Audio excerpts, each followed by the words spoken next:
Essays of Michel de Montaigne. By Michel de Montaigne. The Life of Montaigne. The author of the Essays was born, as he informs us himself, between 11 and 12 o'clock in the day, the last of February 1533, at the Château of Esti. Michel de Montaigne. His father, Pierre Equum, Esquire, was successively first jurat of the town of Bordeaux, 1530, undermayor 1536, jurat for the second time in 1540, procureur in 1546, and at length mayor from 1553 to 1556. He was a man of austere probity, who had a particular regard for honor and for propriety in his person and attire. A mighty good faith in his speech, and a conscience and a religious feeling inclining to superstition, rather than to the other extreme. Essays, 2. Pierre Equum bestowed great care on the education of his children, especially on the practical side of it. To associate closely his son Michel with the people, and attach him to those who stand in need of assistance, he caused him to be held at the font by persons of meanest position. Subsequently he put him out to nurse with a poor villager, and then, at a later period, made him accustom himself to the most common sort of living, taking care, nevertheless, to cultivate his mind and superintend its development without the exercise of undue rigor or constraint. Michel, who gives us the minutest account of his earliest years, charmingly narrates how they used to awake him by the sound of some agreeable music, and how he learned Latin, without suffering the rod or shedding a tear, before beginning French. Thanks to the German teacher whom his father had placed near him, and who never addressed him except in the language of Virgil and Cicero. The study of Greek took precedence. At 6 years of age young Montaigne went to the College of Guyenne at Bordeaux, where he had as preceptors the most eminent scholars of the 16th century, Nicolas Grouchy, Guerrent, Murat, and Buchanan. At 13 he had passed through all the classes, and as he was destined for the law he left school to study that science. He was then about 14, but these early years of his life are involved in obscurity. The next information that we have is that in 1554 he received the appointment of councillor in the Parliament of Bordeaux. In 1559 he was at Bar-le-Duc with the court of Francis II, and in the year following he was present at Rouen to witness the declaration of the majority of Charles IX. We do not know in what manner he was engaged on these occasions. Between 1556 and 1563 an important incident occurred in the life of Montaigne, in the commencement of his romantic friendship with Etienne de la Boétie, whom he had met, as he tells us, by pure chance at some festive celebration in the town. From their very first interview the two found themselves drawn irresistibly close to one another, and during 6 years this alliance was foremost in the heart of Montaigne, as it was afterwards in his memory, when death had severed it. Although he blames severely in his own book, Essays, I. 27. Those who, contrary to the opinion of Aristotle, marry before 35, Montaigne did not wait for the period fixed by the philosopher of Stagira, but in 1566, in his 33rd year, he espoused Françoise de Chassagne, daughter of a councillor in the Parliament of Bordeaux. The history of his early married life vies in obscurity with that of his youth. His biographers are not agreed among themselves. And in the same degree that he lays open to our view all that concerns his secret thoughts, the innermost mechanism of his mind, he observes too much reticence in respect to his public functions and conduct, and his social relations. The title of gentleman in ordinary to the king, which he assumes, in a preface, and which Henry II gives him in a letter, which we print a little farther on, what he says as to the commotions of courts, where he passed a portion of his life. The instructions which he wrote under the dictation of Catherine de' Medici for King Charles IX, and his noble correspondence with Henry IV. Leave no doubt, however, as to the part which he played in the transactions of those times, and we find an unanswerable proof of the esteem in which he was held by the most exalted personages. In a letter which was addressed to him by Charles at the time he was admitted to the order of St. Michael, which was, as he informs us himself, the highest honor of the French noblesse. According to Lacroix du Maine, Montaigne, upon the death of his eldest brother, resigned his post of councillor, in order to adopt the military profession, while, if we might credit the President Boyer, He never discharged any functions connected with arms. However, several passages in the essays seem to indicate that he not only took service, but that he was actually in numerous campaigns with the Catholic armies. Let us add, that on his monument he is represented in a coat of mail, with his casque and gauntlets on his right side, and a lion at his feet, all which signifies, in the language of funeral emblems, that the departed has been engaged in some important military transactions. However it may be as to these conjectures, our author, having arrived at his 38th year, resolved to dedicate to study and contemplation the remaining term of his life. And on his birthday, the last of February 1571, he caused a philosophical inscription, in Latin, to be placed upon one of the walls of his chateau, where it is still to be seen, and of which the translation is to this effect, in the year of Christ. In his 38th year, on the eve of the calends of March, his birthday, Michel Montaigne, already weary of court employments and public honors, withdrew himself entirely into the converse of the learned virgins, where he intends to spend the remaining moiety of the two allotted to him in tranquil seclusion. At the time to which we have come, Montaigne was unknown to the world of letters, except as a translator and editor. In 1569 he had published a translation of the Natural Theology of Raymond de Sebond, which he had solely undertaken to please his father.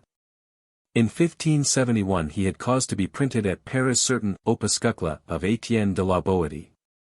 And these two efforts, inspired in one case by filial duty, and in the other by friendship, prove that affectionate motives overruled with him mere personal ambition as a literary man. We may suppose that he began to compose the essays at the very outset of his retirement from public engagements.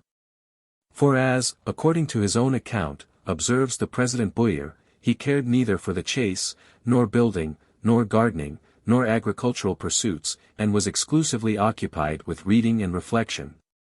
He devoted himself with satisfaction to the task of setting down his thoughts just as they occurred to him. Those thoughts became a book, and the first part of that book, which was to confer immortality on the writer, appeared at Bordeaux in 1580. Montaigne was then 57, he had suffered for some years past from renal colic and gravel. And it was with the necessity of distraction from his pain, and the hope of deriving relief from the waters, that he undertook at this time a great journey. As the account which he has left of his travels in Germany and Italy comprises some highly interesting particulars of his life and personal history, it seems worth while to furnish a sketch or analysis of it. The journey, of which we proceed to describe the course simply, says the editor of the itinerary, had, from Beaumont-sur-Oise to Plombières, in Lorraine, nothing sufficiently interesting to detain us. We must go as far as Bâle, of which we have a description, acquainting us with its physical and political condition at that period, as well as with the character of its baths. The passage of Montaigne through Switzerland is not without interest, as we see there how our philosophical traveller accommodated himself everywhere to the ways of the country.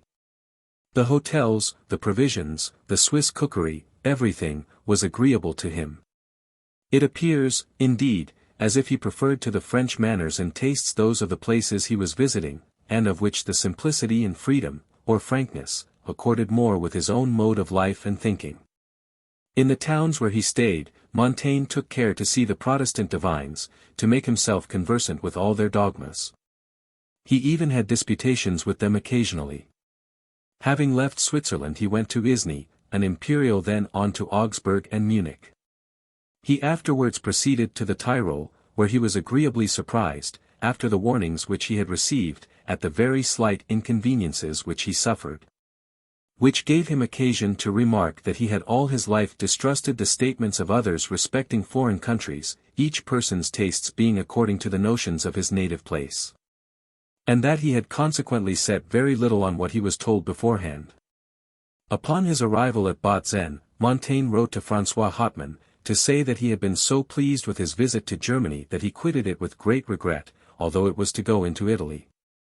He then passed through Brunsell, Trent, where he put up at the Rose, thence going to Ravre, and here he first lamented the scarcity of crawfish, but made up for the loss by partaking of truffles cooked in oil and vinegar, oranges, citrons, and olives, in all of which he delighted. After passing a restless night, when he bethought himself in the morning that there was some new town or district to be seen, he rose, we are told, with alacrity and pleasure.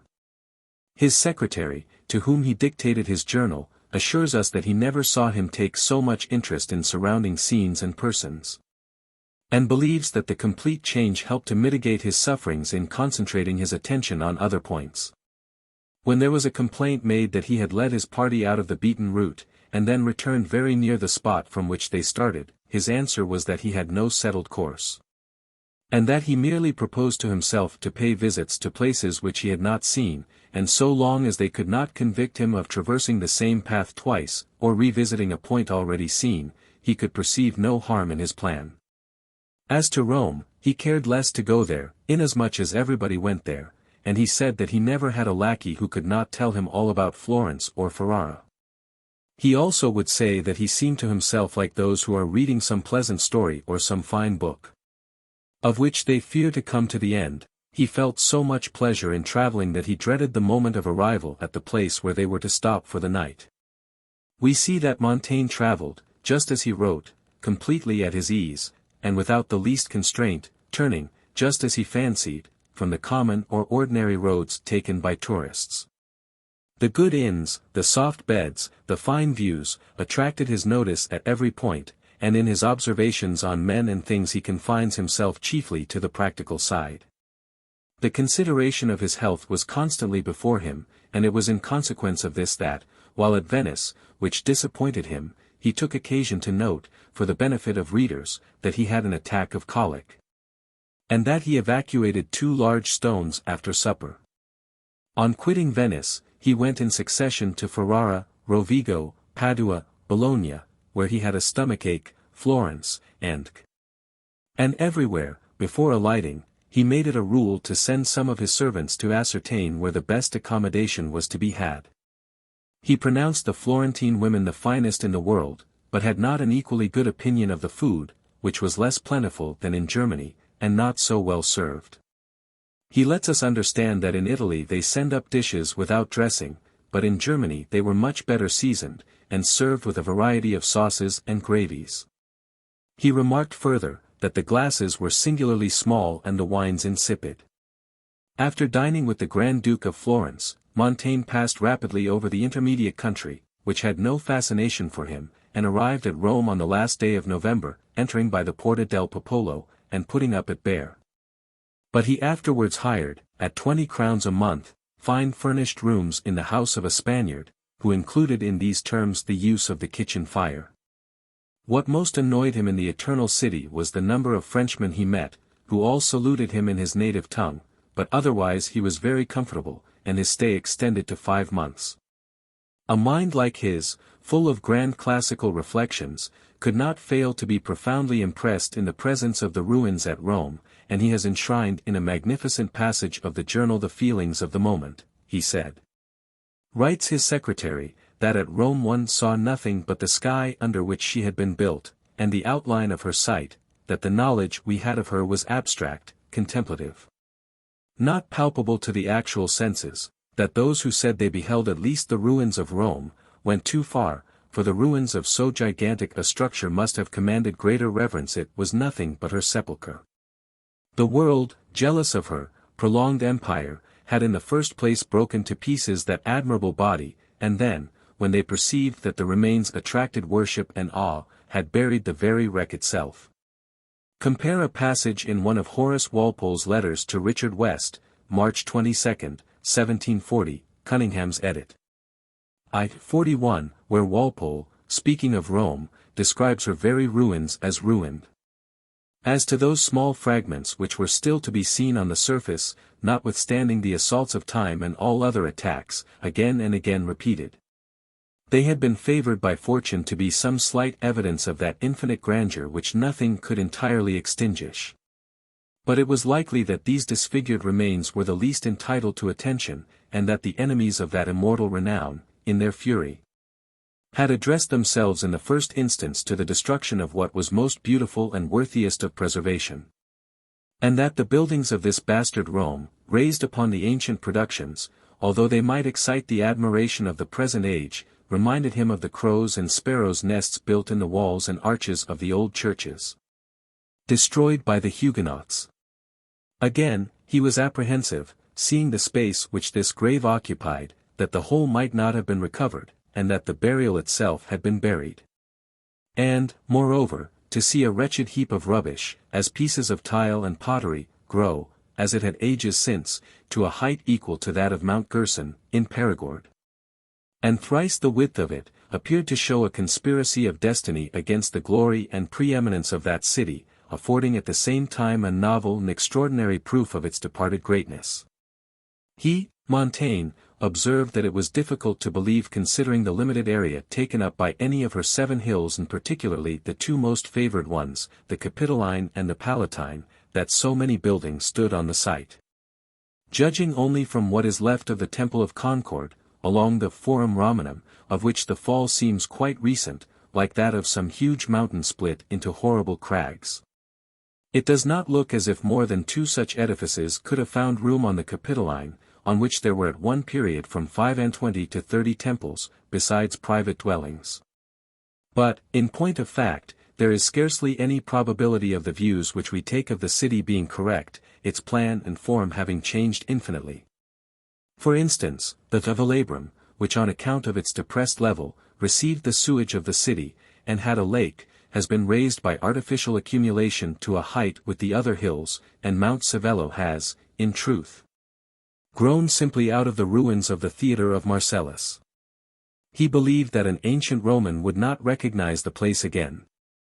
It often happened that in digging down into earth the workman came upon the crown of some lofty column, which, though thus buried, was still standing upright. The people there have no recourse to other foundations than the vaults and arches of the old houses, upon which, as on slabs of rock, they raise their modern palaces. It is easy to see that several of the ancient streets are 30 feet below those at present in use. Skeptical as Montaigne shows himself in his books, yet during his sojourn at Rome he manifested a great regard for religion. He solicited the honor of being admitted to kiss the feet of the Holy Father, Gregory XIII, and the pontiff exhorted him always to continue in the devotion which he had hitherto exhibited to the Church and the service of the most Christian king.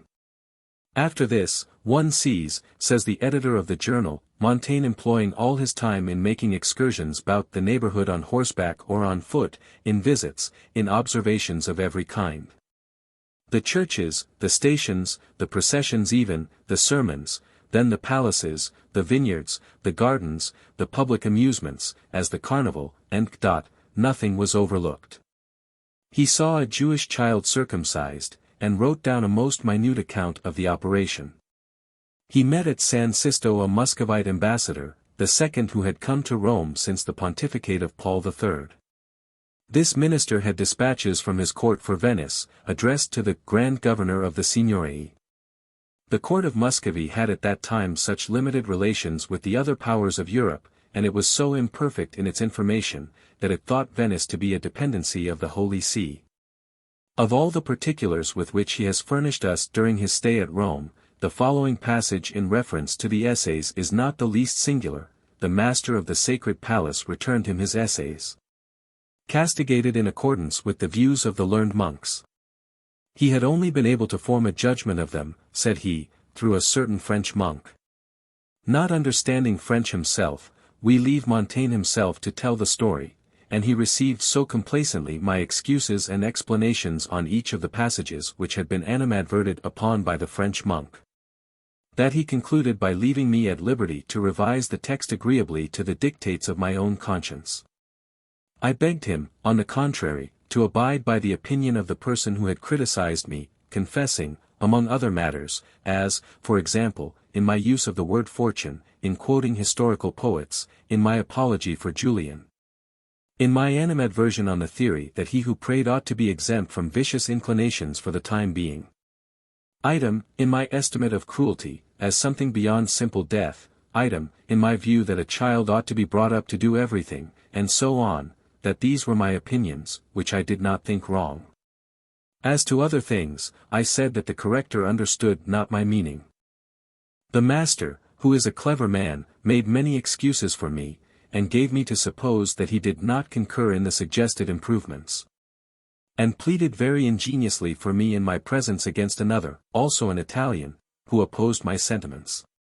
Such is what passed between Montaigne and these two personages at that time. But when the essayist was leaving, and went to bid them farewell, they used very different language to him. They prayed me, says he, to pay no attention to the censure passed on my book, in which other French persons had apprised them that there were many foolish things. Adding, that they honored my affectionate intention towards the Church, and my capacity. And had so high an opinion of my candor and conscientiousness that they should leave it to me to make such alterations as were proper in the book, when I reprinted it, among other things, the word fortune. To excuse themselves for what they had said against my book, they instanced works of our time by cardinals and other divines of excellent repute which had been blamed for similar faults, which in no way affected reputation of the author, or of the publication as a whole. They requested me to lend the Church the support of my eloquence, this was their fair speech, and to make longer stay in the place, where I should be free from all further intrusion on their part. It seemed to me that we parted very good friends. Before quitting Rome, Montaigne received his diploma of citizenship, by which he was greatly flattered, and after a visit to Tivoli he set out for Loreto, stopping at Ancona, Fano, and Urbino. He arrived at the beginning of May 1581, at Bagno della Villa, where he established himself, ordered to try the waters. There, we find in the journal, of his own accord the essayist lived in the strictest conformity with the regime, and henceforth we only hear of diet, the effect which the waters had by degrees upon system, of the manner in which he took them. In a word, he does not omit an item of the circumstances connected with his daily routine, his habit of body, his baths, and the rest. It was no longer the journal of a traveller which he kept, but the diary of an invalid. I am reading Montaigne's travels, which have lately been found. There is little in them but the baths and medicines he took, and what he had everywhere for dinner. H. Walpole to Sir Horace Mann, June 8, 1774. Attentive to the minutest details of the cure which he was endeavouring to accomplish, a sort of memorandum book, in which he was noting down everything that he felt and did, for the benefit of his medical man at home, who would have the care of his health on his return, and the attendance on his subsequent infirmities. Montaigne gives it as his reason and justification for enlarging to this extent here, that he had omitted, to his regret, to do so in his visits to other baths, which might have saved him the trouble of writing at such great length now. But it is perhaps a better reason in our eyes, that what he wrote for his own use. We find in these accounts, however, many touches which are valuable as illustrating the manners of the place. The greater part of the entries in the journal, giving the account of these waters, and of the travels, down to Montaigne's arrival at the first French town on his homeward route, are in Italian. Because he wished to exercise himself in that language. The minute and constant watchfulness of Montaigne over his health and over himself might lead one to suspect that excessive fear of death which degenerates into cowardice. But was it not rather the fear of the operation for the stone, at that time really formidable? Or perhaps he was of the same way of thinking with the Greek poet, of whom Cicero reports this saying, "I do not desire to die. But the thought of being dead is indifferent to me." Let us hear, however, what he says himself on this point very frankly. It would be too weak and unmanly on my part if, certain as I am of always finding myself in the position of having to succumb in that way, to the stone or gravel, and death coming nearer and nearer to me, I did not make some effort, before the time came, to bear the trial with fortitude. For reason prescribes that we should joyfully accept what it may please God to send us. Therefore the only remedy, the only rule, and the sole doctrine for avoiding the evils by which mankind is surrounded, whatever they are, is to resolve to bear them so far as our nature permits, or to put an end to them courageously and promptly. He was still at the waters of La Villa, when, on the September 7, 1581, he learned by letter that he had been elected mayor of Bordeaux on the August 1 preceding. This intelligence made him hasten his departure. And from Lucca he proceeded to Rome. He again made some stay in that city, and he there received the letter of the jurats of Bordeaux, notifying to him officially his election to the mayoralty, and inviting him to return as speedily as possible. He left for France, accompanied by young d'Estissac and several other gentlemen, who escorted him a considerable distance, but none went back to France with him, not even his travelling companion. He passed by Padua, Milan, Mont Cenis, and Chambéry. Thence he went on to Lyons, and lost no time in repairing to his chateau, after an absence of 17 months and 8 days. We have just seen that, during his absence in Italy, the author of the Essays was elected mayor of Bordeaux. "The gentlemen of Bordeaux," says he, "elected me mayor of their town while I was at a distance from France, and far from the thought of such a thing. I excused myself. But they gave to understand that I was wrong in so doing, it being also the command of the king that I should stand." This the letter which Henry III wrote to him on the occasion. "Monsieur de Montaigne, inasmuch as I hold in great esteem your fidelity and zealous devotion to my service, it has been a pleasure to me to learn that you have been chosen mayor of my town of Bordeaux. I have had the agreeable duty of confirming the selection, and I did so the more willingly, seeing that it was made during your distant absence. Wherefore it is my desire, and I require and command you expressly that you proceed without delay to enter on the duties to which you have received so legitimate a call. And so you will act in a manner very agreeable to me, while the contrary will displease me greatly. Praying God, M. de Montaigne, to have you in his holy keeping." Written at Paris, the 25th day of November 1581. Henri. A Monsieur de Montaigne, Knight of my order, Gentleman in ordinary of my chamber, being at present in Rome. Montaigne, in his new employment, the most important in the province, obeyed the axiom, that a man may not refuse a duty, though it absorb his time and attention, and even involve the sacrifice of his blood. Placed between two extreme parties, ever on the point of getting to blows, he showed himself in practice what he is in his book, the friend of a middle and temperate policy. Tolerant by character and on principle, he belonged, like all the great minds of the 16th century, to that political sect which sought to improve, without destroying, institutions. And we may say of him, what he himself said of La Boétie, that he had that maxim indelibly impressed on his mind, to obey and submit himself religiously to the laws under which he was born. Affectionately attached to the repose of his country, an enemy to changes and innovations, he would have preferred to employ what means he had towards their discouragement and suppression, than in promoting their success. Such was the platform of his administration. He applied himself, in an especial manner, to the maintenance of peace between the two religious factions which at that time divided the town of Bordeaux. And at the end of his 2 first years of office, his grateful fellow citizens conferred on him, in 1583, the mayoralty for 2 years more, a distinction which had been enjoyed, as he tells us, only twice before. On the expiration of his official career, after 4 years' duration, he could say fairly enough of himself that he left behind him neither hatred nor cause of offense. In the midst of the cares of government, Montaigne found time to revise and enlarge his essays, which, since their appearance in 1580, were continually receiving augmentation in the form of additional chapters or papers. 2 more editions were printed in 1582 and 1587, and during this time the author, while making alterations in the original text, had composed part of the 3rd book. He went to Paris to make arrangements for the publication of his enlarged labors, and a 4th impression in 1588 was the result. He remained in the capital some time on this occasion, and it was now that he met for the first time Mademoiselle de Gournay. Gifted with an active and inquiring spirit, and, above all, possessing a sound and healthy tone of mind, Mademoiselle de Gournay had been carried from her childhood with that tide which set in with 16th century towards controversy, learning, and knowledge. She learnt Latin without a master, and when, the age of 18, she accidentally became possessor of a copy of the Essays, she was transported with delight and admiration.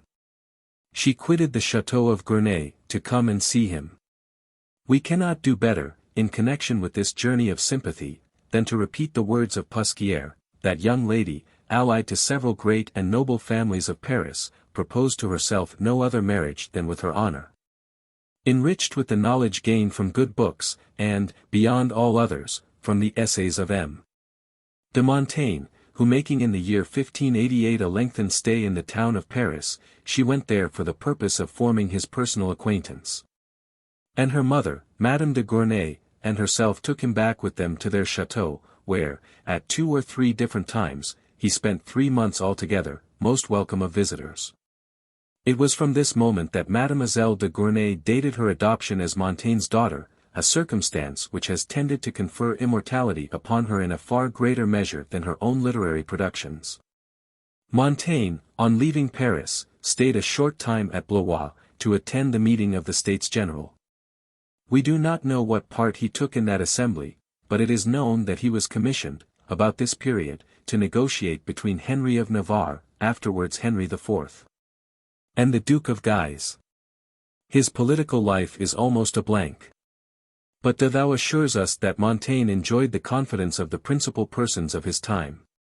De Thou, who calls him a frank man without constraint, tells us that, walking with him and Pusquier in the court at the castle of Blois, he heard him pronounce some very remarkable opinions on contemporary events. And he adds that Montaigne had foreseen that the troubles in France could not end without witnessing the death of either the King of Navarre or of the Duke of Guise. He had made himself so completely master of the views of these two princes, that he told De Thou that the King of Navarre would have been prepared to embrace Catholicism, if he had not been afraid of being abandoned by his party. And that the Duke of Guise, on his part, had no particular repugnance to the Confession of Augsburg, for which the Cardinal of Lorraine, his uncle, had inspired him with a liking. If it had not been for the peril involved in quitting the Romish communion, it would have been easy for Montaigne to play, as we call it, a great part in politics, and create for himself a lofty position, but his motto was, Otio et Libertate.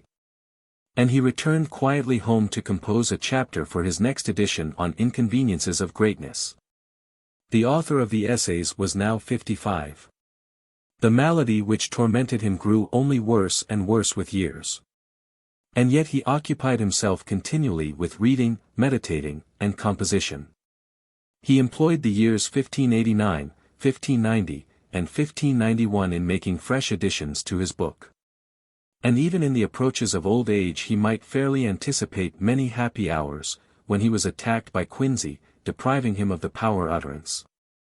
Pusquier, who has left us some details his last hours, narrates that he remained 3 days in full possession of his faculties, but unable to speak, so that, in order to make known his desires, he was obliged to resort to writing.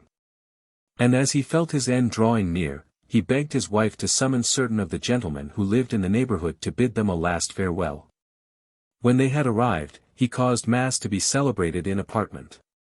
And just as the priest was elevating the host, Montaigne fell forward with his arms extended in front of him, on the bed, and so expired. He was in his 60th year. It was the September 13, 1592. Montaigne was buried near his own house. But a few years after his decease, his remains were removed to the church of a commandery of Saint Antoine at Bordeaux, where they still continue. His monument was restored in 1803 by a descendant. It was seen about 1858 by an English traveller, Mr. St. John. Montaigne the Essayist, by Bell St. John, 1858, 2 volumes 8 vo, is one of most delightful books of the kind. And was then in good preservation. In 1595 Mademoiselle de Gournay published a new edition of Montaigne's Essays, and the first with the latest emendations of the author, from a copy presented to her by his widow, and which has not been recovered. Although it is known to have been in existence some years after the date of the impression, made on its authority. Coldly as Montaigne's literary productions appear to have been received by the generation immediately succeeding his own age, his genius grew into just appreciation in the 17th century, when such great spirits arose as La Bruyère, Molière, La Fontaine, Madame de Sévigné. "Oh," exclaimed the Chatelaine de Rochers, "what capital company he is, the dear man! He is my old friend, and just for the reason that he is so, he always seems new. My God! How full is that book of sense!" Balzac said that he had carried human reason as far and as high as it could go, both in politics and in morals. On the other hand, Malebranche and the writers of Port Royal were against him, some reprehended the licentiousness of his writings. Others their impiety, materialism, Epicureanism.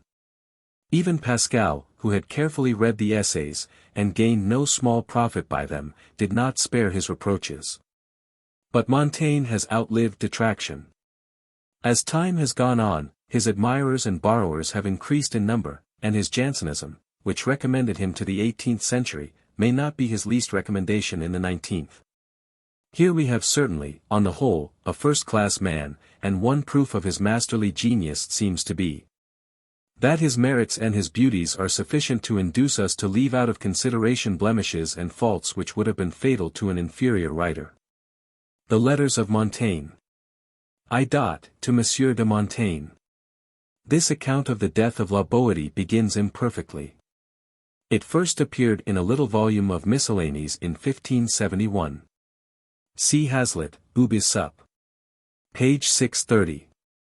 As to his last words, doubtless, if any man can give good account of them, it is I, both because, during the whole of his sickness he conversed as fully with me as with any one, and also because, in consequence of the singular and brotherly friendship which we had entertained for each other, I was perfectly acquainted with the intentions, opinions, and wishes which he had formed in the course of his life, as much so, certainly, as one man can possibly be with those of another man.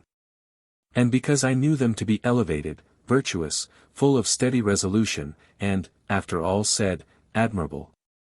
I well foresaw that, if his illness permitted him to express himself, he would allow nothing to fall from him, in such an extremity, that was not replete with good example. I consequently took every care in my power to treasure what was said. True it is, Monseigneur, as my memory is not only in itself very short, but in this case affected by the trouble which I have undergone, through so heavy and important a loss, that I have forgotten a number of things which I should wish to have had known. But those which I recollect shall be related to you as exactly as lies in my power.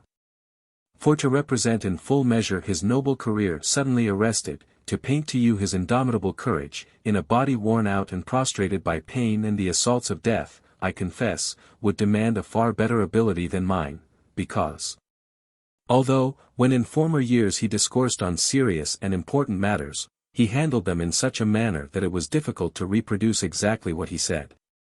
Yet his ideas and his words at the last seemed to rival each other in serving him. For I am sure that I never knew him give birth to such fine conceptions, or display so much eloquence, as in the time of his sickness. If, Monseigneur, you blame me for introducing his more ordinary observations, please to know that I do so advisedly. For since they proceeded from him at a season of such great trouble, they indicate the perfect tranquillity of his mind and thoughts to the last. On Monday, the 9th day of August 1563, on my return from the court, I sent an invitation to him to come and dine with me. He returned word that he was obliged, but, being indisposed, he would thank me to do him the pleasure of spending an hour with him before he started for Médoc. Shortly after my dinner I went to him. He had laid himself down on the bed with his clothes on, and he was already, I perceived, much changed. He complained of diarrhea, accompanied by the gripes, and said that he had it about him ever since he played with M. D'Escars with nothing but his doublet on, and that with him a cold often brought on such attacks. I advised him to go as he had proposed, but to stay for the night at Germignac, which is only about 2 leagues from the town. I gave him this advice, because some houses, near to that where he was ping, were visited by the plague, about which he was nervous since his return from Périgord and the Agenois, here it had been raging. And, besides, horse exercise was, from my own experience, beneficial under similar circumstances. He set out, accordingly, with his wife and M. Bulahanas, his uncle. Early on the following morning, however, I had intelligence from Madame de la Boétie, that in the night he had fresh and violent attack of dysentery. She had called in physician and apothecary, and prayed me to lose no time coming, which, after dinner, I did. He was delighted to see me. And when I was going away, under promise to turn the following day, he begged me more importunately and affectionately than he was wont to do, to give him as such of my company as possible. I was a little affected. Yet was about to leave, when Madame de la Boitie, as if she foresaw something about to happen, implored me with tears to stay the night. When I consented, he seemed to grow more cheerful. I returned home the next day, and on the Thursday I paid him another visit. He had become worse, and his loss of blood from the dysentery, which reduced his strength very much, was largely on the increase. I quitted his side on Friday, but on Saturday I went to him, and found him very weak. He then gave me to understand that his complaint was infectious, and, moreover, disagreeable and depressing. And that he, knowing thoroughly my constitution, desired that I should content myself with coming to see him now and then, and the contrary, after that I never left his side. It was only on the Sunday that he began to converse with me on any subject beyond the immediate one of his illness, and what the ancient doctors thought of it. We had not touched on public affairs. For I found at the very outset that he had a dislike to them. But, on the Sunday, he had a fainting fit, and when he came to himself, he told me that everything seemed to him confused, as if in a mist and in disorder, and that, nevertheless, this visitation was not unpleasing to him. Death, I replied, has no worse sensation, my brother. None so bad, was his answer. He had had no regular sleep since the beginning of his illness. And as he became worse and worse, he began to turn his attention to questions which men commonly occupy themselves with in the last extremity, despairing now of getting better, and intimating as much to me. On that day, as he appeared in tolerably good spirits, I took occasion to say to him that, in consideration of the singular love I bore him, it would become me to take care that his affairs, which he had conducted with such rare prudence in his life, should not be neglected at present. And that I should regret it if, from want of proper counsel, he should leave anything unsettled, not only on account of the loss to his family, but also to his good name. He thanked me for my kindness. And after a little reflection, as if he was resolving certain doubts in his own mind, he desired me to summon his uncle and his wife by themselves, in order that he might acquaint them with his testamentary dispositions. I told him that this would shock them. No, no, he answered, I will cheer them by making out my case to be better than it is. And then he inquired, whether we were not all much taken by surprise at his having fainted? I replied, that it was of no importance, being incidental to the complaint from which he suffered. True, my brother, said he, it would be unimportant, even though it should lead to what you most dread. For you, I rejoined, it might be a happy thing, but I should be the loser, who would thereby be deprived of so great, so wise, and so steadfast a friend whose place I should never see supplied. It is very likely you may not, was his answer. And be sure that one thing which makes me somewhat anxious to recover, and to delay my journey to that place, whither I am already halfway gone, is the thought of the loss both you and that poor man and woman there, referring to his uncle and wife, must sustain. For I love them with my whole heart, and I feel certain that they will find it very hard to lose me. I should also regret it on account of such as have, in my lifetime, valued me, and whose conversation I should like to have enjoyed a little longer. And I beseech you, my brother, if I leave the world, to carry to them for me an assurance of the esteem I entertained for them to the last moment of my existence. My birth was, moreover, scarcely to so little purpose but that, had I lived, I might have done some service to the public. But, however this may be, I am prepared to submit to the will of God, when it shall please him to call me, being confident of enjoying the tranquillity which you have foretold for me. As for you, my friend, I feel sure that you are so wise, that you will control your emotions, and submit to his divine ordinance regarding me, and I beg of you to see that that good man and woman do not mourn for my departure unnecessarily. He proceeded to inquire how they behaved at present. Very well, said I, considering the circumstances. Ah, he replied, that is, so long as they do not abandon all hope of me. But when that shall be the case, you will have a hard task to support them. It was owing to his strong regard for his wife and uncle that he studiously disguised from them his own conviction as to the certainty of his end, and he prayed me to do the same. When they were near him he assumed an appearance of gaiety, and flattered them with hopes. I then went to call them. They came, wearing as composed an air as possible. And when we four were together, he addressed us, with an untroubled countenance, as follows: Uncle and wife, rest assured that no new attack of my disease, or fresh doubt that I have as to my recovery, has led me to take this step of communicating to you my intentions, for, thank God, I feel very well and hopeful. But taught by observation and experience the instability of all human things, and even of the life to which we are so much attached, and which is, nevertheless, a mere bubble. And knowing, moreover, that my state of health brings me more within the danger of death, I have thought proper to settle my worldly affairs, having the benefit of your advice. Then addressing himself more particularly to his uncle, Good uncle, said he, if I were to rehearse all the obligations under which I lie to you, I am sure that I never should make an end. Let me only say that, wherever I have been, and with whomsoever I have conversed, I have represented you as doing for me all that a father could do for a son. Both in the care with which you tended my education, and in the zeal with which you pushed me forward into public life, so that my whole existence is a testimony of your good offices towards me. In short, I am indebted for all that I have to you, who have been to me as a parent, and therefore I have no right to part with anything, unless it be with your approval. There was a general silence hereupon, and his uncle was prevented from replying by tears and sobs. At last he said that whatever he thought for the best would be agreeable to him. And as he intended to make him his heir, he was at liberty to dispose of what would be his. Then he turned to his wife. My image, said he, for so he often called her, there being some sort of relationship between them, since I have been united to you by marriage, which is one of the most weighty and sacred ties imposed on us by God. For the purpose of maintaining human society, I have continued to love, cherish, and value you. And I know that you have returned my affection, for which I have no sufficient acknowledgment. I beg you to accept such portion of my estate as I bequeath to you, and be satisfied with it, though it is very inadequate to your desert. Afterwards he turned to me.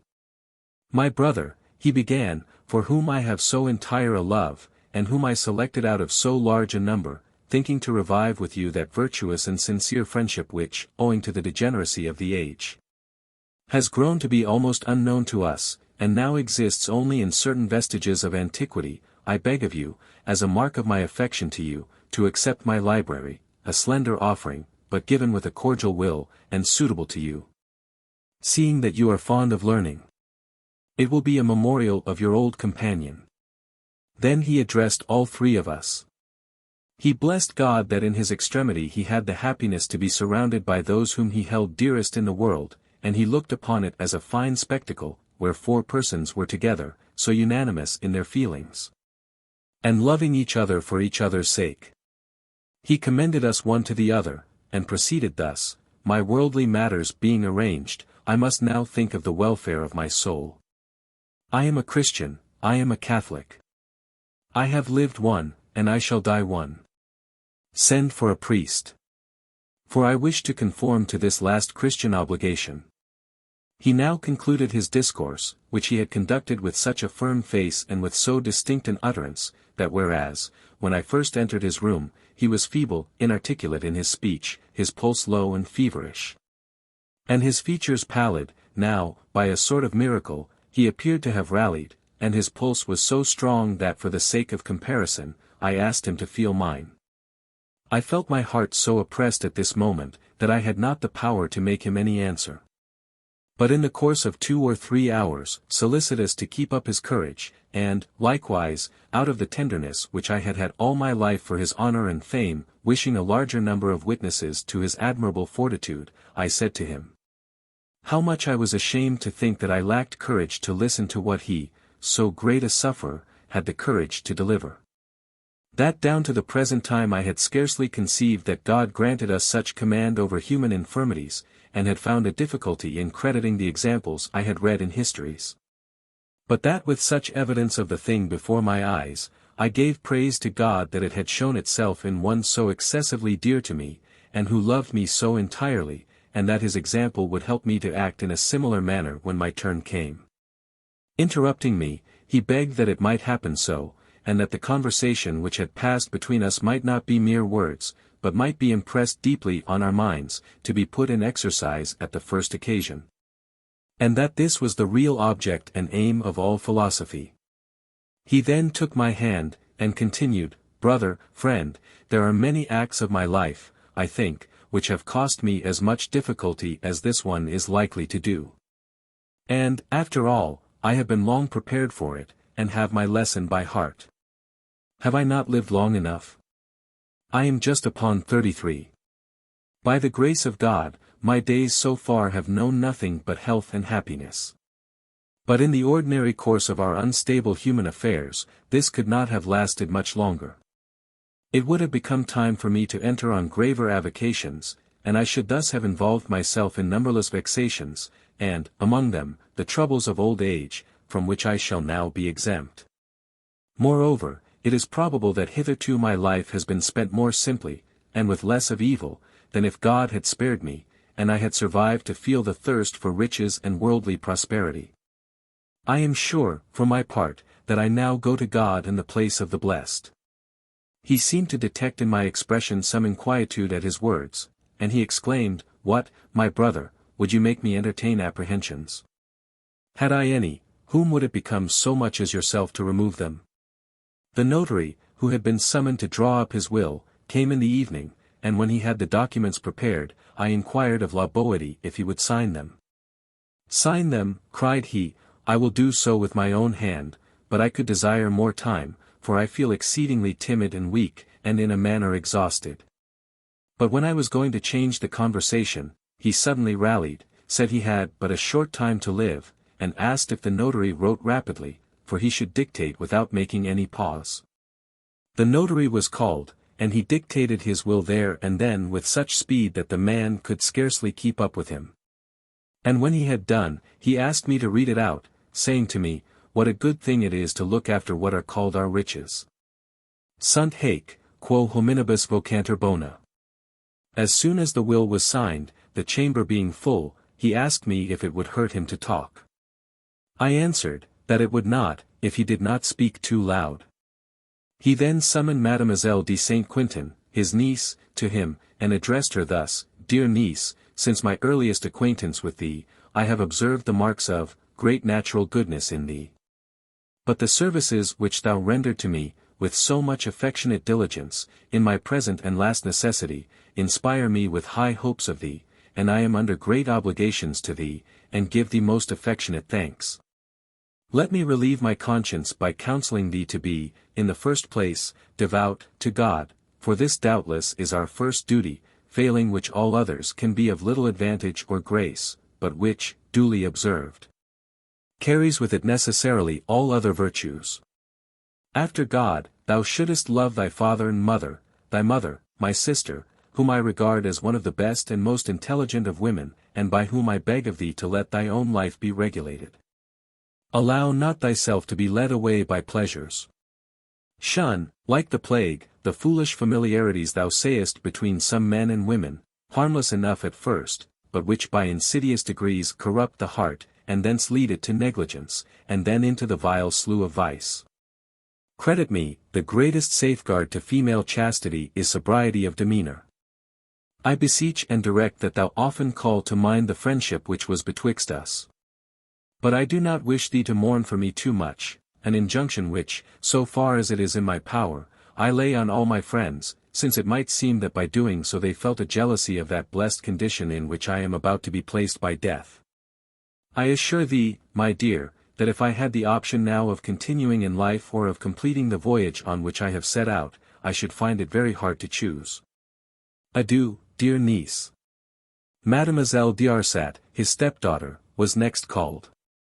He said to her, "Daughter, you stand in no great need of advice from me, insomuch as you have a mother, whom I have ever found most sagacious, and entirely in conformity with my own opinions and wishes, and whom I have never found faulty.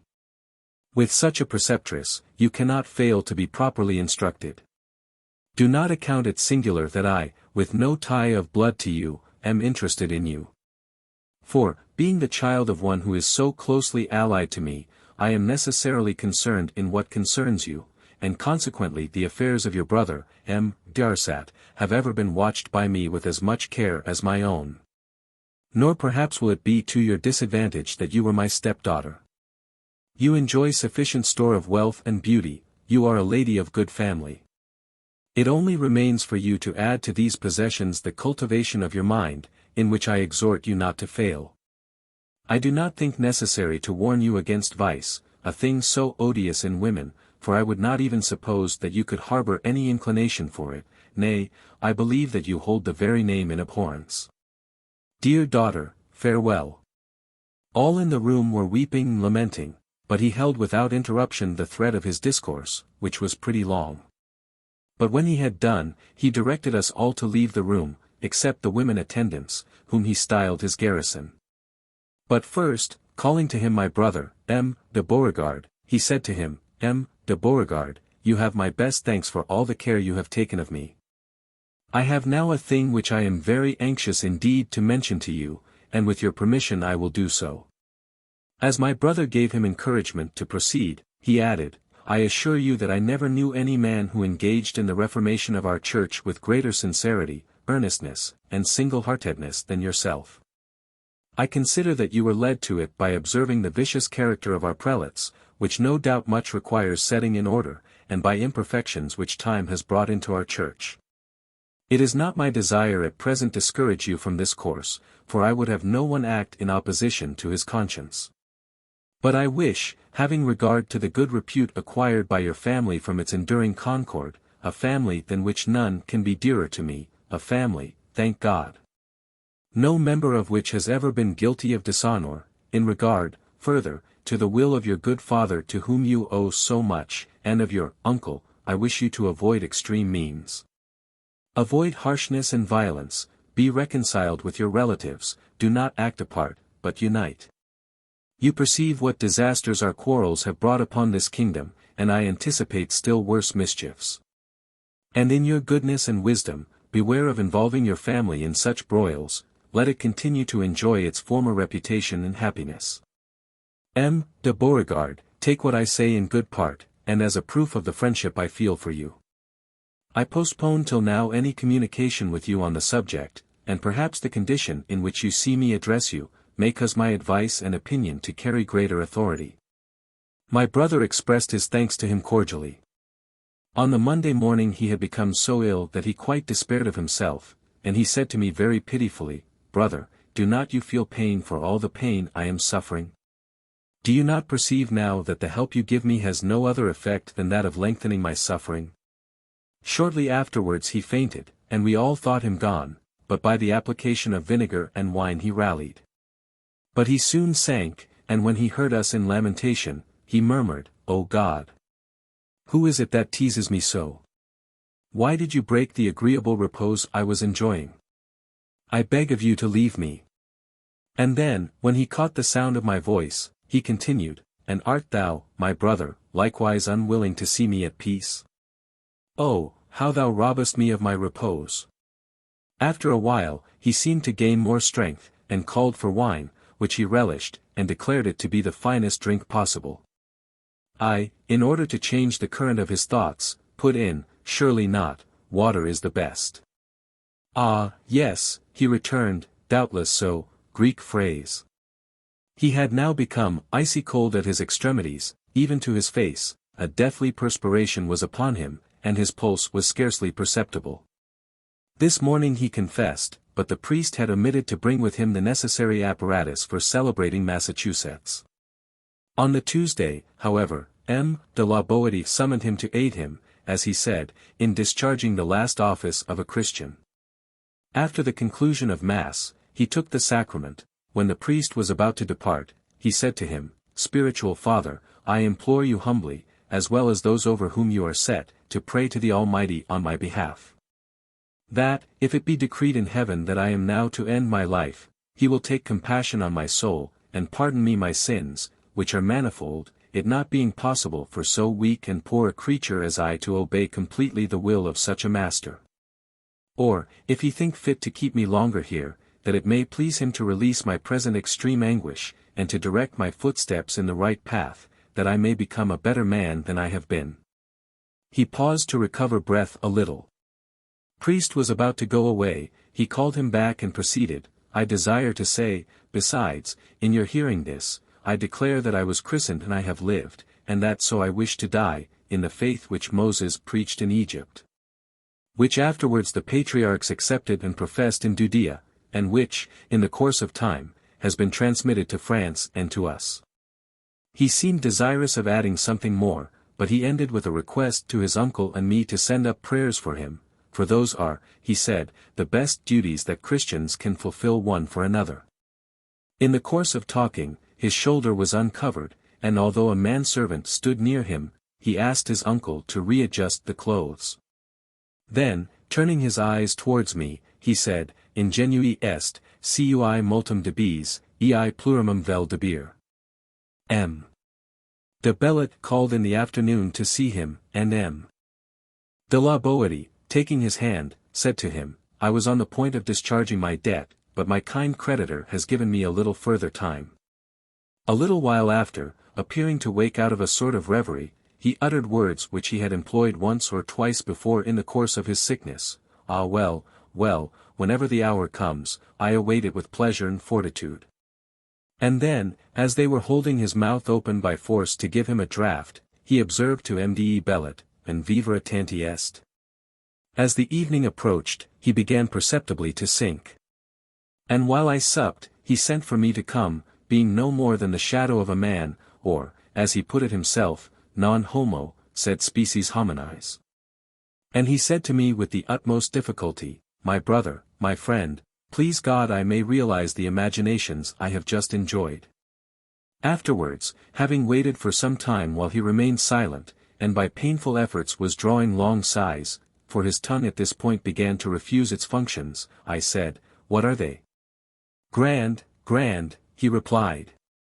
I have never yet failed, returned I, to have the honor of hearing your conceptions and imaginations communicated to me, will you not now still let me enjoy them?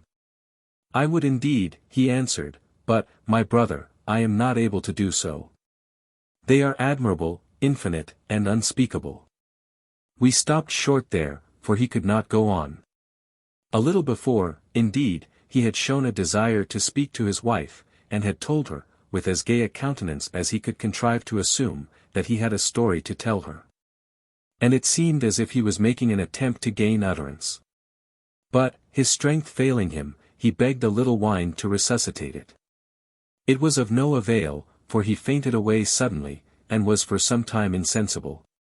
Having become so near a neighbor to death, and hearing the sobs of Mademoiselle de la Boitie, he called her, and said to her thus, my own likeness, you grieve yourself beforehand, will you not have pity on me? Take courage. Assuredly, it costs me more than half the pain I endure, to see you suffer.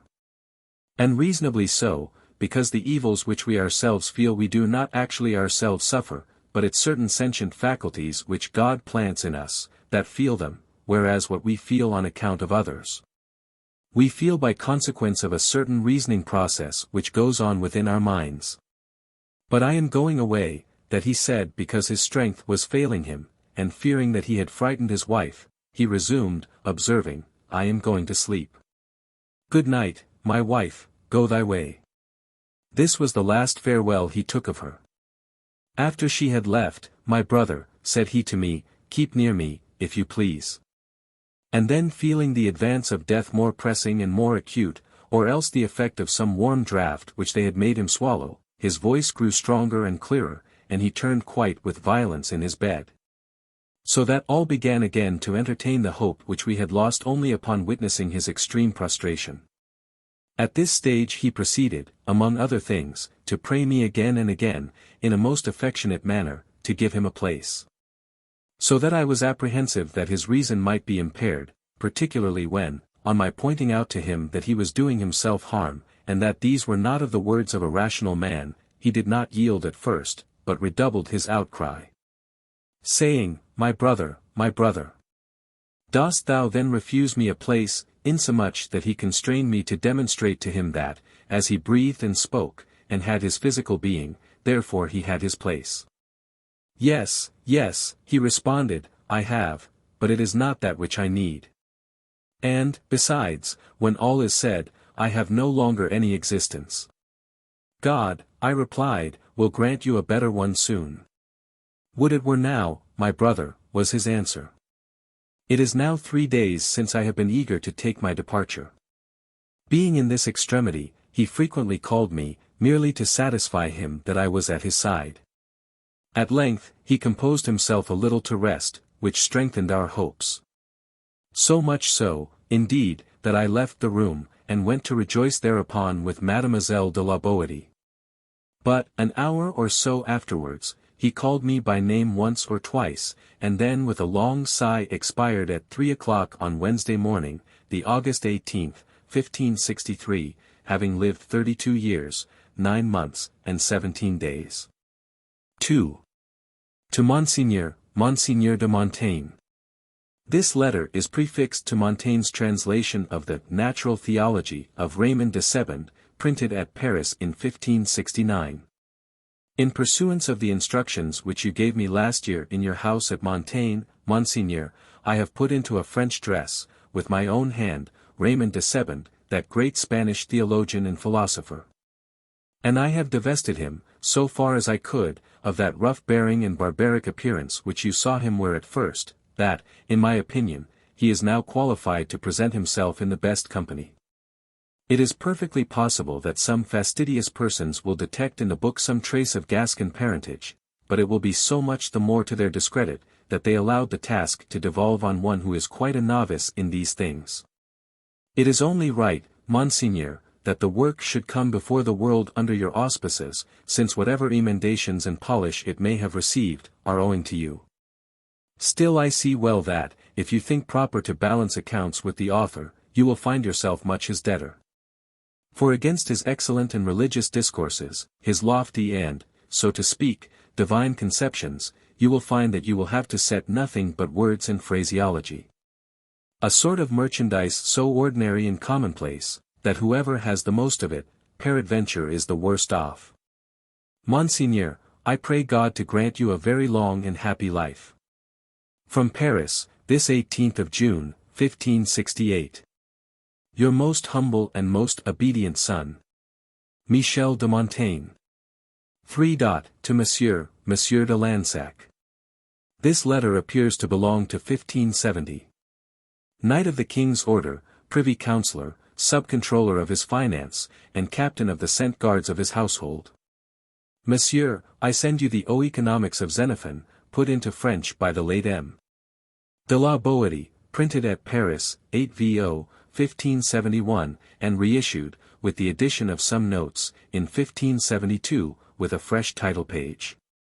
A present which appears to me to be appropriate, as well because it is the work of a gentleman of mark, meaning Xenophon. A man illustrious in war and peace, as because it has taken its second shape from a personage whom I know to have been held by you in affectionate regard during his life. This will be an inducement to you to continue to cherish towards his memory, your good opinion and goodwill. And to be bold with you, monsieur, do not fear to increase these sentiments somewhat. For, as you had knowledge of his high qualities only in his public capacity, it rests with me to assure you how many endowments he possessed beyond your personal experience of him. He did me the honor, while he lived, and I count it amongst the most fortunate circumstances in my own career, to have with me a friendship so close and so intricately knit, that no movement, impulse, thought, of his mind was kept from me. And if I have not formed a right judgment of him, I must suppose it to be from my own want of scope. Indeed, without exaggeration, he was so nearly a prodigy, that I am afraid of not being credited when I speak of him, even though I should keep much within the mark of my own actual knowledge.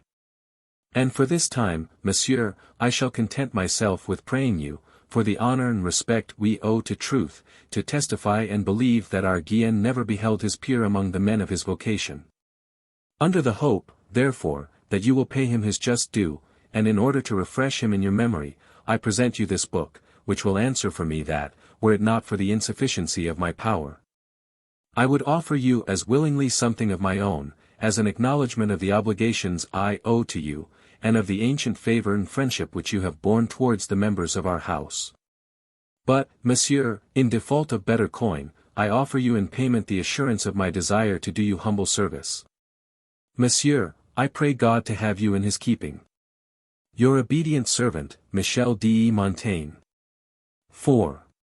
To Monsieur de Mesmes, Lord of Rawassi and Malicize, Privy Counsellor to the King.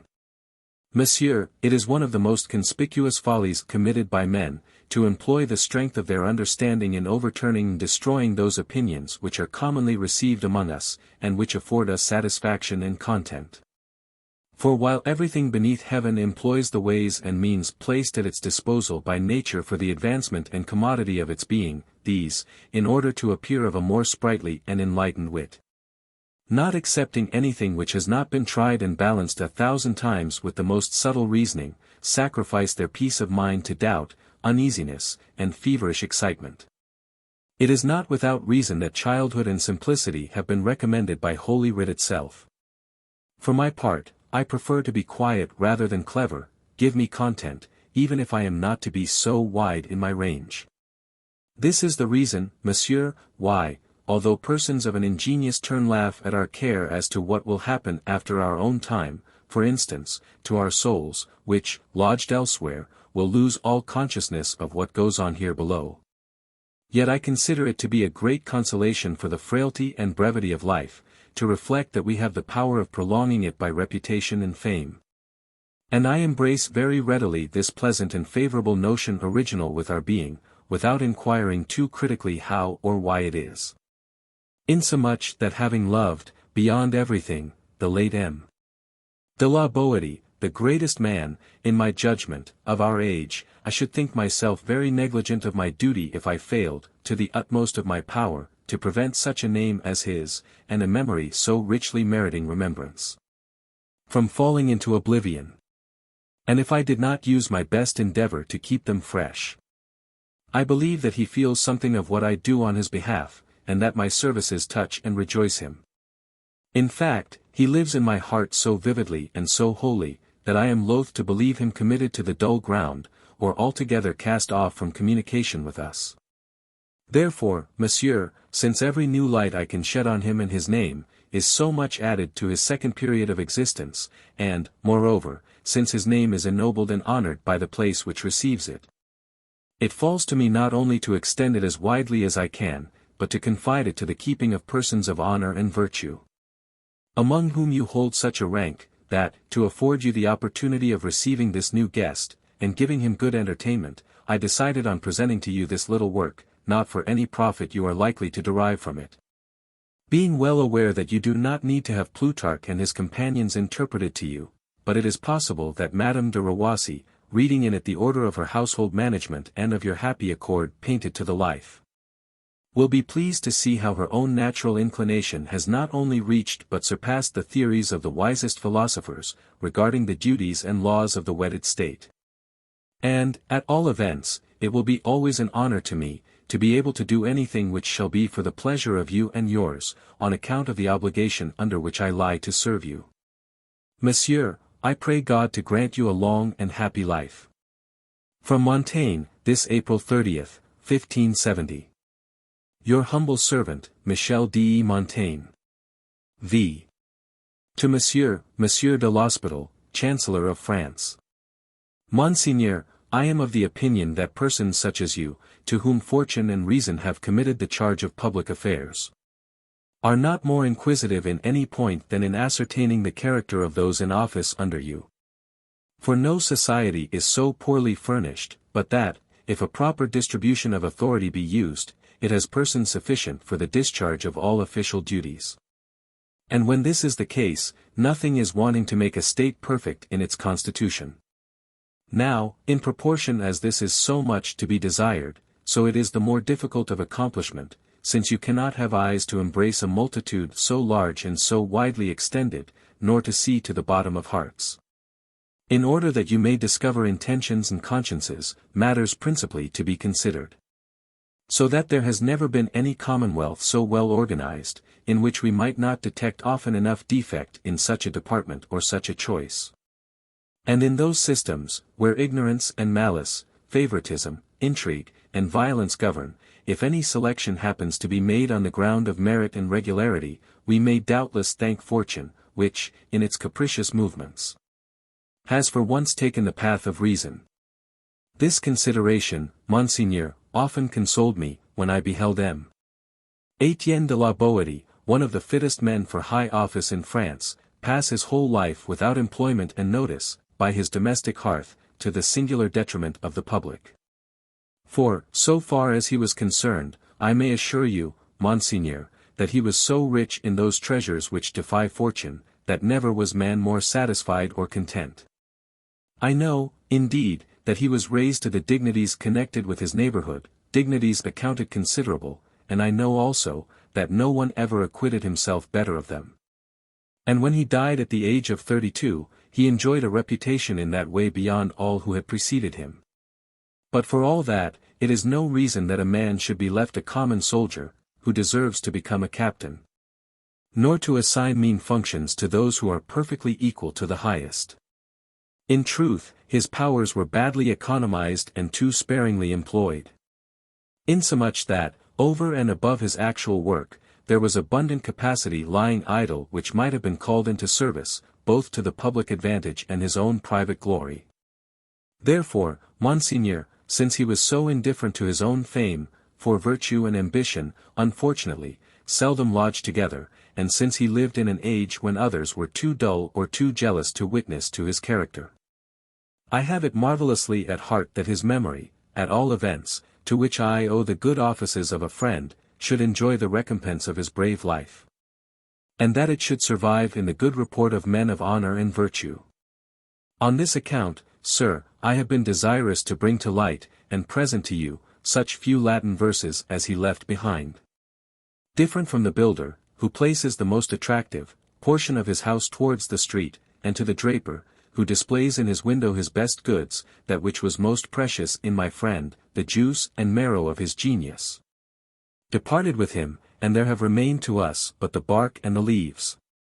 The exactly regulated movements of his mind, his piety, his virtue, his justice, his vivacity, the solidity and soundness of his judgment, the loftiness of his ideas, raised so far above the common level, his learning, the grace which accompanied his most ordinary actions, the tender affection he had for his miserable country, and his supreme and sworn detestation of all vice, but principally of that villainous traffic which disguises itself under the honorable name of justice, should certainly impress all well-disposed persons with a singular love towards him, and an extraordinary regret for his loss.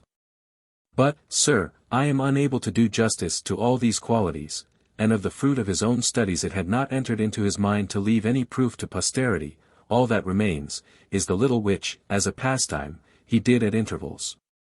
However this may be, I beg you, sir, to receive it kindly. And as our judgment of great things is many times formed from lesser things, and as even the recreations of illustrious men carry with them, to intelligent observers, some honorable traits of their origin, I would have you form from this some knowledge of him, and hence lovingly cherish his name and his memory. In this, sir, you will only reciprocate the high opinion which he had of your virtue, and realize what he infinitely desired in his lifetime. For there was no one in the world in whose acquaintance and friendship he would have been so happy to see himself established, as in your own. But if any man is offended by the freedom which I use with the belongings of another, I can tell him that nothing which has been written or been laid down, even in the schools of philosophy, respecting the sacred duties and rights of friendship, could give an adequate idea of the relations which subsisted between this personage and myself. Moreover, sir, this slender gift, to make two throws of one stone at the same time, may likewise serve, if you please, to testify the honor and respect which I entertain for your ability and high qualities. For as to those gifts which are adventitious and accidental, it is not to my taste to take them into account. Sir, I pray God to grant you a very happy and a very long life. From Montaigne, this 30th of April, 1570. Your humble and obedient servant, Michel de Montaigne. 6. To Monsieur de Ffoulkes, Privy Councillor, and Ambassador of His Majesty to the Signory of Venice. Printed before the Fevere François of Etienne de la Boétie, 8 VO, Paris, 1572.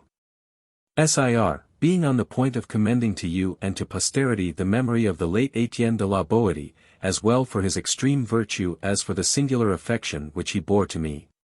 It struck me as an indiscretion very serious in its results, and meriting some coercion from our laws, the practice which often prevails of robbing virtue of glory, its faithful associate, in order to confer it.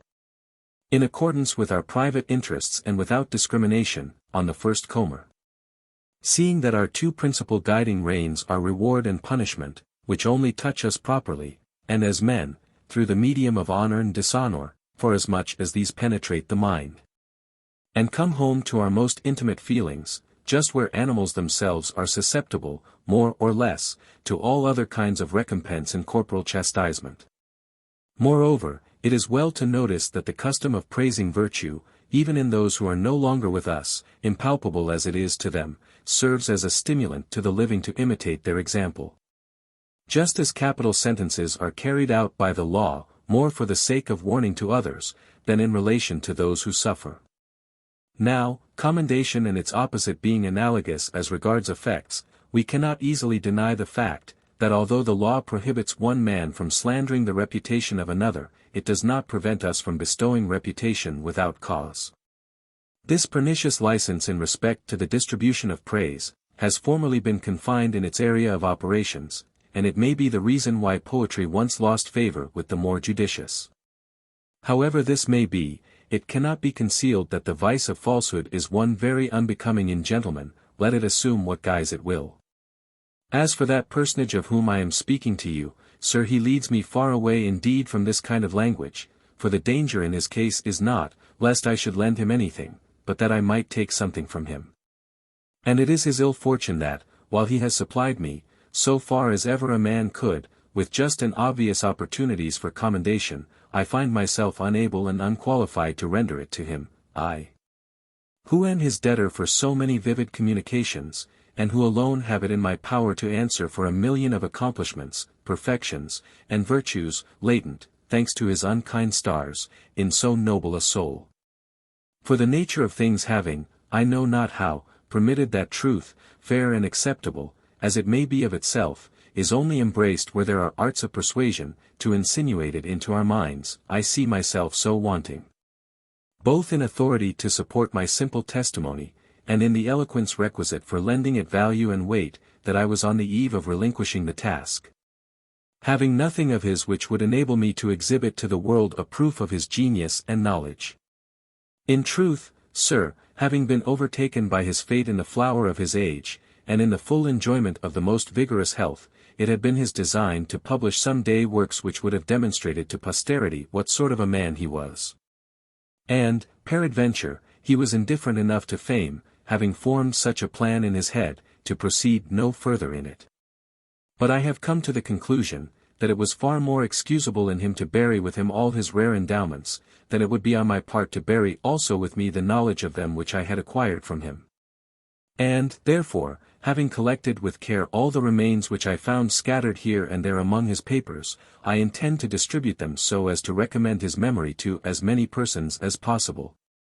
Selecting the most suitable and worthy of my acquaintance, and those whose testimony might do him greatest honor, such as you, sir, who may very possibly have had some knowledge of him during his life. But assuredly too slight to discover the perfect extent of his worth. Posterity may credit me, if it chooses, when I swear upon my conscience, that I knew and saw him to be such as, all things considered, I could neither desire nor imagine a genius surpassing his. I beg you very humbly, sir, not only to take his name under your general protection, but also these 10 or 12 French stanzas, which lay themselves, as of necessity, under shadow of your patronage. For I will not disguise from you, that their publication was deferred, upon the appearance of his other writings, under the pretext, as it was alleged yonder at Paris, that they were too crude to come to light. You will judge, sir, how much truth there is in this.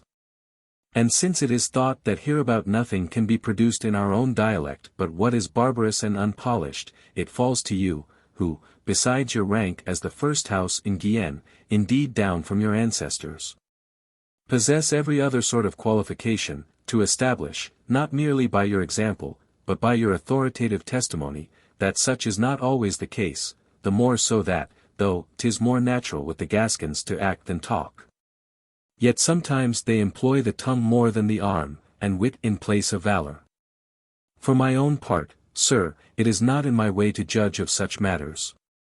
But I have heard persons who are supposed to understand them, say that these stanzas are not only worthy to be presented in the marketplace, but, independently of that, as regards beauty and wealth of invention, they are full of marrow and matter as any compositions of the kind, which have appeared in our language. Naturally each workman feels himself more strong in some special part his art, and those are to be regarded as most fortunate, who lay hands on the noblest, for all the parts essential to the construction of any whole are not equally precious. We find elsewhere, perhaps, greater delicacy phrase, greater softness and harmony of language, but imaginative grace, and in the store of pointed wit, I do not think he has been surpassed. And we should take the account that he made these things neither his occupation nor his study, and that he scarcely took a pen in his hand more than once a year, as is shown by the very slender quantity of his remains. For you see here, sir, green wood and dry, without any sort of selection, all that has come into my possession, insomuch that there are among the rest efforts even of his boyhood. In point of fact, he seems to have written them merely to show that he was capable of dealing with all subjects, for otherwise, thousands of times, in the course of ordinary conversation, I have heard things drop from him infinitely more worthy of being admired, infinitely more worthy of being preserved.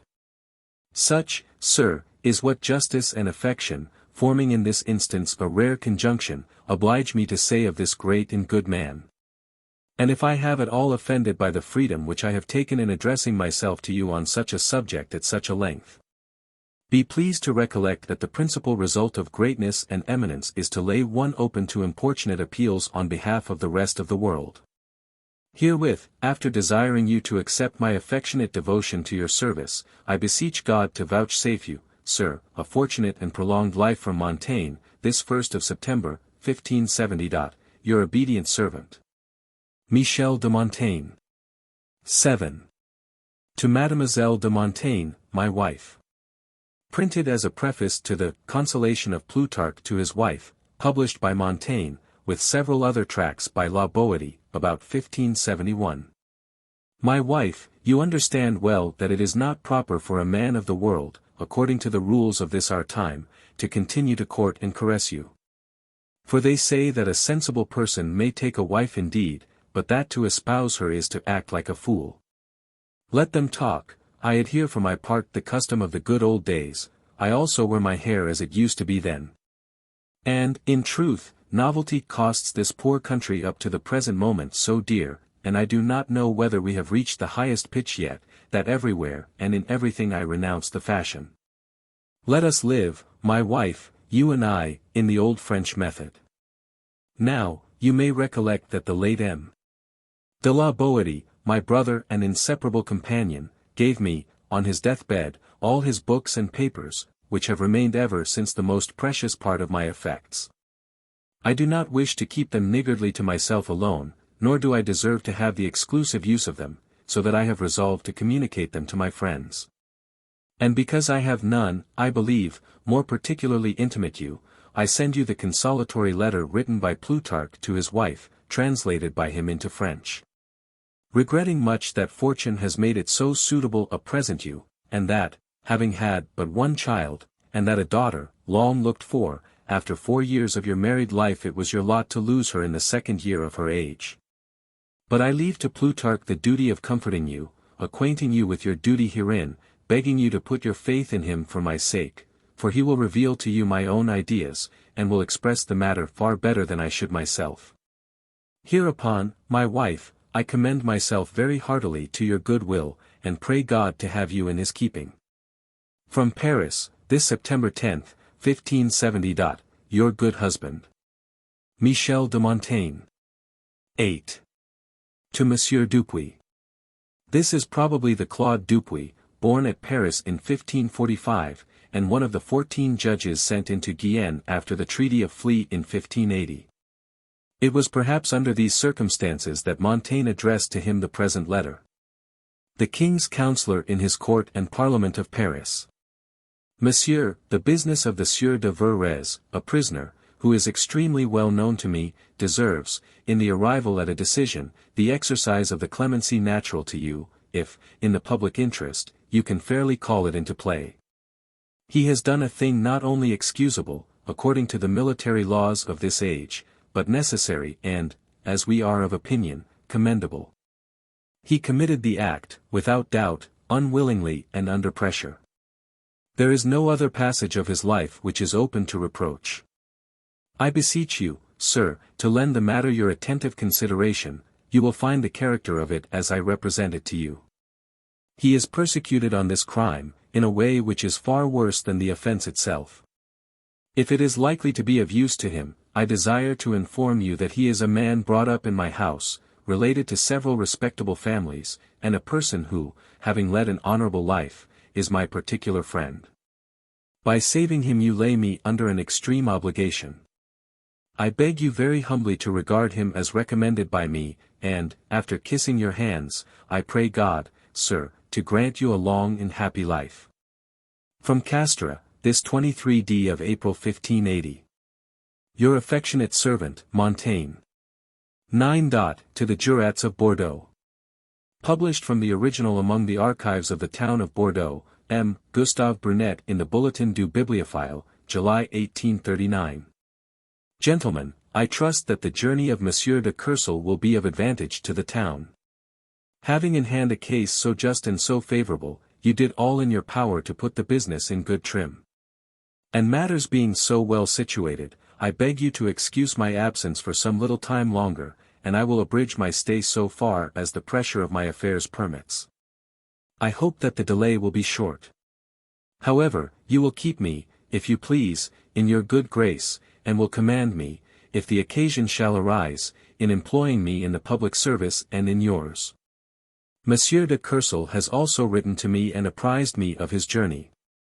I humbly commend myself to you, and pray God, gentlemen, to grant you long and happy life. From Montaigne, this 21st of May, 1582. Your humble brother and servant, Montaigne. X. To the same. The original is among the archives of Toulouse. Gentlemen, I have taken my fair share of the satisfaction which you announced to me as feeling at the good dispatch of your business, as reported to you by your deputies. And I regard it as a favorable sign that you have made such an auspicious commencement of the year. I hope to join you at the earliest convenient opportunity. I recommend myself very humbly to your gracious consideration, and pray God to grant you, gentlemen, a happy and long life. From Montaigne, this February 8, 1585. Your humble brother and servant, Montaigne. 11. To the same. Gentlemen, I have here received news of you from M. le Maréchal. I will not spare either my life or anything else for your service, and will leave it to your judgment whether the assistance I might be able to render by my presence at the forthcoming election would be worth the risk I should run by going into the town, seeing the bad state it is in. This refers to the plague then raging, and which carried off 14,000 persons at Bordeaux. Particularly for people coming away from so fine an air as this is where I am. I will draw as near to you on Wednesday as I can, that is, to Fouilles, if the malady has not reached that place, where, as I write to M. de la Molte, I shall be very pleased to have the honor of seeing one of you to take your directions, and relieve myself of the credentials which M. le Maréchal will give me for you all, commending myself hereupon humbly to your good grace, and praying God to grant you, gentlemen, long and happy life. At Libourne, this 30th of July, 1585. Your humble servant and brother, Montaigne. 12. According to Dr. Payen, this letter belongs to 1588. Its authenticity has been called in question, but wrongly, in our opinion. See Documents and Edits, 1847, page 12. Note in Essays, Edition Paris, 1854, 4. 381. It does not appear to whom the letter was addressed.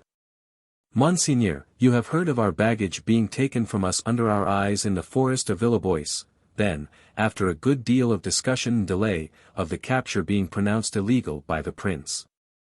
We dared not, however, proceed on our way, from an uncertainty as to the safety of our persons, which should have been clearly expressed on our passports.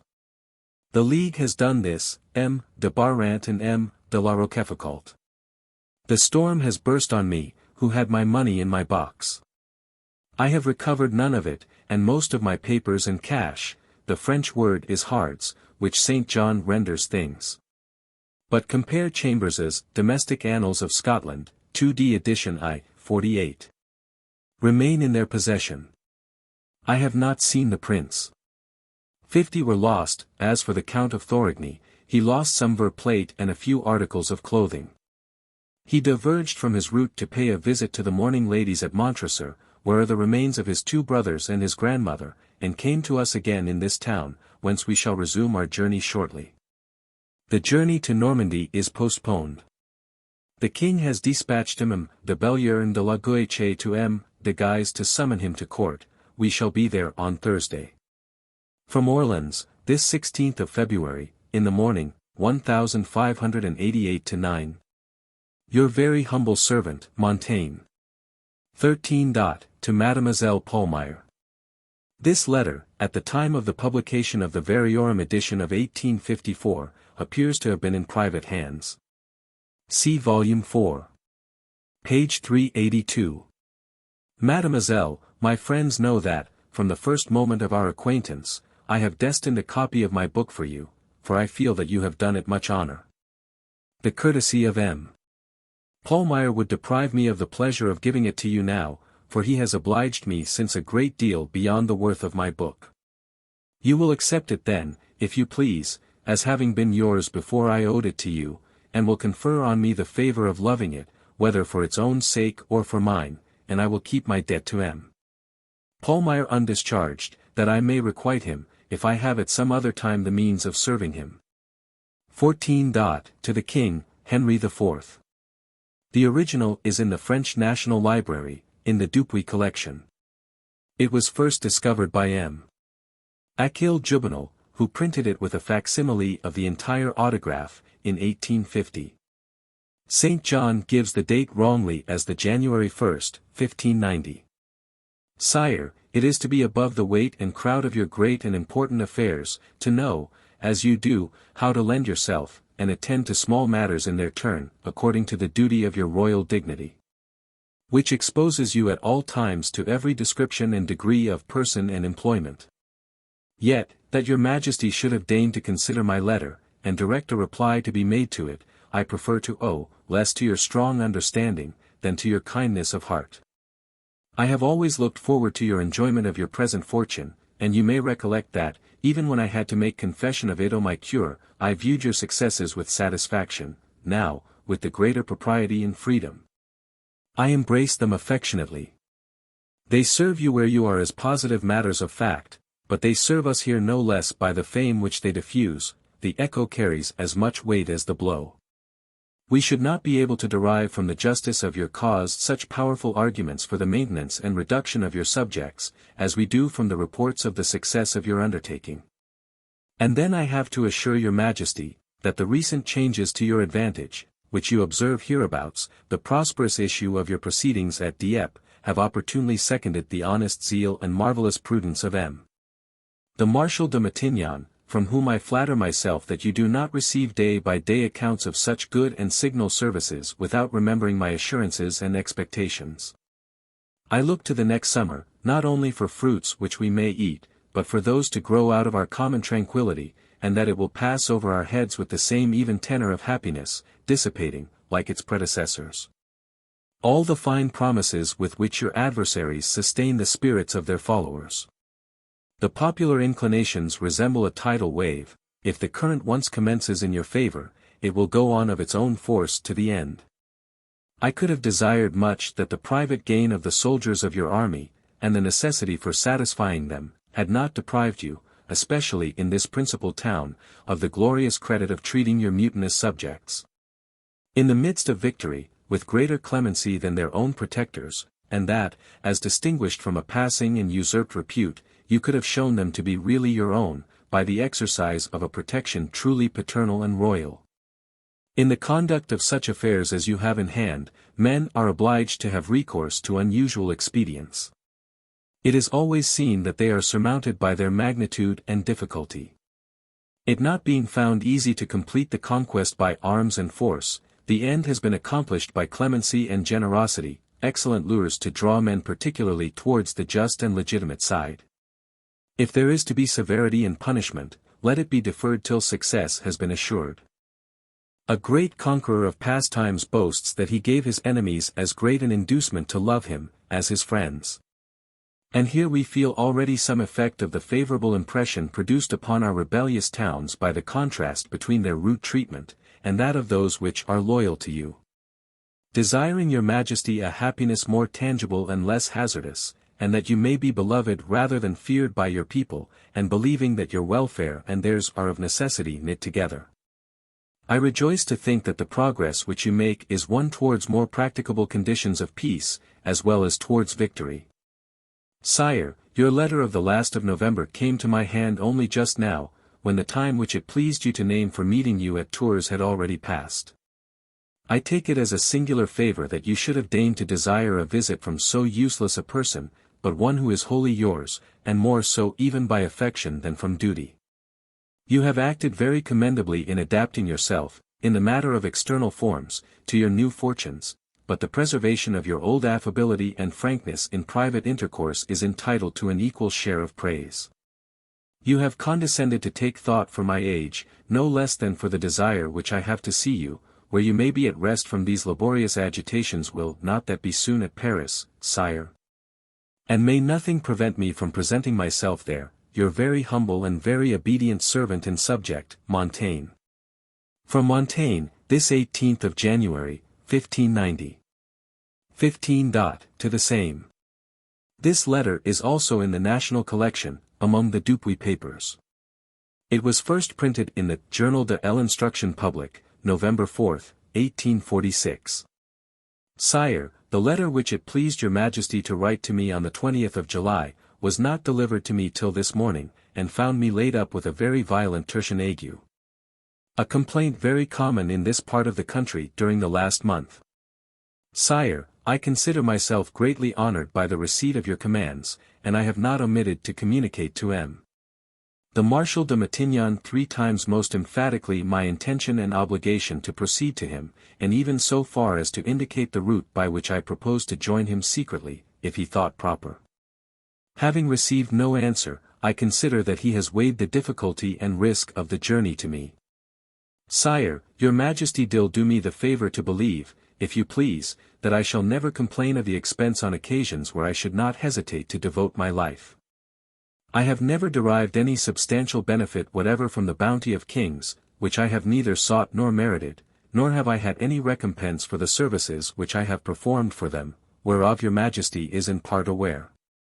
What I have done for your predecessors I shall do still more readily for you. I am as rich, sire, as I desire to be. When I shall have exhausted my purse in attendance on your Majesty at Paris, I will take the liberty to tell you, and then, if you should regard me as worthy of being retained any longer in your suite, you will find me more modest in my claims upon you than the humblest of your officers. Sire, I pray God for your prosperity and health. Your very humble and very obedient servant and subject, Montaigne. From Montaigne, this 2d of September 1590. 16. To the Governor of Guyenne. Monseigneur, I have received this morning your letter, which I have communicated to M. de Gourgues, and we have dined together at the house of M. the Mayor, of Bordeaux. As to the inconvenience of transporting the money named in your memorandum, you see how difficult a thing it is to provide for, but you may be sure that we shall keep as close a watch over it as possible.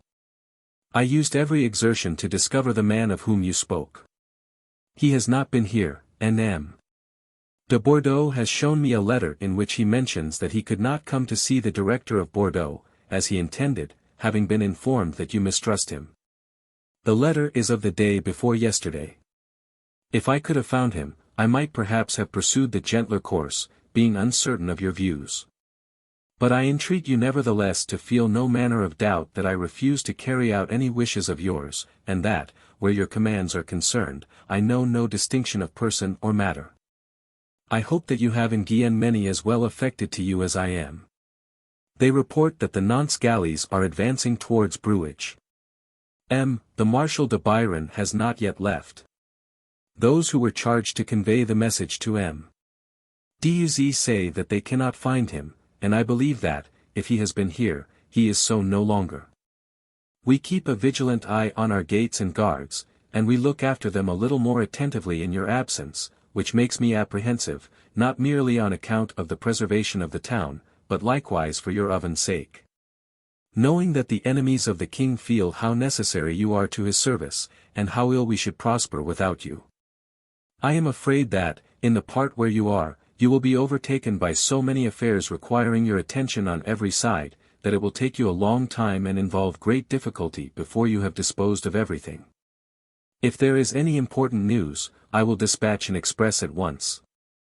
And you may conclude that nothing is stirring if you do not hear from me, at the same time begging you to bear in mind that movements of this kind are wont to be so sudden and unexpected that, if they occur, they will grasp me by the throat before they say a word. I will do what I can to collect news, and for this purpose I will make a point of visiting and seeing men of every shade of opinion. Down to the present time nothing is stirring. De Londel has seen me this morning, and we have been arranging for some advances for the place, where I shall go tomorrow morning. Since I began this letter, I have learnt from Chartreux that two gentlemen, describing themselves as in the service of de Guise, and coming from Agen, have passed near Chartreux, but I was not able to ascertain which road they have taken. They are expecting you at Agen. The Sieur de Mauvesin came as far as Canteloupe, and thence returned, having got some intelligence. I am in search of one Captain Rouse, to whom, wrote, trying to draw him into his cause by all sorts of promises. The rumor of the two Nantes galleys ready to descend on Bruges is confirmed as certain, they carry 2 companies of foot. De Mercure is at Nantes. The Sieur de la Courbe said to the President Nesmond that d'Elbeuf is on this side of Angers, and lodges with his father. He is drawing towards Lower Poitou with 4,000 foot and 400 or 500 horse, having been reinforced by the troops of de Brissac and others, and de Mercure is to join him. The report goes also that Dumaine is about to take the command of all the forces they have collected in Auvergne, and that he will cross Le Forêt to advance on Rouergue-en-Esse, that is to say, on the King of Navarre, against whom all this is being directed. De Lansac is at Bourg, and has 2 war vessels, which remain in attendance on him. His functions are naval. I tell you what I learn, and mix up together the more or less probable hearsay of the town with actual matter of fact, that you may be in possession of everything. I beg you most humbly to return directly affairs may allow you to do so, and assure you that, meanwhile, we shall not spare our labor, or, if that were necessary, our life, to maintain the king's authority throughout. Monseigneur, I kiss your hands very respectfully, and pray God to have you in his keeping. From Bordeaux, Wednesday night, 22 May, 1590-91, Your very humble servant. Montaigne. I have seen no one from the King of Navarre, they say that de Biron has seen him. The author to the reader. Omitted by Cotton. Reader, thou hast here an honest book. It doth at the outset forewarn thee that, in contriving the same, I have proposed to myself no other than a domestic and private end, I have had no consideration at all either to thy service or to my glory. My powers are not capable of any such design. I have dedicated it to the particular commodity of my kinsfolk and friends, so that, having lost me, which they must do shortly, they may therein recover some traits of my conditions and humors, and by that means preserve more whole and more lifelike, the knowledge they had of me. Had my intention been to seek the world's favor, I should surely have adorned myself with borrowed beauties. I desire therein to be viewed as I appear in mine own genuine, simple, and ordinary manner. Without study and artifice, for it is myself I paint. My defects are therein to be read to the life, and any imperfections in my natural form, so far as public reverence hath permitted me. If I had lived among those nations, which, they say, yet dwell under the sweet liberty of nature's primitive laws, I assure thee I would most willingly have painted myself quite fully and quite naked. Thus, reader, myself am the matter of my book, there's no reason thou shouldst employ thy leisure about so frivolous and vain a subject. Therefore farewell. From Montaigne, the June 12, 1580, so in the edition of 1595. The edition of 1588 has June 12, 1588. From Montaigne, the March 1, 1580. See Bonifon, Montaigne, 1893, page 254. The book had been licensed for the press on the May 9 previous. The edition of 1588 has June 12, 1588, winky face. Essays of Michel de Montaigne. Translated by Charles Cotton. Edited by William Carew Hazlitt. 1877.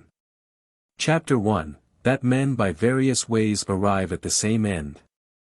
The most usual way of appeasing the indignation of such as we have any way offended, when we see them in possession of the power of revenge, and find that we absolutely lie at their mercy, is by submission, to move them to commiseration and pity. And yet bravery, constancy, and resolution, however quite contrary means, have sometimes served to produce the same effect. Florio's version begins thus: the most swall way to appease those minds we have offended, when revenge lies in their hands, and that we stand at their mercy, is by submission to move them to commiseration and pity. Nevertheless, courage, constancy, and resolution, means altogether opposite, have sometimes wrought the same effect. The spelling is Florio's D.W. Edward, Prince of Wales, Edward, the Black Prince. D.W. The same who so long governed our Guienne, a personage whose condition and fortune have in them a great deal of the most notable and most considerable parts of grandeur, having been highly incensed by the Limousins, and taking their city by assault, was not, either by the cries of the people, or the prayers and tears of the women and children, abandoned to slaughter and prostrate at his feet for mercy, to be stayed from prosecuting his revenge. Till, penetrating further into the town, he at last took notice of 3 French gentlemen. These were Jean de Villemur, Hugh de la Roche, and Roger de Beaufort. Froissart, I.C. 289. The city was Limoges. D.W. who with incredible bravery alone sustained the power of his victorious army. Then it was that consideration and respect unto so remarkable a valor first stopped the torrent of his fury, and that his clemency, beginning with these 3 cavaliers, was afterwards extended to all the remaining inhabitants of the city. Scanderbeg, Prince of Epirus, pursuing one of his soldiers with purpose to kill him, the soldier, having in vain tried by all the ways of humility and supplication to appease him, resolved, as his last refuge, to face about and await him sword in hand, which behavior of his gave a sudden stop to his captain's fury, who, foreseeing him assume so notable a resolution, received him into grace. An example, however, that might suffer another interpretation with such as have not read of the prodigious force and valor of that prince. The Emperor Conrad III, having besieged Guelph, Duke of Bavaria, in 1140, in Weinsberg, Upper Bavaria, would not be prevailed upon, what mean and unmanly satisfactions soever were tendered to him, to condescend to milder conditions than that the ladies and gentlewomen only who were in the town with the Duke might go out without violation of their honor, on foot, and with so much only as they could carry about them. Whereupon they, out of magnanimity of heart, presently contrived to carry out, upon their shoulders, their husbands and children, and the Duke himself. A sight at which the Emperor was so pleased, that, ravished with the generosity of the action, he wept for joy, and immediately extinguishing in his heart the mortal and capital hatred he had conceived against this Duke, he from that time forward treated him and his with all humanity. The one and the other of these 2 ways would with great facility work upon my nature. For I have a marvelous propensity to mercy and mildness, and to such a degree that I fancy of the 2 I should sooner surrender my anger to compassion than to esteem. And yet pity is reputed a vice amongst the Stoics, who will that we succor the afflicted, but not that we should be so affected with their sufferings as to suffer with them. I conceive these examples not ill-suited to the question in hand, and the rather because therein we observe these great souls assaulted and tried by these two several ways, to resist the one without relenting, and to be shook and subjected by the other. It may be true that to suffer a man's heart to be totally subdued by compassion may be imputed to facility, effeminacy, and over-tenderness. Whence it comes to pass that the weaker natures, as of women, children, and the common sort of people, are the most subject to it, but after having resisted and disdained the power of groans and tears. To yield to the sole reverence of the sacred image of valor, this can be no other than the effect of a strong and inflexible soul enamored of and honoring masculine and obstinate courage.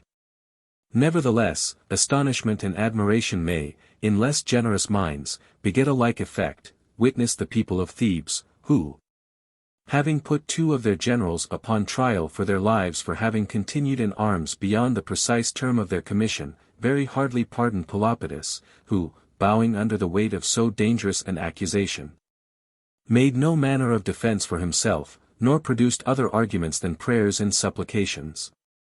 Whereas, on the contrary, Epaminondas, falling to recount magniloquently the exploits he had performed in their service, and, after a haughty and arrogant manner reproaching them with ingratitude and injustice, they had not the heart to proceed any further in his trial, but broke up the court and departed, the whole assembly highly commending the high courage of this personage.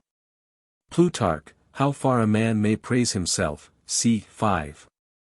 Dionysius the Elder, after having, by a tedious siege and through exceeding great difficulties, taken the city of Reggio, and in it the governor Phaeton, a very gallant man, who had made so obstinate a defense, was resolved to make him a tragical example of his revenge, in order whereunto he first told him, that he had the day before caused his son and all his kindred to be drowned.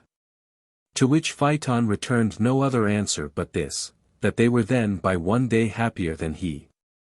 After which, causing him to be stripped, and delivering him into the hands of the tormentors, he was by them not only dragged through the streets of the town, and most ignominiously and cruelly whipped, but moreover vilified with most bitter and contumelious language, yet still he maintained his courage entire all the way, with a strong voice and undaunted countenance proclaiming the honorable and glorious cause of his death. Namely, for that he would not deliver up his country into the hands of a tyrant, at the same time denouncing against him a speedy chastisement from the offended gods.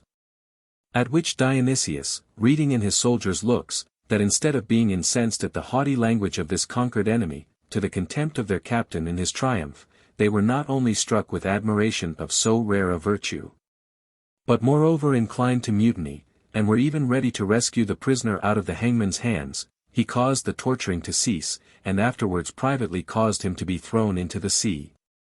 Diet. Sic. 14. 29. Man, in good earnest, is a marvellous vain, fickle, and unstable subject, and on whom it is very hard to form any certain and uniform judgment. For Pompey could pardon the whole city of the Mamertines, though furiously incensed against it, upon the single account of the virtue and magnanimity of one citizen, Zeno, Plutarch calls him Stheno. And also Sthemnus and Sthenus, who took the fault of the public wholly upon himself. Neither entreated other favor, but alone to undergo the punishment for all, and yet Sylla's host, having in the city of Perugia, Plutarch says Praeneste, a town of Latium, manifested the same virtue, obtained nothing by it either for himself or his fellow citizens. And, directly contrary to my first examples, the bravest of all men, and who was reputed so gracious to all those he overcame, Alexander, having, after many great difficulties, forced the city of Gaza, and, entering, found Batise, who commanded there, and of whose valor in the time of this siege he had most marvelous manifest proof, alone, forsaken by all his soldiers, his armor hacked and hewed to pieces, covered all over with blood and wounds, and yet still fighting in the crowd of a number of Macedonians, who were laying on him on all sides, he said to him, nettled at so dear-bought a victory, for, in addition to the other damage, he had 2 wounds newly received in his own person. Thou shalt not die, Batise, as thou dost intend. Be sure thou shalt suffer all the torments that can be inflicted on a captive. To which menace the other returning no other answer, but only a fierce and disdainful look. What, says Alexander, observing his haughty and obstinate silence, is he too stiff to bend a knee? Is he too proud to utter one suppliant word? Truly, I will conquer this silence. And if I cannot force a word from his mouth, I will, at least, extract a groan from his heart. And thereupon converting his anger into fury, presently commanded his heels to be bored through, causing him, alive, to be dragged, mangled, and dismembered at a cart's tail. Quintus Curtius, 4. 6. This act of cruelty has been doubted, notwithstanding the statement of Curtius. Was it that the height of courage was so natural and familiar to this conqueror, that because he could not admire, he respected it the less? Or was it that he conceived valor to be a virtue so peculiar to himself, that his pride could not, without envy, endure it in another? Or was it that the natural impetuosity of his fury was incapable of opposition? Certainly, had it been capable of moderation, it is to be believed that in the sack and desolation of Thebes, to see so many valiant men, lost and totally destitute of any further defense, cruelly massacred before his eyes, would have appeased it, where there were above 6,000 put to the sword, of whom not one was seen to fly, or heard to cry out for quarter. But, on the contrary, every one running here and there to seek out and to provoke the victorious enemy to help them to an honorable end.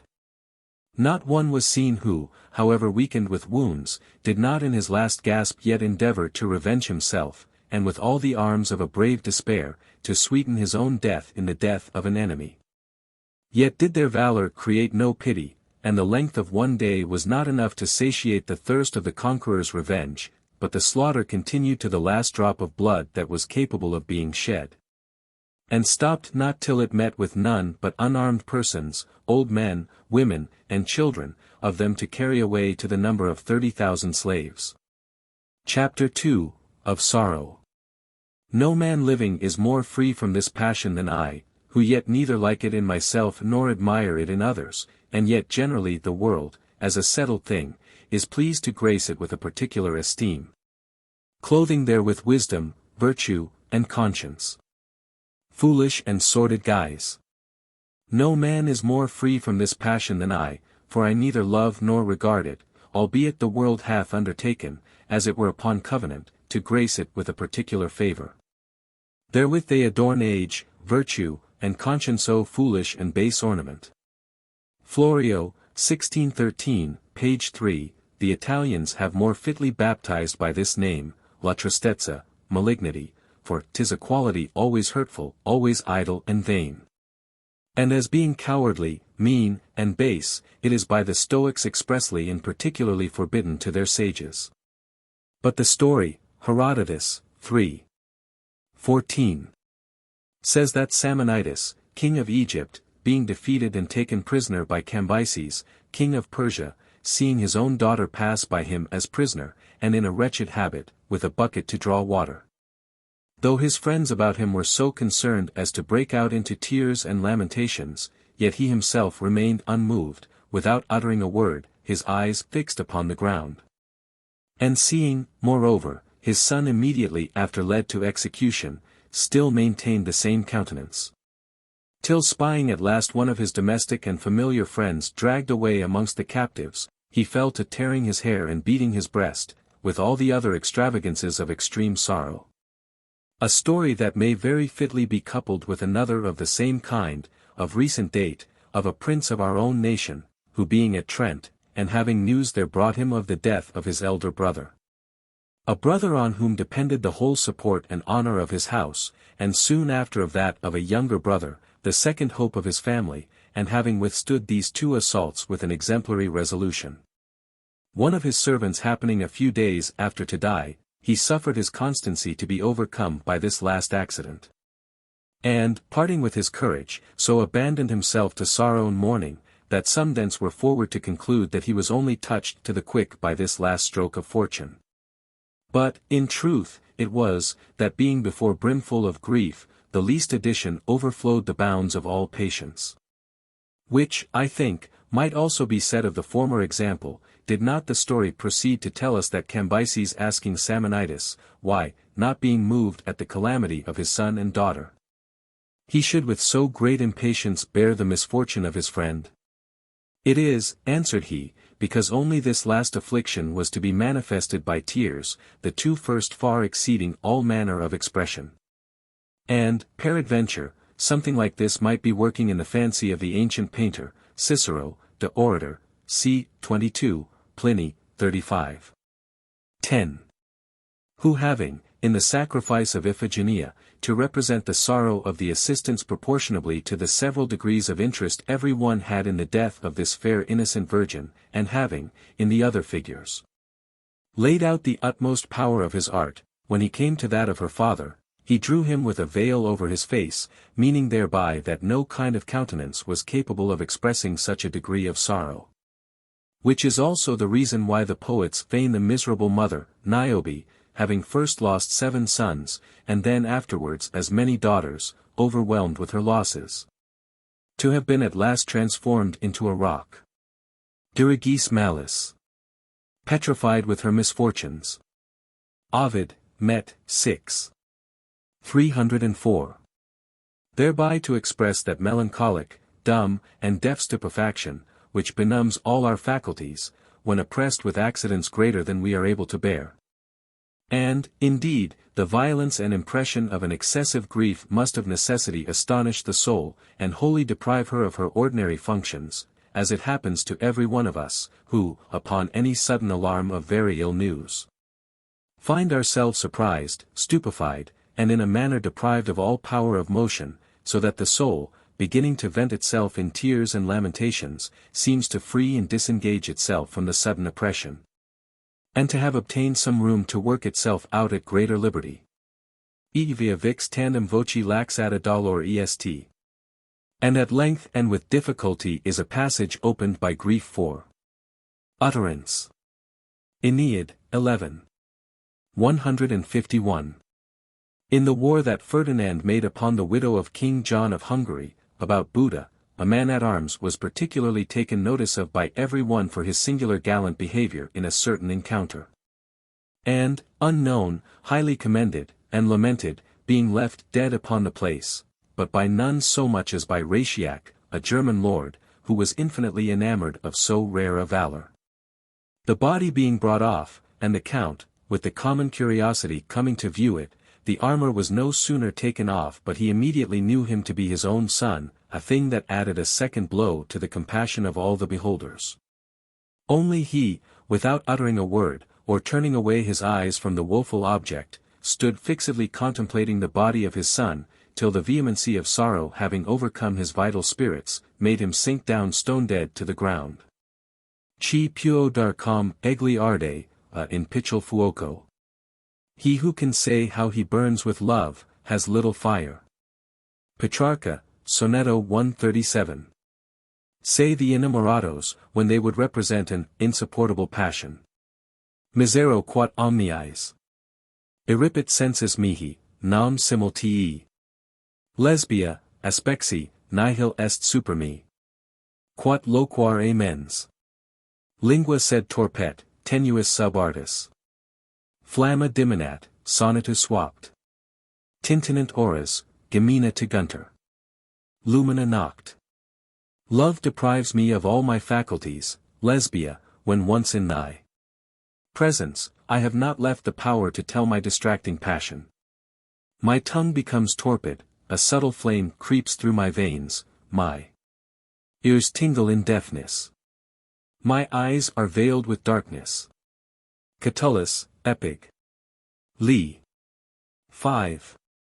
Neither is it in the height and greatest fury of the fit that we are in a condition to pour out our complaints or our amorous persuasions, the soul being at that time overburdened, and laboring with profound thoughts, and the body dejected and languishing with desire. And thence it is that sometimes proceed those accidental impotencies that so unseasonably surprise the lover, and that frigidity which by the force of an immoderate ardor seizes him even in the very lap of fruition. The edition of 1588 has here, an accident not unknown to myself. For all passions that suffer themselves to be relished and digested are but moderate. Curi leaves loquuntur, ingenti stupunt. Light griefs can speak, deep sorrows are dumb. Seneca, Hippolytus, Act 2. Scene 3. A surprise of unexpected joy does likewise often produce the same effect. Ut me conspexit venientem, iti Troja circum. Arma e mens vidit, magnis exterita monstris. Dirigit visu in medio. Calor ossa reliquit. Labator, e longo vix tandem tempore fader. When she beheld me advancing, and saw, with stupefaction, the Trojan arms around me, terrified with so great a prodigy, she fainted away at the very sight, vital warmth forsook her limbs, she sinks down, and after a long interval, with difficulty speaks.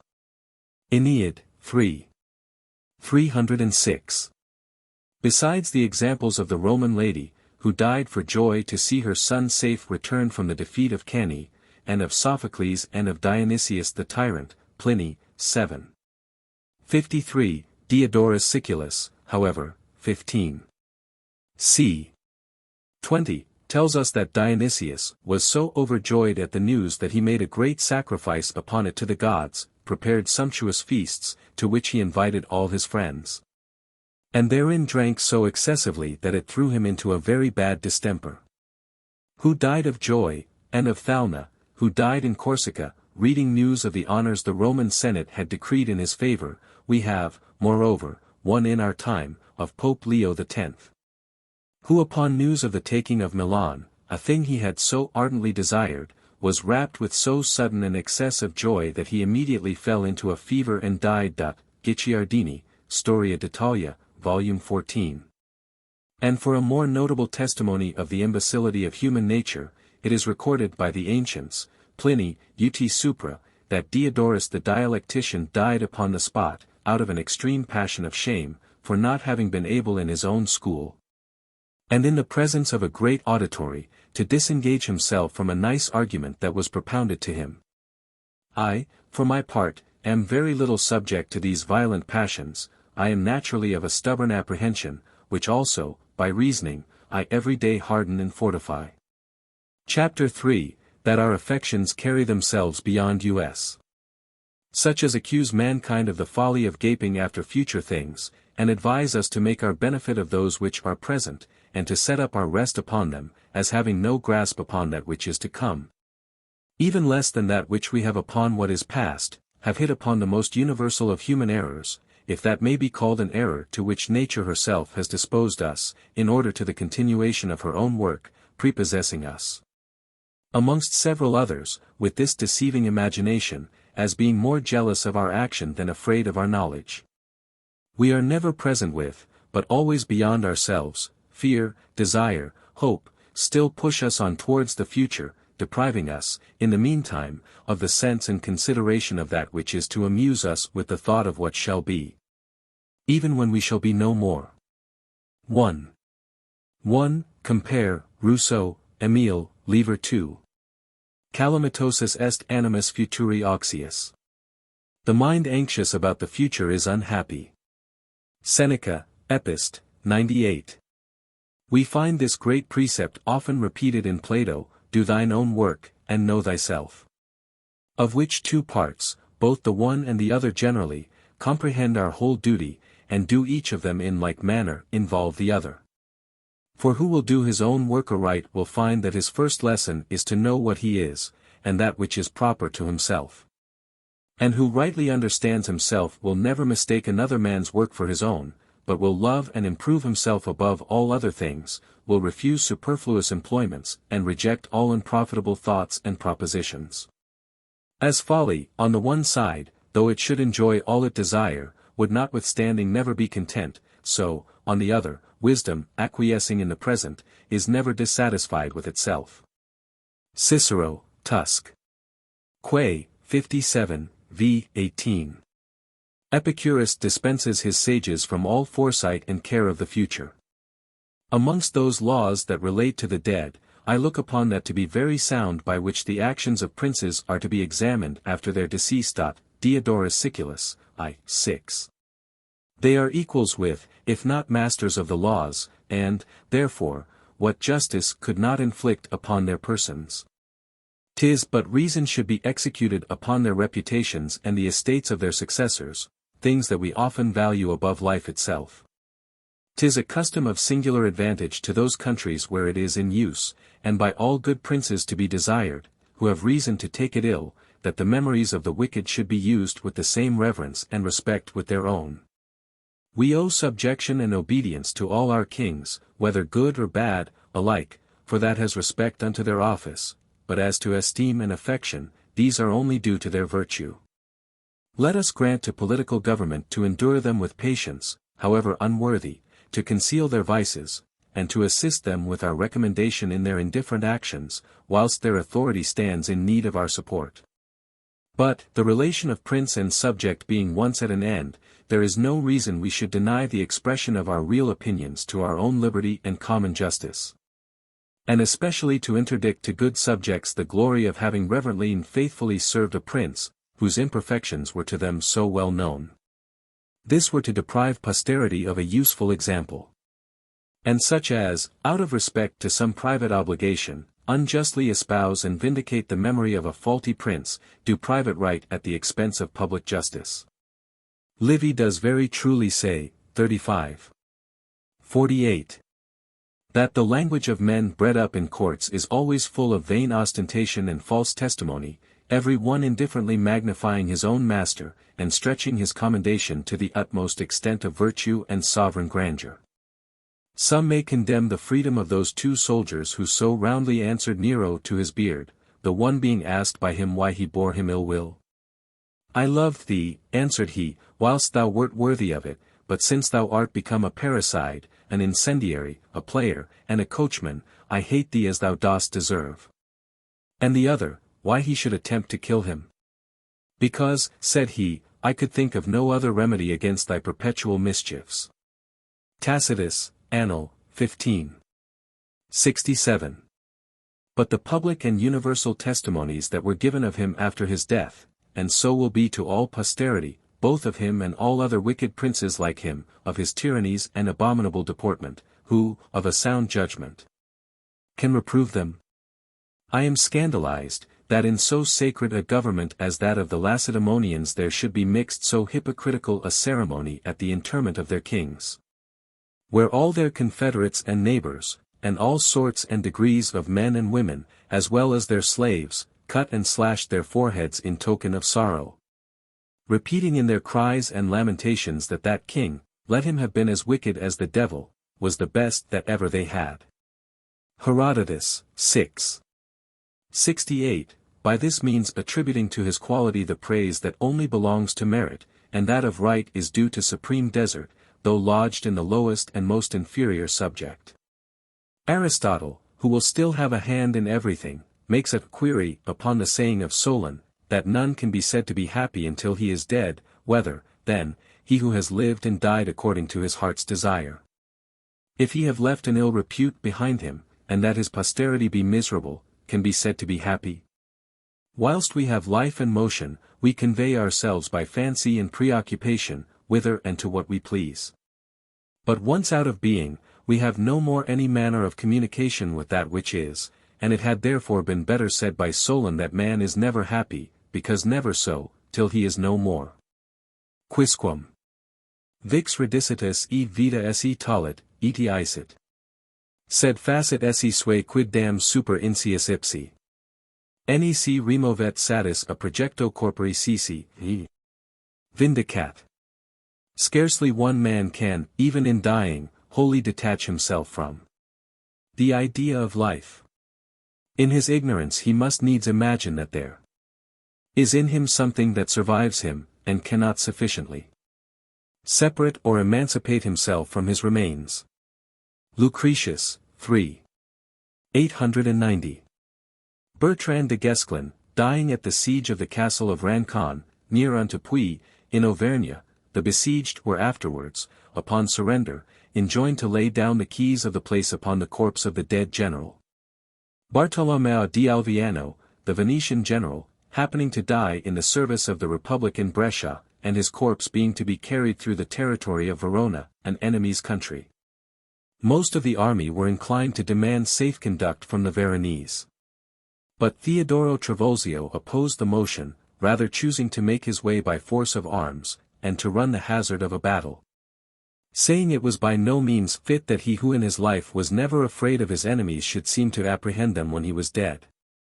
In truth, in affairs of the same nature, by the Greek laws, he who made suit to an enemy for a body to give it burial renounced his victory, and had no more right to erect a trophy, and he to whom such suit was made was reputed victor. By this means it was that Nicias lost the advantage he had visibly obtained over the Corinthians, and that Agesilaus, on the contrary, assured that which he had before very doubtfully gained over the Boeotians. Plutarch, Life of Nicias, c. 2. Life of Agesilaus, c. 6. These things might appear strange, had it not been a general practice in all ages not only to extend the concern of ourselves beyond this life, but, moreover, to fancy that the favor of heaven does not only very often accompany us to the grave, but has also, even after life, a concern for our ashes, of which there are so many ancient examples, to say nothing of those of our own observation, that it is not necessary I should longer insist upon it. Edward I, King of England, having in the long wars betwixt him and Robert, King of Scotland, had experience of how great importance his own immediate presence was to the success of his affairs. Having ever been victorious in whatever he undertook in his own person, when he came to die, bound his son in a solemn oath that, so soon as he should be dead he should boil his body till the flesh parted from the bones, and bury the flesh, reserving the bones to carry continually with him in his army, so often as he should be obliged to go against the Scots, as if destiny had inevitably attached victory, even to his remains. John Ziska, the same who, to vindication of Wycliffe's heresies, troubled the Bohemian state, left order that they should flay him after his death, and of his skin make a drum to carry in the war against his enemies, fancying it would contribute to the continuation of the successes he had always obtained in the wars against them. In like manner certain of the Indians, in their battles with the Spaniards, carried with them the bones of one of their captains, in consideration of the victories they had formerly obtained under his conduct. And other people of the same New World carry about with them, in their wars, the relics of valiant men who have died in battle, to incite their courage and advance their fortune. Of which examples the first reserve nothing for the tomb but the reputation they have acquired by their former achievements, but these attribute to them a certain present and active power. The proceeding of Captain Bayard is of a better composition, who finding himself wounded to death with an harquebus shot, and being importuned to retire out of the fight, made answer that he would not begin at the last gasp to turn his back to the enemy, and accordingly still fought on, till feeling himself too faint and no longer able to sit on his horse, he commanded his steward to set him down at the foot of a tree, but so that he might die with his face towards the enemy, which he did. I must yet add another example, equally remarkable for the present consideration with any of the former. The Emperor Maximilian, great-grandfather to the now King Philip, Philip II of Spain, was a prince endowed throughout with great and extraordinary qualities, and amongst the rest with a singular beauty of person, but had withal a humour very contrary to that of other princes, who for the dispatch of their most important affairs convert their close stool into a chair of state, which was, that he would never permit any of his bedchamber, how familiar soever, to see him in that posture, and would steal aside to make water as religiously as a virgin, shy to discover to his physician or any other whomsoever those parts that we are accustomed to conceal. I myself, who have so impudent a way of talking, am, nevertheless, naturally so modest this way, that unless at the importunity of necessity or pleasure, I scarcely ever communicate to the sight of any either those parts or actions that custom orders us to conceal, wherein I suffer more constraint than I conceive is very well becoming a man, especially of my profession. But he nourished this modest humour to such a degree of superstition as to give express orders in his last will that they should put him on drawers so soon as he should be dead. To which, methinks, he would have done well to have added that he should be blindfolded, too, that put them on. The charge that Cyrus left with his children, that neither they, nor any other, should either see or touch his body after the soul was departed from it. Xenophon, Cyropedia, 8. 7. I attribute to some superstitious devotion of his.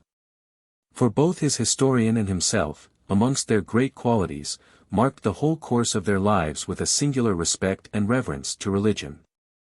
I was by no means pleased with a story, told me by a man of very great quality of a relation of mine, and one who had given a very good account of himself both in peace and war, that, coming to die in a very old age, of excessive pain of the stone, he spent the last hours of his life in an extraordinary solicitude about ordering the honor and ceremony of his funeral, pressing all the men of condition who came to see him to engage their word to attend him to his grave, importuning this very prince, who came to visit him at his last gasp, with a most earnest supplication that he would order his family to be there, and presenting before him several reasons and examples to prove that it was a respect due to a man of his condition, and seemed to die content, having obtained this promise, and appointed the method and order of his funeral parade.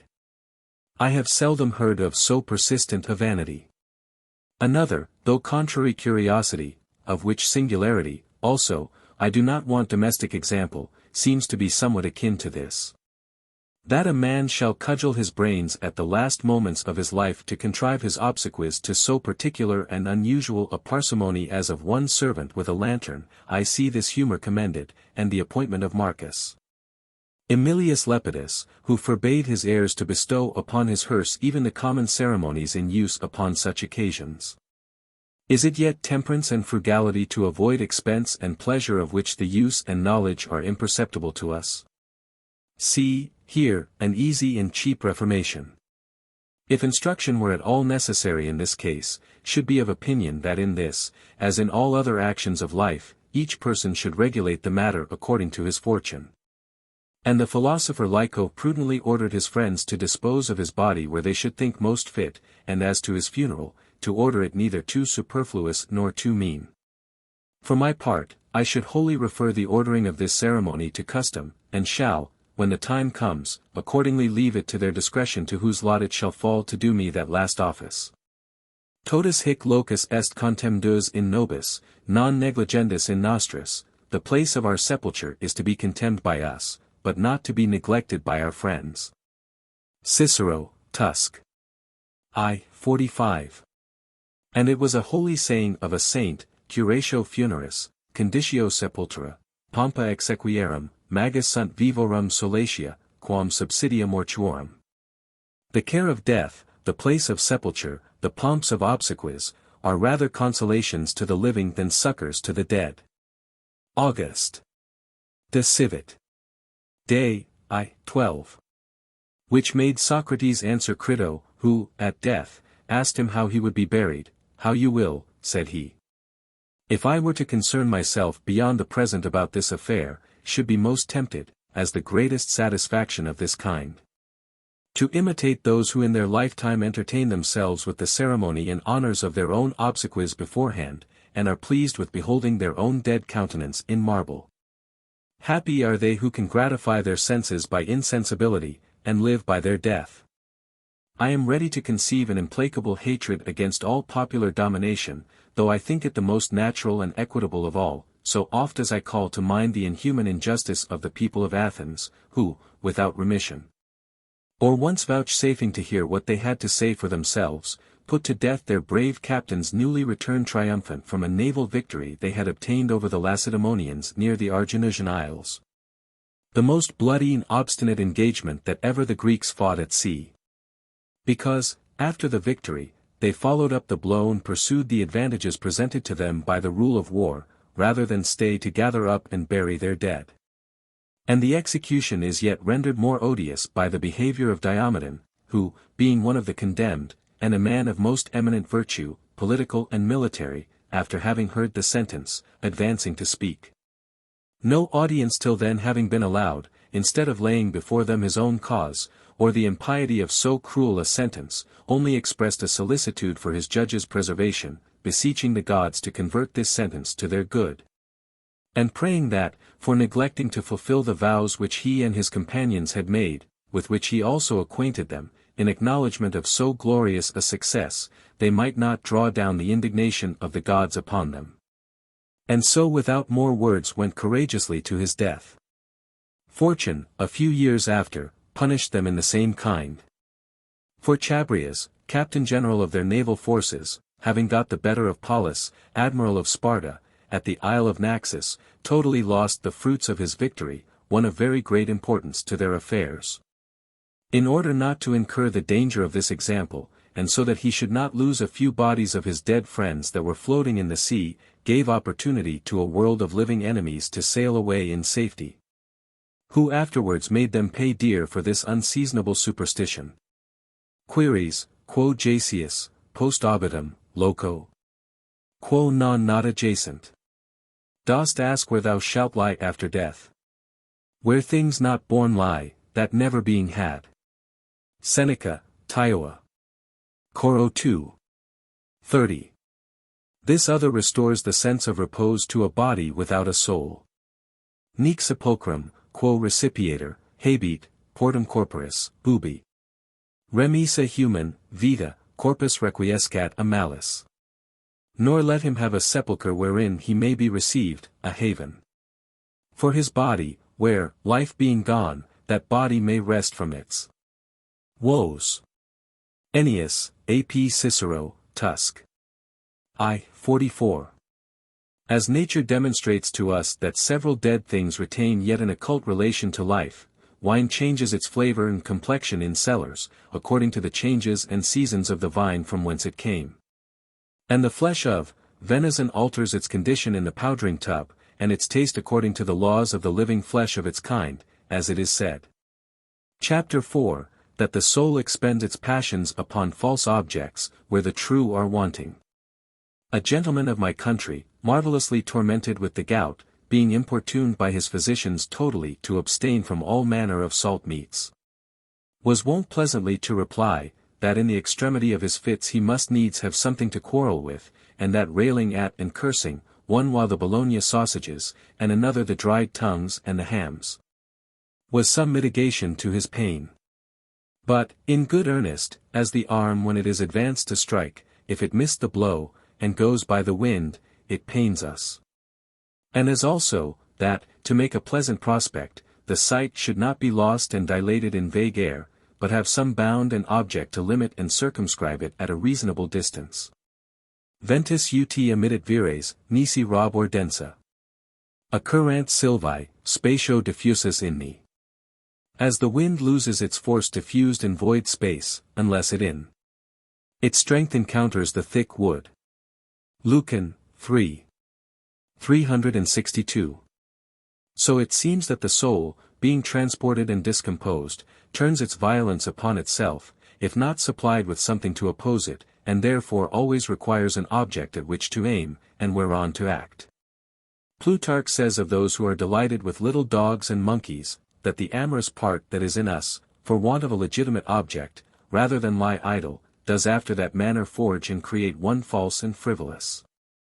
And we see that the soul, in its passions, inclines rather to deceive itself, by creating a false and fantastical a subject, even contrary to its own belief, than not to have something to work upon. After this manner brute beasts direct their fury to fall upon the stone or weapon that has hurt them, and with their teeth even execute revenge upon themselves for the injury they have received from another. Panones haud litter. Post ictum severe ursa. Chue jaculum parva libes amintavit habina. Se rotat in vulnus, talumcae rada receptum. Impedit, e secum fugientem circuit has tam. So the she-bear, fiercer after the blow from the Libyan's thong, hurled dart, turns round upon the wound, and attacking the received spear, twists it, as she flies. Lucan, 6.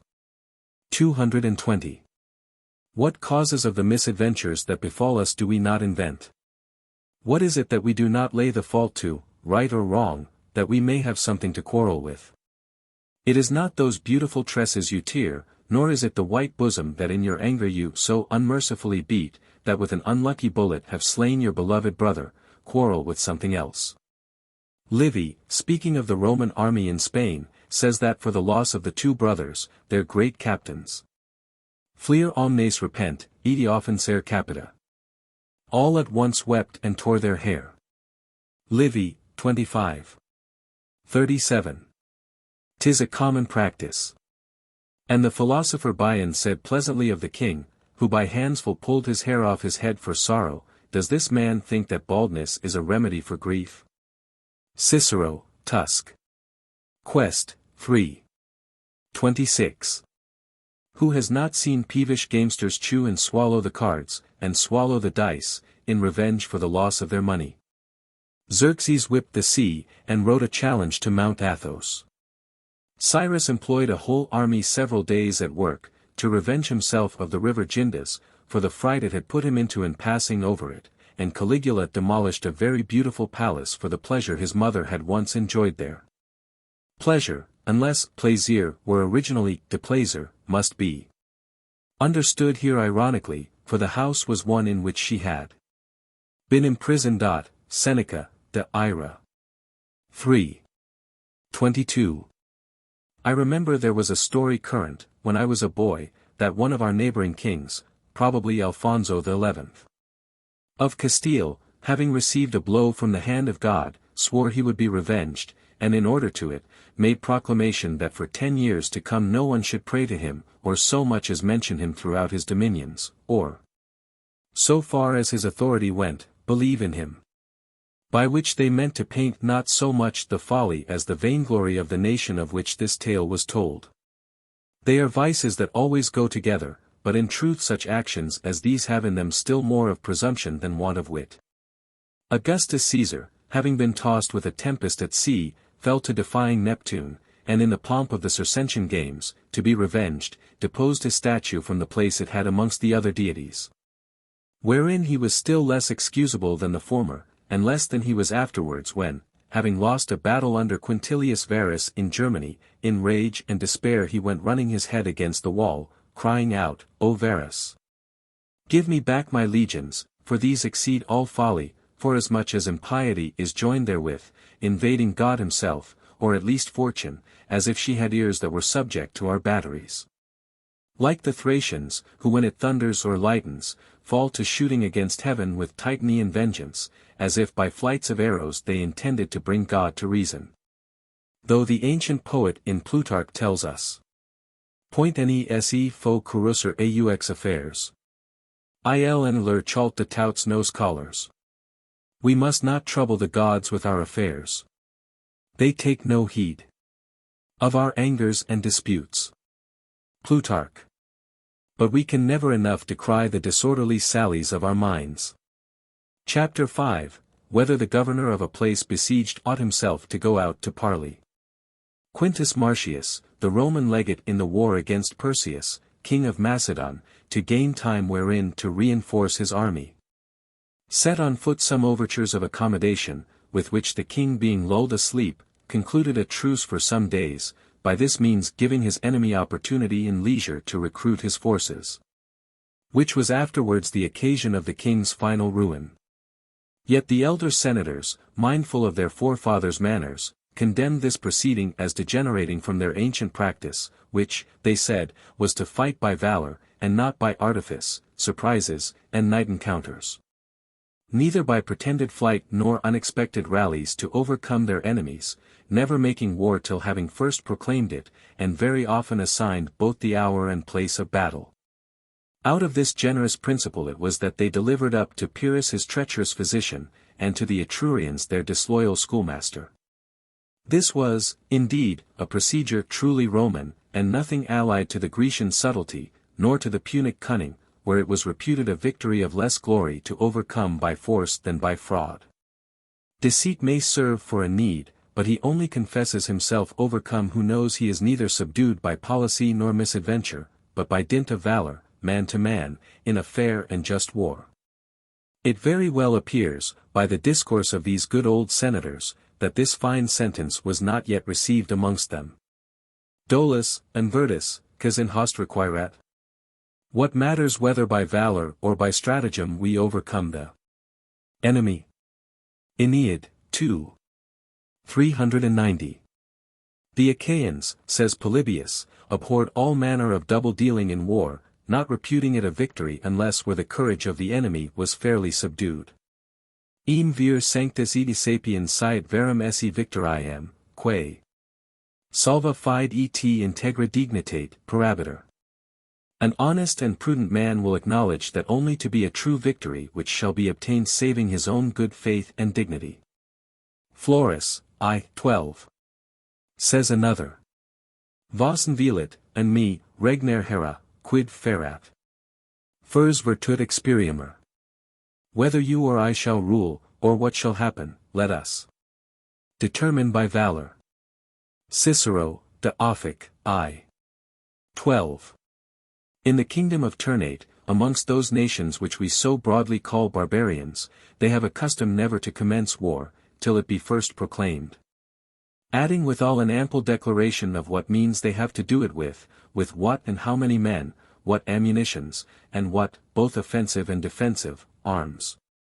But also, that being done, if their enemies do not yield and come to an agreement, they conceive it lawful to employ without reproach in their wars any means which may help them to conquer.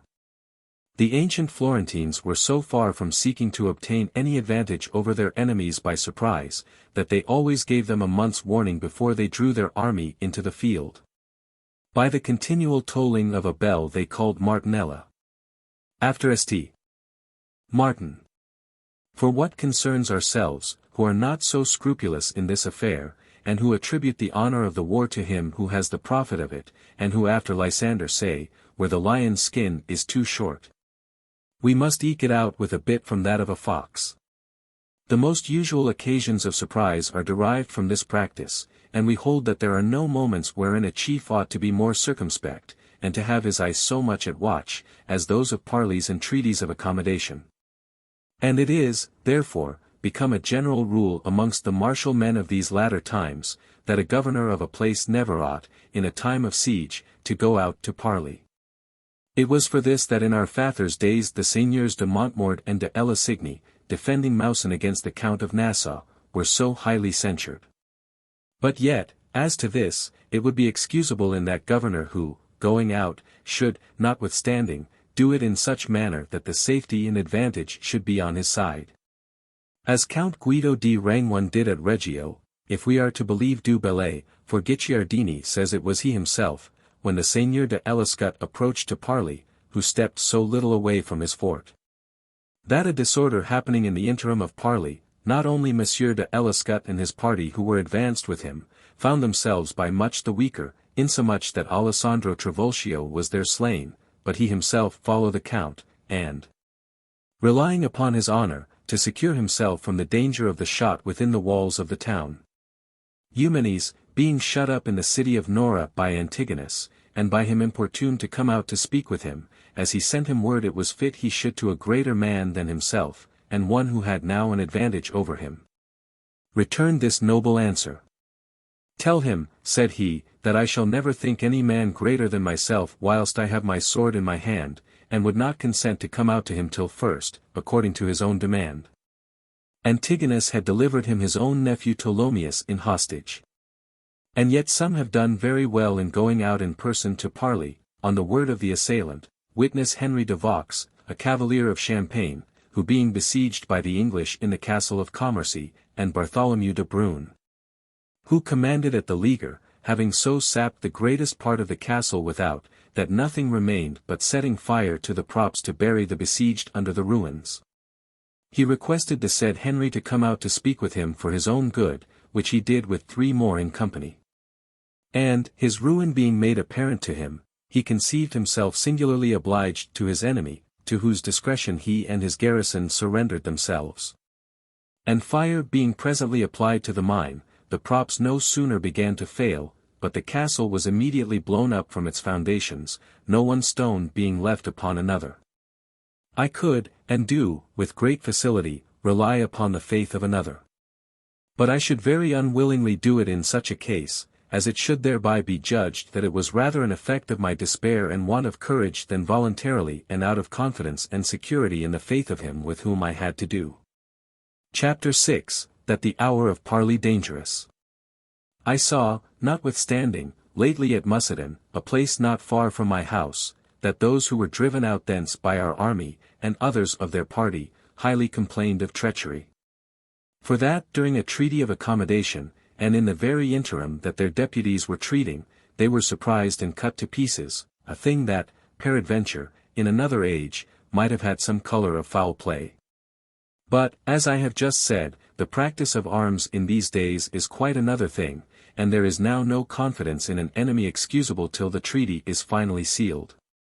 And even then the conqueror has enough to do to keep his word, so hazardous a thing it is to entrust the observation of the faith a man has engaged to a town that surrenders upon easy and favourable conditions, to the license of a victorious army, and to give the soldier free entrance into it in the heat of blood. Lucius Aemilius Regillus, the Roman praetor, having lost his time in attempting to take the city of Phocea by force, by reason of the singular valour wherewith the inhabitants defended themselves, conditioned, at last, to receive them as friends to the people of Rome, and to enter the town, as into a confederate city, without any manner of hostility, of which he gave them all assurance. But having, for the greater pomp, brought his whole army in with him, it was no more in his power, with all the endeavour he could use, to restrain his people, so that, avarice and revenge trampling under foot both his authority and all military discipline, he there saw a considerable part of the city sacked and ruined before his face.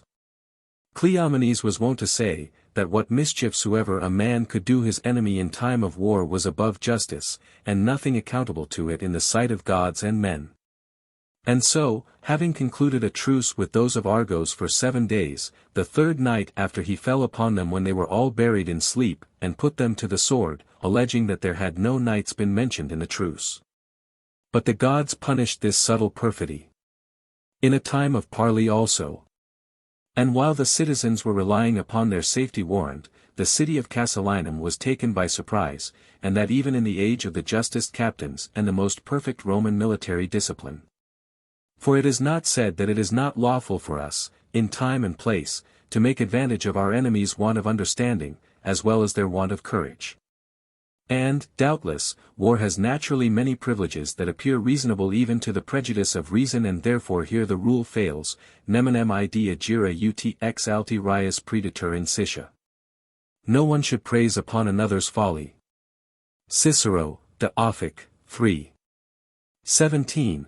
But I am astonished at the great liberty allowed by Xenophon in such cases, and that both by precept and by the example of several exploits of his complete emperor. An author of very great authority, I confess, in those affairs, as being in his own person both a great captain and a philosopher of the first form of Socrates' disciples.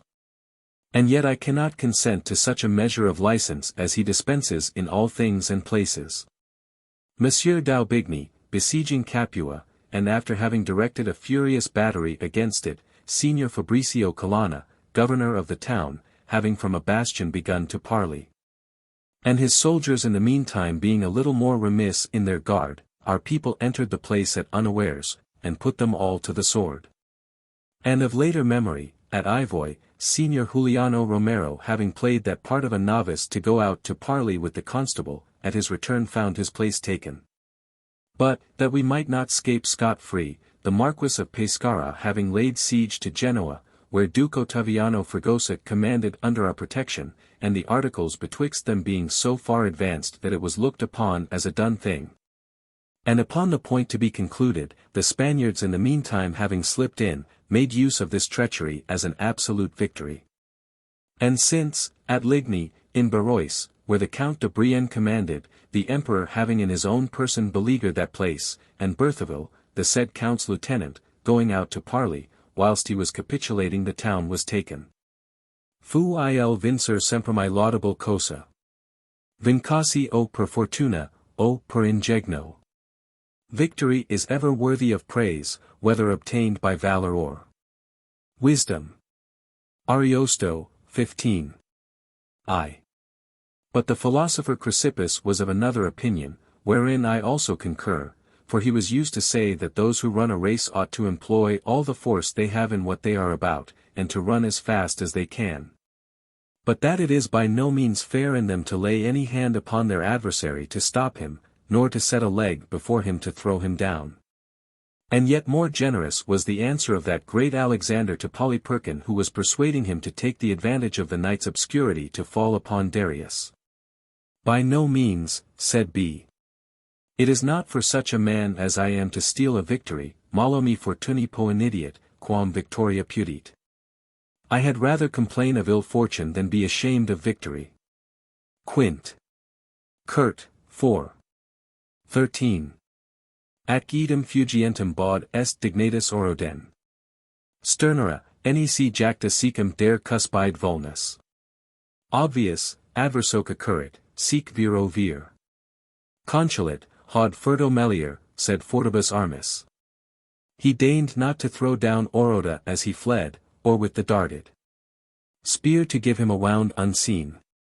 But overtaking him, he confronted him face to face, and encountered man to man, superior, not in stratagem, but in valiant arms. Aeneid, X. 732. Chapter 7, that the intention is judge of our actions. 'Tis a saying, that death discharges us of all our obligations. I know some who have taken it in another sense. Henry VII, King of England, articled with Don Philip, son to Maximilian the Emperor, or, to place him more honorably, father to the Emperor Charles V. That the said Philip should deliver up the Duke of Suffolk of the White Rose, his enemy, who was fled into the Low Countries, into his hands. Which Philip accordingly did, but upon condition, nevertheless, that Henry should attempt nothing against the life of the said Duke, but coming to die, the king in his last will commanded his son to put him to death immediately after his decease.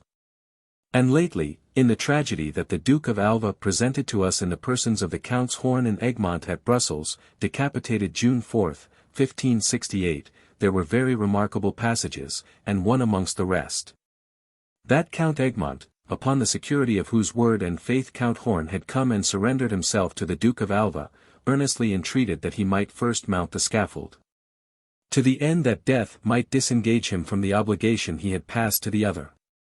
In which case, methinks, death did not acquit the former of his promise, and that the second was discharged from it without dying. We cannot be bound beyond what we are able to perform, by reason that effect and performance are not at all in our power, and that, indeed, we are masters of nothing but the will, in which, by necessity, all the rules and whole duty of mankind are founded and established. Therefore Count Egmont, conceiving his soul and will indebted to his promise, although he had not the power to make it good, had doubtless been absolved of his duty, even though he had outlived the other. But the King of England wilfully and premeditately breaking his faith, was no more to be excused for deferring the execution of his infidelity till after his death than the mason in Herodotus, who having inviolably, during the time of his life, kept the secret of the treasure of the King of Egypt, his master, at his death discovered it to his children. Herod, 2. 121. I have taken notice of several in my time, who, convicted by their consciences of unjustly detaining the goods of another, have endeavored to make amends by their will, and after their decease. But they had as good do nothing, as either in taking so much time in so pressing an affair, or in going about to remedy a wrong with so little dissatisfaction or injury to themselves. They owe, over and above, something of their own. And by how much their payment is more strict and incommodious to themselves, by so much is their restitution more just meritorious. Penitency requires penalty. But they yet do worse than these, who reserve the animosity against their neighbor to the last gasp, having concealed it during their life, wherein they manifest little regard of their own honor, irritating the party offended in their memory. And less to their the power, even out of to make their malice die with them, but extending the life of their hatred even beyond their own. Unjust judges, who defer judgment to a time wherein they can have no knowledge of the cause. For my part, I shall take care, if I can, that my death discover nothing that my life has not first and openly declared. Chapter 8, of Idleness. As we see some grounds that have long lain idle and untilled, when grown rich and fertile by rest, to abound with and spend their virtue in the product of innumerable sorts of weeds and wild herbs that are unprofitable.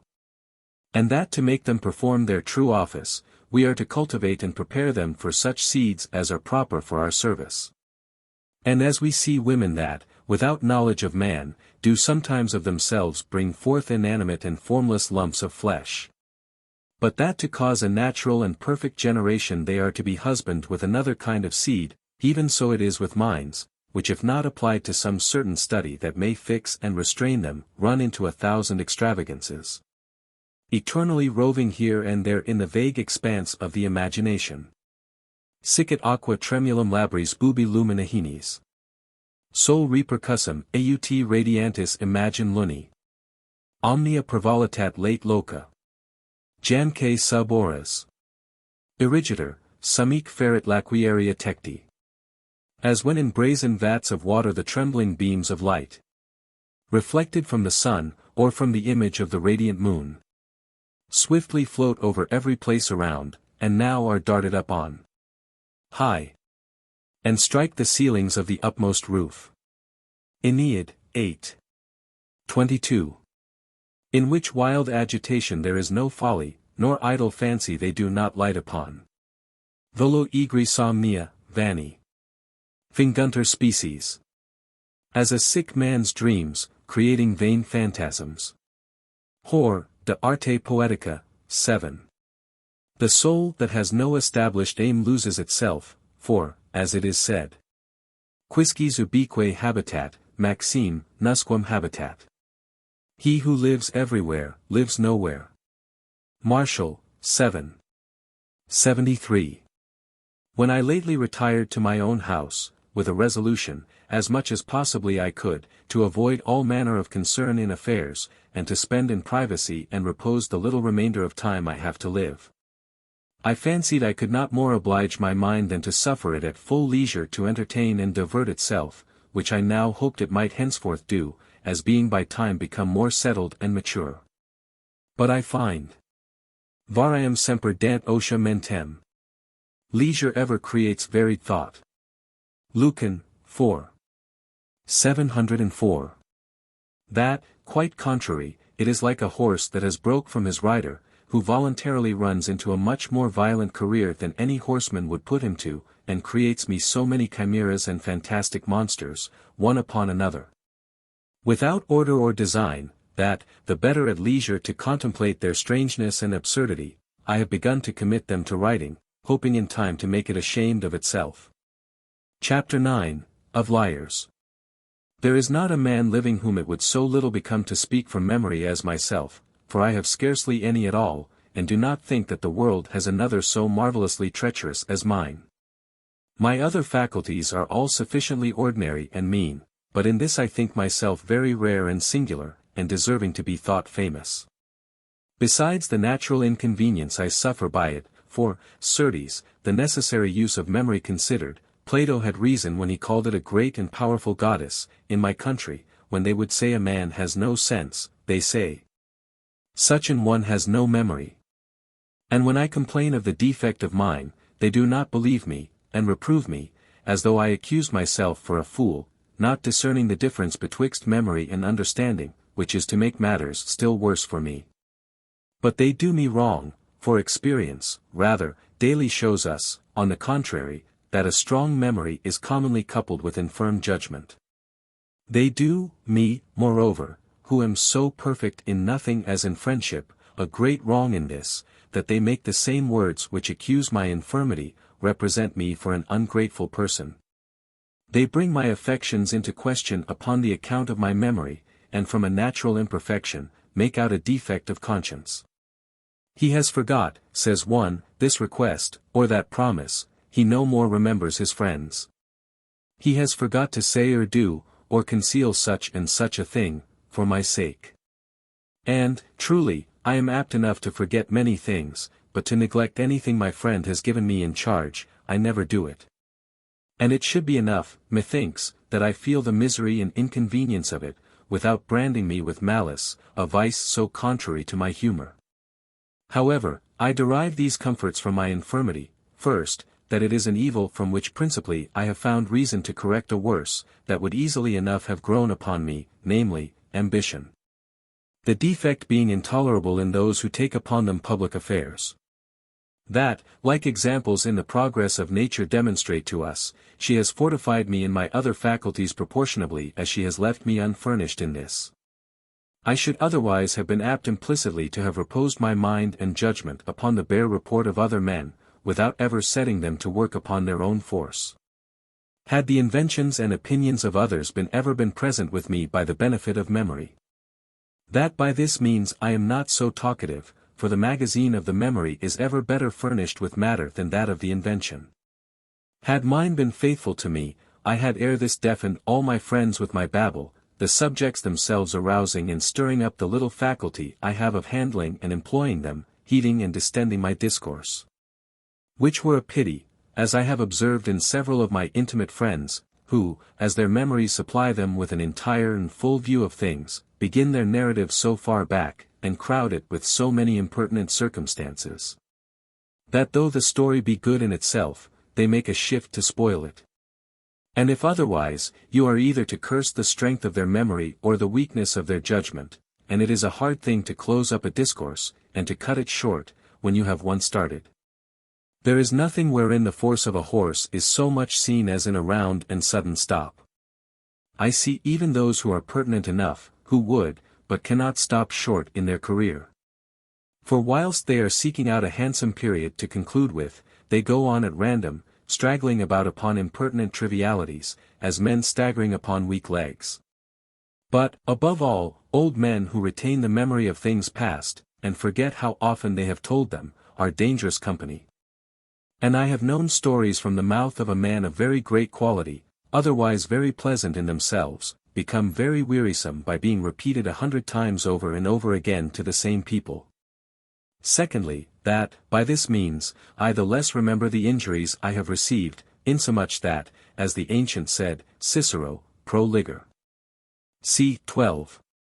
I should have a register of injuries, or a prompter, as Darius, who, that he might not forget the offense he had received from those of Athens, so oft as he sat down to dinner, ordered one of his pages 3 times to repeat in his ear, Sir, remember the Athenians.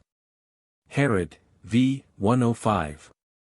And then, again, the places which I revisit, and the books I read over again, still smile upon me with a fresh novelty. It is not without good reason said, that he who has not a good memory should never take upon him the trade of lying. I know very well that the grammarians, Nigidius, Aulus Gellius, 11. 2, Nonius, v. 80. Distinguish betwixt an untruth and a lie, and say that to tell an untruth is to tell a thing that is false, but that we ourselves believe to be true. And that the definition of the word to lie in Latin, from which our French is taken, is to tell a thing which we know in our conscience to be untrue, and it is of this last sort of liars only that I now speak. Now, these do either wholly contrive and invent the untruths they utter, or so alter and disguise a true story that it ends in a lie. When they disguise and often alter the same story, according to their own fancy, 'tis very hard for them, at one time or another, to escape being trapped, by reason that the real truth of the thing, having first taken possession of the memory, and being there lodged impressed by the medium of knowledge and science, it will be difficult that it should not represent itself to the imagination, and shoulder out falsehood, which cannot there have so sure and settled footing as the other. And the circumstances of the first true knowledge evermore running in their minds, will be apt to make them forget those that are illegitimate, and only, forged by their own fancy.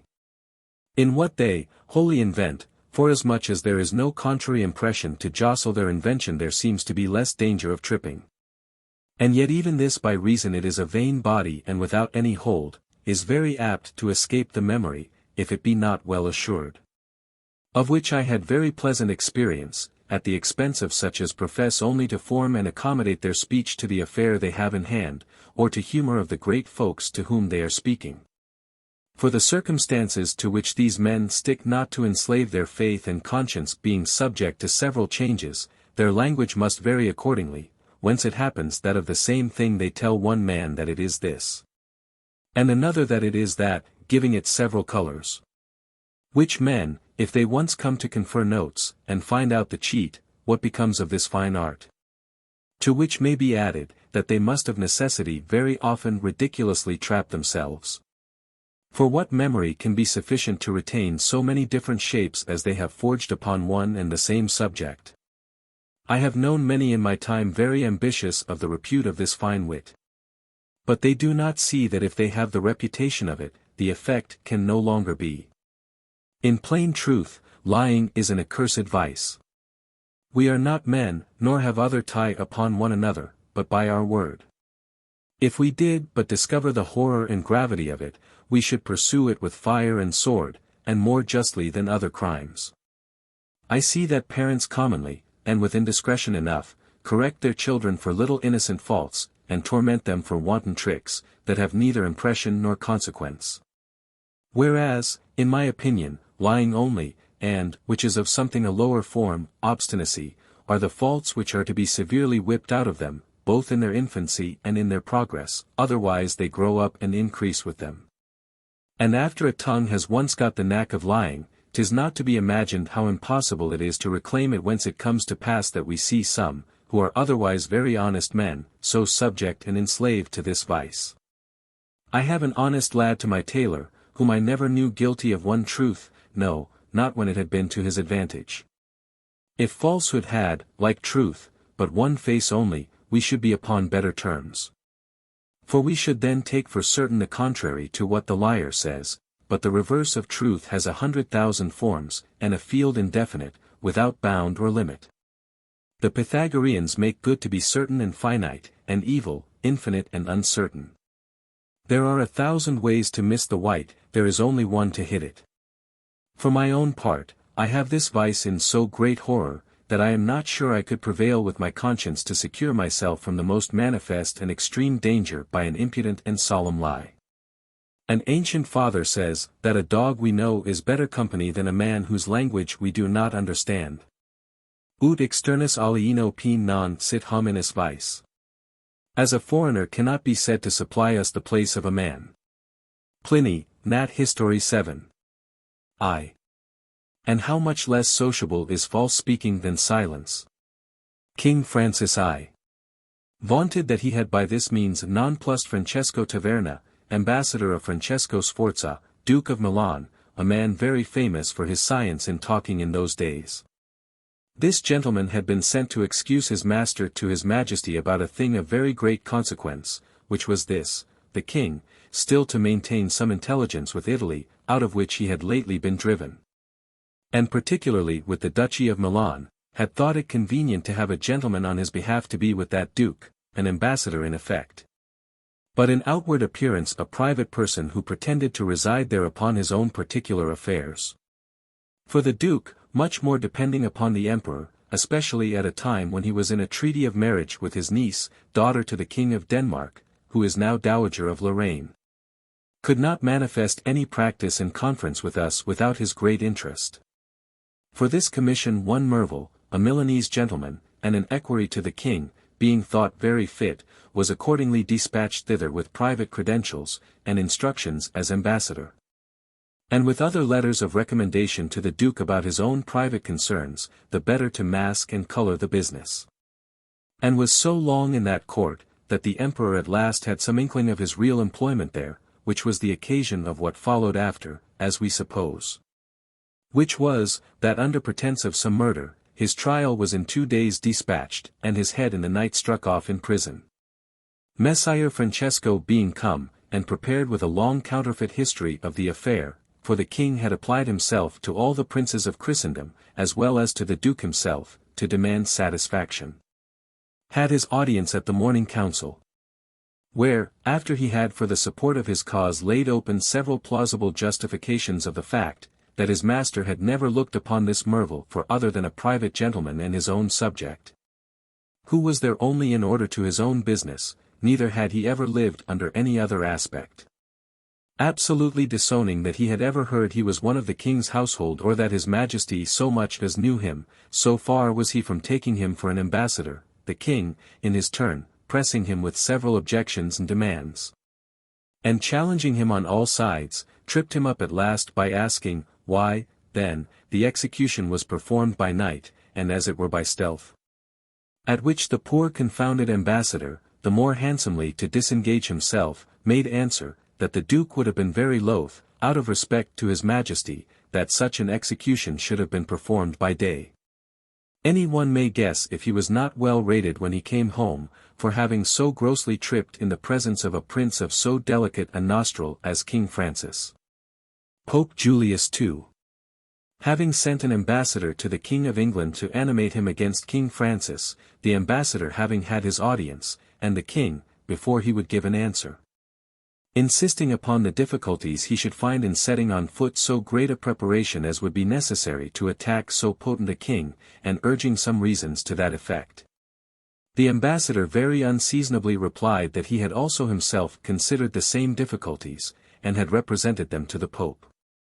From which saying of his, so directly opposite to the thing propounded and the business he came about, which was immediately to incite him to war, the King of England first derived the argument, which he afterward found to be true, that this ambassador, in his own mind, was on the side of the French. Of which having advertised his master, his estate at his return home was confiscated, and he himself very narrowly escaped the losing of his head. Erasmi op. 1703, 4. Colonel 684. Chapter 10, of Quick or Slow Speech. Onc any ferent a touts graces dons. All graces were never yet given to any one man. A verse. In one of La Brebis' sonnets. So we see in the gift of eloquence, wherein some have such a facility and promptness, and that which we call a present wit so easy, that they are ever ready upon all occasions, and never to be surprised. And others more heavy and slow, never venture to utter anything but what they have long premeditated, and taken great care and pains to fit and prepare. Now, as we teach young ladies those sports and exercises which are most proper to set out the grace and beauty of those parts wherein their chiefest ornament and perfection lie, so it should be in these two advantages of eloquence, to which the lawyers and preachers of our age seem principally to pretend. If I were worthy to advise, the slow speaker, methinks, should be more proper for the pulpit, and the other for the bar, and that because the employment of the first does naturally allow him all the leisure he can desire to prepare himself. And besides, his career is performed in an even and unintermitted line, without stop or interruption. Whereas the pleader's business and interest compels him to enter the lists upon all occasions, and the unexpected objections and replies of his adverse party jostle him out of his course, and put him, upon the instant, to pump for new and extempore answers and defences.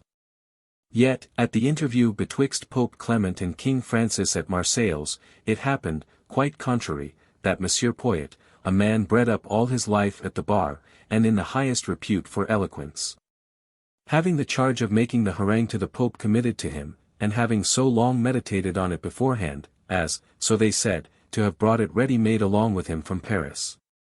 The very day it was to have been pronounced, the Pope, fearing something might be said that might give offence to the other princes' ambassadors who were there attending on him, sent to acquaint the king with the argument which he conceived most suiting to the time and place, but, by chance, quite another thing to that Monsieur de Poyet had taken so much pains about, so that the fine speech he had prepared was of no use.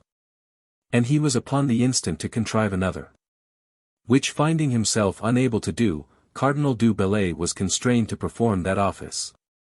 The pleader's part is, doubtless, much harder than that of the preacher. And yet, in my opinion, we see more passable lawyers than preachers, at all events in France. It should seem that the nature of wit is to have its operation prompt and sudden, and that of judgment to have it more deliberate and more slow. But he who remains totally silent, for want of leisure to prepare himself to speak well, and he also whom leisure does no ways benefit to better speaking, are equally unhappy. 'Tis said of Severus Cassius that he spoke best extempore, that he stood more obliged to fortune than to his own diligence. That it was an advantage to him to be interrupted in speaking, and that his adversaries were afraid to nettle him, lest his anger should redouble his eloquence. I know, experimentally, the disposition of nature so impatient of tedious and elaborate premeditation, that if it do not go frankly and gaily to work, it can perform nothing to purpose. We say of some compositions that they stink of oil and of the lamp, by reason of a certain rough harshness that laborious handling imprints upon those where it has been employed. But besides this, the solicitude of doing well, and a certain striving and contending of a mind too far strained and overbent upon its undertaking, breaks and hinders itself like water, that by force of its own pressing violence and abundance cannot find a ready issue through the neck of a bottle or a narrow sluice. In this condition of nature, of which I am now speaking, there is this also, that it would not be disordered and stimulated with such passions as the fury of Cassius, for such a motion would be too violent and rude. It would not be jostled, but solicited, it would be roused and heated by unexpected, sudden, and accidental occasions. If it be left to itself, it flags and languishes, agitation only gives it grace and vigor. I am always worst in my own possession, and when wholly at my own disposition, accident has more title to anything that comes from me than I. Occasion, company, and even the very rising and falling of my own voice, extract more from my fancy than I can find, when I sound and employ it by myself. By which means, the things I say are better than those I write, if either were to be preferred, where neither is worth anything. This, also, befalls me, that I do not find myself where I seek myself, and I light upon things more by chance than by any inquisition of my own judgment. I perhaps sometimes hit upon something when I write, that seems quaint and sprightly to me, though it will appear dull and heavy to another. But let us leave these fine compliments, every one talks thus of himself according to his talent. But when I come to speak, I am already so lost that I know not what I was about to say, and in such cases a stranger often finds it out before me. If I should make erasure so often as this inconvenience befalls me, I should make clean work. Occasion will, at some other time, lay it as visible to me as the light, and make me wonder what I should stick at. Chapter 11, of Prognostications. For what concerns oracles, it is certain that a good while before the coming of Jesus Christ they had begun to lose their credit. For we see that Cicero troubled to find out the cause of their decay, and he has these words. Cur isto modo jam oracula Delphis non eduntur. Non modo nostro etate, sed jam geo, ut nihil. Possit esse contemptuous. What is the reason that the oracles at Delphi are no longer uttered, not merely in this age of ours, but for a long time past? Insomuch that nothing is more in contempt. Cicero, the Divin, 2. 57. But as to the other prognostics, calculated from the anatomy of beasts at sacrifices, to which purpose Plato does, in part, attribute the natural constitution of the intestines of the beasts themselves, the scraping of poultry, the flight of birds, aves quasdam, rerum augurandorum, causenadas esse putamus. We think some sorts of birds are purposely created to serve the purposes of augury. Cicero, De Natura Dur, 2. 64. Claps of thunder, the overflowing of rivers. Multa cernant aruspices, multa augurs provident. Multa oraculis declarantur, multa vaticinationibus. Multa somnius, multa portentis. The aruspices discern many things, the augurs foresee many things. Many things are announced by oracles, many by vaticinations, many by dreams, many by portents. Cicero, De Natura Dur, 2. 65. And others of the like nature, upon which antiquity founded most of their public and private enterprises, our religion has totally abolished them. And although there yet remain amongst us some practices of divination from the stars, from spirits, from the shapes and complexions of men, from dreams and the like, a notable example of the wild curiosity of our nature to grasp at and anticipate future things, as if we had not enough to do to digest the present. Cur hanc tibi, rector Olympi. Solicitus visa mortalibus adire curum. Nascant ventras ut dira per omnia clades. Sit subitum, quodcumque paras, sit coica futuri. Mens hominum fati, lyceat spirare timenti. Why, ruler of Olympus, hast thou to anxious mortals thought fit to Add this care, that they should know by omens future slaughter. Let whatever thou art preparing be sudden. Let the mind of men be blind to fate in store. Let it be permitted to the timid to hope. Lucan, 2. 14. Neudel cadem est scire quid futurum sit. Miserum est enim, nihil proficientum angi. It is useless to know what shall come to pass. It is a miserable thing to be tormented to no purpose. Cicero, De Natura Dur, 3. 6. Yet are they of much less authority now than heretofore. Which makes so much more remarkable the example of Francesco, Marquis of Saluzzo, who being lieutenant to King Francis I. in his ultramontane army, infinitely favored and esteemed in our court, and obliged to the king's bounty for the marquisate itself, which had been forfeited by his brother. And as to the rest, having no manner of provocation given him to do it, and even his own affection opposing any such disloyalty, suffered himself to be so terrified, as it was confidently reported. With the fine prognostics that were spread abroad everywhere in favor of the Emperor Charles V. And to our disadvantage, especially in Italy, where these foolish prophecies were so far believed, that at Rome great sums of money were ventured out upon return of greater, when the prognostics came to pass.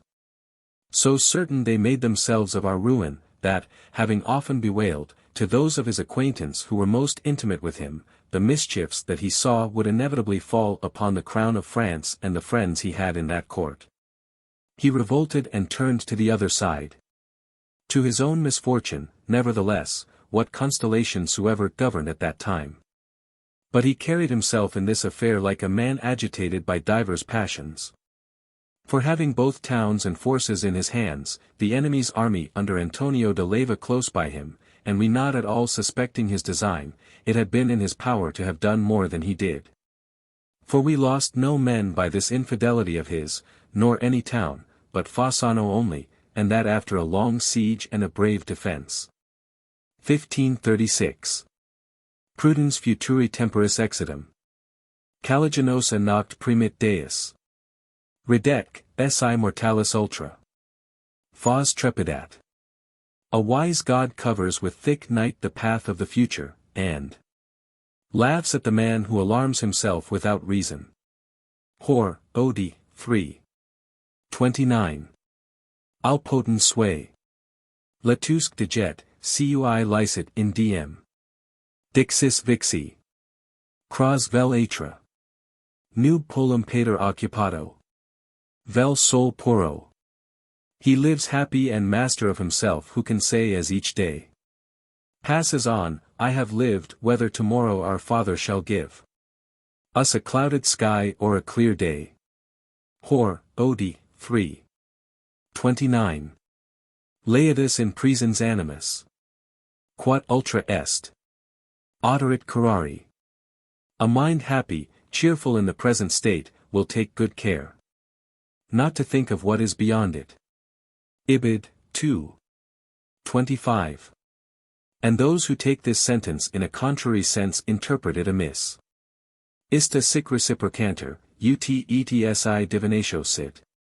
Di sint, esi di lint, sit divinatio. These things are so far reciprocal that if there be divination, there must be deities, and if deities, divination. Cicero, De Divin, I. 6. Much more wisely Pacuvius. Nam istis, calinguam avium intelligant. Plusque ex alieno jecor sapient, quam ex suo. Magis audiendum, quam auscultandum, sensio. As to those who understand the language of birds, and who rather consult the livers of animals other than their own, I had rather hear them than attend to them. Cicero, De Divin, I. 57, ex Pecuvio.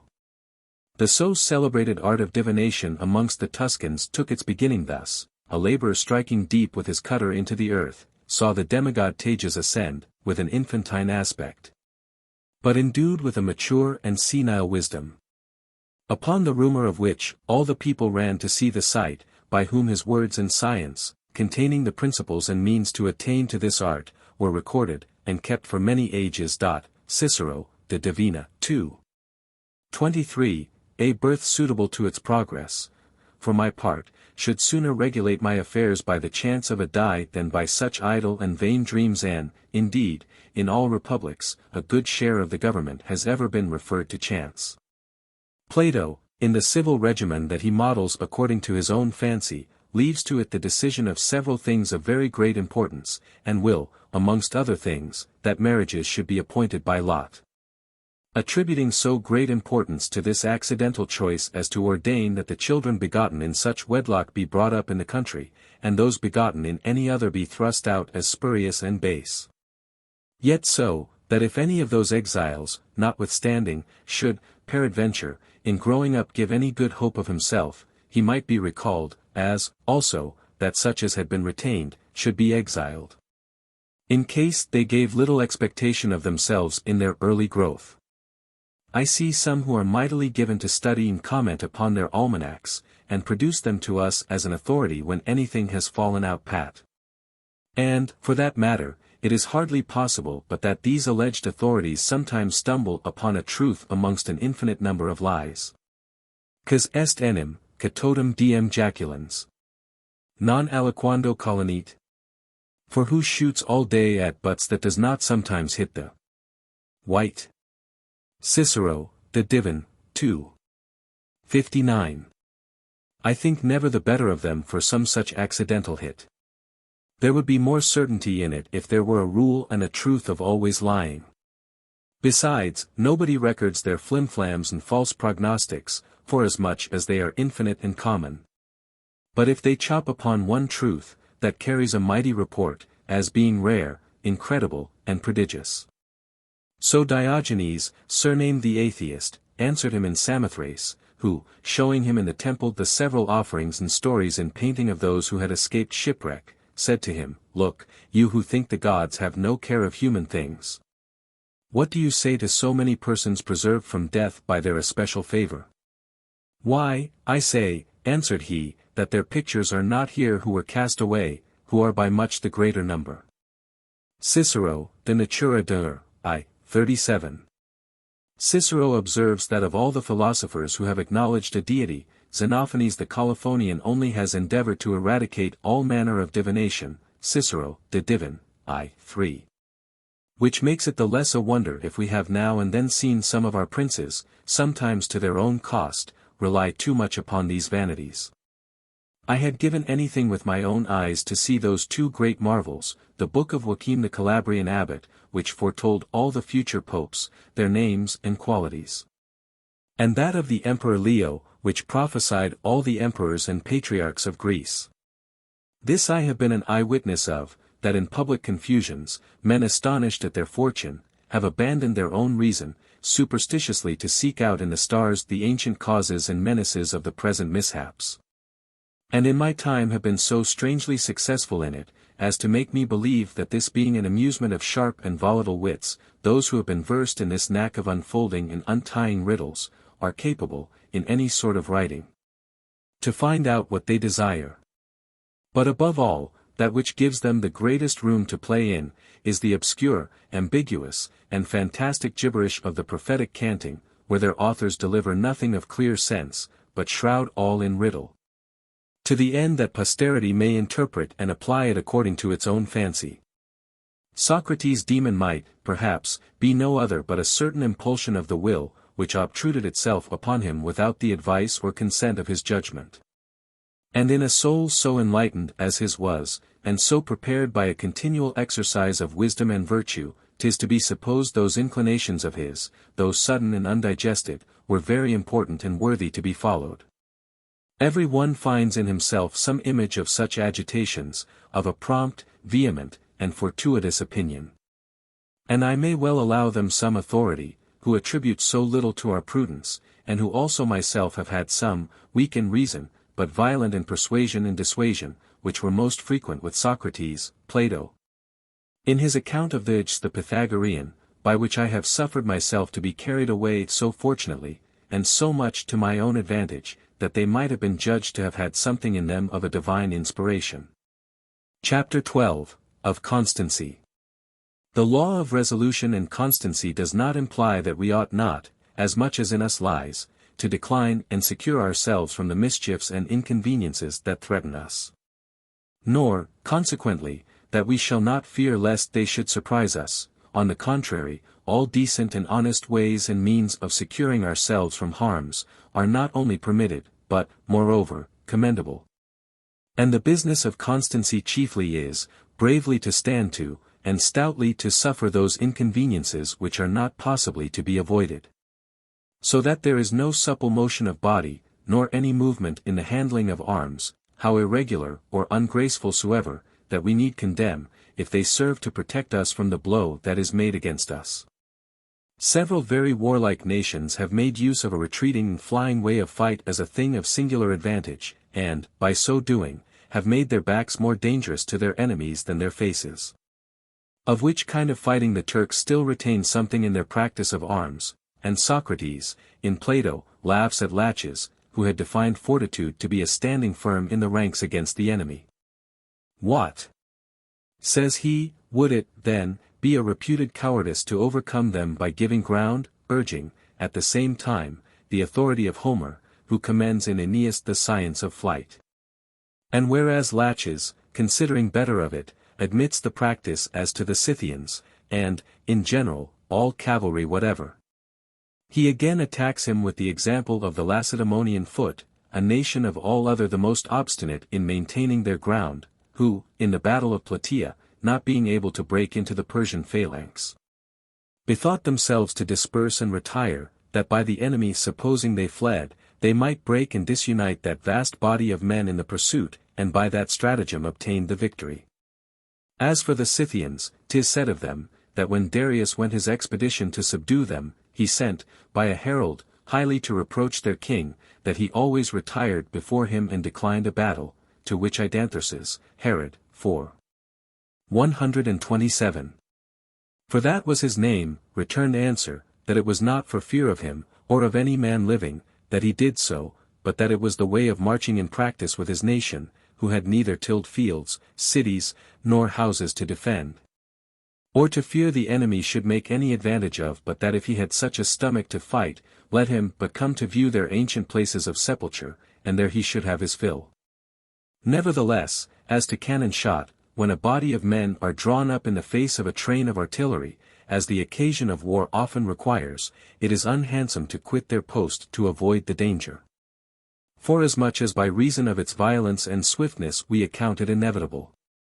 And many a one, by ducking, stepping aside, and such other motions of fear, has been, at all events, sufficiently laughed at by his companions.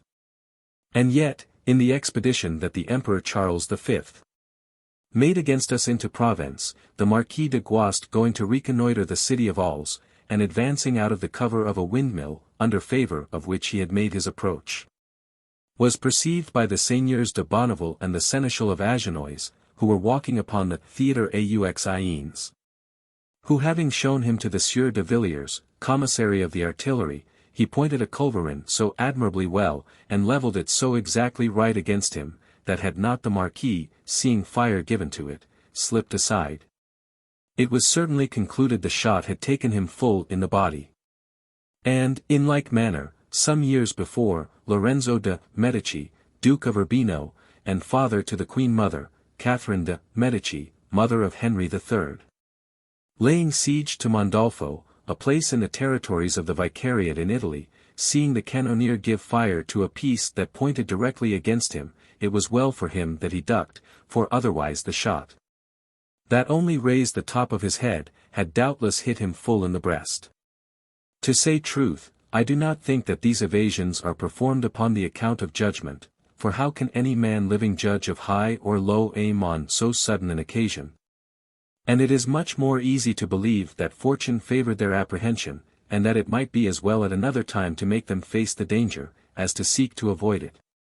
For my own part, I confess I cannot forbear starting when the rattle of a harquebus thunders in my ears on a sudden, and in a place where I am not to expect it, which I have also observed in others, braver fellows than I. Neither do the Stoics pretend that the soul of their philosopher need be proof against the first visions and fantasies that surprise him. But, as to a natural subjection, consent that he should tremble at the terrible noise of thunder, or the sudden clatter of some falling ruin, and be affrighted even to paleness and convulsion. And so in other passions, provided his judgment remain sound and entire, and that the seat of his reason suffer no concussion nor alteration, and that he yield no consent to his fright and discomposure. To him who is not a philosopher, a fright is the same thing in the first part of it, but quite another thing in the second. For the impression of passions does not remain superficially in him, but penetrates farther, even to the very seat of reason, infecting and corrupting it, so that he judges according to his fear, and conforms his behavior to it. In this verse you may see the true state of the wise Stoic learnedly and plainly expressed. Mens immota mane, lacrimae volvuntur inanes. Though tears flow, the mind remains unmoved. Virgil, Aeneid, 4. 449. The peripatetic sage does not exempt himself totally from perturbations of mind, but he moderates them. Chapter 13, The Ceremony of the Interview of Princes. There is no subject so frivolous that does not merit a place in this rhapsody. According to our common rule of civility, it would be a notable affront to an equal, and much more to a superior, to fail being at home when he has given you notice he will come to visit you. Nay, Queen Margaret of Navarre further adds, that it would be a rudeness in a gentleman to go out, as we so often do, to meet any that is coming to see him, let him be of what high condition soever. And that it is more respectful and more civil to stay at home to receive him, if only upon the account of missing him by the way, and that it is enough to receive him at the door, and to wait upon him. For my part, who as much as I can endeavor to reduce the ceremonies of my house, I very often forget both the one and the other of these vain offices. If, peradventure, some one may take offense at this, I can't help it. It is much better to offend him once than myself every day, for it would be a perpetual slavery. To what end do we avoid the servile attendance of courts, if we bring the same trouble home to our own private houses? It is also a common rule in all assemblies, that those of less quality are to be first upon the place, by reason that it is more due to the better sort to make others wait and expect them. Nevertheless, at the interview betwixt Pope Clement and King Francis at Marseilles, in 1533, the king, after he had taken order for the necessary preparations for his reception and entertainment, withdrew out of the town, and gave the Pope 2 or 3 days' respite for his entry, and to repose and refresh himself, before he came to him. And in like manner, at the assignation of the Pope and the Emperor, Charles V. In 1532, at Bologna, the Emperor gave the Pope opportunity to come thither first, and came himself after. For which the reason given was this, that at all the interviews of such princes, the greater ought to be first at the appointed place, especially before the other in whose territories the interview is appointed to be. Intimating thereby a kind of deference to the other, it appearing proper for the less to seek out and to apply themselves to the greater, and not the greater to them. Not every country only, but every city and every society has its particular forms of civility. There was care enough to this taken in my education, and I have lived in good company enough to know the formalities of our own nation, and am able to give lessons in it. I love to follow them, but not to be so servilely tied to their observation that my whole life should be enslaved to ceremonies, of which there are some so troublesome that, provided a man omits them out of discretion, and not for want of breeding, it will be every whit as handsome. I have seen some people rude, by being over-civil and troublesome in their courtesy. Still, these excesses excepted, the knowledge of courtesy and good manners is a very necessary study. It is, like grace and beauty, that which begets liking and an inclination to love one another at the first sight, and in the very beginning of acquaintance. And, consequently, that which first opens the door and intromits us to instruct ourselves by the example of others, and to give examples ourselves, if we have any worth taking notice of and communicating. Chapter 14, That men are justly punished for being obstinate in the defense of a fort that is not in reason to be defended. Valor has its bounds as well as other virtues, which, once transgressed, the next step is into the territories of vice. So that by having too large a proportion of this heroic virtue, unless a man be very perfect in its limits, which upon the confines are very hard to discern, he may very easily unawares run into temerity, obstinacy, and folly. From this consideration it is that we have derived the custom, in times of war, to punish, even with death, those who are obstinate to defend a place that by the rules of war is not tenable. Otherwise men would be so confident upon the hope of impunity, that not a hen roost but would resist and seek to stop an army. The constable Monsieur de Montmorency, having at the siege of Pavia been ordered to pass the Ticino, and to take up his quarters in the Faubourg St. Antonio, being hindered by a tower at the end of the bridge, which was so obstinate as to endure a battery, hanged every man he found within it for their labor. And again, accompanying the Dauphin in his expedition beyond the Alps, and taking the castle of Villano by assault, and all within it being put to the sword by the fury of the soldiers, the governor and his ensign only excepted. He caused them both to be trussed up for the same reason. As also did the Captain Martin du Bellay, then governor of Turin, with the governor of San Buono, in the same country, all his people having been cut to pieces at the taking of the place. But forasmuch as the strength or weakness of a fortress is always measured by the estimate and counterpoise of the forces that attack it, for a man might reasonably enough despise 2 culverins.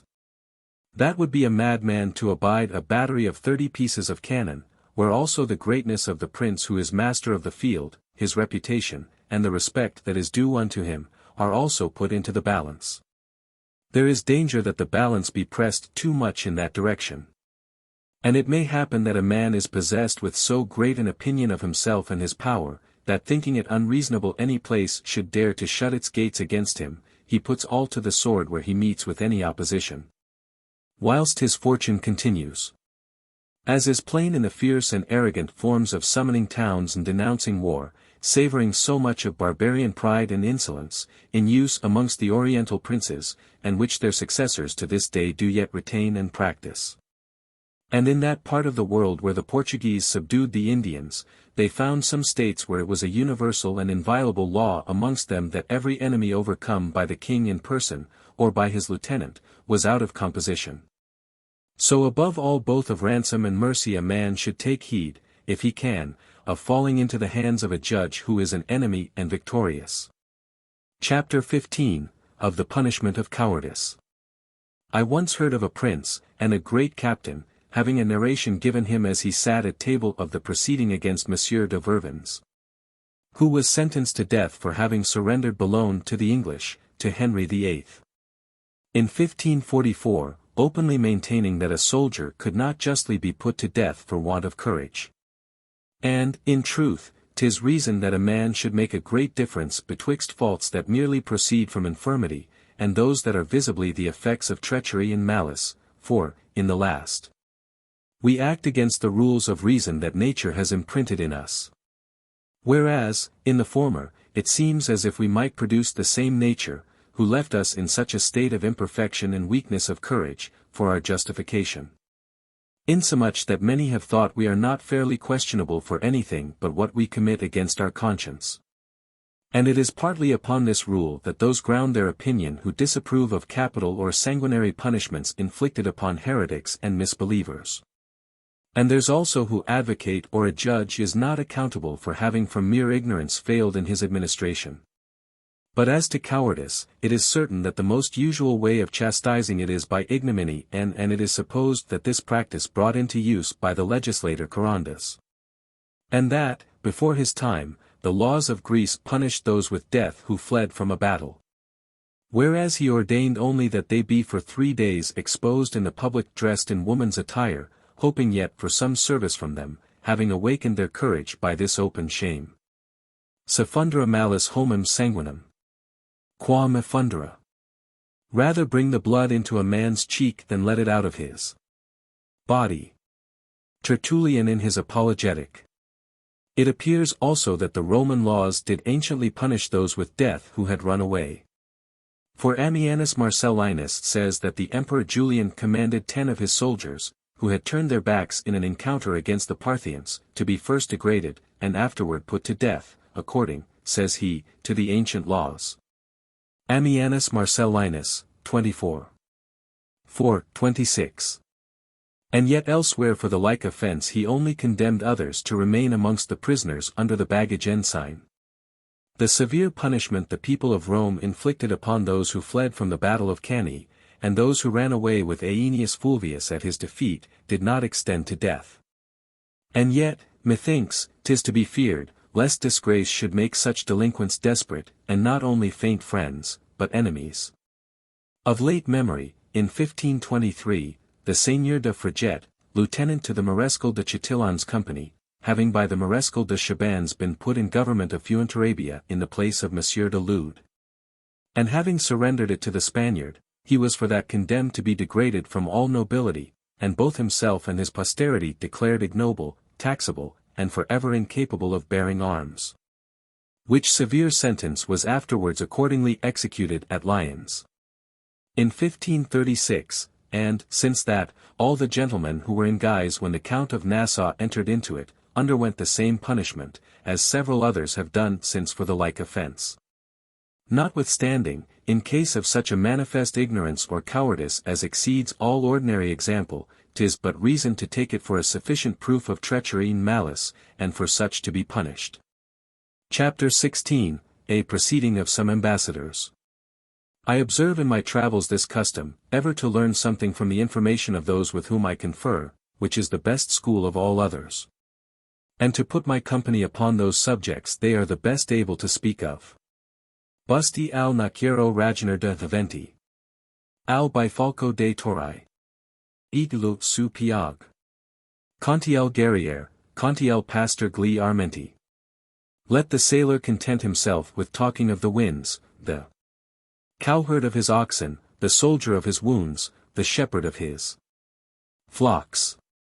An Italian translation of Propertius, 2. I. 43. For it often falls out that, on the contrary, every one will rather choose to be prating of another man's province than his own, thinking it so much new reputation acquired. Witness the jeer Archidamus put upon Pertander, that he had quitted the glory of being an excellent physician to gain the repute of a very bad poet. Plutarch, Apeth. Of the Lacedaemonians, in voce Archidamus. And do but observe how large and ample Caesar is to make us understand his inventions of building bridges and contriving engines of war, de Bello Gall, 4. 17. And how succinct and reserved in comparison, where he speaks of the offices of his profession, his own valor, and military conduct. His exploits sufficiently prove him a great captain, and that he knew well enough. But he would be thought an excellent engineer to boot, a quality something different, and not necessary to be expected in him. The elder Dionysius was a very great captain, as it befitted his fortune he should be. But he took very great pains to get a particular reputation by poetry, and yet he was never cut out for a poet.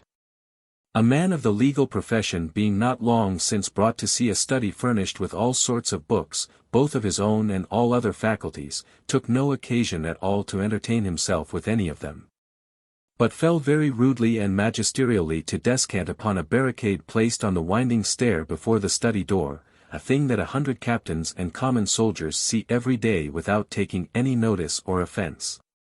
Optat Ephipia bos pigor, optat rare cabalus. The lazy ox desires a saddle and bridle, the horse wants to plow. Hor, E.P. I. 1443. By this course a man shall never improve himself, nor arrive at any perfection in anything. He must, therefore, make it his business always to put the architect, the painter, the statuary, every mechanic artisan, upon discourse of their own capacities. And, to this purpose, in reading histories, which is everybody's subject, I use to consider what kind of men are the authors, if they be persons that profess nothing but mere letters, in and from them. Principally observe and learn style and language. If physicians, I the rather incline to credit what they report of the temperature of the air, of the health and complexions of princes, of wounds and diseases. If lawyers, we are from them to take notice of the controversies of rights and wrongs, the establishment of laws and civil government, and the like. if divines, the affairs of the church, ecclesiastical censures, marriages, and dispensations. If courtiers, manners and ceremonies, if soldiers, the things that properly belong to their trade, and, principally, the accounts of the actions and enterprises wherein they were personally engaged. If ambassadors, we are to observe negotiations, intelligences, and practices, and the manner how they are to be carried on. And this is the reason why, which perhaps I should have lightly passed over in another, I dwelt upon and maturely considered one passage in the history written by Monsieur de Langy. A man of very great judgment in things of that nature, after having given a narrative of the fine oration Charles V had made in the consistory at Rome, and in the presence of the Bishop of Macon and Monsieur du Veuilly, our ambassadors there, wherein he had mixed several injurious expressions to the dishonour of our nation. And amongst the rest, that if his captains and soldiers were not men of another kind of fidelity, resolution, and sufficiency in the knowledge of arms than those of the king, he would immediately go with a rope about his neck and sue to him for mercy, and it should seem the emperor had really this, or a very little better opinion of our military men, for he afterwards, twice or thrice in his life, said the very same thing. As also, that he challenged the king to fight him in his shirt with rapier and poignard in a boat. The said Sieur de Langy, pursuing his history, adds that the forenamed ambassadors, sending a dispatch to the king of these things, concealed the greatest part and particularly the last two passages. At which I could not but wonder that it should be in the power of an ambassador to dispense with anything which he ought to signify to his master, especially of so great importance as this, coming from the mouth of such a person, and spoken in so great an assembly. And I should rather conceive it had been the servant's duty faithfully to have represented to him the whole thing as it passed, to the end that the liberty of selecting, disposing, judging, and concluding might have remained in him, for either to conceal or to disguise the truth for fear he should take it otherwise than he ought to do, and lest it should prompt him to some extravagant resolution, and, in the meantime, to leave him ignorant of his affairs, should seem, methinks, rather to belong to him who is to give the law than to him who is only to receive it. To him who is in supreme command, and not to him who ought to look upon himself as inferior, not only in authority, but also in prudence and good counsel. I, for my part, would not be so served in my little concerns. We so willingly slip the collar of command upon any pretence whatever, and are so ready to usurp upon dominion, every one does so naturally aspire to liberty and power, that no utility whatever derived from the wit or valor of those he employs ought to be so dear to a superior as a downright and sincere obedience. To obey more upon the account of understanding than of subjection, is to corrupt the office of command, taken from Aulus Gellius, I. 13. Insomuch that P. Crassus, the same whom the Romans reputed 5 times happy, at the time when he was consul in Asia, having sent to a Greek engineer to cause the greater of 2 masts of ships that he had taken notice of at Athens to be brought to him, to be employed about some engine of battery he had a design to make. The other, presuming upon his own science and sufficiency in those affairs, thought fit to do otherwise than directed, and to bring the less, which, according to the rules of art, was really more proper for the use to which it was designed. But Crassus, though he gave ear to his reasons with great patience, would not, however, take them, how sound or convincing soever, for current pay, but caused him to be well whipped for his pains, valuing the interest of discipline much more than that of the work in hand. Notwithstanding, we may on the other side consider that so precise and implicit an obedience as this is only due to positive and limited commands. The employment of ambassadors is never so confined, many things in their management of affairs being wholly referred to the absolute sovereignty of their own conduct. They do not simply execute, but also, to their own discretion and wisdom, form and model their master's pleasure. I have, in my time, known men of command checked for having rather obeyed the express words of the king's letters, than the necessity of the affairs they had in hand. Men of understanding do yet, to this day, condemn the custom of the kings of Persia to give their lieutenants and agents so little rein, that, upon the least arising difficulties, they must fain have recourse to their further commands. This delay, in so vast an extent of dominion, having often very much prejudiced their affairs. And Crassus, writing to a man whose profession it was best to understand those things, and pre-acquainting him to what use this mast was designed, did he not seem to consult his advice, and in a manner invite him to interpose his better judgment? Chapter 17, of Fear. Obstupui, steterunt comi id vox faucibus hasit. I was amazed, my hair stood on end, and my voice stuck in my throat. Virgil, Aeneid, 2. 774. I am not so good a naturalist, as they call it, as to discern by what secret springs fear has its motion in us. But, be this as it may, 'tis a strange passion, and such a one that the physicians say there is no other whatever that sooner dethrones our judgment from its proper seat. Which is so true, that I myself have seen very many become frantic through fear, and, even in those of the best settled temper it is most certain that it begets a terrible astonishment and confusion during the fit. I omit the vulgar sort, to whom it one while represents their great-grandsires risen out of their graves in their shrouds, another while werewolves, nightmares, and chimeras. But even amongst soldiers, a sort of men over whom, of all others, it ought to have the least power, how often has it converted flocks of sheep into armed squadrons, reeds and bulrushes into pikes and lances, friends into enemies, and the French White Cross into the Red Cross of Spain.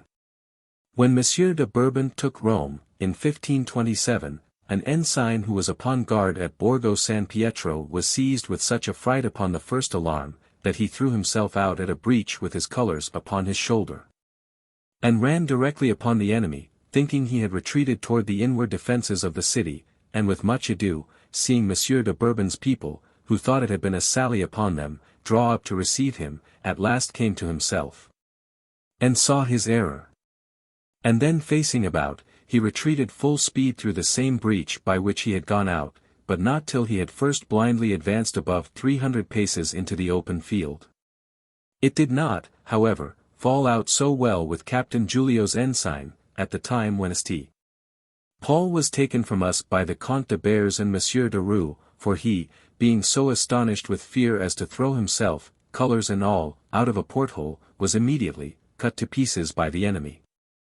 And in the same siege, it was a very memorable fear that so seized, contracted, and froze up the heart of a gentleman, that he sank down, stone dead, in the breach, without any manner of wound or hurt at all. The like madness does sometimes push on a whole multitude. For in one of the encounters that Germanicus had with the Germans, two great parties were so amazed with fear that they ran two opposite ways, the one to the same place from which the other had fled to. Tacit, Annal, I. 63. Sometimes it adds wings to the heels, as in the two first, sometimes it nails them to the ground, and fetters them from moving. As we read of the Emperor Theophilus, who, in a battle he lost against the Agarenes, was so astonished and stupefied that he had no power to fly. Addio paver etiam auxilia formidat. So much does fear dread even the means of safety. Quint. Curt, 2. 2. Till such time as Manuel, one of the principal commanders of his army, having jogged and shaked him so as to rouse him out of his trance, said to him, Sir, if you will not follow me, I will kill you.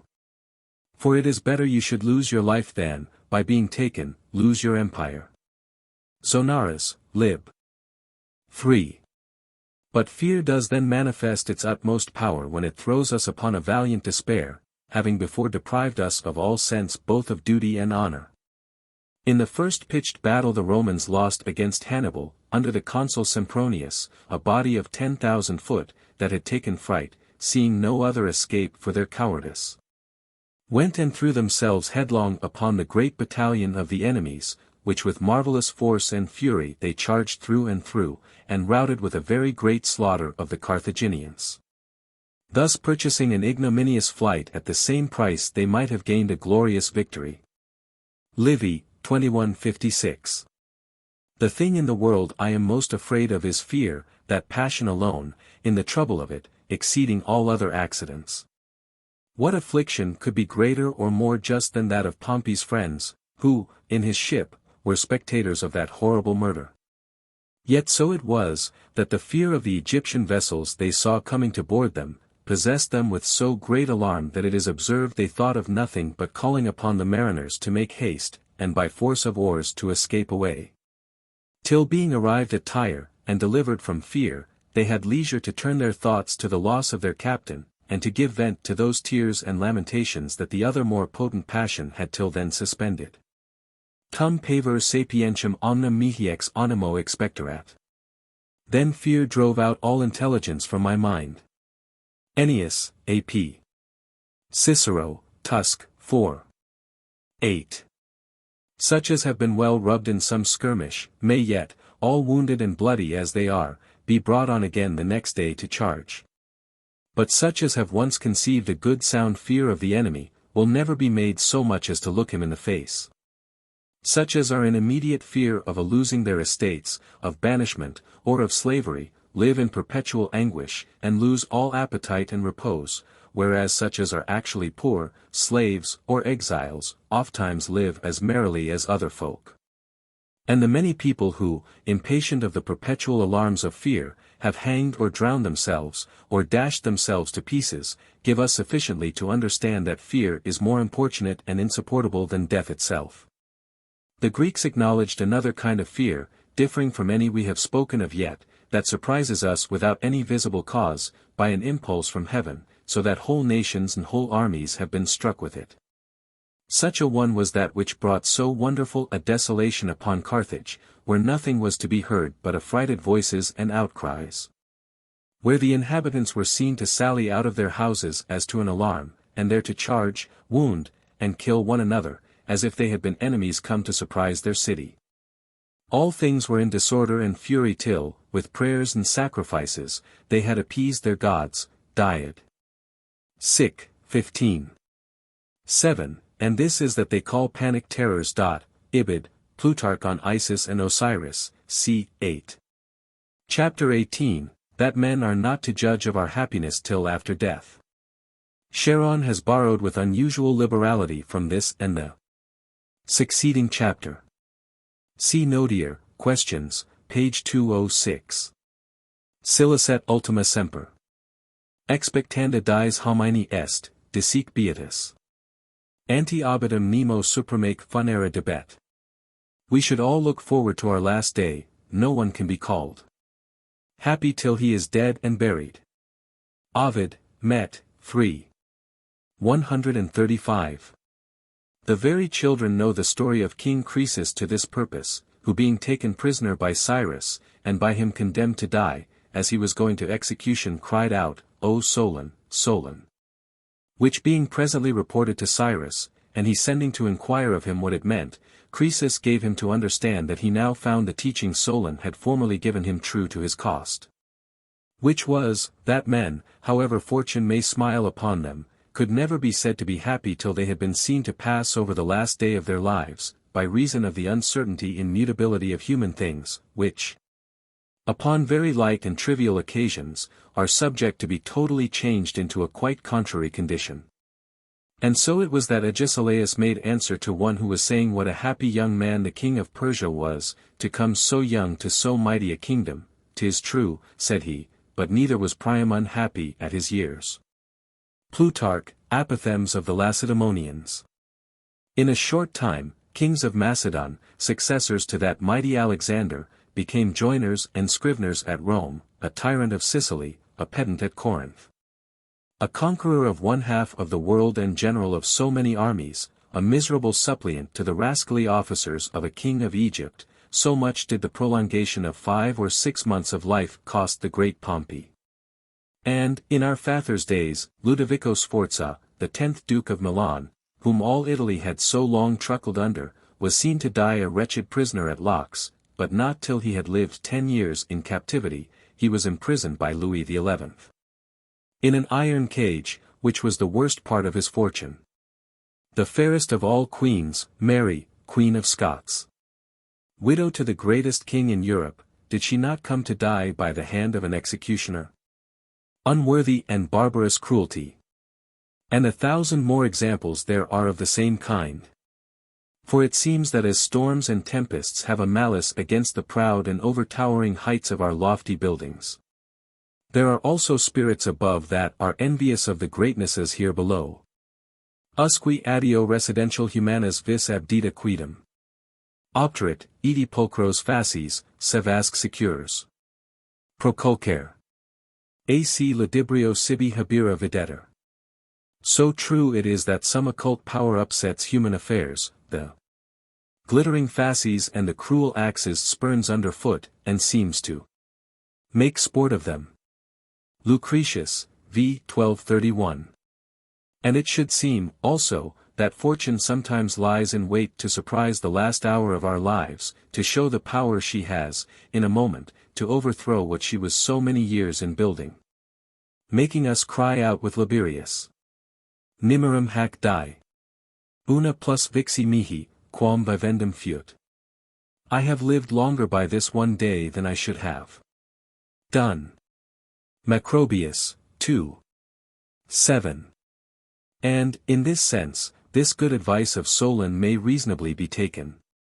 But he, being a philosopher, with which sort of men the favors and disgraces of fortune stand for nothing, either to the making a man happy or unhappy, and with whom grandeurs and powers are accidents of a quality almost indifferent, I am apt to think that he had some further aim, and that his meaning was, that the very felicity of life itself, which depends upon the tranquility and contentment of a well-descended spirit, and the resolution and assurance of a well-ordered soul, ought never to be attributed to any man till he has first been seen to play the last, and, doubtless, the hardest act of his part. There may be disguise and dissimulation in all the rest, where these fine philosophical discourses are only put on, and where accident, not touching us to the quick, gives us leisure to maintain the same gravity of aspect.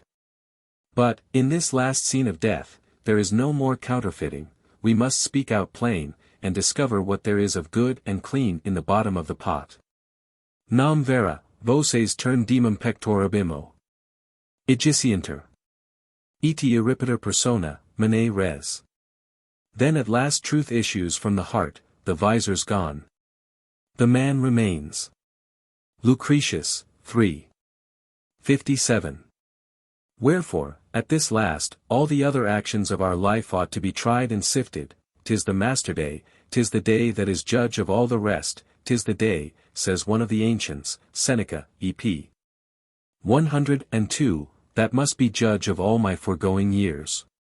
To death do I refer the essay of the fruit of all my studies, we shall then see whether my discourses came only from my mouth or from my heart. I have seen many by their death give a good or an ill repute to their whole life. Scipio, the father-in-law of Pompey, in dying, well removed the ill opinion that till then every one had conceived of him. Epaminondas being asked which of the three he had in greatest esteem, Chabrias, Iphicrates, or himself. You must first see us die, said he, before that question can be resolved. Plutarch, Apath. And, in truth, he would infinitely wrong that man who would weigh him without the honor and grandeur of his end. God has ordered all things as it has best pleased him. But I have, in my time, seen three of the most execrable persons that ever I knew in all manner of abominable living, and the most infamous to boot, who all died a very regular death, and in all circumstances composed, even to perfection. There are brave and fortunate deaths. I have seen death cut the thread of the progress of a prodigious advancement, and in the height and flower of its increase, of a certain person. Montaigne doubtless refers to his friend Etienne de la Boétie, at whose death in 1563 he was present. With so glorious an end that, in my opinion, his ambitious and generous designs had nothing in them so high and great as their interruption.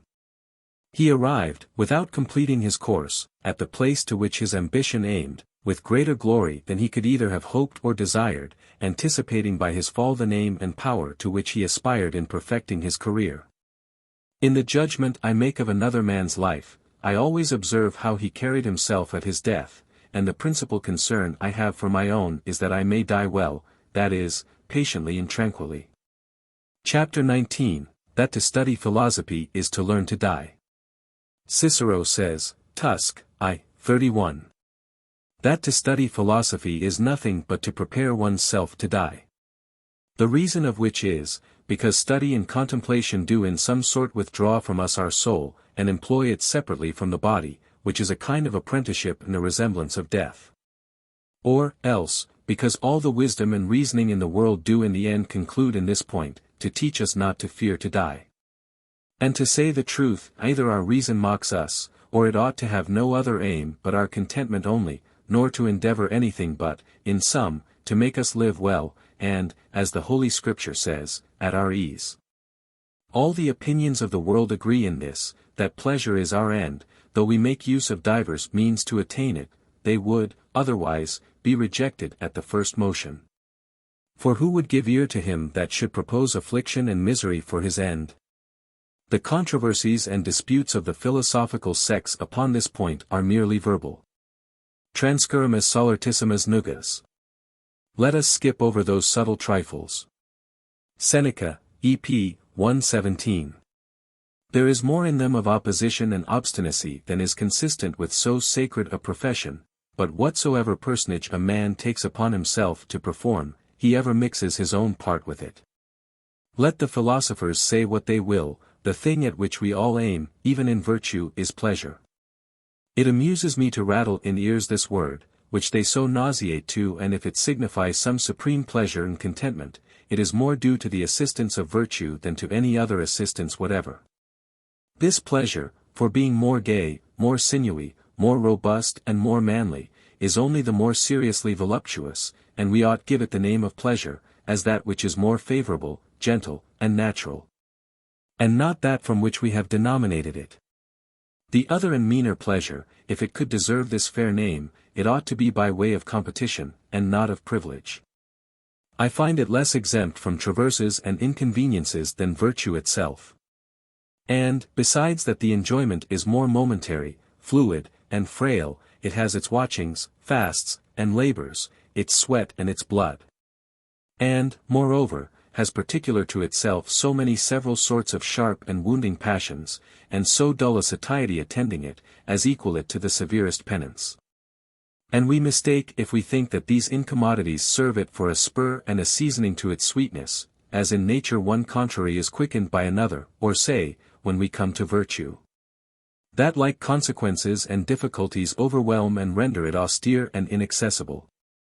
Whereas, much more aptly than in voluptuousness, they ennoble, sharpen, and heighten the perfect and divine pleasure they procure us. He renders himself unworthy of it who will counterpoise its cost with its fruit, and neither understands the blessing nor how to use it. Those who preach to us that the quest of it is craggy, difficult, and painful, but its fruition pleasant, what do they mean by that but to tell us that it is always unpleasing? For what human means will ever attain its enjoyment? The most perfect have been fain to content themselves to aspire unto it, and to approach it only, without ever possessing it. But they are deceived, seeing that of all the pleasures we know, the very pursuit is pleasant. The attempt ever relishes of the quality of the thing to which it is directed, for it is a good part of, and consubstantial with, the effect. The felicity and beatitude that glitters in virtue, shines throughout all her appurtenances and avenues, even to the first entry and utmost limits. Now, of all the benefits that virtue confers upon us, the contempt of death is one of the greatest, as the means that accommodates human life with a soft and easy tranquility, and gives us a pure and pleasant taste of living, without which all other pleasure would be extinct. Which is the reason why all the rules center and concur in this one article. And although they all in like manner, with common accord, teach us also to despise pain, poverty, and the other accidents to which human life is subject, it is not, nevertheless, with the same solicitude.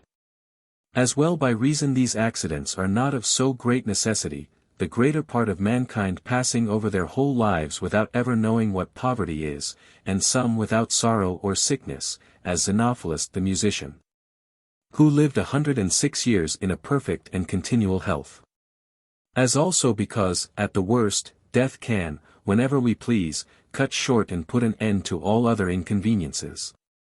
But as to death, it is inevitable. Omnes iudem cogimur. Omnium. Versator and a serious osius. Sors exitura, nos in aeternum. Exilium impositura simbi. We are all bound one voyage, the lot of all, sooner or later, is to come out of the urn. All must to eternal exile sail away. Hor, Ode, 2. 3:25. And, consequently, if it frights us, 'tis a perpetual torment, for which there is no sort of consolation. There is no way by which it may not reach us. We may continually turn our heads this way and that, as in a suspected country.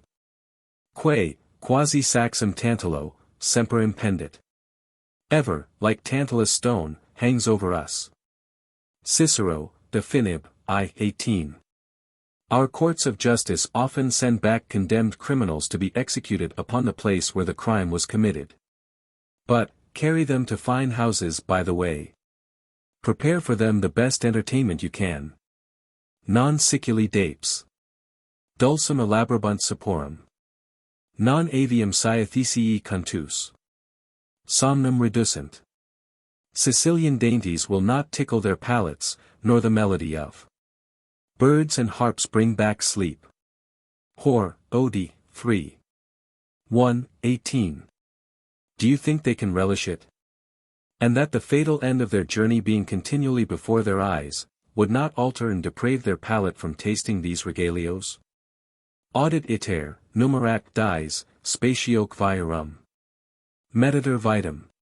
Torquator pest futura. He considers the route, computes the time of traveling, measuring his life by the length of the journey, and torments himself by thinking of the blow to come. Claudianus, in Ruff, 2. 137. The end of our race is death, 'tis the necessary object of our aim, which, if it fright us, how is it possible to advance a step without a fit of ague? The remedy the vulgar use is not to think on't.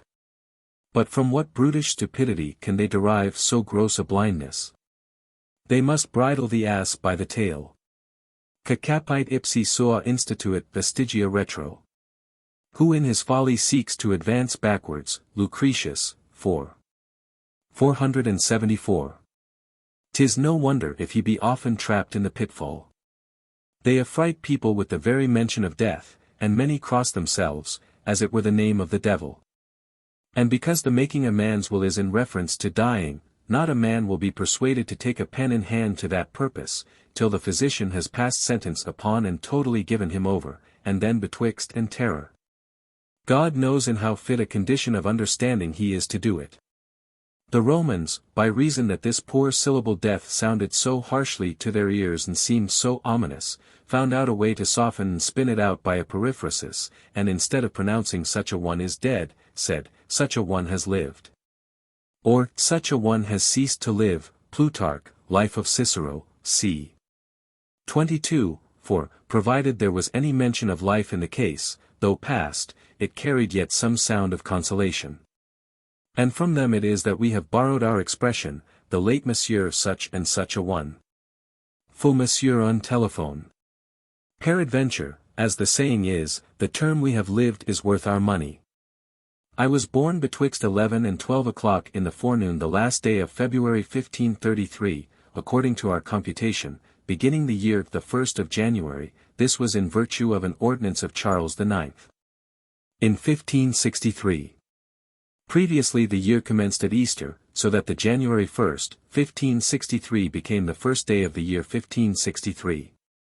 And it is now but just 15 days since I was complete 39 years old. I make account to live, at least, as many more. In the meantime, to trouble a man's self with the thought of a thing so far off were folly. But what? Young and old die upon the same terms, no one departs out of life otherwise than if he had but just before entered into it. Neither is any man so old and decrepit, who, having heard of Methuselah, does not think he has yet 20 good years to come. Fool that thou art! Who has assured unto thee the term of life? Thou dependest upon physicians' tales, rather consult effects and experience. According to the common course of things, 'tis long since that thou hast lived by extraordinary favor, thou hast already outlived the ordinary term of life. And that it is so, reckon up thy acquaintance, how many more have died before they arrived at thy age than have attained unto it. And of those who have ennobled their lives by their renown, take but an account, and I dare lay a wager thou wilt find more who have died before than after 35 years of age. It is full both of reason and piety, too, to take example by the humanity of Jesus Christ himself. Now, he ended his life at 33 years. The greatest man, that was no more than a man, Alexander, died also at the same age. How many several ways has death to surprise us? Quid quisque, vitet, nunquam homini satis. Caudam est in horas. Be as cautious as he may, man can never foresee the danger that may at any hour befall him. Hor. O. 2. 13:13. To omit fevers and pleurisy, who would ever have imagined that a Duke of Brittany, Jean II, died 1305. Should be pressed to death in a crowd as that Duke was at the entry of Pope Clement, my neighbor, into Lyons. Montaigne speaks of him as if he had been a contemporary neighbor, perhaps because he was the Archbishop of Bordeaux. Bertrand Logot was Pope under the title of Clement V, 1305–14. Hast thou not seen one of our kings, Henry II? Killed in a tournament, July 10, 1559, killed at a tilting, and did not one of his ancestors die by jostle of a hog, Philip, eldest son of Louis le Gros?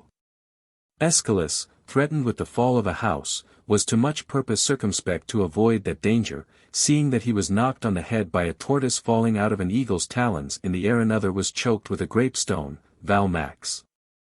9. 12. Extension 2. An emperor killed with the scratch of a comb in combing his head. A. Aemilius Lepidus with a stumble at his own threshold, Pliny, Nat. History, 7. 33. And Aufidius with a jostle against the door as he entered the council chamber. And betwixt the very thighs of women, Cornelius Gallus the proctor, Tigellinus, captain of the watch at Rome, Ludovico, son of Guido di Gonzaga, Marquis of Mantua, and, of worse example, Speusippus, a Platonic philosopher, and one of our popes. The poor judge Bebius gave adjournment in a case for 8 days, but he himself, meanwhile, was condemned by death, and his own stay of life expired. Whilst Caius Julius, the physician, was anointing the eyes of a patient, death closed his own. And, if I may bring in an example of my own blood, a brother of mine, Captain St.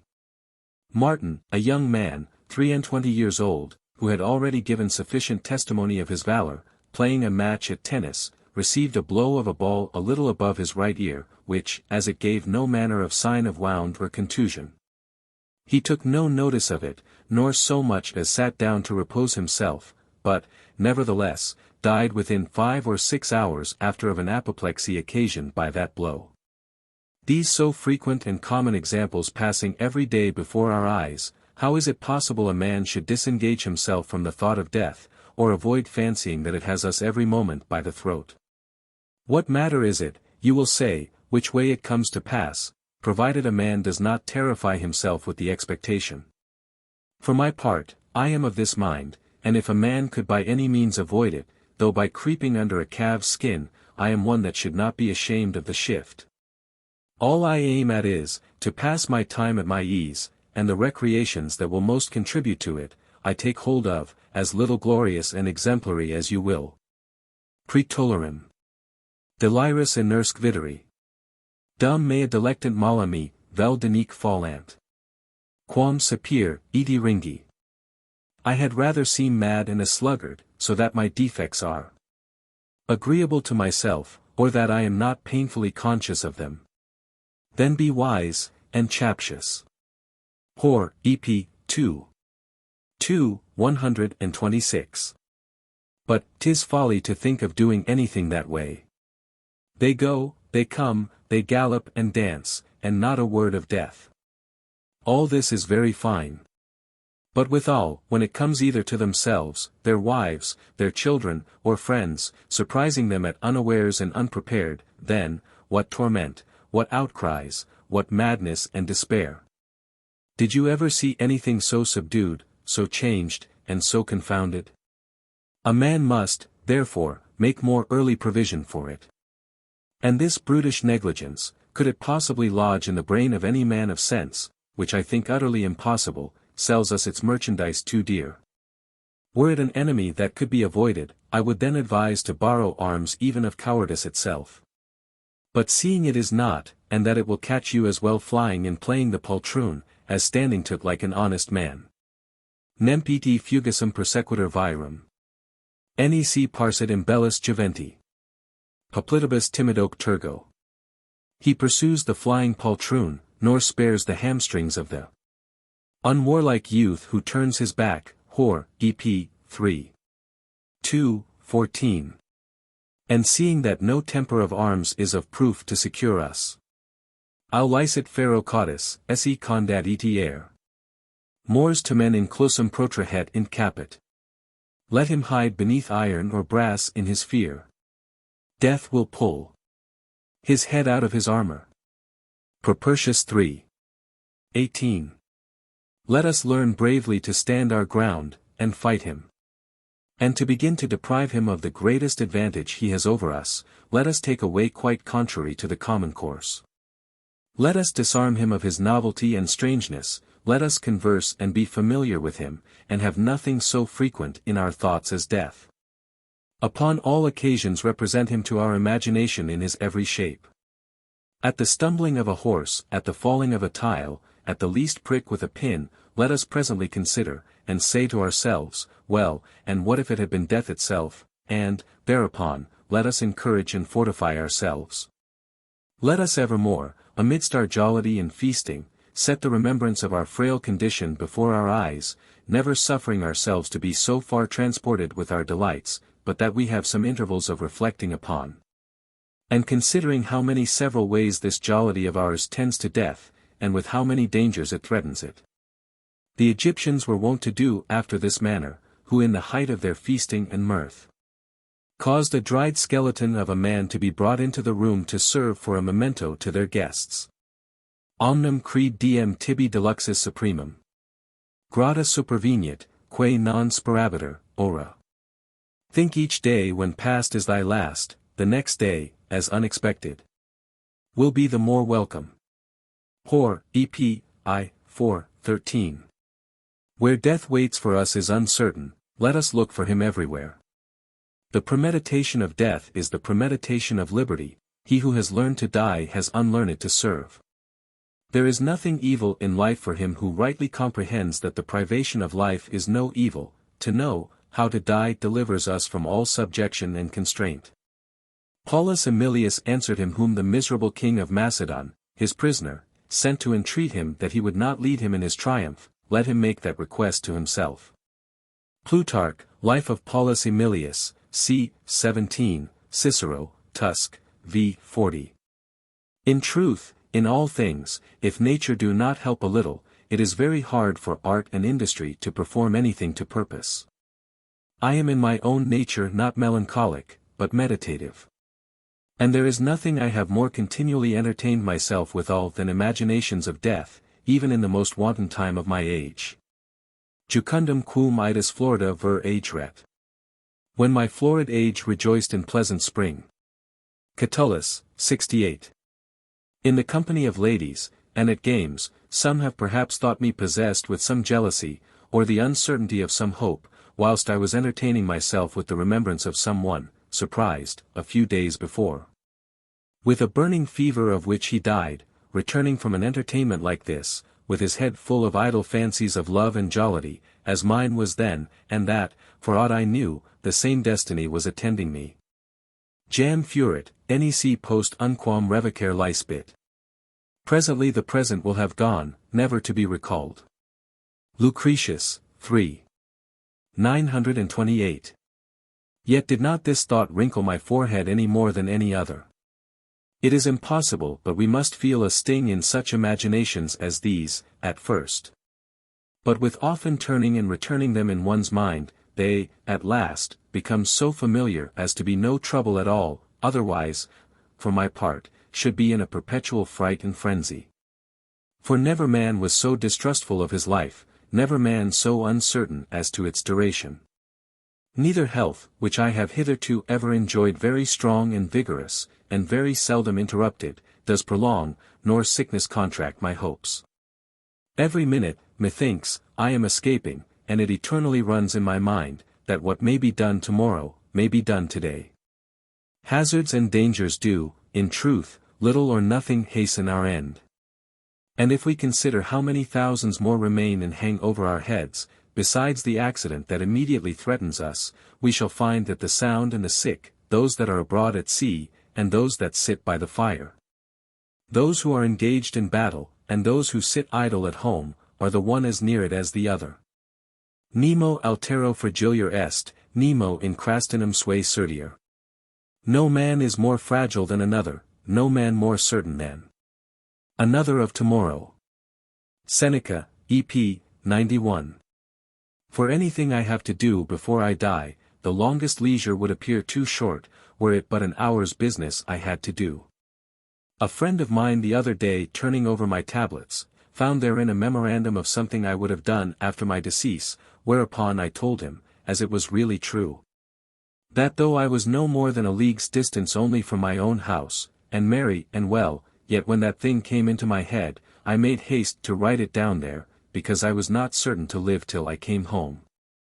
As a man that am eternally brooding over my own thoughts, and confine them to my own particular concerns, I am at all hours as well prepared as I am ever like to be, and death, whenever he shall come, can bring nothing along with him I did not expect long before.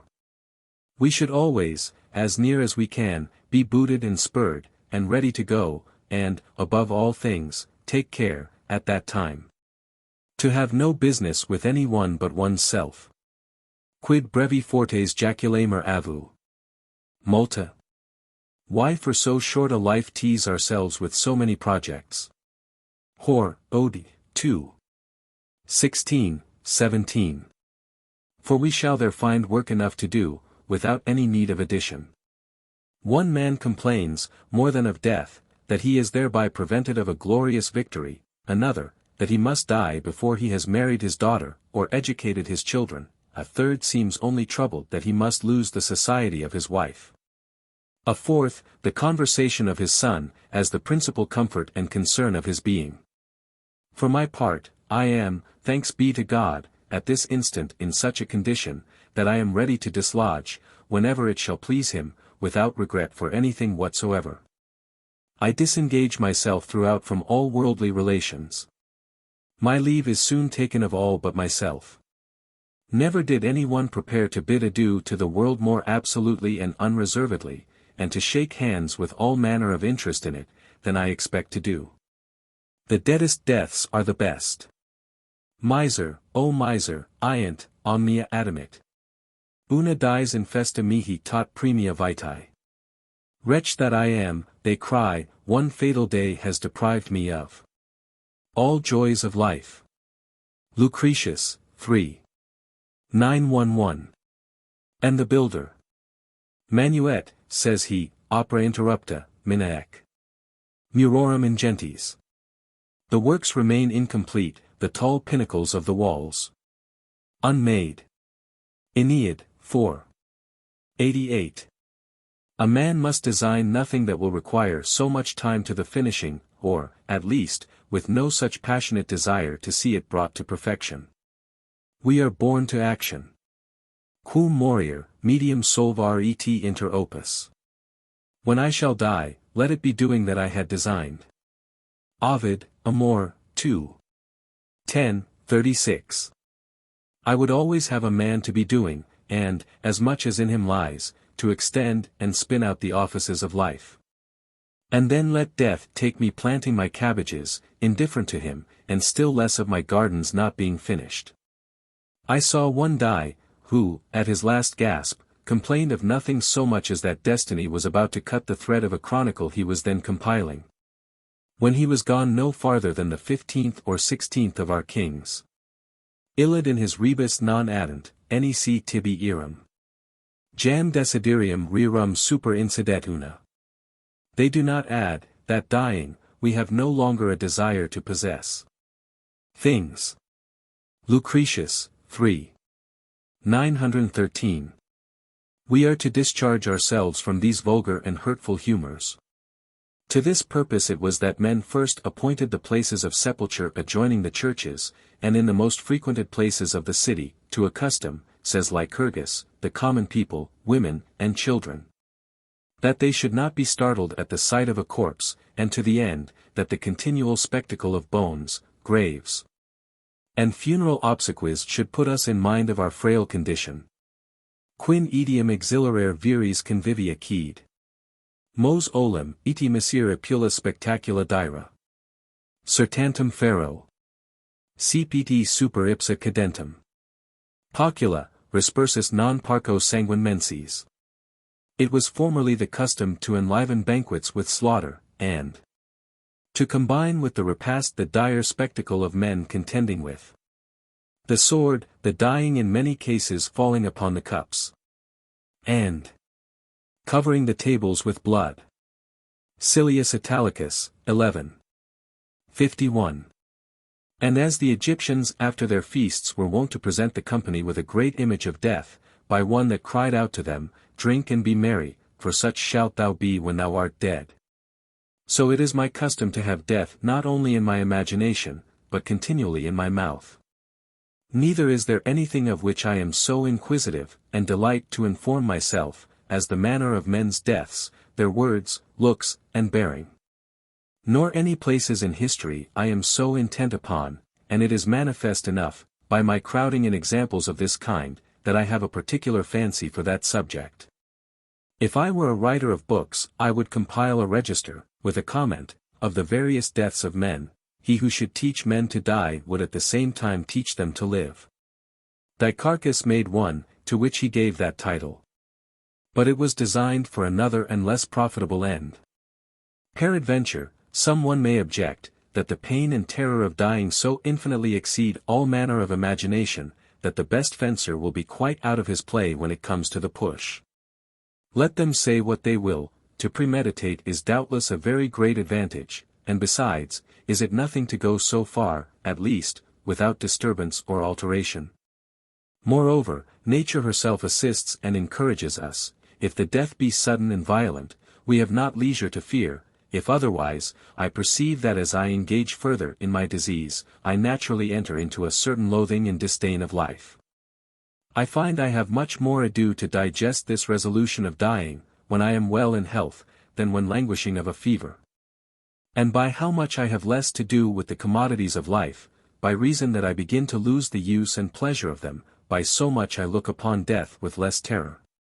Which makes me hope, that the further I remove from the first, and the nearer I approach to the latter, I shall the more easily exchange the one for the other. And, as I have experienced in other occurrences, that, as Caesar says, things often appear greater to us at distance than near at hand, I have found, that being well, I have had maladies in much greater horror than when really afflicted with them. The vigor wherein I now am, the cheerfulness and delight wherein I now live, make the contrary estate appear in so great a disproportion to my present condition, that, by imagination, I magnify those inconveniences by one half, and apprehend them to be much more troublesome, than I find them really to be, when they lie the most heavy upon me. I hope to find death the same. Let us but observe in the ordinary changes and declinations we daily suffer, how nature deprives us of the light and sense of our bodily decay. What remains to an old man of the vigor of his youth and better days? Hugh. Senibus vitae portio quantum ane. Alas, to old men what portion of life remains? Maximian, Vel. Pseudo-Gallus, I, 16. Caesar, to an old weather-beaten soldier of his guards, who came to ask him leave that he might kill himself, taking notice of his withered body in decrepit motion, pleasantly answered, Thou fanciest, then, that thou art yet alive. Seneca, E.P. 77. Should a man fall into this condition on the sudden, I do not think humanity capable of enduring such a change, but nature, leading us by the hand, an easy and, as it were, an insensible pace, step by step conducts us to that miserable state. And by that means makes it familiar to us, so that we are insensible of the stroke when our youth dies in us, though it be really a harder death than the final dissolution of a languishing body, than the death of old age. Forasmuch as the fall is not so great from an uneasy being to none at all, as it is from a sprightly and flourishing being to one that is troublesome and painful. The body, bent and bowed, has less force to support a burden. And it is the same with the soul, and therefore it is, that we are to raise her up firm and erect against the power of this adversary. For, as it is impossible she should ever be at rest, whilst she stands in fear of it. So, if she once can assure herself, she may boast, which is a thing as it were surpassing human condition, that it is impossible that disquiet, anxiety, or fear, or any other disturbance should inhabit or have any place in her. Non vulnus instans tyranni. Mentha cauti solida, nec auster. Dux inquieti turbidus Adrii. Nec fulminantis magna Jovis manus. Not the menacing look of a tyrant shakes her well-settled soul. Nor turbulent Auster, the prince of the stormy Adriatic, nor yet the strong hand of thundering Jove, such a temper moves. Hor, odi, free. Free, free. She is then become sovereign of all her lusts and passions, mistress of necessity, shame, poverty, and all the other injuries of fortune. Let us, therefore, as many of us as can, get this advantage. 'Tis the true and sovereign liberty here on earth, that fortifies us wherewithal to defy violence and injustice, and to contemn prisons and chains. In manacicite. Competibus sivo te sub custo tenebo. Ipsi Deus, simul ac volum, me solvet. Opiner. Hoc sentit, morier, mors ultima linea rerum est. I will keep thee in fetters and chains, in custody of a savage keeper. A God will when I ask him, set me free. This God I think is death. Death is the term of all things. Hor, EP, I, 1676. Our very religion itself has no surer human foundation than the contempt of life. Not only the argument of reason invites us to it, for why should we fear to lose a thing, which being lost, cannot be lamented? But, also, seeing we are threatened by so many sorts of death, is it not infinitely worse eternally to fear them all, than once to undergo one of them? And what matters it, when it shall happen, since it is inevitable? To him that told Socrates, the 30 tyrants have sentenced thee to death, and nature them, said he that, Socrates was not condemned to death by the 30 tyrants, but by the Athenians, Diogenes Laertius, 2.35. What a ridiculous thing it is to trouble ourselves about taking the only step that is to deliver us from all trouble. As our birth brought us the birth of all things, so in our death is the death of all things included. And therefore to lament that we shall not be alive 100 years hence, is the same folly as to be sorry we were not alive 100 years ago. Death is the beginning of another life. So did we weep, and so much it cost us to enter into this, and so did we put off our former veil in entering into it. Nothing can be a grievance that is but once. Is it reasonable so long to fear a thing that will so soon be dispatched? Long life, and short, are by death made all one, for there is no long, nor short, to things that are no more. Aristotle tells us that there are certain little beasts upon the banks of the river Hypanis, that never live above a day, they which die at 8 of the clock in the morning, die in their youth, and those that die at 5 in the evening. In their decrepitude, which of us would not laugh to see this moment of continuance put into the consideration of weal or woe? The most and the least, of ours, in comparison with eternity, or yet with the duration of mountains, rivers, stars, trees, and even of some animals, is no less ridiculous. Seneca, Consul ad Marciam, c. 20. But nature compels us to it. Go out of this world, says she, as you entered into it, the same pass you made from death to life, without passion or fear, the same, after the same manner, repeat from life to death. Your death is a part of the order of the universe, 'tis a part of the life of the world. Inter esse mortals mutua vivant. Ite quasi cursors, vitae lampada tradent. Mortals, amongst themselves, live by turns, and, like the runners in the games, give up the lamp, when they have won the race, to the next comer. Lucretius, 2. 75, 78. Shall I exchange for you this beautiful contexture of things? 'Tis the condition of your creation, death is a part of you, and whilst you endeavour to evade it, you evade yourselves. This very being of yours that you now enjoy is equally divided betwixt life and death. The day of your birth is one day's advance towards the grave. Prima, cux vitam dedit, ora carpsit. The first hour that gave us life took away also an hour. Seneca, Her. Fur, 3 Chor. 874. Nascens morimer, finisque ab origin pendet. As we are born we die, and the end commences with the beginning. Manilius, AST, 4. 16. All the whole time you live, you purloin from life and live at the expense of life itself. The perpetual work of your life is but to lay the foundation of death. You are in death, whilst you are in life, because you still are after death, when you are no more alive, or, if you had rather have it so, you are dead after life, but dying all the while you live. And death handles the dying much more rudely than the dead, and more sensibly and essentially. If you have made your profit of life, you have had enough of it, go your way satisfied. Cur non ut plenus vita, conviva residis. Why not depart from life as a sated guest from a feast? Lucretius, 3. 951. If you have not known how to make the best use of it, if it was unprofitable to you, what need you care to lose it, to what end would you desire longer to keep it? Cur amplius adire queries. Versum quat perit male, eti ingradum occidat omni. Why seek to add longer life, merely to renew ill-spent time, and be again tormented? Lucretius, 3. 914. Life in itself is neither good nor evil, it is the scene of good or evil as you make it. And, if you have lived a day, you have seen all, one day is equal and like to all other days. There is no other light, no other shade. This very sun, this moon, these very stars, this very order and disposition of things, is the same your ancestors enjoyed, and that shall also entertain your posterity. Non alium videre patres. Alium nepotes. Aspiciant.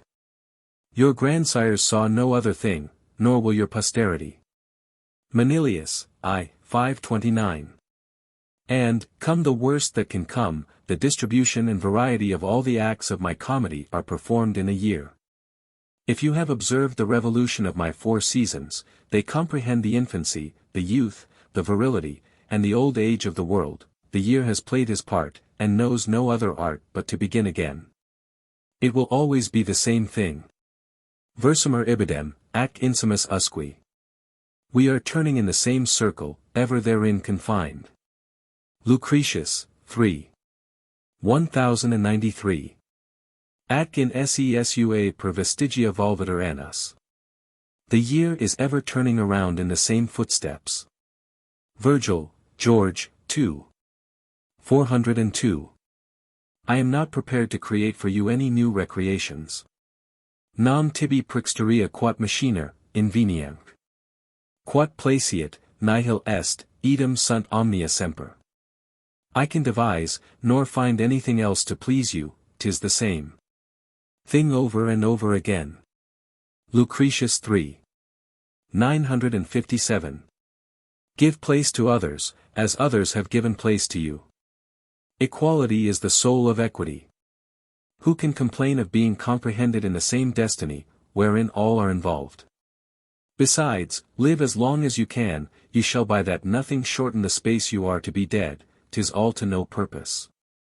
You shall be every whit as long in the condition you so much fear, as if you had died at nurse. Licet quot vis vivendo vincere secla. Mors aeterna tamen nihilaminis illa mainbit. Live triumphing over as many ages as you will, death still will remain eternal. Lucretius, 3. 1103. And yet I will place you in such a condition as you shall have no reason to be displeased. In vera nescis nullum for mor alium te. Capossit vivus tibi to ludra paremptum. Stansk jacentem. Know you not that, when dead, there can be no other living self to lament you dead, standing on your grave. Edom, Ibid, 898. Nor shall you so much as wish for the life you are so concerned about. Nec sibi enim quisquam tum esse vitamque requirit. Nec desiderium nostri nos efficit ullum. Death is less to be feared than nothing, if there could be anything less than nothing. Multo mortem minus ad nos esse putandium. Si minus esse potest, quam quat nihil esse vitimus. Neither can it any way concern you, whether you are living or dead, living, by reason that you are still in being, dead, because you are no more. Moreover, no one dies before his hour, the time you leave behind was no more yours than that was lapsed and gone before you came into the world, nor does it any more concern you.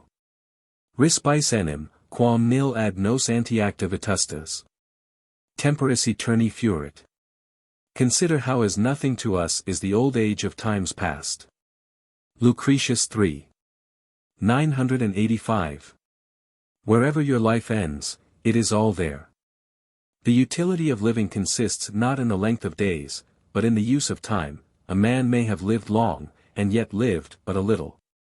Make use of time while it is present with you. It depends upon your will, and not upon the number of days, to have a sufficient length of life. Is it possible you can imagine never to arrive at the place towards which you are continually going? And yet there is no journey but hath its end. And, if company will make it more pleasant or more easy to you, does not all the world go the self-same way? Omnia te, vita perfuncta, sequenter. All things, then, life over, must follow thee. Lucretius, 3. 981. Does not all the world dance the same brawl that you do? Is there anything that does not grow old, as well as you? 1,000 men, 1,000 animals, 1,000 other creatures, die at the same moment that you die. Non nox nulla diem, nec noctem aurora secuta est. Quae non audierit mistos vegetibus egris. Pluratus. Mortis comites id funeris atri. No night has followed day, no day has followed night, in which there has not been heard sobs and sorrowing cries, the companions of death and funerals. Lucretius, v. 579. To what end should you endeavor to draw back, if there be no possibility to evade it? You have seen examples enough of those who have been well pleased to die, as thereby delivered from heavy miseries. But have you ever found any who have been dissatisfied with dying? It must, therefore, needs be very foolish to condemn a thing you have neither experimented in your own person, nor by that of any other. Why dost thou complain of me and of destiny? Do we do thee any wrong? Is it for thee to govern us, or for us to govern thee? Though, peradventure, thy age may not be accomplished, yet thy life is, a man of low stature is as much a man as a giant. Neither men nor their lives are measured by the ell. Chiron refused to be immortal, when he was acquainted with the conditions under which he was to enjoy it, by the god of time itself and its duration, his father Saturn. Do but seriously consider how much more insupportable and painful an immortal life would be to man than what I have already given him. If you had not death, you would eternally curse me for having deprived you of it.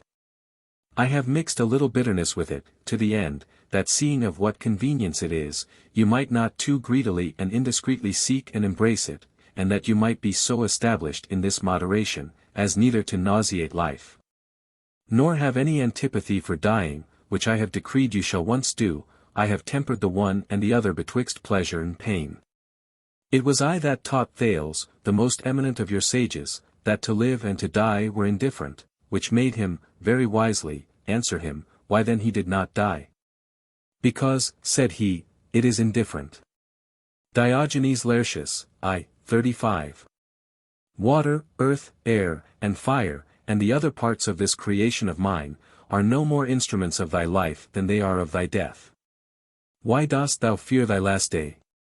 It contributes no more to thy dissolution, than every one of the rest, the last step is not the cause of lassitude, it does not confess it. Every day travels towards death, the last only arrives at it. These are the good lessons our Mother Nature teaches. I have often considered with myself whence it should proceed, that in war the image of death, whether we look upon it in ourselves or in others, should, without comparison, appear less dreadful than at home in our own houses, for if it were not so, it would be an army of doctors and whining milksops, and that being still in all places the same, there should be, notwithstanding, much more assurance in peasants and the meaner sort of people, than in others of better quality. I believe, in truth, that it is those terrible ceremonies and preparations wherewith we set it out, that more terrify us than the thing itself, a new, quite contrary way of living, the cries of mothers, wives, and children. The visits of astounded and afflicted friends, the attendance of pale and blubbering servants, a dark room, set round with burning tapers, our beds environed with physicians and divines, in sum, nothing but ghostliness and horror round about us. We seem dead and buried already. Children are afraid even of those they are best acquainted with, when disguised in a visor, and so 'tis with us. The visor must be removed as well from things as from persons, that being taken away, we shall find nothing underneath but the very same death that a mean servant or a poor chambermaid died a day or two ago, without any manner of apprehension. Happy is the death that deprives us of leisure for preparing such ceremonials. Chapter 20, of the Force of Imagination. Fortis imaginatio generat casum, say the schoolmen. A strong imagination begets the event itself. Axiom. Scholast. I am one of those who are most sensible of the power of imagination. Every one is jostled by it, but some are overthrown by it. It has a very piercing impression upon me. And I make it my business to avoid, wanting force to resist it. I could live by the sole help of healthful and jolly company. The very sight of another's pain materially pains me, and I often usurp the sensations of another person. A perpetual cough in another tickles my lungs and throat. I more unwillingly visit the sick in whom by love and duty I am interested, than those I care not for, to whom I less look. I take possession of the disease I am concerned at, and take it to myself. I do not at all wonder that fancy should give fevers and sometimes kill such as allow it too much scope, and are too willing to entertain it. Simon Thomas was a great physician of his time. I remember, that happening one day at Toulouse to meet him at a rich old fellow's house, who was troubled with weak lungs, and discoursing with the patient about the method of his cure, he told him that one thing which would be very conducive to it, was to give me such occasion to be pleased with his company, that I might come often to see him, by which means, and by fixing his eyes upon the freshness of my complexion, and his imagination upon the sprightliness and vigor that glowed in my youth, and possessing all his senses with the flourishing age wherein I then was, his habit of body might, peradventure, be amended. But he forgot to say that mine, at the same time, might be made worse. Gallus Vibius so much bent his mind to find out the essence and motions of madness, that, in the end, he himself went out of his wits, and to such a degree, that he could never after recover his judgment, and might brag that he was become a fool by too much wisdom. Some there are who through fear anticipate the hangman, and there was the man, whose eyes being unbound to have his pardon read to him, was found stark dead upon the scaffold, by the stroke of imagination. We start, tremble, turn pale, and blush, as we are variously moved by imagination, and, being abed, feel our bodies agitated with its power to that degree, as even sometimes to expiring. And boiling youth, when fast asleep, grows so warm with fancy, as in a dream to satisfy amorous desires. Ut, quasi transactus sep omniboribus, profundant. Fluminis ingentes, fluctus, vestemque cruentant. Although it be no new thing to see horns grown in a night on the forehead of one that had none when he went to bed, notwithstanding, what befell Sippus, king of Italy, is memorable. Who having one day been a very delighted spectator of a bullfight, and having all the night dreamed that he had horns on his head, did, by the force of imagination, really cause them to grow there. Passion gave to the son of Croesus the voice which nature had denied him. And Antiochus fell into a fever, inflamed with the beauty of Stratonus, too deeply imprinted in his soul. Pliny pretends to have seen Lucius Cassisius, who from a woman was turned into a man upon her very wedding day. Pontanus and others report the like metamorphosis to have happened in these latter days in Italy. And, through the vehement desire of him and his mother. Volta puer solvit, quae fomina vaverat, Iphis. Myself passing by Vitry-le-François, saw a man the Bishop of Soissons had, in confirmation, called Germain, whom all the inhabitants of the place had known to be a girl till 22 years of age, called Mary. He was, at the time of my being there, very full of beard, old, and not married. He told us, that by straining himself in a leap his male organs came out. And the girls of that place have, to this day, a song, wherein they advise one another not to take too great strides, for fear of being turned into men, as Mary Germain was. It is no wonder if this sort of accident frequently happen. For if imagination have any power in such things, it is so continually and vigorously bent upon this subject, that to the end it may not so often relapse into the same thought and violence of desire, it were better, once for all, to give these young wenches the things they long for. Some attribute the scars of King Dagobert and of Saint Francis to the force of imagination. It is said, that by it bodies will sometimes be removed from their places. And Celsus tells us of a priest whose soul would be ravished into such an ecstasy that the body would, for a long time, remain without sense or respiration. St. Augustine makes mention of another, who, upon the hearing of any lamentable or doleful cries, would presently fall into a swoon, and be so far out of himself, that it was in vain to call, bawl in his ears, pinch or burn him, till he voluntarily came to himself. And then he would say, that he had heard voices as it were afar off, and did feel when they pinched and burned him. And, to prove that this was no obstinate dissimulation in defiance of his sense of feeling, it was manifest, that all the while he had neither pulse nor breathing. 'Tis very probable, that visions, enchantments, and all extraordinary effects of that nature, derive their credit principally from the power of imagination, working in making its chiefest impression upon vulgar and more easy souls, whose belief is so strangely imposed upon, as to think they see what they do not see. I am not satisfied whether those pleasant ligatures, les nuiments d'aiguillettes, as they were called, knots tied by some one, at a wedding, on a strip of leather, cotton, or silk, and which, especially when passed through the wedding ring, were supposed to have the magical effect of preventing a consummation of the marriage until they were untied. See Louandre, La Sorcellerie, 1853, page 73. The same superstition and appliance existed in England, with which this age of ours is so occupied, that there is almost no other talk, are not mere voluntary impressions of apprehension and fear.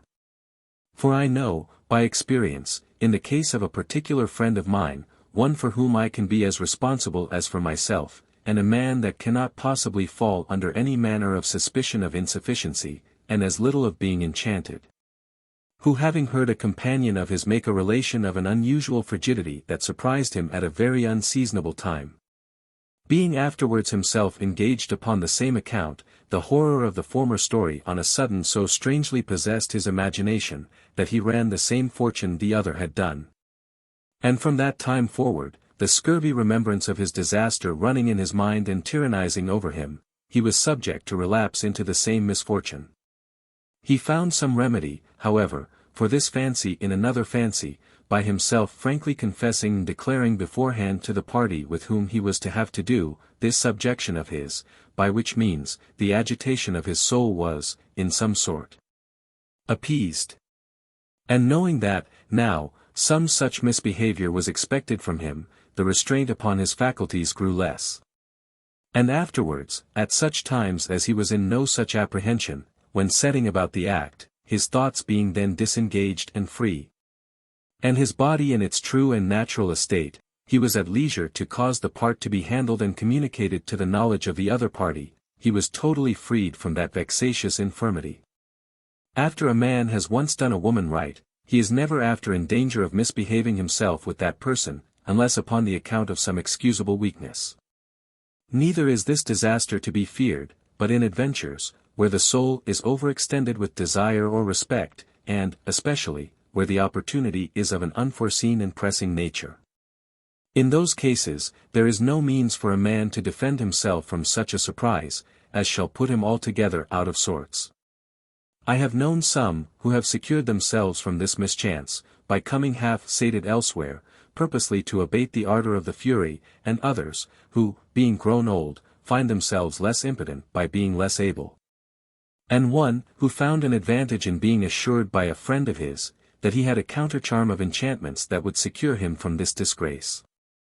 The story itself is not much amiss, and therefore you shall have it. Account of a very great family, and with whom I was very intimate, being married to a fair lady, who had formerly been courted by one who was at the wedding, all his friends were in very great fear. But especially an old lady his kinswoman, who had the ordering of the solemnity, and in whose house it was kept, suspecting his rival would offer foul play by these sorceries which fear she communicated to me. I bade her rely upon me. I had, by chance, about me a certain flat plate of gold, whereon were graven some celestial figures, supposed good against sunstroke or pains in the head, being applied to the suture, where, that it might the better remain firm, it was sewed to a ribbon to be tied under the chin. A foppery cousin german to this of which I am speaking. Jacques Pelletier, who lived in my house, had presented this to me for a singular rarity. I had a fancy to make some use of this knack, and therefore privately told the Count, that he might possibly run the same fortune other bridegrooms had sometimes done, especially some one being in the house, who, no doubt, would be glad to do him such a courtesy, but let him boldly go to bed. For I would do him the office of a friend, and, if need were, would not spare a miracle it was in my power to do, provided he would engage to me, upon his honor, to keep it to himself.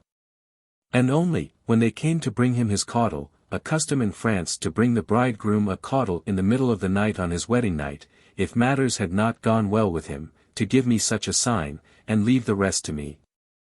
Now he had had his ears so battered, and his mind so prepossessed with the eternal tattle of this business, that when he came to't, he did really find himself tied with the trouble of his imagination, and, accordingly, at the time appointed, gave me the sign. Whereupon, I whispered him in the ear, that he should rise, under pretence of putting us out of the room, and after a jesting manner pull my nightgown from my shoulders, we were of much about the same height, throw it over his own, and there keep it till he had performed what I had appointed him to do, which was, that when we were all gone out of the chamber, he should withdraw to make water, should 3 times repeat such and such words, and as often do such and such actions. That at every of the 3 times, he should tie the ribbon I put into his hand about his middle, and be sure to place the medal that was fastened to it, the figures in such a posture, exactly upon his reins, which being done, and having the last of the 3 times so well girt and fast tied the ribbon that it could neither untie nor slip from its place, let him confidently return to his business, and withal not forget to spread my gown upon the bed, so that it might be sure to cover them both.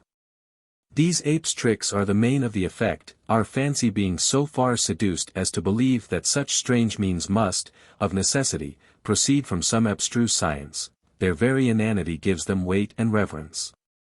And, certain it is, that my figures approve themselves more venereal than solar, more active than prohibitive. 'Twas a sudden whimsy, mixed with a little curiosity, that made me do a thing so contrary to my nature. For I am an enemy to all subtle and counterfeit actions, and abominate all manner of trickery, though it be for sport, and to an advantage, for though the action may not be vicious in itself, its mode is vicious. Amasis, king of Egypt, having married Laodice, a very beautiful Greek virgin, though noted for his abilities elsewhere, found himself quite another man with his wife, and could by no means enjoy her. At which he was so enraged, that he threatened to kill her, suspecting her to be a witch. As 'tis usual in things that consist in fancy, she put him upon devotion, and having accordingly made his vows to Venus, he found himself divinely restored the very first night after his oblations and sacrifices. Now women are to blame to entertain us with that disdainful, coy, and angry countenance, which extinguishes our vigor, as it kindles our desire. Which made the daughter-in-law of Pythagoras, Theano, the lady in question was the wife, not the daughter-in-law of Pythagoras. Say, that the woman who goes to bed to a man, must put off her modesty with her petticoat, and put it on again with the same. The soul of the assailant, being disturbed with many several alarms, readily loses the power of performance. And whoever the imagination has once put this trick upon, and confounded with the shame of it, and she never does it but at the first acquaintance, by reason men are then more ardent and eager, and also, at this first account a man gives of himself.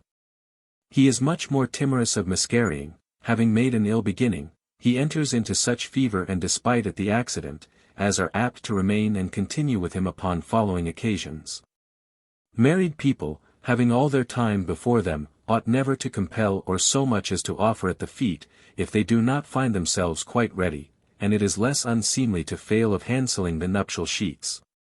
When a man perceives himself full of agitation and trembling, and to await another opportunity at more private and more composed leisure, than to make himself perpetually miserable. For having misbehaved himself and been baffled at the first assault, till possession be taken, a man that knows himself subject to this infirmity, should leisurely and by degrees make several little trials and light offers, without obstinately attempting at once to force an absolute conquest over his own mutinous and indisposed faculties. Such as know their members to be naturally obedient, need take no other care but only to counterplot their fantasies.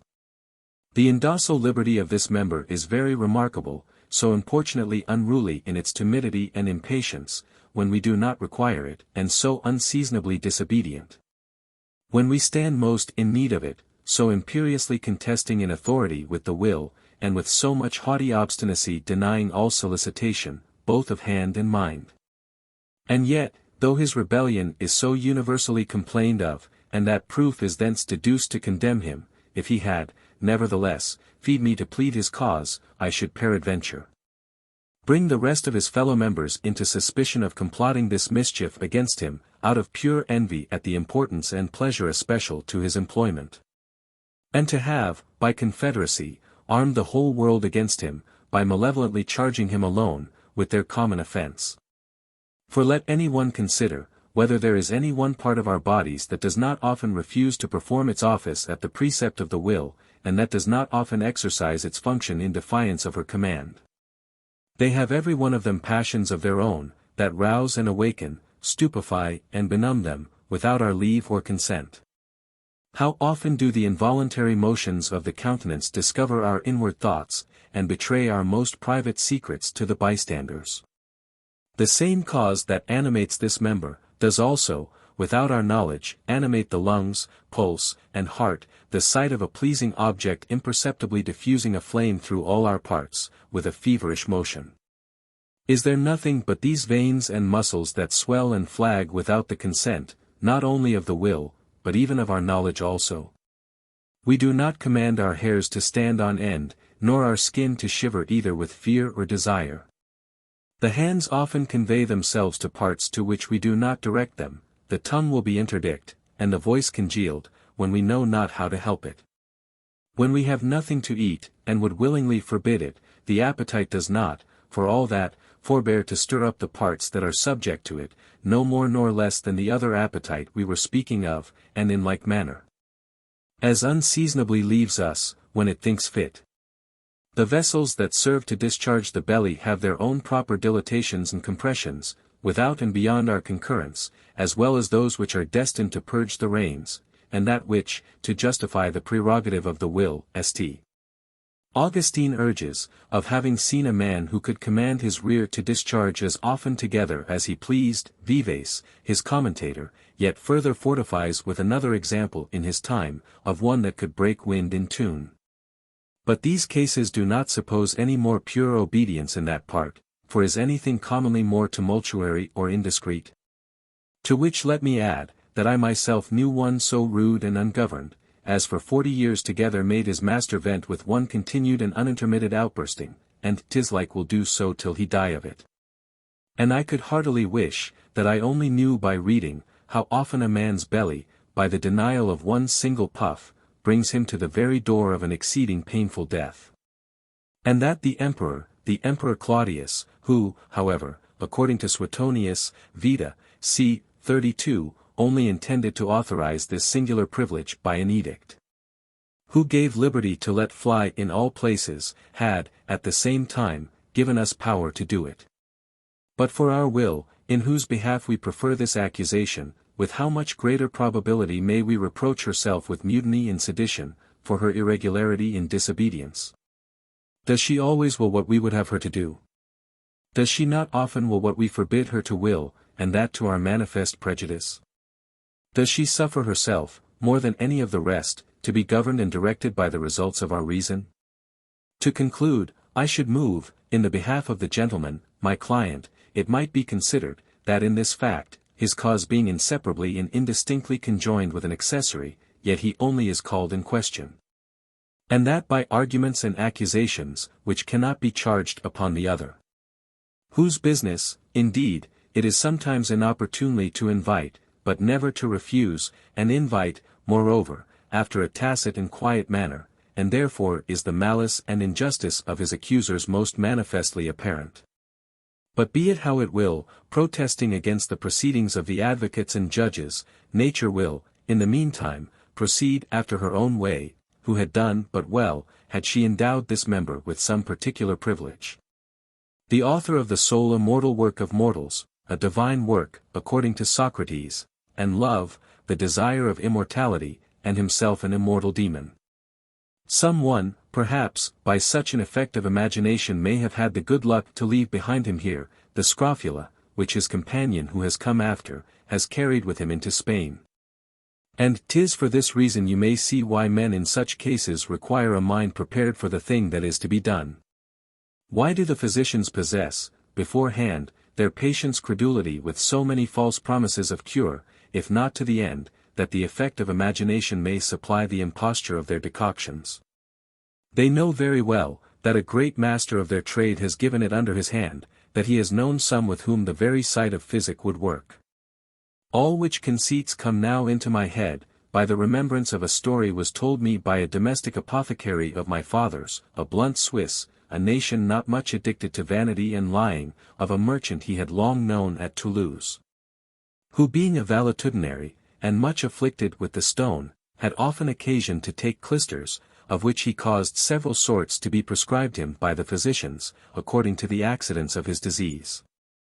Which, being brought him, and none of the usual forms, as feeling if it were not too hot, and the like, being omitted, he lay down, the syringe advanced, and all ceremonies performed, injection alone excepted. After which, the apothecary being gone, and the patient accommodated as if he had really received a clyster, he found the same operation in effect that those do who have taken one indeed. And if at any time the physician did not find the operation sufficient, he would usually give him 2 or 3 more doses, after the same manner. And the fellow swore, that to save charges, for he paid as if he had really taken them, this sick man's wife, having sometimes made trial of warm water only, the effect discovered the cheat, and finding these would do no good, was fain to return to the old way. A woman fancying she had swallowed a pin in a piece of bread, cried and lamented as though she had an intolerable pain in her throat, where she thought she felt it stick.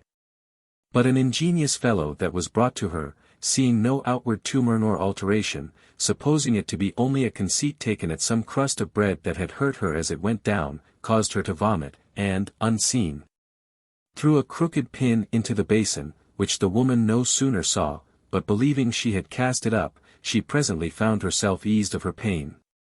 I myself knew a gentleman, who having treated a large company at his house, 3 or 4 days after bragged in jest, for there was no such thing, that he had made them eat of a baked cat.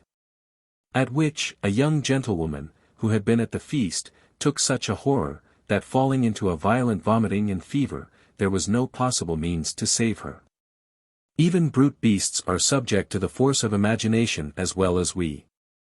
Witness dogs, who die of grief for the loss of their masters, and bark and tremble and start in their sleep, so horses will kick and whinny in their sleep. Now all this may be attributed to the close affinity and relation betwixt the soul and the body intercommunicating their fortunes. But 'tis quite another thing when the imagination works not only upon one's own particular body, but upon that of others also. And as an infected body communicates its malady to those that approach or live near it, as we see in the plague, the smallpox, and sore eyes, that run through whole families and cities. Dum spectant oculi laesos, laeduntur et ipsi. Multoc corporibus transition nocent. When we look at people with sore eyes, our own eyes become sore. Many things are hurtful to our bodies by transition. Ovid, De Remington Amor, 615.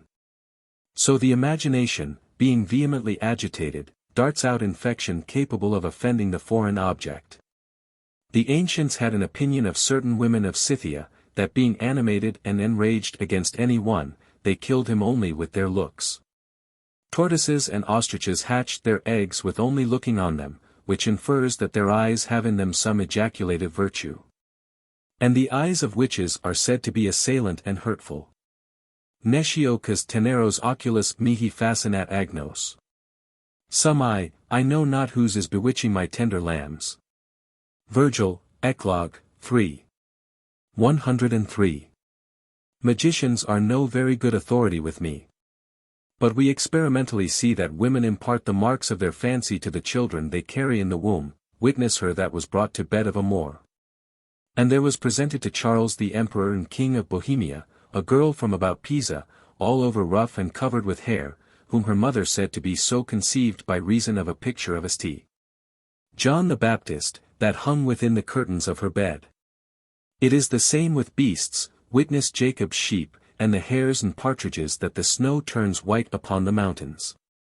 There was at my house, a little while ago, a cat seen watching a bird upon the top of a tree. These, for some time, mutually fixing their eyes one upon another, the bird at last let herself fall dead into the cat's claws.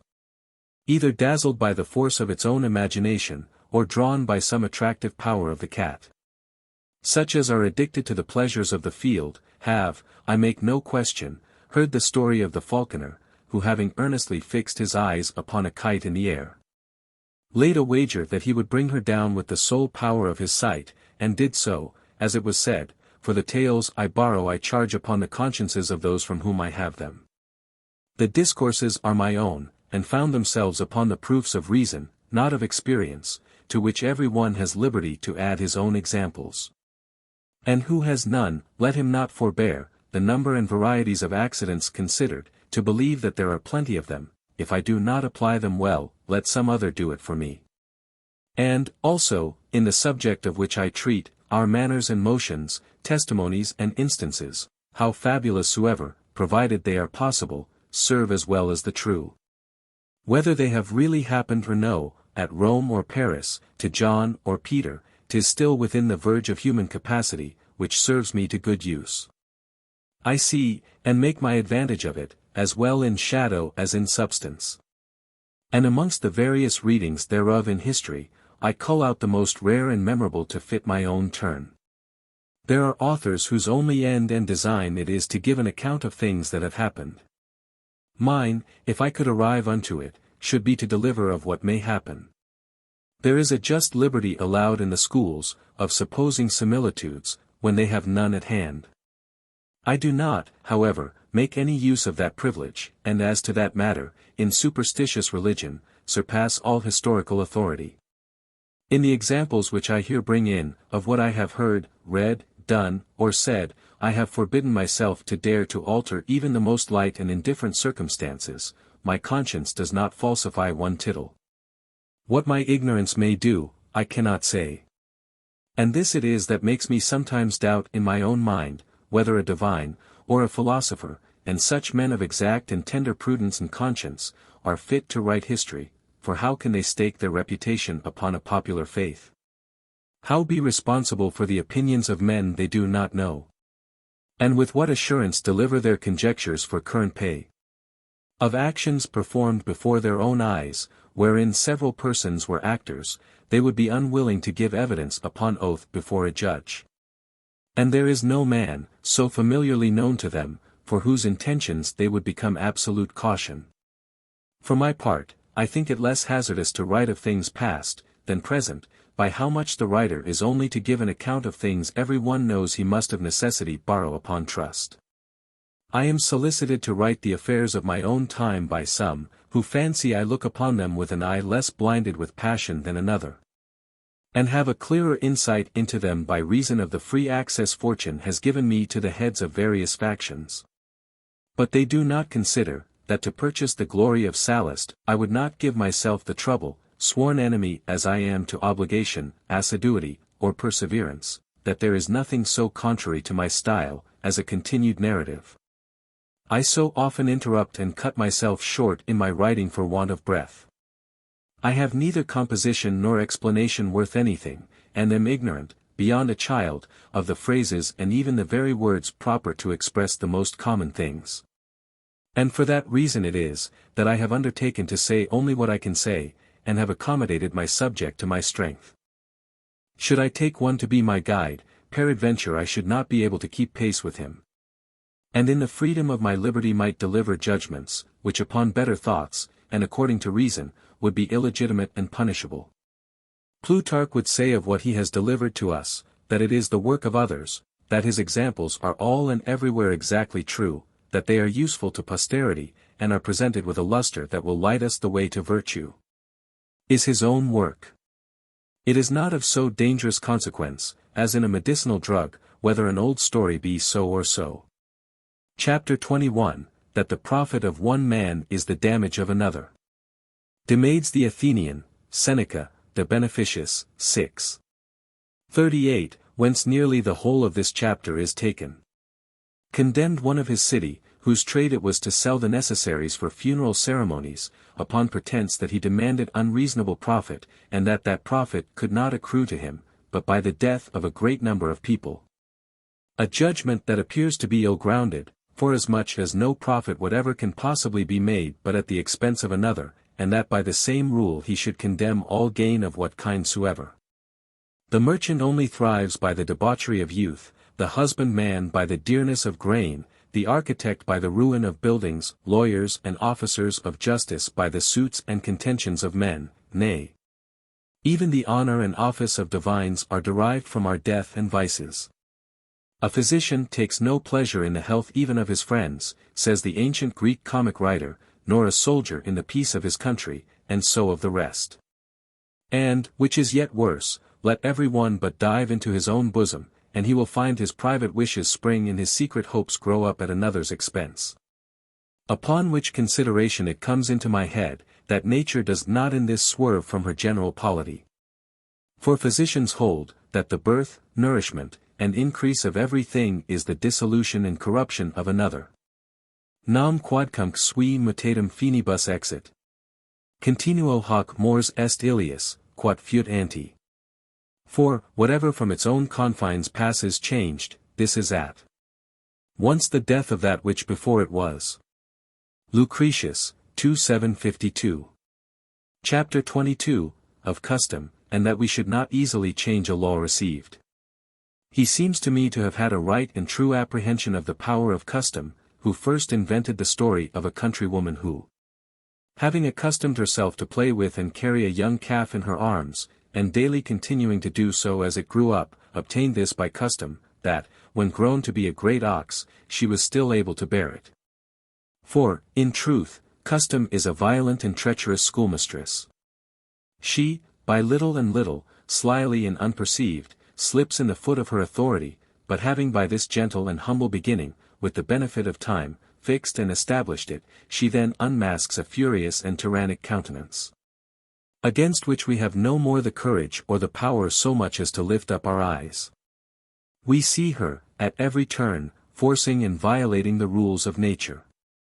Usus efficacissimus rerum omnium magister. Custom is the best master of all things. Pliny, Nat. History, 26. 2. I refer to her Plato's cave in his Republic, and the physicians, who so often submit the reasons of their art to her authority. As the story of that king, who by custom brought his stomach to that pass, as to live by poison, and the maid that Albertus reports to have lived upon spiders. In that new world of the Indies, there were found great nations, and in very differing climates, who were of the same diet, made provision of them, and fed them for their tables, as also, they did grasshoppers, mice, lizards, and bats.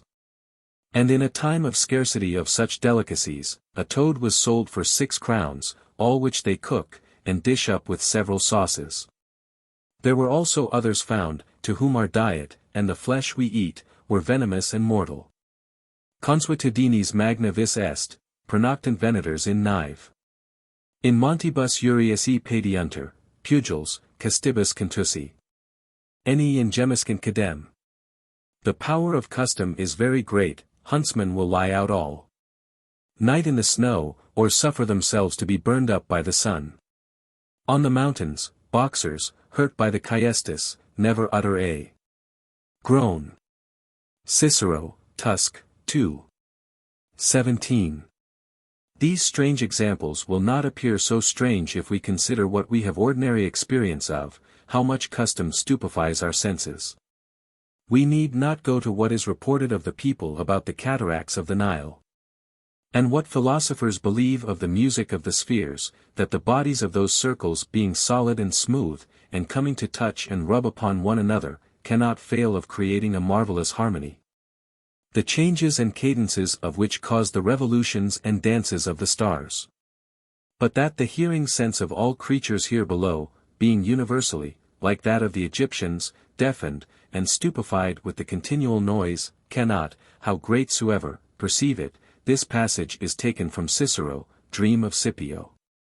See his De Republica, 6. 2. The Egyptians were said to be stunned by the noise of the cataracts. Smiths, millers, pewterers, forgemen, and armorers could never be able to live in the perpetual noise of their own trades, did it strike their ears with the same violence that it does ours. My perfumed doublet gratifies my own scent at first.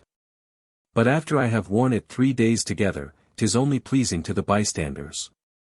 This is yet more strange, that custom, notwithstanding long intermissions and intervals, should yet have the power to unite and establish the effect of its impressions upon our senses. As is manifest in such as live near unto steeples and the frequent noise of the bells. I myself lie at home in a tower, where every morning and evening a very great bell rings out the Ave Maria. The noise shakes my very tower, and at first seemed insupportable to me. But I am so used to it, that I hear it without any manner of offense, and often without awaking at it. Plato, Diogenes Laertius, 3. 38. But he whom Plato censured was not a boy playing at nuts, but a man throwing dice. Reprehending a boy for playing at nuts, thou reprovest me, says the boy, for a very little thing. Custom, replied Plato, is no little thing. I find that our greatest vices derive their first propensity from our most tender infancy, and that our principal education depends upon the nurse. Mothers are mightily pleased to see a child writhe off the neck of a chicken, or to please itself with hurting a dog or a cat. And such wise fathers there are in the world, who look upon it as a notable mark of a martial spirit, when they hear a son miscall, or see him domineer over a poor peasant, or a lackey, that dares not reply, nor turn again.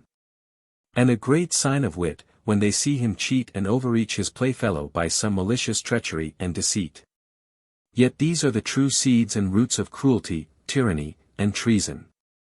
They bud and put out there, and afterwards shoot up vigorously, and grow to prodigious bulk, cultivated by custom.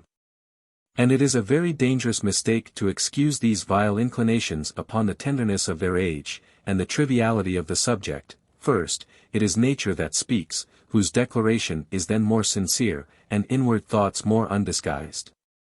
As it is more weak and young. Secondly, the deformity of cousinage does not consist nor depend upon the difference betwixt crowns and pins. But I rather hold it more just to conclude thus, why should he not cousin in crowns since he does it in pins, than as they do, who say they only play for pins, they would not do it if it were for money. Children should carefully be instructed to abhor vices for their own contexture. And the natural deformity of those vices ought so to be represented to them, that they may not only avoid them in their actions, but especially so to abominate them in their hearts, that the very thought should be hateful to them. With what masks soever they may be disguised. I know very well, for what concerns myself, that from having been brought up in my childhood to a plain and straightforward way of dealing, and from having had an aversion to all manner of juggling and foul play in my childish sports and recreations, and, indeed, it is to be noted, that the plays of children are not performed in play, but are to be judged in them as their most serious actions, there is no game so small wherein from my own bosom naturally, and without study or endeavour, I have not an extreme aversion from deceit. I shuffle and cut and make as much clatter with the cards, and keep as strict account for farthings, as it were for double pistoles. When winning or losing against my wife and daughter, 'tis indifferent to me, as when I play in good earnest with others, for round sums. At all times, and in all places, my own eyes are sufficient to look to my fingers. I am not so narrowly watched by any other, neither is there any I have more respect to. I saw the other day, at my own house, a little fellow, a native of Nantes, born without arms, who has so well taught his feet to perform the services his hands should have done him, that truly these have half forgotten their natural office. And, indeed, the fellow calls them his hands. With them he cuts anything, charges and discharges a pistol, threads a needle, sews, writes, puts off his hat, combs his head, plays at cards and dice, and all this with as much dexterity as any other could do who had more and more proper limbs to assist him. The money I gave him, for he gains his living by shoeing these feats, he took in his foot, as we do in our hand. I have seen another who, being yet a boy, flourished a two-handed sword, and, if I may so say, handled a halberd with the mere motions of his neck and shoulders for want of hands. Tossed them into the air, and caught them again, darted a dagger, and cracked a whip as well as any coachman in France. But the effects of custom are much more manifest in the strange impressions she imprints in our minds, where she meets with less resistance. What has she not the power to impose upon our judgments and beliefs? Is there any so fantastic opinion, omitting the gross impostures of religions, with which we see so many great nations, and so many understanding men, so strangely besotted? For this being beyond the reach of human reason, any error is more excusable in such as are not endued, through the divine bounty, with an extraordinary illumination from above, but, of other opinions, are there any so extravagant? That she has not planted and established for laws in those parts of the world upon which she has been pleased to exercise her power. And therefore that ancient exclamation was exceeding just. Non pudet physicum, id est speculatorum venatorem naturae. Ab animis consuetudine imbutis patir testimonium veritatis. Is it not a shame for a natural philosopher, that is, for an observer and hunter of nature, to seek testimony of the truth from minds prepossessed by custom? Cicero, De Natura Deor, I. 30.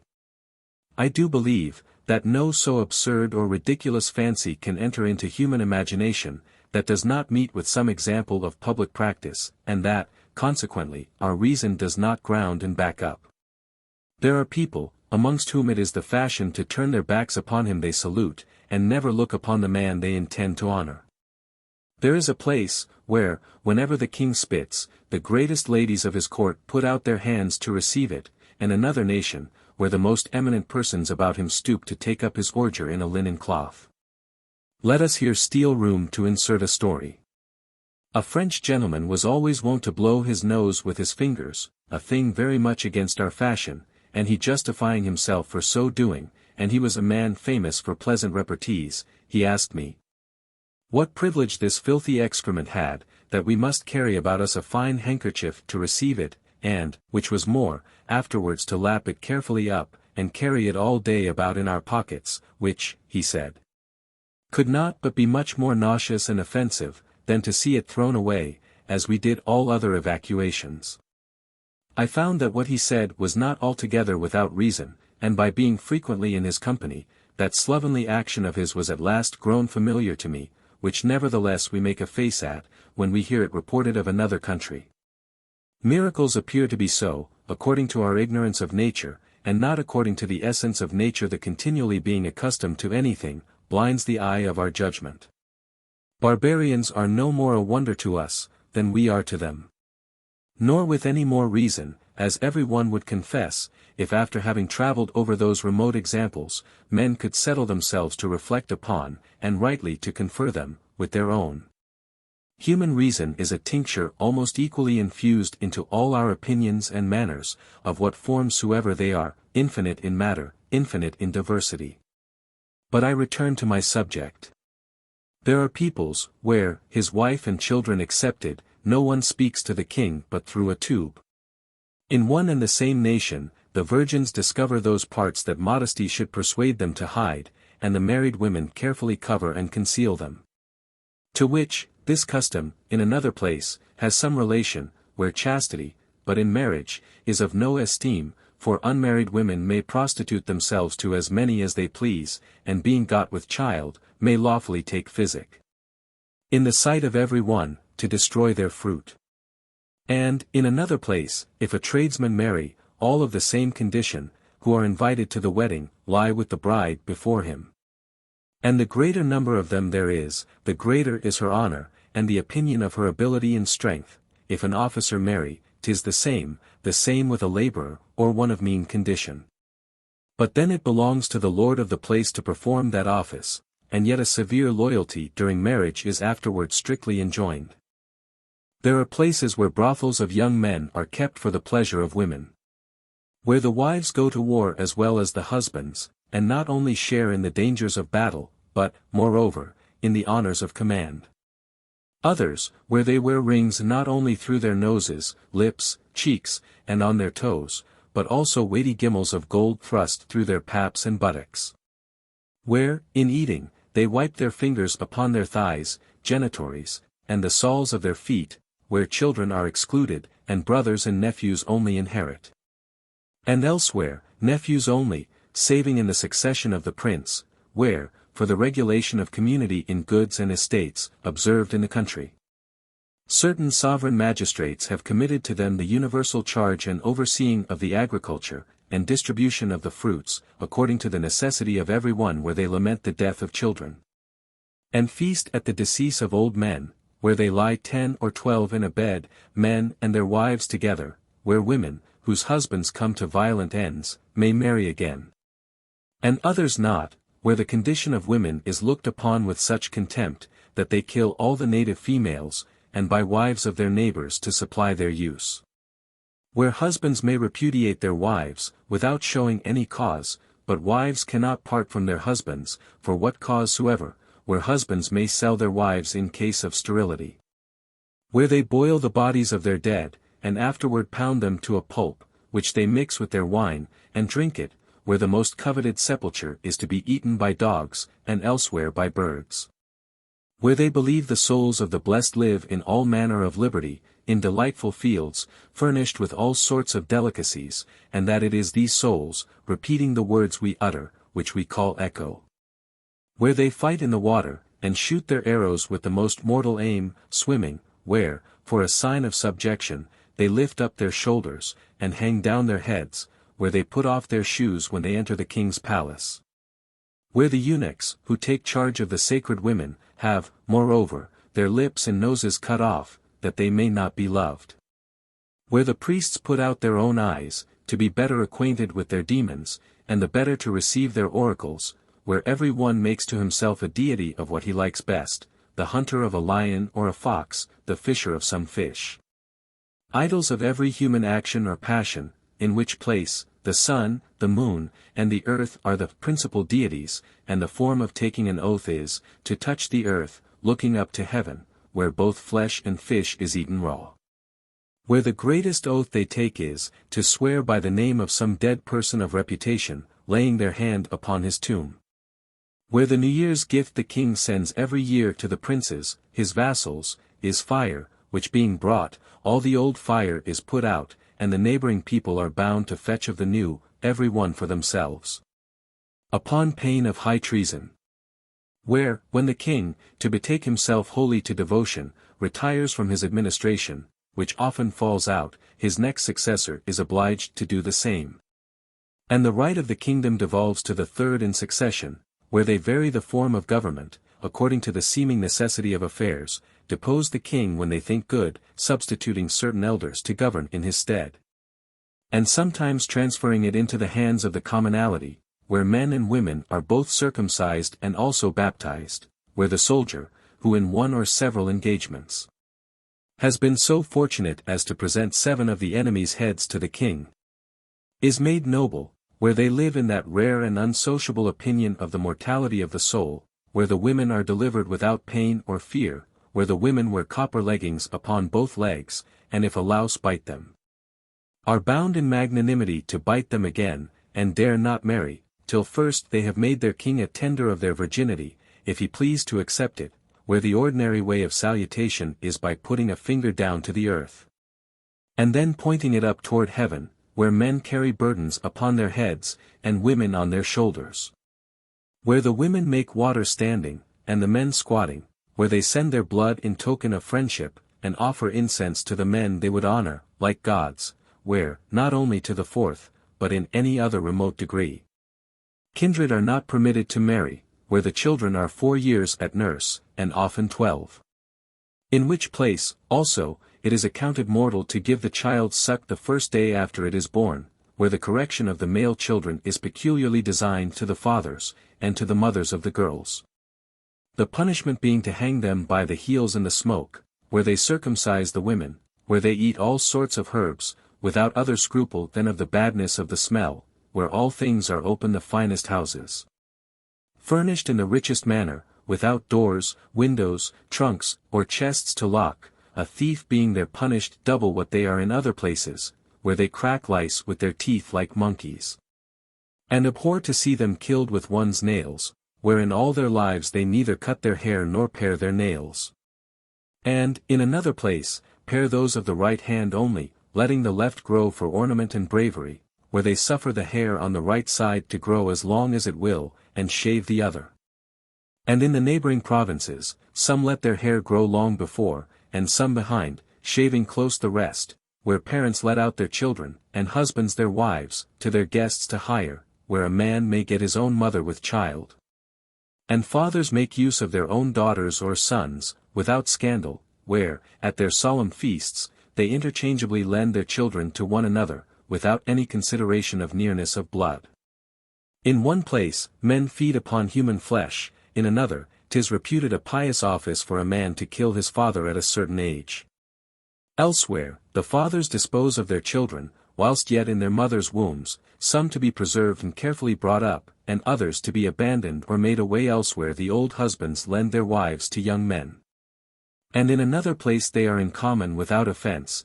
In one place particularly, the women take it for a mark of honor to have as many gay fringed tassels at the bottom of their garment, as they have lain with several men.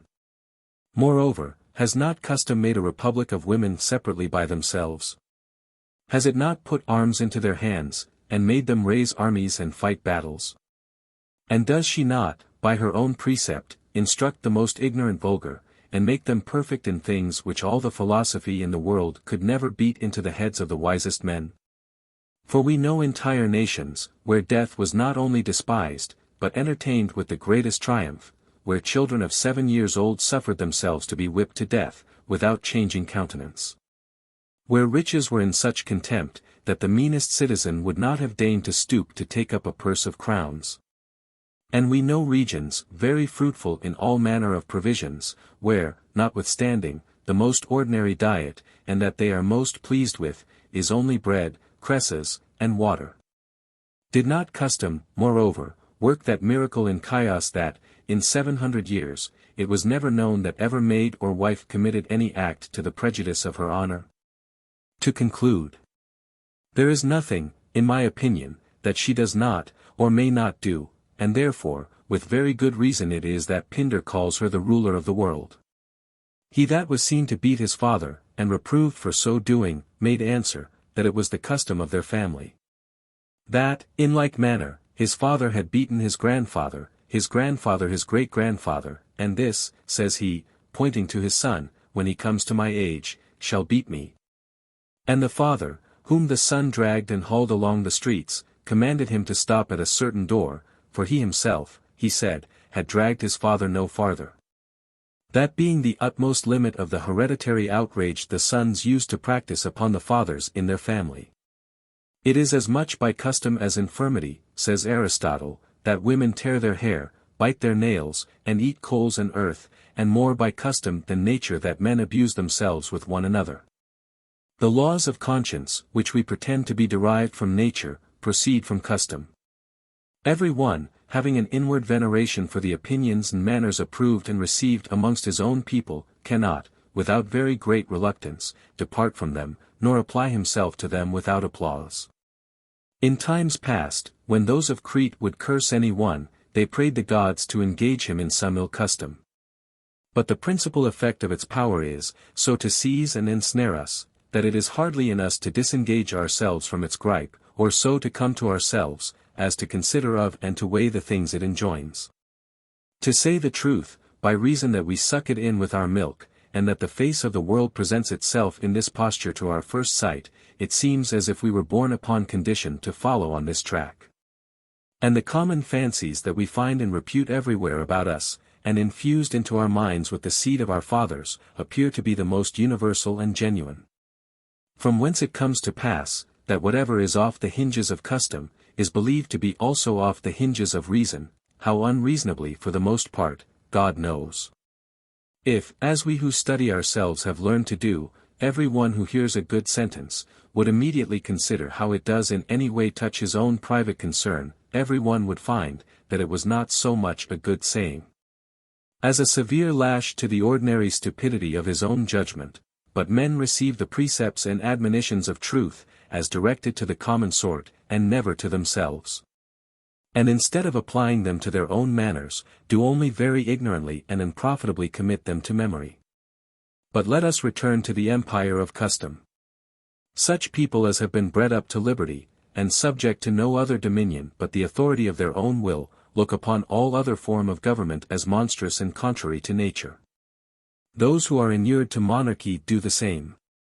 And what opportunity soever fortune presents them with to change, even then, when with the greatest difficulties they have disengaged themselves from one master, that was troublesome and grievous to them, they presently run, with the same difficulties, to create another, being unable to take into hatred subjection itself. 'Tis by the mediation of custom, that every one is content with the place where he is planted by nature, and the Highlanders of Scotland no more pant after Touraine than the Scythians after Thessaly. Darius asking certain Greeks what they would take to assume the custom of the Indians, of eating the dead bodies of their fathers, for that was their use. Believing they could not give them a better nor more noble sepulture than to bury them in their own bodies, they made answer, that nothing in the world should hire them to do it. But having also tried to persuade the Indians to leave their custom, and, after the Greek manner, to burn the bodies of their fathers, they conceived a still greater horror at the motion that, Herodotus, 3:38. Every one does the same, for use veils from us the true aspect of things. Nil adeo magnum, nec tam mirabile quidquam. Principio, quod non minuant mirare omnes palladium. There is nothing at first so grand, so admirable, which by degrees people do not regard with less admiration. Lucretius, 2:1027. Taking upon me once to justify something in use amongst us, and that was received with absolute authority for a great many leagues round about us, and not content, as men commonly do, to establish it only by force of law and example. But inquiring still further into its origin, I found the foundation so weak, that I who made it my business to confirm others, was very near being dissatisfied myself. 'Tis by this receipt that Plato, Laws, 8:6, undertakes to cure the unnatural and preposterous loves of his time, as one which he esteems of sovereign virtue, namely, that the public opinion condemns them. That the poets, and all other sorts of writers, relate horrible stories of them, a recipe, by virtue of which the most beautiful daughters no more allure their fathers' lust, nor brothers, of the finest shape and fashion, their sisters' desire. The very fables of Thyestes, Oedipus, and Maker, having with the harmony of their song, infused this wholesome opinion and belief into the tender brains of children. Chastity is, in truth, a great and shining virtue, and of which the utility is sufficiently known. But to treat of it, and to set it off in its true value, according to nature, is as hard as 'tis easy to do so according to custom, laws, and precepts.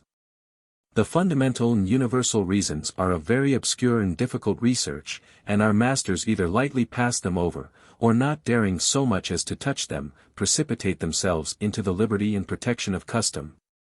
They're puffing themselves out and triumphing to their heart's content, such as will not suffer themselves to be withdrawn from this original source, do yet commit a greater error, and subject themselves to wild opinions. Witness Chrysippus, Sextus Empiricus, Pyrrhon. Hypotyp, I. 14.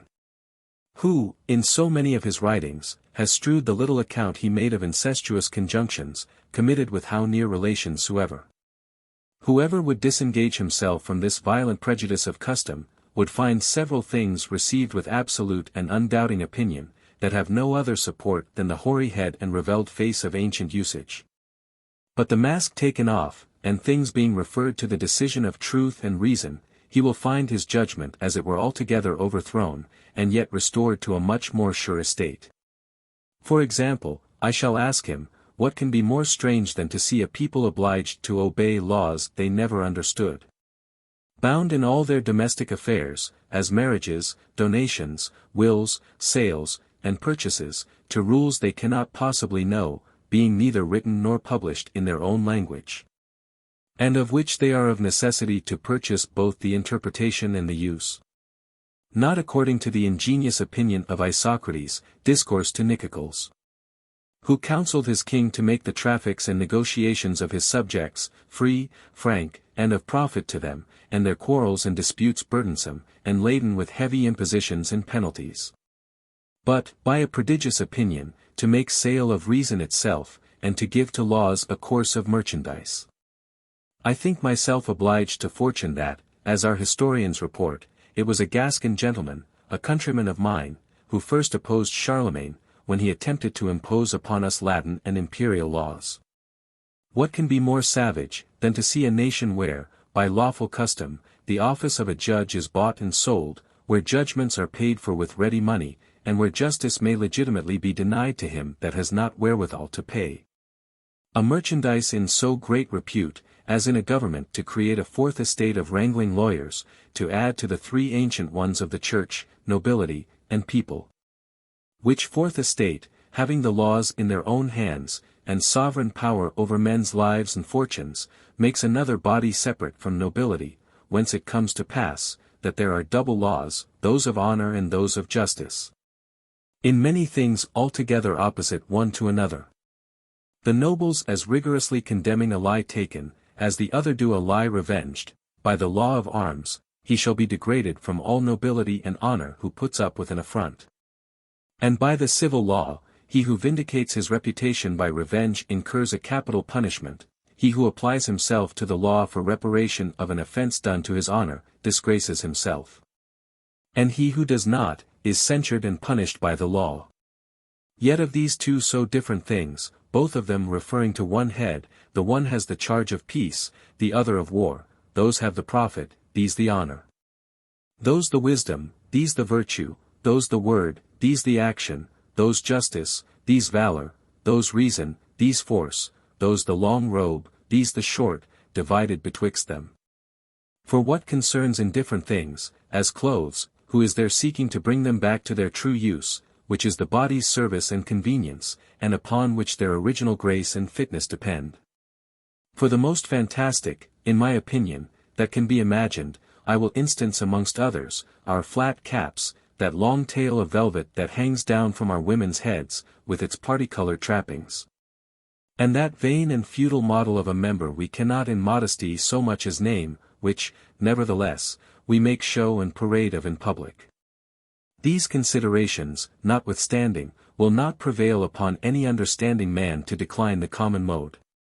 But, on the contrary, methinks, all singular and particular fashions are rather marks of folly and vain affectation than of sound reason, and that a wise man, within, ought to withdraw and retire his soul from the crowd, and there keep it at liberty and in power to judge freely of things. But as to externals, absolutely to follow and conform himself to the fashion of the time. Public society has nothing to do with our thoughts, but the rest, as our actions, our labors, our fortunes, and our lives, we are to lend and abandon them to its service and to the common opinion. As did that good and great Socrates who refused to preserve his life by a disobedience to the magistrate, though a very wicked and unjust one, for it is the rule of rules, the general law of laws, that every one observe those of the place wherein he lives. It is good to obey the laws of one's country. Excerpta extrag. Giaesis, Grocio Interpretation, 1626, page 937. And now to another point. It is a very great doubt, whether any so manifest benefit can accrue from the alteration of a law received, let it be what it will, as there is danger and inconvenience in altering it. Forasmuch as government is a structure composed of divers parts and members joined and united together, with so strict connection, that it is impossible to stir so much as one brick or stone, but the whole body will be sensible of it. The legislator of the Thurians, Charondas, died. Sic. 12. 24. Ordained, that whosoever would go about either to abolish an old law, or to establish a new, should present himself with a halter about his neck to the people, to the end that if the innovation he would introduce should not be approved by every one, he might immediately be hanged. And he of the Lacedaemonians employed his life to obtain from his citizens a faithful promise that none of his laws should be violated. Lycurgus, Plutarch, in Vita, c. 22. The Ephoros who so rudely cut the 2 strings that Phrynis had added to music never stood to examine whether that addition made better harmony, or that by its means the instrument was more full and complete. It was enough for him to condemn the invention, that it was a novelty, and an alteration of the old fashion, which also is the meaning of the old rusty sword carried before the magistracy of Marseilles. For my own part, I have a great aversion from a novelty, what face or what pretence soever it may carry along with it, and have reason, having been an eyewitness of the great evils it has produced. For those which for so many years have lain so heavy upon us, it is not wholly accountable. But one may say, with colour enough, that it has accidentally produced and begotten the mischiefs and ruin that have since happened, both without and against it, principally, we are to accuse for these disorders. Hugh. Patier tellus vulnera facta mais. Alas! The wounds were made by my own weapons. Ovid, Epphll. Demafunti, ver. 48. They who give the first shock to a state, are almost naturally the first overwhelmed in its ruin. The fruits of public commotion are seldom enjoyed by him who was the first motor, he beats and disturbs the water for another's net. The unity and contexture of this monarchy, of this grand edifice, having been ripped and torn in her old age, by this thing called innovation, has since laid open a rent, and given sufficient admittance to such injuries, the royal majesty with greater difficulty declines from the summit to the middle, than it falls and tumbles headlong from the middle to the bottom. But if the inventors do the greater mischief, the imitators are more vicious to follow examples of which they have felt and punished both the horror and the offense. And if there can be any degree of honor in ill-doing, these last must yield to the others the glory of contriving, and the courage of making the first attempt. All sorts of new disorders easily draw, from this primitive and ever-flowing fountain, examples and precedents to trouble and discompose our government, we read in our very laws, made for the remedy of this first evil. The beginning and pretences of all sorts of wicked enterprises. And that befalls us, which Thucydides said of the civil wars of his time, that, in favor of public vices, they gave them new and more plausible names for their excuse, sweetening and disguising their true titles. Which must be done, forsooth, to reform our conscience and belief. Honesta oratio est. Fine words truly. Ter and I. 114. But the best pretence for innovation is a very dangerous consequence. Aden nihil modum ex antiquo probable est. We are ever wrong in changing ancient ways. Livy, 34. 54. And freely to speak my thoughts, it argues a strange self-love and great presumption to be so fond of one's own opinions, that a public peace must be overthrown to establish them, and to introduce so many inevitable mischiefs. And so dreadful a corruption of manners, as a civil war and the mutations of state consequent to it, always bring in their train, and to introduce them, in a thing of so high concern, into the bowels of one's own country. Can there be worse husbandry than to set up so many certain and knowing vices against errors that are only contested and disputable? And are there any worse sorts of vices than those committed against a man's own conscience, and the natural light of his own reason? The Senate, upon the dispute betwixt it and the people about the administration of their religion, was bold enough to return this evasion for current pay. Ad Deos id magis, quam ad esse, pertinere, ipsos vijuros. Any sacra sua polluanter. Those things belong to the gods to determine them to them, let the gods, therefore, take care that their sacred mysteries were not profaned. Livy, XVI. According to what the oracle answered to those of Delphos who, fearing to be invaded by the Persians in the Median war, inquired of Apollo, how they should dispose of the holy treasure of his temple. Whether they should hide, or remove it to some other place. He returned them answer, that they should stir nothing from thence, and only take care of themselves, for he was sufficient to look to what belonged to him. Herodotus, 8. 36. The Christian religion has all the marks of the utmost utility and justice, but none more manifest than the severe injunction it lays indifferently upon all to yield absolute obedience to the civil magistrate, and to maintain and defend the laws. Of which, what a wonderful example has the divine wisdom left us, that, to establish the salvation of mankind, and to conduct his glorious victory over death and sin, would do it after no other way. But at the mercy of our ordinary forms of justice, subjecting the progress and issue of so high and so salutiferous an effect, to the blindness and injustice of our customs and observances. Sacrificing the innocent blood of so many of his elect, and so long a loss of so many years, to the maturing of this inestimable fruit. There is a vast difference betwixt the case of one who follows the forms and laws of his country, and of another who will undertake to regulate and change them. Of whom the first pleads simplicity, obedience, and example for his excuse, who, whatever he shall do, it cannot be imputed to malice. 'Tis at the worst but misfortune. Quis est enim, quem non moveat clarissimus monumentis. Testata consignataque antiquitas. For who is there that antiquity, attested and confirmed by the fairest monuments, cannot move? Cicero, the Divin, I. 40. Besides what Isocrates says, that defect is nearer allied to moderation than excess, the other is a much more ruffling gamester. For whosoever shall take upon him to choose and alter, usurps the authority of judging, and should look well about him, and make it his business to discern clearly the defect of what he would abolish, and the virtue of what he is about to introduce. This so vulgar consideration is that which settled me in my station, and kept even my most extravagant and ungoverned youth under the rein, so as not to burden my shoulders with so great a weight. As to render myself responsible for a science of that importance, and in this to dare, what in my better and more mature judgment, I durst not do in the most easy and indifferent things I had been instructed in. And wherein the temerity of judging is of no consequence at all. It seeming to me very unjust to go about to subject public and established customs and institutions, to the weakness and instability of a private and particular fancy, for private reason has but a private jurisdiction. And to attempt that upon the divine, which no government will endure a man should do, upon the civil laws. With which, though human reason has much more commerce than with the other, yet are they sovereignly judged by their own proper judges, and the extreme sufficiency serves only to expound and set forth the law and custom received. And neither to wrest it, nor to introduce anything, of innovation.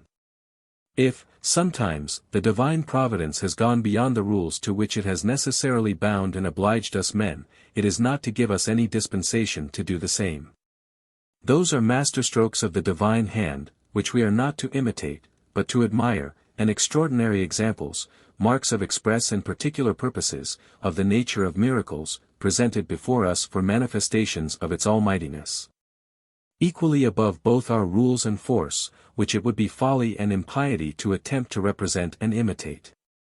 And that we ought not to follow, but to contemplate with the greatest reverence, acts of his personage, and not for us. Cotta very opportunely declares. Quum de religione agitur, t. Coruncanium, p. Scipionem. P. Scaevolam, pontifices maximos, non xenonem, aut cleanem. Aut crucipum, sequor. When matter of religion is in question, I follow the high priests. T. Coruncanius, p. Scipio, p. Scaevola, and not Zeno, Cleanthes, or Chrysippus. Cicero, De Natura Dur, 3. 2. God knows, in the present quarrel of our civil war, where there are 100 articles to dash out and to put in, great and very considerable, how many there are who can truly boast. They have exactly and perfectly weighed and understood the grounds and reasons of the one and the other party. 'Tis a number, if they make any number, that would be able to give us very little disturbance. But what becomes of all the rest, under what ensigns do they march, in what quarter do they lie? Theirs have the same effect with other weak and ill-applied medicines, they have only set the humours they would purge more violently in work, stirred and exasperated by the conflict, and left them still behind. The potion was too weak to purge, but strong enough to weaken us, so that it does not work, but we keep it still in our bodies, and reap nothing from the operation but intestine gripes and dolours.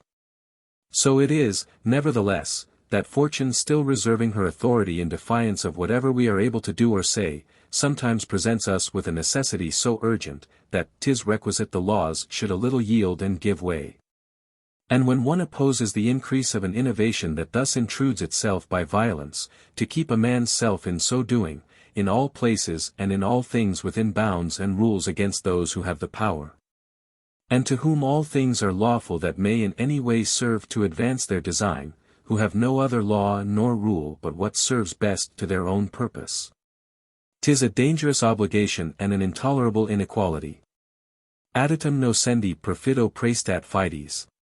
Putting faith in a treacherous person, opens the door to harm. Seneca, Oedip, Act 3, verse 686.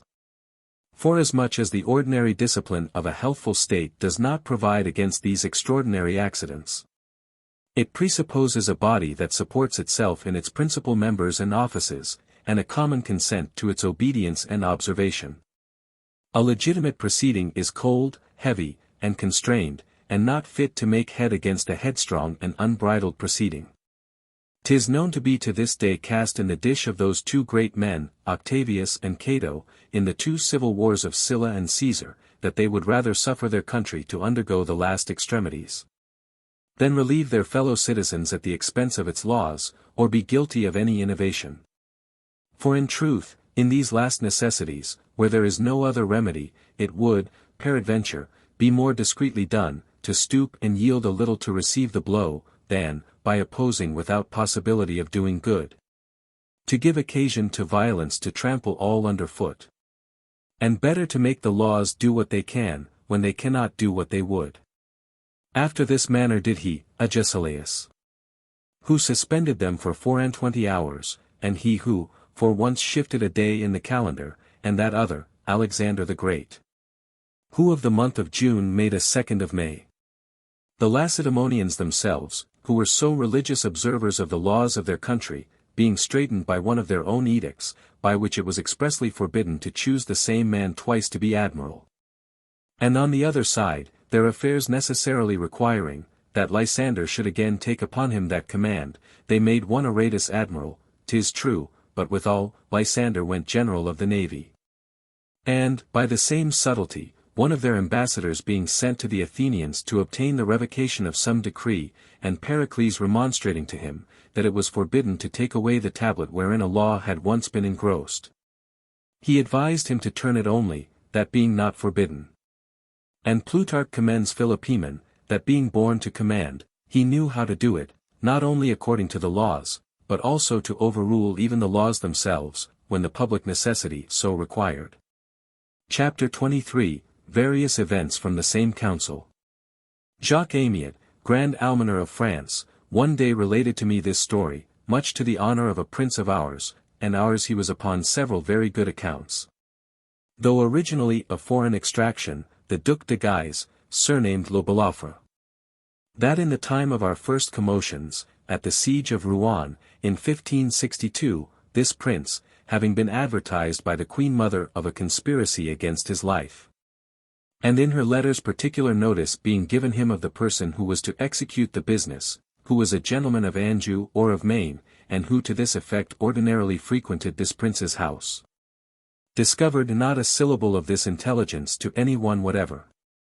But going the next day to the St. Catherine's Mount, an eminence outside Rouen overlooking the Seine, D.W., from which our battery played against the town, for it was during the time of the siege, and having in company with him the said Lord Almoner, and another bishop, he saw this gentleman, who had been denoted to him, and presently sent for him. To whom, being come before him, seeing him already pale and trembling with the conscience of his guilt, he thus said, Monsieur, such an one, you guess what I have to say to you, your countenance discovers it.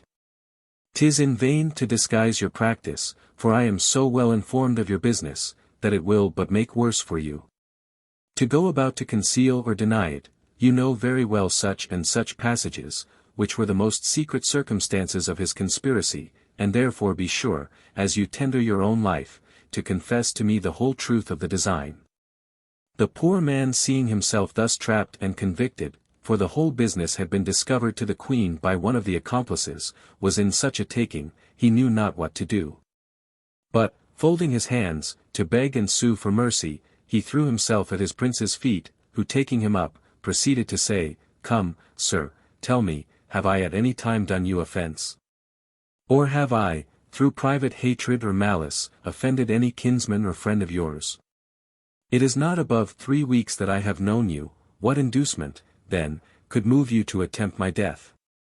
To which the gentleman with a trembling voice replied, that it was no particular grudge he had to his person, but the general interest and concern of his party.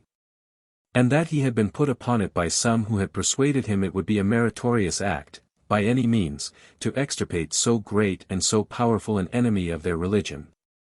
Well, said the prince, I will now let you see, how much more charitable the religion is that I maintain, than that which you profess. Yours has counselled you to kill me, without hearing me speak, and without ever having given you any cause of offence.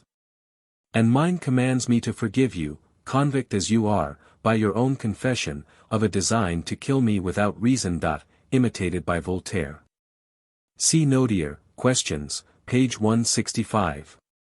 Get you gone, let me see you no more. And, if you are wise, choose henceforward honester men for your counsellors in your designs. Damp Martin, La Fortune de la Queue, liv. 2, page 139. The Emperor Augustus, this story is taken from Seneca, de Clementia, I. 9. Being in Gaul, had certain information of a conspiracy Cinna was contriving against him, he therefore resolved to make him an example, and, to that end, sent to summon his friends to meet the next morning in council. But the night between he passed in great unquietness of mind, considering that he was about to put to death a young man, of an illustrious family, and nephew to the great Pompey, and this made him break out into several passionate complainings. What then, said he, is it possible that I am to live in perpetual anxiety and alarm, and suffer my would-be assassin, meantime, to walk abroad at liberty? Shall he go unpunished, after having conspired against my life, a life that I have hitherto defended in so many civil wars, in so many battles by land and by sea? And after having settled the universal peace of the whole world, shall this man be pardoned, who has conspired not only to murder, but to sacrifice me?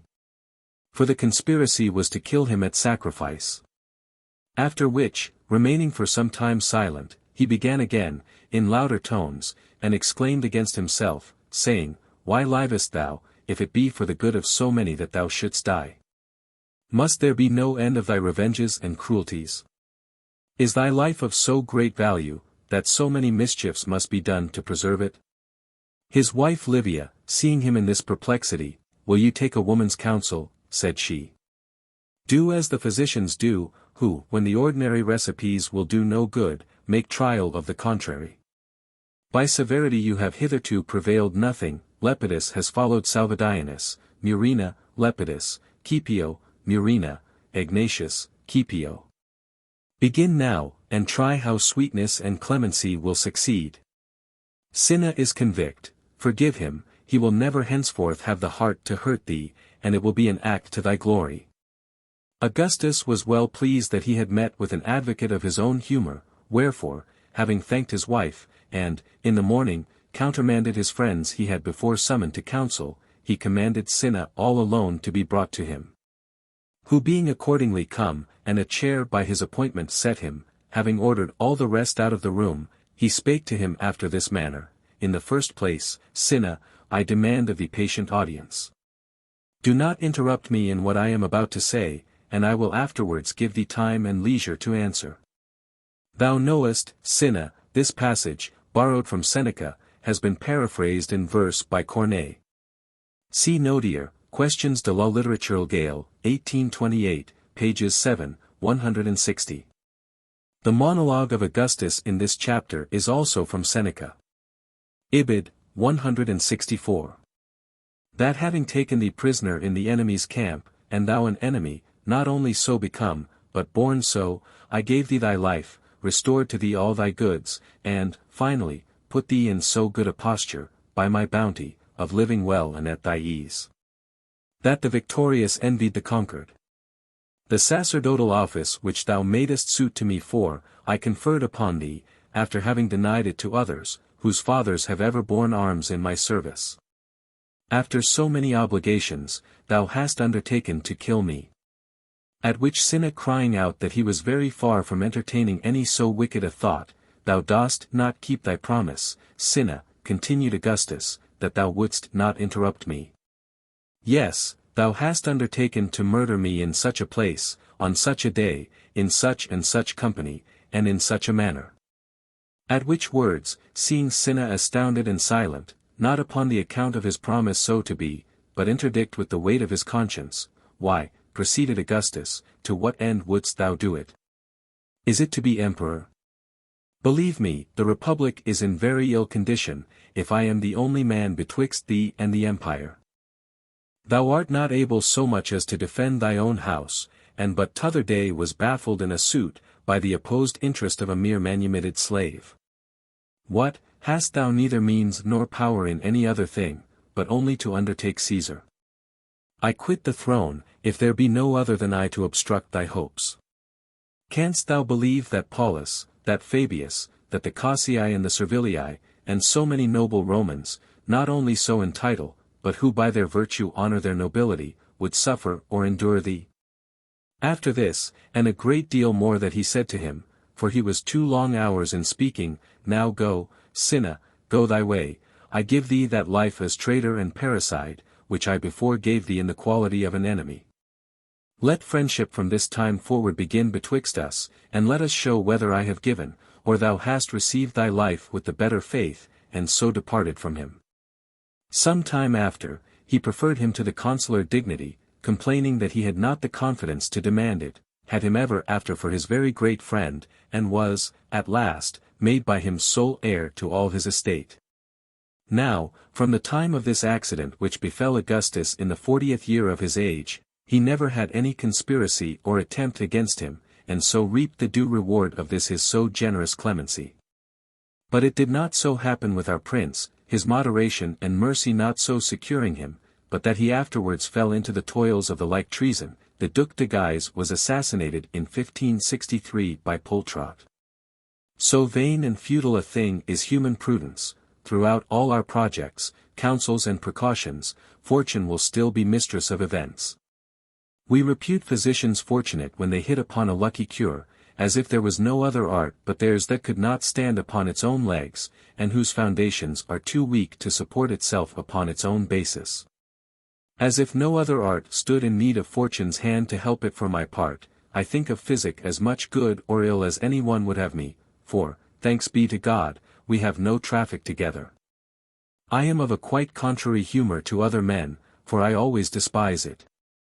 But when I am sick, instead of recanting, or entering into composition with it, I begin, moreover, to hate and fear it, telling them who importune me to take physic, that at all events they must give me time to recover my strength and health. that I may be the better able to support and encounter the violence and danger of their potions. I let nature work, supposing her to be sufficiently armed with teeth and claws to defend herself from the assaults of infirmity, and to uphold that contexture, the dissolution of which she flies and abhors. I am afraid, lest, instead of assisting her when close grappled and struggling with disease, I should assist her adversary, and burden her still more with work to do. Now, I say, that not in physic only, but in other more certain arts, fortune has a very great part. The poetic raptures, the flights of fancy, that ravish and transport the author out of himself, why should we not attribute them to his good fortune, since he himself confesses that they exceed his sufficiency and force, and acknowledges them to proceed from something else than himself, and that he has them no more in his power than the orators say they have those extraordinary motions and agitations that sometimes push them beyond their design. It is the same in painting, where touches shall sometimes slip from the hand of the painter, so surpassing both his conception and his art, as to beget his own admiration and astonishment. But fortune does yet more evidently manifest the share she has in all things of this kind, by the graces and elegances we find in them, not only beyond the intention, but even without the knowledge of the workman. A competent reader often discovers in other men's writings other perfections than the author himself either intended or perceived, a richer sense and more quaint expression. As to military enterprises, every one sees how great a hand fortune has in them. Even in our councils and deliberations there must, certainly, be something of chance and good luck mixed with human prudence. For all that our wisdom can do alone is no great matter, the more piercing, quick, and apprehensive it is, the weaker it finds itself, and is by so much more apt to mistrust itself. I am of Sylla's opinion, who freed his great deeds from envy by ever attributing them to his good fortune, and finally by surnaming himself Faustus, the lucky. Plutarch, How far a man may praise himself, c. 9. And when I closely examine the most glorious exploits of war, I perceive, methinks, that those who carry them on make use of counsel and debate only for custom's sake, and leave the best part of the enterprise to fortune, and relying upon her aid, transgress, at every turn, the bounds of military conduct and the rules of war. There happen, sometimes, fortuitous alacrities and strange furies in their deliberations, that for the most part prompt them to follow the worst grounded counsels, and swell their courage beyond the limits of reason. Whence it happened that several of the great captains of old, to justify those rash resolutions, have been fain to tell their soldiers that they were invited to such attempts by some inspiration, some sign and prognostic. Wherefore, in this doubt and uncertainty, that the short-sightedness of human wisdom to see and choose the best, by reason of the difficulties that the various accidents and circumstances of things bring along with them, perplexes us withal. The surest way, in my opinion, did no other consideration invite us to it, is to pitch upon that wherein is the greatest appearance of honesty and justice. And not, being certain of the shortest, to keep the straightest and most direct way. As in the two examples I have just given, there is no question but it was more noble and generous in him who had received the offense, to pardon it, than to do otherwise. If the former, the Duc de Guise, miscarried in it, he is not, nevertheless, to be blamed for his good intention, neither does any one know if he had proceeded otherwise, whether by that means he had avoided the end his destiny had appointed for him. And he had, moreover, lost the glory of so humane an act. You will read in history, of many who have been in such apprehension, that the most part have taken the course to meet and anticipate conspiracies against them by punishment and revenge. But I find very few who have reaped any advantage by this proceeding, witness so many Roman emperors. Whoever finds himself in this danger, ought not to expect much either from his vigilance or power. For how hard a thing is it for a man to secure himself from an enemy, who lies concealed under the countenance of the most assiduous friend we have, and to discover and know the wills and inward thoughts of those who are in our personal service. 'Tis to much purpose to have a guard of foreigners about one, and to be always fenced about with a pale of armed men. Whosoever despises his own life, is always master of that of another man. Seneca, EP. 4. And moreover, this continual suspicion, that makes a prince jealous of all the world, must of necessity be a strange torment to him.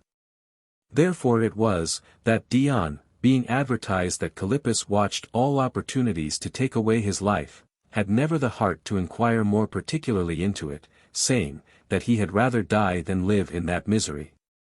That he must continually stand upon his guard, not only against his enemies, but his friends also. Plutarch, Apothegms. Which Alexander much more vividly and more roundly manifested in effect, when, having notice by a letter from Parmenio, that Philip, his most beloved physician, was by Darius' money corrupted to poison him. At the same time he gave the letter to Philip to read, drank off the potion he had brought him. Was not this to express a resolution, that if his friends had a mind to dispatch him out of the world, he was willing to give them opportunity to do it? This prince is, indeed, the sovereign pattern of hazardous actions.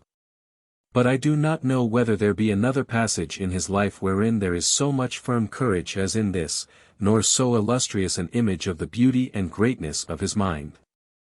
Those who preach to princes so circumspect and vigilant a jealousy and distrust, under colour of security, preach to them ruin and dishonour. Nothing noble can be performed without danger. I know a person, naturally of a very great daring and enterprising courage, whose good fortune is continually marred by such persuasions, that he keep himself close surrounded by his friends. That he must not hearken to any reconciliation with his ancient enemies, that he must stand aloof, and not trust his person in hands stronger than his own, what promises or offers soever they may make him, or what advantages soever he may see before him. And I know another, who has unexpectedly advanced his fortunes by following a clear contrary advice. Courage, the reputation and glory of which men seek with so greedy an appetite, presents itself, when need requires, as magnificently in cuerpo, as in full armor, in a closet, as in a camp, with arms pendant, as with arms raised. This over-circumspect and wary prudence is a mortal enemy to all high and generous exploits. Scipio, to sound Syphax's intention, leaving his army, abandoning Spain, not yet secure nor well settled in his new conquest, could pass over into Africa in 2 small ships, to commit himself, in an enemy's country, to the power of a barbarian king. To a faith untried and unknown, without obligation, without hostage, under the sole security of the grandeur of his own courage, his good fortune, and the promise of his high hopes. Livy, 28. 17. Habita fides ipsum plurumque fidem obligat. Trust often obliges fidelity. Livy, 22. 22. In a life of ambition and glory, it is necessary to hold a stiff rein upon suspicion. Fear and distrust invite and draw on offense. The most mistrustful of our kings, Louis XI. Established his affairs principally by voluntarily committing his life and liberty into his enemies' hands, by that action manifesting that he had absolute confidence in them, to the end they might repose as great an assurance in him. Caesar only opposed the authority of his countenance and the haughty sharpness of his rebukes to his mutinous legions in arms against him. Stetit agira fulti. Cespitis. Intrepidus vultu, marutque timori. Nil metuans.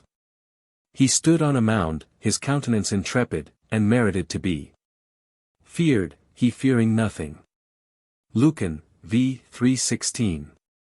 But it is true, withal, that this undaunted assurance is not to be represented in its simple and entire form, but by such whom the apprehension of death, and the worst that can happen, does not terrify and affright. For to represent a pretended resolution with a pale and doubtful countenance and trembling limbs, for the service of an important reconciliation, will effect nothing to purpose.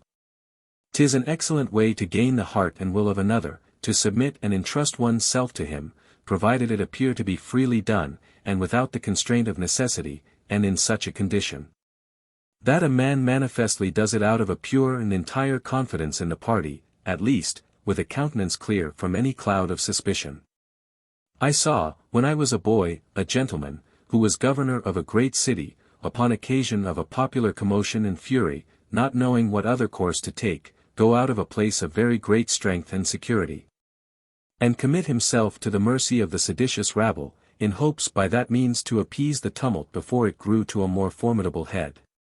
But it was ill for him that he did so, for he was there miserably slain. But I am not, nevertheless, of opinion, that he committed so great an error in going out, as men commonly reproach his memory withal, as he did in choosing a gentle and submissive way for the effecting his purpose. And in endeavoring to quiet this storm, rather by obeying than commanding, and by entreaty rather than remonstrance. And I am inclined to believe, that a gracious severity, with a soldier-like way of commanding, full of security and confidence, suitable to the quality of his person, and the dignity of his command, would have succeeded better with him. At least, he had perished with greater decency and reputation. There is nothing so little to be expected or hoped for from this many-headed monster, in its fury, as humanity and good nature. It is much more capable of reverence and fear. I should also reproach him, that having taken a resolution, in my judgment rather brave than rash, to expose himself, weak and naked, in this tempestuous sea of enraged madmen, he ought to have stuck to his text. And not for an instant to have abandoned the high part he had undertaken. Whereas, coming to discover his danger nearer hand, and his nose happening to bleed, he again changed that dismal and fawning countenance he had at first put on, into another of fear and amazement. Filling his voice with entreaties and his eyes with tears, and, endeavoring so to withdraw and secure his person, that carriage more inflamed their fury, and soon brought the effects of it upon him. It was upon a time intended that there should be a general muster of several troops in arms, and that is the most proper occasion of secret revenges, and there is no place where they can be executed with greater safety. And there were public and manifest appearances, that there was no safe coming for some, whose principal and necessary office it was to review them. Whereupon a consultation was held, and several counsels were proposed, as in a case that was very nice and of great difficulty, and moreover of grave consequence. Mine, amongst the rest, was, that they should by all means avoid giving any sign of suspicion, but that the officers who were most in danger should boldly go, and with cheerful and erect countenances ride boldly and confidently through the ranks. And that instead of sparing fire, which the counsels of the major part tended to, they should entreat the captains to command the soldiers to give round and full volleys in honor of the spectators, and not to spare their powder. This was accordingly done, and served so good use, as to please and gratify the suspected troops, and thenceforward to beget a mutual and wholesome confidence and intelligence amongst them. I look upon Julius Caesar's way of winning men to him as the best and finest that can be put in practice. First, he tried by clemency to make himself beloved even by his very enemies, contenting himself, in detected conspiracies, only publicly to declare, that he was pre-acquainted with them. Which being done, he took a noble resolution to await without solicitude or fear, whatever might be the event, wholly resigning himself to the protection of the gods and fortune, for, questionless. In this state he was at the time when he was killed. A stranger having publicly said, that he could teach Dionysius, the tyrant of Syracuse, an infallible way to find out and discover all the conspiracies his subjects could contrive against him, if he would give him a good sum of money for his pains. Dionysius hearing of it, caused the man to be brought to him, that he might learn an art so necessary to his preservation. The man made answer, that all the art he knew, was, that he should give him a talent, and afterwards boast that he had obtained a singular secret from him. Dionysius liked the invention, and accordingly caused 600 crowns to be counted out to him. Plutarch, Apothegms. It was not likely he should give so great a sum to a person unknown, but upon the account of some extraordinary discovery, and the belief of this served to keep his enemies in awe. Princes, however, do wisely to publish the informations they receive of all the practices against their lives, to possess men with an opinion they have so good intelligence that nothing can be plotted against them. But they have present notice of it. The Duke of Athens did a great many foolish things in the establishment of his new tyranny over Florence, but this especially was most notable, that having received the first intimation of the conspiracies the people were hatching against him, from Matteo di Marazzo, one of the conspirators, he presently put him to death, to suppress that rumor, that it might not be thought any of the city disliked his government. I remember I have formerly read a story, in Appian's Civil Wars, Book 4. Of some Roman of great quality who, flying the tyranny of the triumvirate, had 1,000 times by the subtlety of as many inventions escaped from falling into the hands of those that pursued him. It happened one day that a troop of horse, which was sent out to take him, passed close by a break where he was squat, and missed very narrowly of spying him, but he considering, at this point, the pains and difficulties wherein he had so long continued to evade the strict and incessant searches that were every day made for him, the little pleasure he could hope for in such a kind of life. And how much better it was for him to die once for all, than to be perpetually at this pass, he started from his seat, called them back, showed them his form, as of a squatting hare, and voluntarily delivered himself up to their cruelty, by that means to free both himself and them from further trouble. To invite a man's enemies to come and cut his throat, seems a resolution a little extravagant and odd. And yet I think he did better to take that course, than to live in continual feverish fear of an accident for which there was no cure. But seeing all the remedies a man can apply to such a disease, are full of unquietness and uncertainty, 'tis better with a manly courage to prepare oneself for the worst that can happen, and to extract some consolation from this, that we are not certain the thing we fear will ever come to pass. Chapter 24, of Pedantry. I was often, when a boy, wonderfully concerned to see, in the Italian farces, a pedant always brought in for the fool of the play. And that the title of magister was in no greater reverence amongst us, for being delivered up to their tuition, what could I do less than be jealous of their honor and reputation? I sought indeed to excuse them by the natural incompatibility betwixt the vulgar sort and men of a finer thread, both in judgment and knowledge, forasmuch as they go a quite contrary way to one another, but in this, the thing I most stumbled at was, that the finest gentlemen were those who most despised them. Witness our famous poet Du Bellay.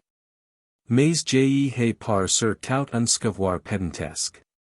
Of all things I hate pedantic learning. Du Bellay. And 'twas so in former times.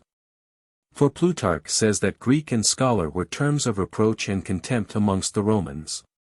But since, with the better experience of age, I find they had very great reason so to do, and that magis magnos clericos non sunt magis magnos sapiens. The greatest clerks are not the wisest men. A proverb given in Rabelais Gargantua, I. 39. But whence it should come to pass, that a mind enriched with the knowledge of so many things should not become more quick and sprightly, and that a gross and vulgar understanding should lodge within it, without correcting and improving itself. All the discourses and judgments of the greatest minds the world ever had, I am yet to seek. To admit so many foreign conceptions, so great, and so high fancies, it is necessary, as a young lady, one of the greatest princesses of the kingdom, said to me once, speaking of a certain person, that a man's own brain must be crowded and squeezed together into a less compass, to make room for the others.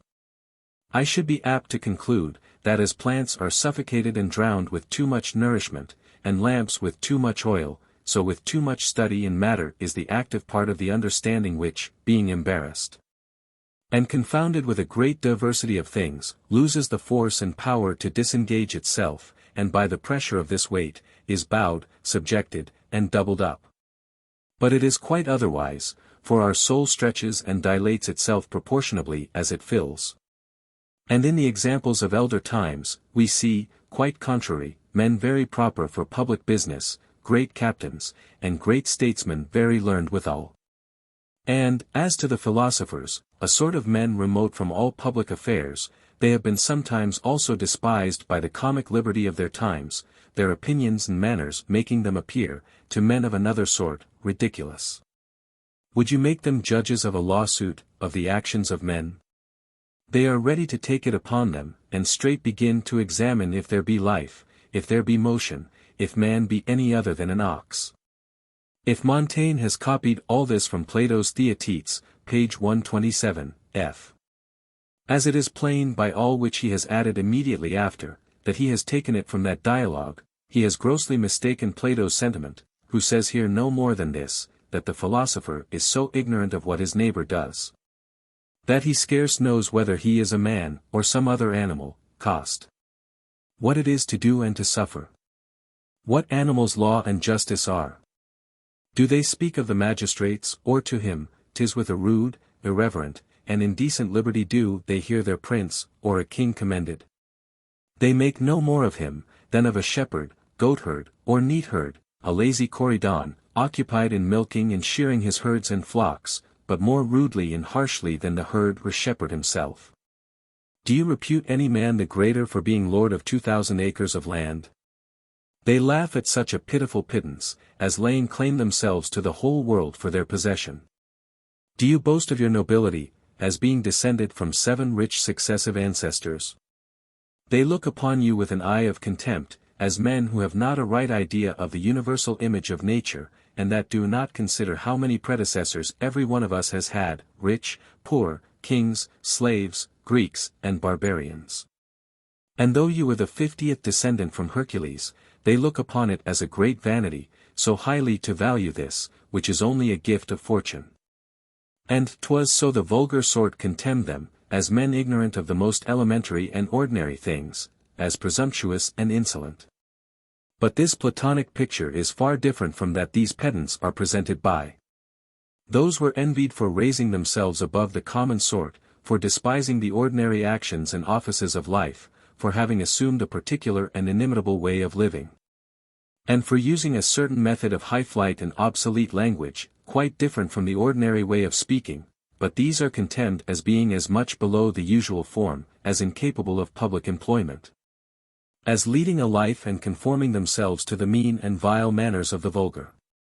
Odii ignava opera, philosopha sententia. I hate men who jabber about philosophy, but do nothing. Pacuvius, A.P. Gellium, 13. 8. For what concerns the philosophers, as I have said, if they were in science, they were yet much greater in action. And, as it is said of the geometrician of Syracuse, Archimedes, who having been disturbed from his contemplation, to put some of his skill in practice for the defense of his country, that he suddenly set on foot dreadful and prodigious engines, that wrought effects beyond all human expectation. Himself, notwithstanding, disdaining all his handiwork, and thinking in this he had played the mere mechanic, and violated the dignity of his art, of which these performances of his he accounted but trivial experiments and playthings, so they, whenever they have been put upon the proof of action, have been seen to fly to so high a pitch, as made it very well appear, their souls were marvellously elevated, and enriched by the knowledge of things. But some of them, seeing the reins of government in the hands of incapable men, have avoided all management of political affairs.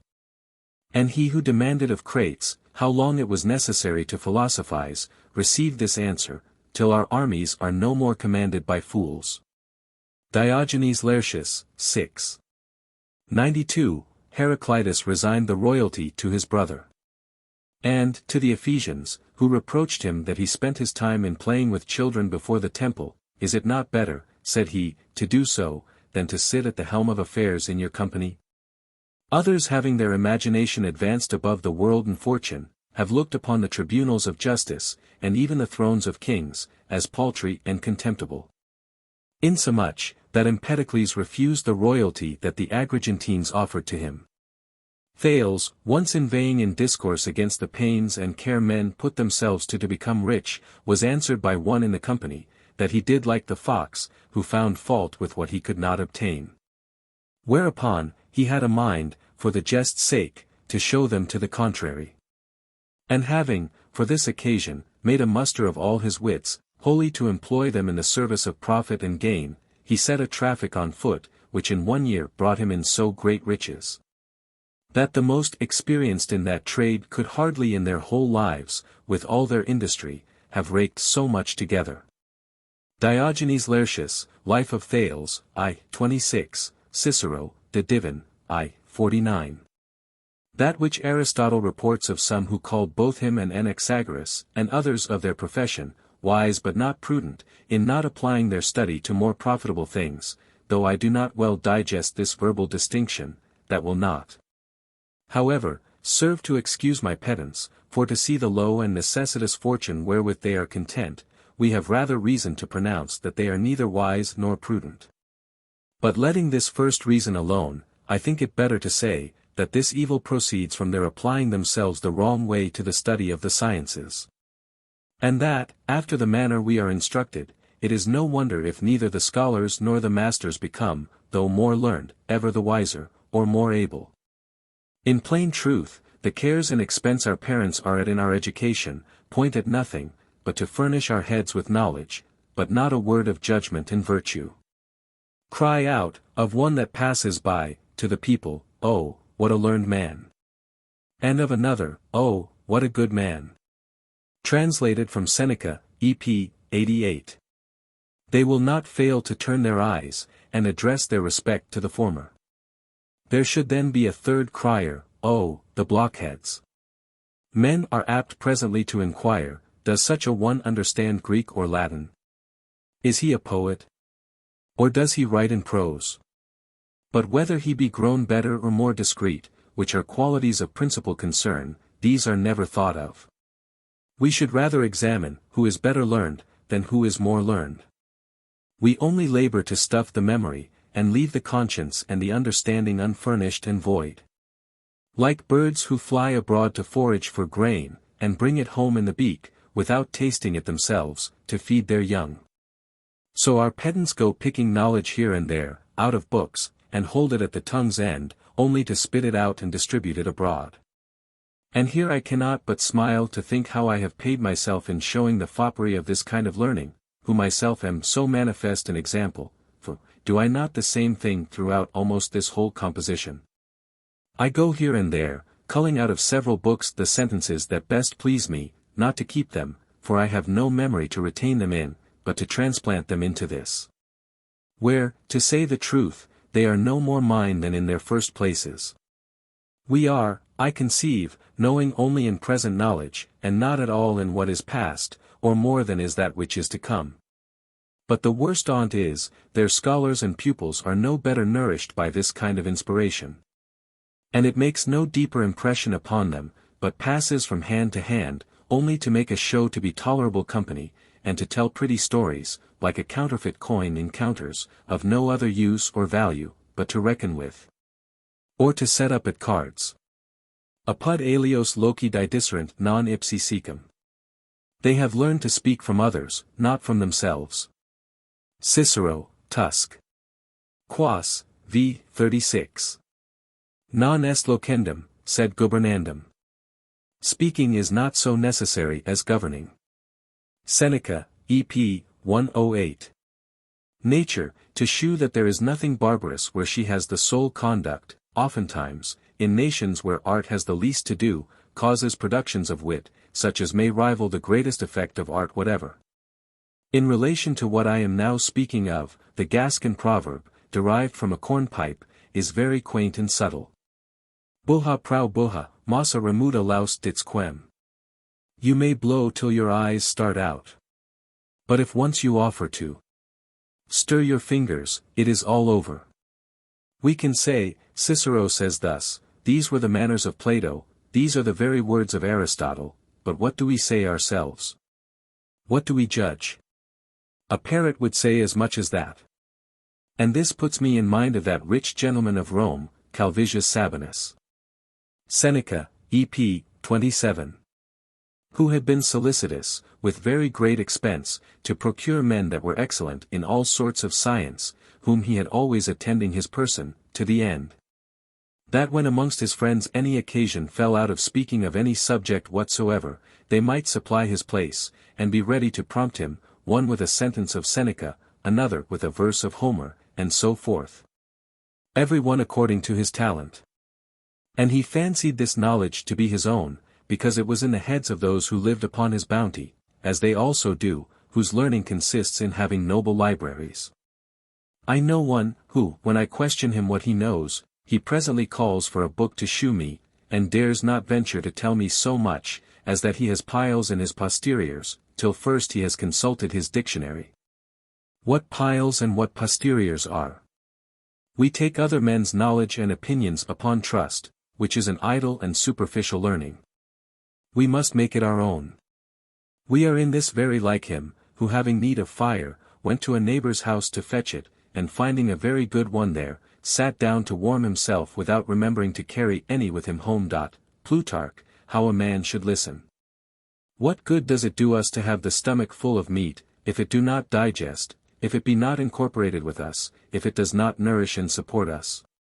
Can we imagine that Lucullus, whom letters, without any manner of experience, made so great a captain, learned to be so after this perfunctory manner? Cicero, Academic, 2.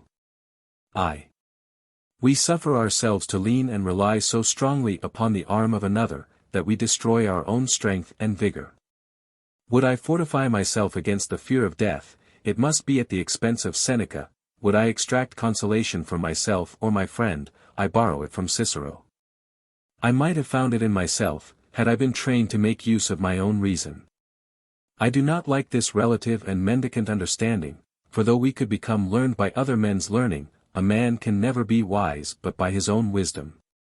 I hate the wise man, who in his own concern is not wise. Euripides, A.P. Cicero, E.P. Fam. 13. 15. Whence Ennius? Nequidquam sapere sapientem, ca ipsi sibi predes non corret. That wise man knows nothing, who cannot profit himself by his wisdom. Cicero, De Offic, 3. 15. C. Cupidus, S.I. Venus, et Eugenia quantum vis malior agna. If he be grasping, or a boaster, and something softer than an Euganian lamb. Juvenal, Saturday, 8. 14. Non enim paranda nobis solum, sed fruenda sapientia est. For wisdom is not only to be acquired, but to be utilized. Cicero, De Finib, I. Dionysius, it was not Dionysius, but Diogenes the Cynic. Diogenes Laertius, 6. 27, laughed at the grammarians, who set themselves to inquire into the miseries of Ulysses, and were ignorant of their own, at musicians, who were so exact in tuning their instruments, and never tuned their manners. At orators, who made it a study to declare what is justice, but never took care to do it. If the mind be not better disposed, if the judgment be no better settled, I had much rather my scholar had spent his time at tennis, for, at least, his body would by that means be in better exercise and breath. Do but observe him when he comes back from school, after 15 or 16 years that he has been there is nothing so unfit for employment. All you shall find he has got, is, that his Latin and Greek have only made him a greater coxcomb than when he went from home.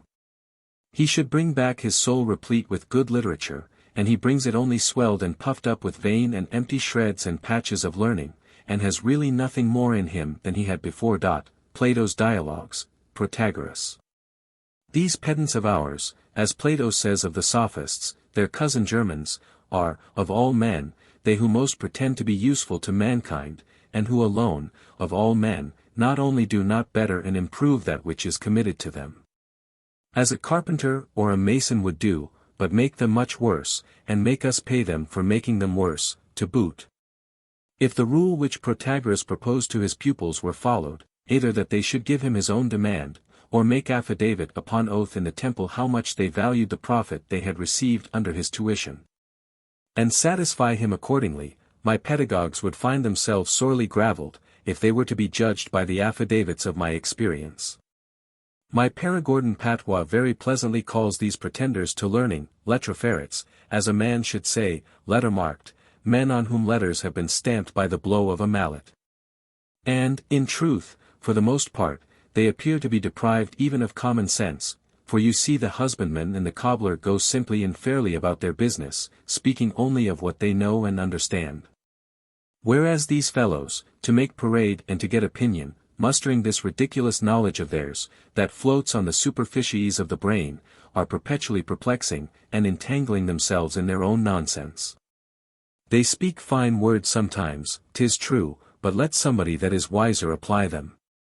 They are wonderfully well acquainted with Galen, but not at all with the disease of the patient. They have already deafened you with a long ribble-row of laws, but understand nothing of the case in hand. They have the theory of all things, let who will put it in practice.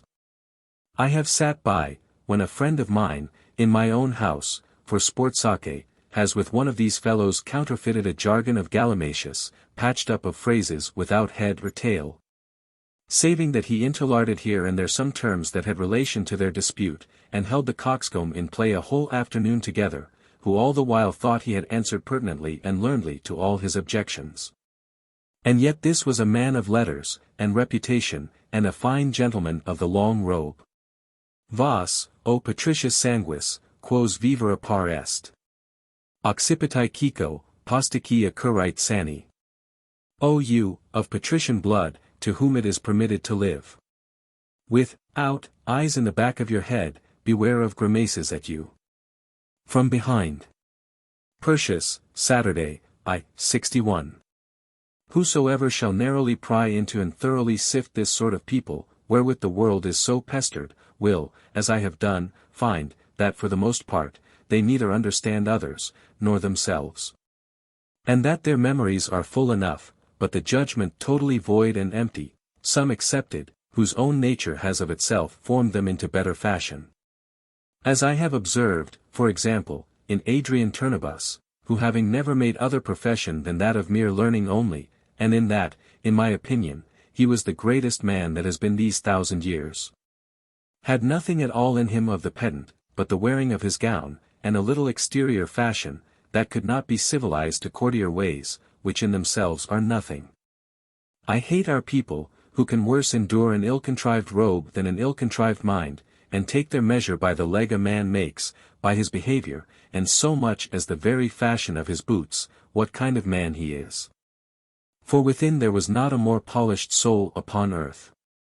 I have often purposely put him upon arguments quite wide of his profession, wherein I found he had so clear an insight, so quick an apprehension, so solid a judgment, that a man would have thought he had never practiced any other thing but arms, and been all his life employed in affairs of state.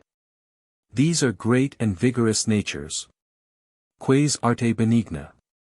Iti melior ludo finxit precordia Titan. Whom benign Titan, Prometheus, has framed of better clay. Juvenal, 14. 34. That can keep themselves upright in despite of a pedantic education. But it is not enough that our education does not spoil us, it must, moreover, alter us for the better. Some of our parliaments, when they are to admit officers, examine only their learning, to which some of the others also add the trial of understanding, by asking their judgment of some case in law. Of these the latter, methinks, proceed with the better method, for although both are necessary, and that it is very requisite they should be defective in neither, yet, in truth, knowledge is not so absolutely necessary as judgment. The last may make shift without the other, but the other never without this.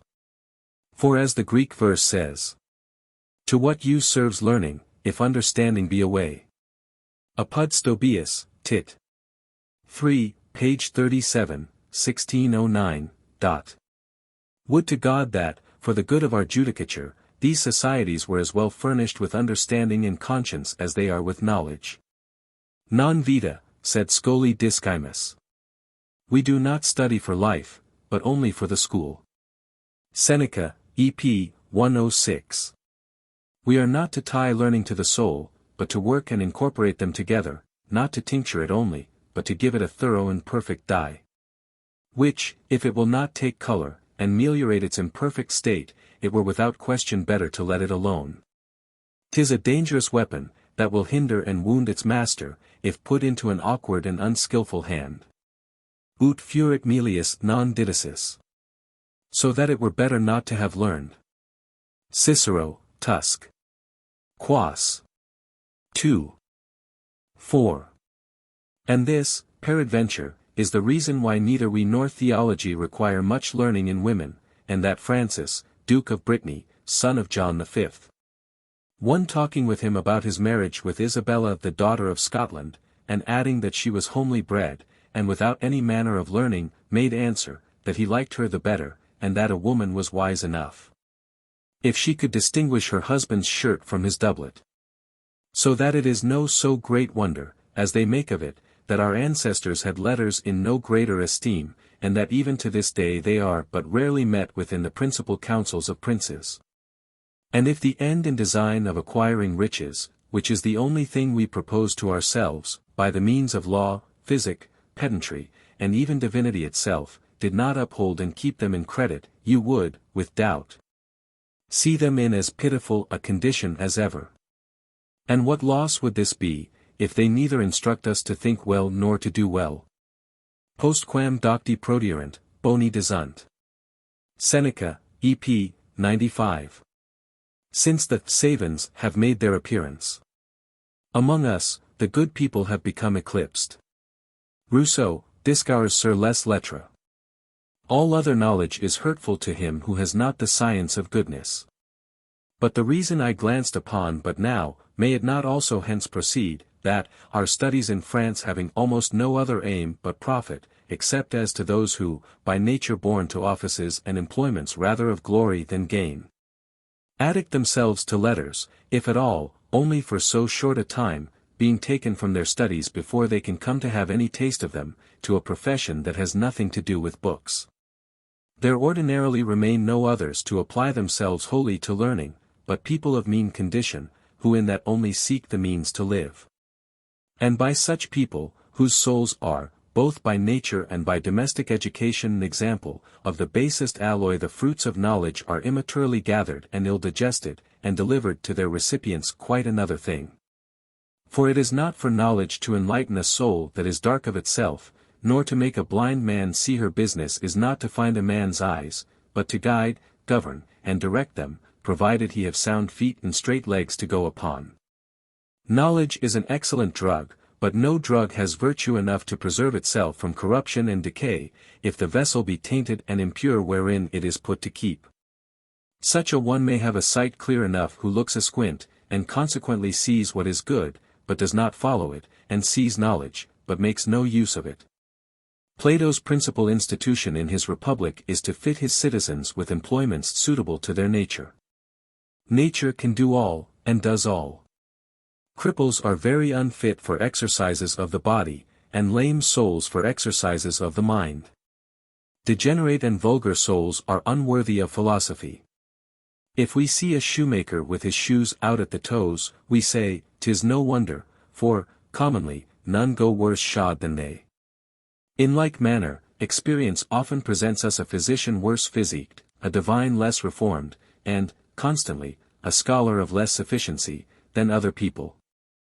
Old Aristo of Chios had reason to say that philosophers did their auditors harm, forasmuch as most of the souls of those that heard them were not capable of deriving benefit from instruction, which, if not applied to good, would certainly be applied to ill. They proceeded effeminate debauches from the school of Aristippus, cynics from that of Zeno. Cicero, De Natura Dur, 3:31. In that excellent institution that Xenophon attributes to the Persians, we find that they taught their children virtue, as other nations do letters. Plato tells us that the eldest son in their royal succession was thus brought up. After his birth he was delivered, not to women, but to eunuchs of the greatest authority about their kings for their virtue, whose charge it was to keep his body healthful and in good plight. And after he came to 7 years of age, to teach him to ride and to go a-hunting. When he arrived at 14 he was transferred into the hands of 4, the wisest, the most just, the most temperate, and most valiant of the nation. Of whom the first was to instruct him in religion, the second to be always upright and sincere, the third to conquer his appetites and desires, and the fourth to despise all danger. It is a thing worthy of very great consideration, that in that excellent, and, in truth, for its perfection, prodigious form of civil regimen set down by Lycurgus, though so solicitous of the education of children, as a thing of the greatest concern, and even in the very seat of the Muses, he should make so little mention of learning. As if that generous youth, disdaining all other subjection but that of virtue, ought to be supplied, instead of tutors to read to them arts and sciences, with such masters as should only instruct them in valor, prudence, and justice. An example that Plato has followed in his laws. The manner of their discipline was to propound to them questions in judgment upon men and their actions.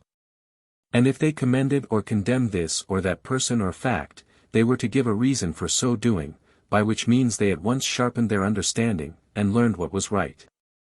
Astyages, in Xenophon, asked Cyrus to give an account of his last lesson. And thus it was, a great boy in our school, having a little short cassock, by force took a longer from another that was not so tall as he, and gave him his own in exchange, whereupon I, being appointed judge of the controversy, gave judgment. That I thought it best each should keep the coat he had, for that they both of them were better fitted with that of one another than with their own, upon which my master told me, I had done ill.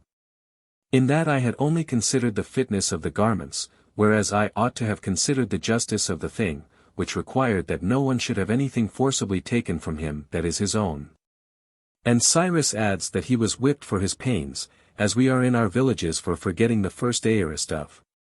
Cotton's version of this story commences differently, and includes a passage which is not in any of the editions of the original before. Me.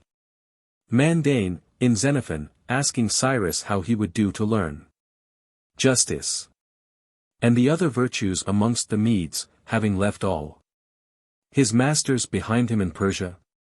He made answer, that he had learned those things long since, that his master had often made him a judge of the differences amongst his schoolfellows, and had one day whipped him for giving a wrong sentence. WCH. My pedant must make me a very learned oration, ingenieur demonstrativo, before he can persuade me that his school is like unto that. They knew how to go the readiest way to work. And seeing that science, when most rightly applied and best understood, can do no more but teach us prudence, moral honesty, and resolution, they thought fit, at first hand, to initiate their children with the knowledge of effects. And to instruct them, not by hearsay and rote, but by the experiment of action, in lively forming and moulding them. Not only by words and precepts, but chiefly by works and examples, to the end it might not be a knowledge in the mind only, but its complexion and habit, not an acquisition, but a natural possession. One asking to this purpose, Agesilaus, what he thought most proper for boys to learn. What they ought to do when they come to be men, said he. Plutarch, Apothegms of the Lacedaemonians. Rousseau adopts the expression in his Desois sur tes lettres. It is no wonder, if such an institution produced so admirable effects. They used to go, it is said, to the other cities of Greece, to inquire out rhetoricians, painters, and musicians. But to Lacedaemon for legislators, magistrates, and generals of armies. At Athens they learned to speak well, here to do well, there to disengage themselves from a sophistical argument, and to unravel the imposture of captious syllogisms. Here to evade the baits and allurements of pleasure, and with a noble courage and resolution to conquer the menaces of fortune and death, those cudgelled their brains about words, these made it their business to inquire into things. There was an eternal babble of the tongue, here a continual exercise of the soul. And therefore it is nothing strange if, when Antipater demanded of them 50 children for hostages, they made answer, quite contrary to what we should do, that they would rather give him twice as many full-grown men. So much did they value the loss of their country's education. When Agesilaus courted Xenophon to send his children to Sparta to be bred, it is not, said he, there to learn logic or rhetoric, but to be instructed in the noblest of all sciences, namely, the science to obey and to command. Plutarch, Life of Agesilaus, c. 7. It is very pleasant to see Socrates, after his manner, rallying Hippias, Plato's Dialogues, Hippias Major, who recounts to him what a world of money he has got, especially in certain little villages of Sicily, by teaching school, and that he made never a penny at Sparta. What a sottish and stupid people, said Socrates, are they, without sense or understanding, that make no account either of grammar or poetry, and only busy themselves in studying the genealogies and successions of their kings, the foundations, rises, and declensions of states, and such tales of a tub. After which, having made Hippias from one step to another acknowledge the excellency of their form of public administration, and the felicity and virtue of their private life, he leaves him to guess at the conclusion he makes of the inutilities of his pedantic arts. Examples have demonstrated to us that in military affairs, and all others of the like active nature, the study of sciences more softens and untempers the courages of men than it in any way fortifies and excites them. The most potent empire that at this day appears to be in the whole world is that of the Turks, a people equally inured to the estimation of arms and the contempt of letters. I find Rome was more valiant before she grew so learned. The most warlike nations at this time in being are the most rude and ignorant. The Scythians, the Parthians, Tamerlane, serve for sufficient proof of this. When the Goths overran Greece, the only thing that preserved all the libraries from the fire was, that some one possessed them with an opinion that they were to leave this kind of furniture entire to the enemy, as being most proper to divert them from the exercise of arms, and to fix them to a lazy and sedentary life. When our King Charles VIII, almost without striking a blow, saw himself possessed of the kingdom of Naples and a considerable part of Tuscany, the nobles about him attributed this unexpected facility of conquest to this, that the princes and nobles of Italy more studied to render themselves ingenious and learned, than vigorous and warlike. Chapter 25, of the Education of Children. To Madame Diane de Foix, Comtesse de Gerson. I never yet saw that father, but let his son be never so decrepit or deformed, would not, notwithstanding, own him, not, nevertheless. If he were not totally besotted, and blinded with his paternal affection, that he did not well enough discern his defects. But that with all defaults he was still his. Just so, I see better than any other, that all I write here are but the idle reveries of a man that has only nibbled upon the outward crust of sciences in his nonage, and only retained a general and formless image of them. Who has got a little snatch of everything and nothing of the whole, a la Françoise. For I know, in general, that there is such a thing as physic, as jurisprudence, for parts in mathematics, and, roughly, what all these aim and point at. And, peradventure, I yet know farther, what sciences in general pretend unto, in order to the service of our life, but to dive farther than that, and to have cudgelled my brains in the study of Aristotle, the monarch of all modern learning, or particularly addicted myself to any one science, I have never done it. Neither is there any one art of which I am able to draw the first lineaments and dead color. Insomuch that there is not a boy of the lowest form in a school, that may not pretend to be wiser than I, who am not able to examine him in his first lesson, which, if I am at any time forced upon, I am necessitated in my own defense, to ask him. Unaptly enough, some universal questions, such as may serve to try his natural understanding. A lesson as strange and unknown to him, as his is to me. I never seriously settled myself to the reading any book of solid learning but Plutarch and Seneca, and there, like the Danaides, I eternally fill, and it as constantly runs out. Something of which drops upon this paper, but little or nothing stays with me. History is my particular game as to matter of reading, or else poetry, for which I have particular kindness and esteem, for, as Cleanthes said, as the voice, forced through the narrow passage of a trumpet, comes out more forcible and shrill, so, methinks, a sentence pressed within the harmony of verse darts out more briskly upon the understanding, and strikes my ear and apprehension with a smarter and more pleasing effect. As to the natural parts one have, of which this is the essay, I find them to bow under the burden, my fancy and judgment do but grope in the dark, tripping and stumbling in the way, and when I have gone as far as I can, I am in no degree satisfied. I discover still a new and greater extent of land before me, with a troubled and imperfect sight and wrapped up in clouds, that I am not able to penetrate. And taking upon me to write indifferently of whatever comes into my head, and therein making use of nothing but my own proper and natural means, if it befall me, as ofttimes it does, accidentally to meet in any good author, the same heads and commonplaces upon which I have attempted to write, as I did but just now in Plutarch's Discourse of the Force of Imagination, to see myself so weak and so forlorn, so heavy and so flat, in comparison of those better writers. I at once pity or despise myself.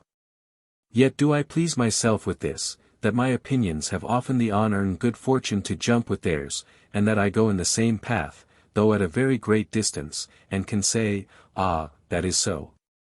I am farther satisfied to find that I have a quality, which every one is not blessed withal, which is, to discern the vast difference between them and me. And notwithstanding all that, suffer my own inventions, low and feeble as they are, to run on in their career, without mending or plastering up the defects that this comparison has laid open to my own view. And, in plain truth, a man had need of a good strong back to keep pace with these people. The indiscreet scribblers of our times, who, amongst their laborious nothings, insert whole sections and pages out of ancient authors, with a design, by that means, to illustrate their own writings, do quite contrary. For this infinite dissimilitude of ornaments renders the complexion of their own compositions so sallow and deformed, that they lose much more than they get.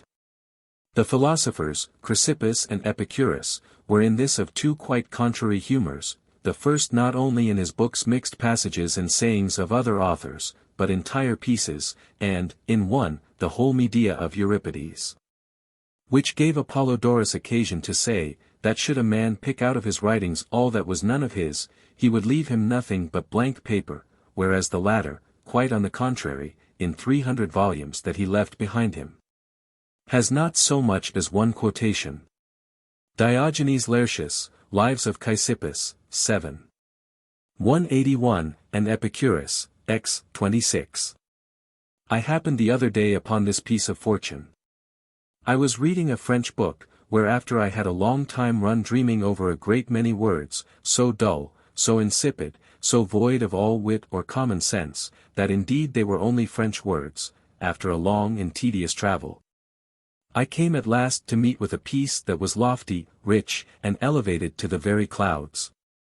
Of which, had I found either the declivity easy or the ascent gradual, there had been some excuse. But it was so perpendicular a precipice, and so wholly cut off from the rest of the work, that by the first 6 words, I found myself flying into the other world, and thence discovered the vale whence I came so deep and low, that I have never had since the heart to descend into it any more. If I should set out one of my discourses with such rich spoils as these, it would but too evidently manifest the imperfection of my own writing. To reprehend the fault in others that I am guilty of myself, appears to me no more unreasonable, than to condemn, as I often do, those of others in myself. They are to be everywhere reproved, and ought to have no sanctuary allowed them. I know very well how audaciously I myself, at every turn, attempt to equal myself to my thefts, and to make my style go hand in hand with them, not without a temerarious hope of deceiving the eyes of my reader from discerning the difference. But withal it is as much by the benefit of my application, that I hope to do it, as by that of my invention or any force of my own. Besides, I do not offer to contend with the whole body of these champions, nor hand to hand with any one of them, 'tis only by flights and little light attempts that I engage them. I do not grapple with them, but try their strength only, and never engage so far as I make a show to do. If I could hold them in play, I were a brave fellow, for I never attack them, but where they are most sinewy and strong. To cover a man's self, as I have seen some do, with another man's armor, so as not to discover so much as his fingers' ends. To carry on a design, as it is not hard for a man that has anything of a scholar in him, in an ordinary subject to do, under old inventions patched up here and there with his own trumpery, and then to endeavor to conceal the theft, and to make it pass for his own, is first injustice and meanness of spirit in those who do it, who having nothing in them of their own fit to procure them a reputation, endeavor to do it by attempting to impose things upon the world in their own name, which they have no manner of title to. And next, a ridiculous folly to content themselves with acquiring the ignorant approbation of the vulgar by such a pitiful cheat, at the price at the same time of degrading themselves in the eyes of men of understanding, who turn up their noses at all this borrowed incrustation, yet whose praise alone is worth the having. For my own part, there is nothing I would not sooner do than that, neither have I said so much of others, but to get a better opportunity to explain myself. Nor in this do I glance at the composers of centos, who declare themselves for such. Of which sort of writers I have in my time known many very ingenious, and particularly one under the name of Capoluppus, besides the ancients.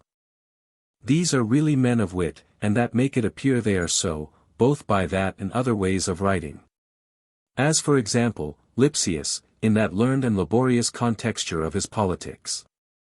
But, be it how it will, and how inconsiderable soever these ineptitudes may be, I will say I never intended to conceal them, no more than my old bald grizzled likeness before them, where the painter has presented you not with a perfect face, but with mine. For these are my own particular opinions and fancies, and I deliver them as only what I myself believe, and not for what is to be believed by others. I have no other end in this writing, but only to discover myself, who, also shall, peradventure, be another thing tomorrow, if I chance to meet any new instruction to change me. I have no authority to be believed, neither do I desire it, being too conscious of my own inerudition to be able to instruct others. Some one, then, having seen the preceding chapter, the other day told me at my house, that I should a little farther have extended my discourse on the education of children. Which, how fit I am to do, let my friends flatter me if they please, I have in the meantime no such opinion of my own talent, as to promise myself any very good success from my endeavor.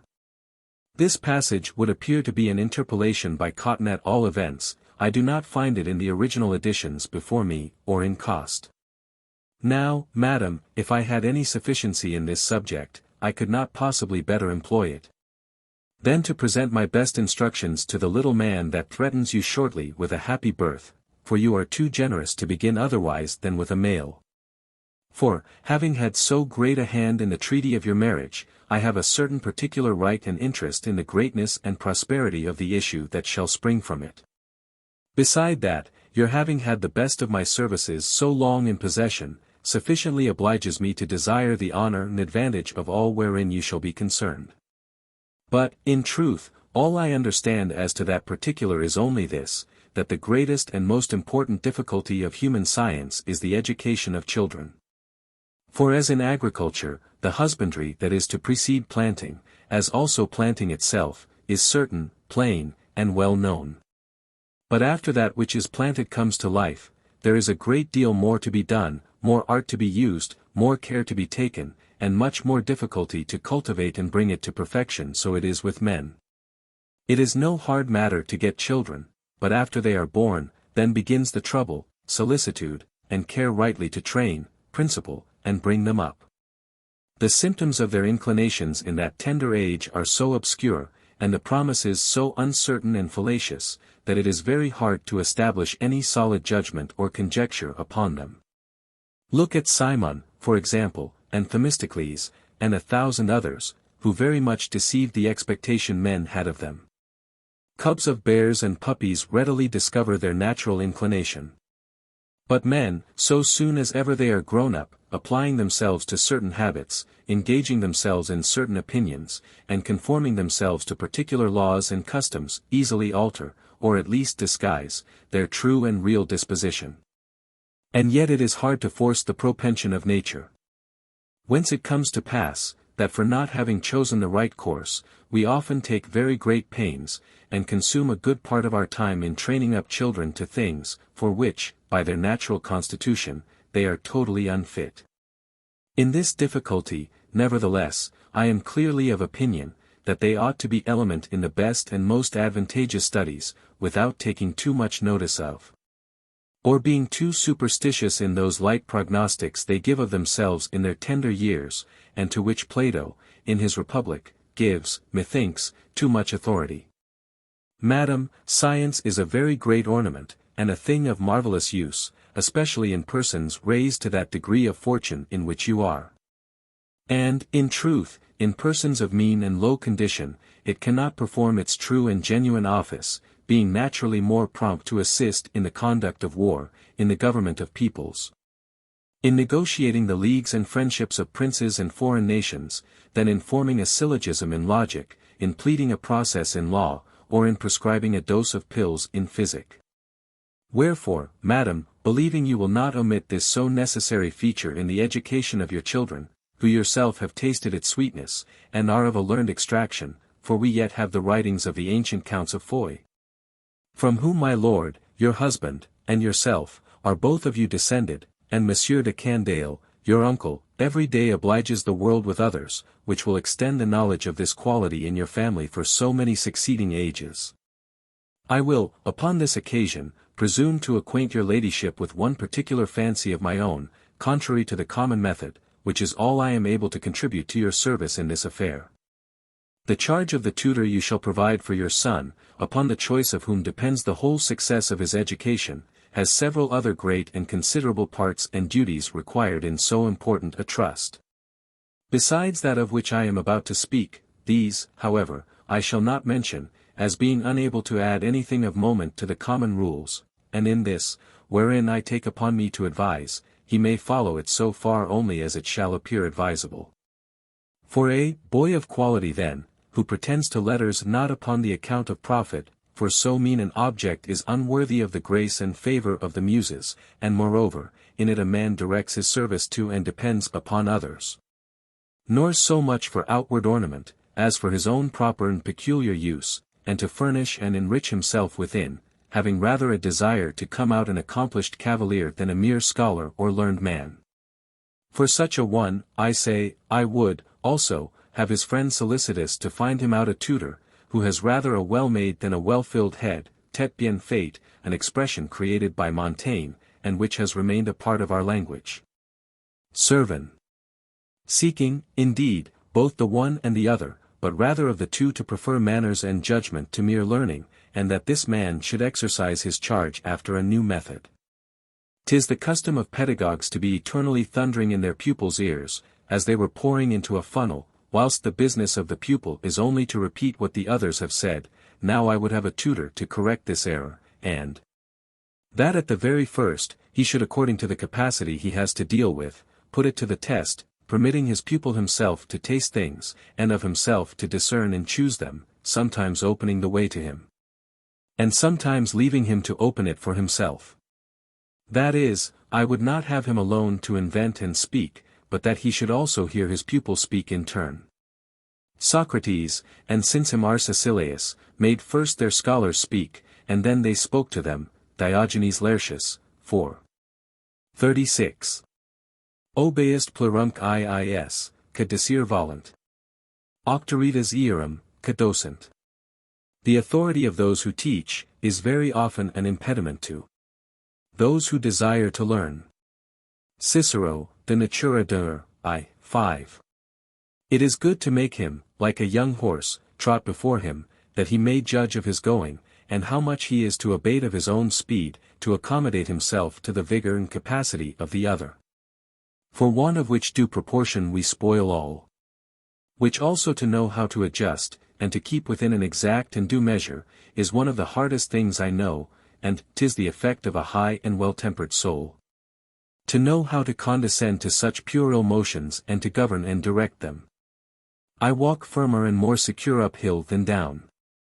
Such as, according to our common way of teaching, undertake, with one and the same lesson, and the same measure of direction, to instruct several boys of differing and unequal capacities, are infinitely mistaken. And 'tis no wonder, if in a whole multitude of scholars, there are not found above 2 or 3 who bring away any good account of their time and discipline. Let the master not only examine him about the grammatical construction of the bare words of his lesson, but about the sense, and let him judge of the profit he has made, not by the testimony of his memory, but by that of his life. Let him make him put what he has learned into 100 several forms, and accommodate it to so many several subjects, to see if he yet rightly comprehends it, and has made it his own. Taking instruction of his progress by the pedagogic institutions of Plato. 'Tis a sign of crudity and indigestion to disgorge what we eat in the same condition it was swallowed. The stomach has not performed its office unless it have altered the form and condition of what was committed to it to concoct.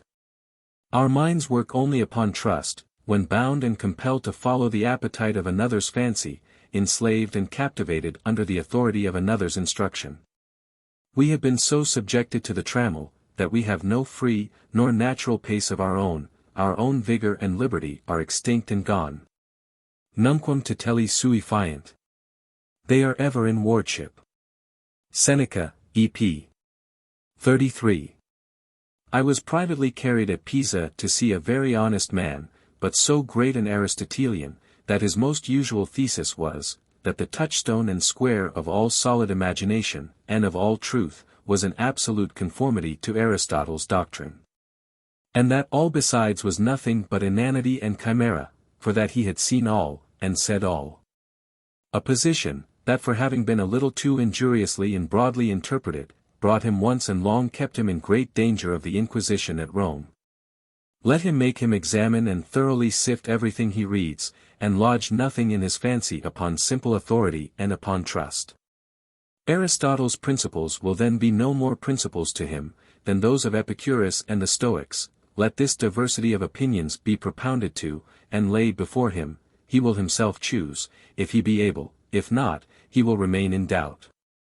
Che non men the savor, wrm agrada. I love to doubt, as well as to know. Dante, Inferno, 11. 93.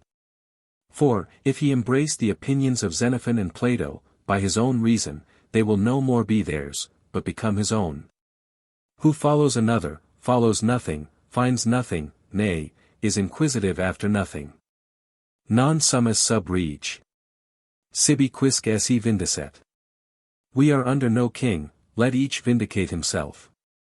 Seneca, EP 33. Let him, at least, know that he knows. It will be necessary that he imbibe their knowledge, not that he be corrupted with their precepts, and no matter if he forget where he had his learning, provided he know how to apply it to his own use. Truth and reason are common to every one, and are no more his who spake them first, than his who speaks them after. 'Tis no more according to Plato, than according to me, since both he and I equally see and understand them. Bees cull their several sweets from this flower and that blossom, here and there where they find them, but themselves afterwards make the honey, which is all and purely their own.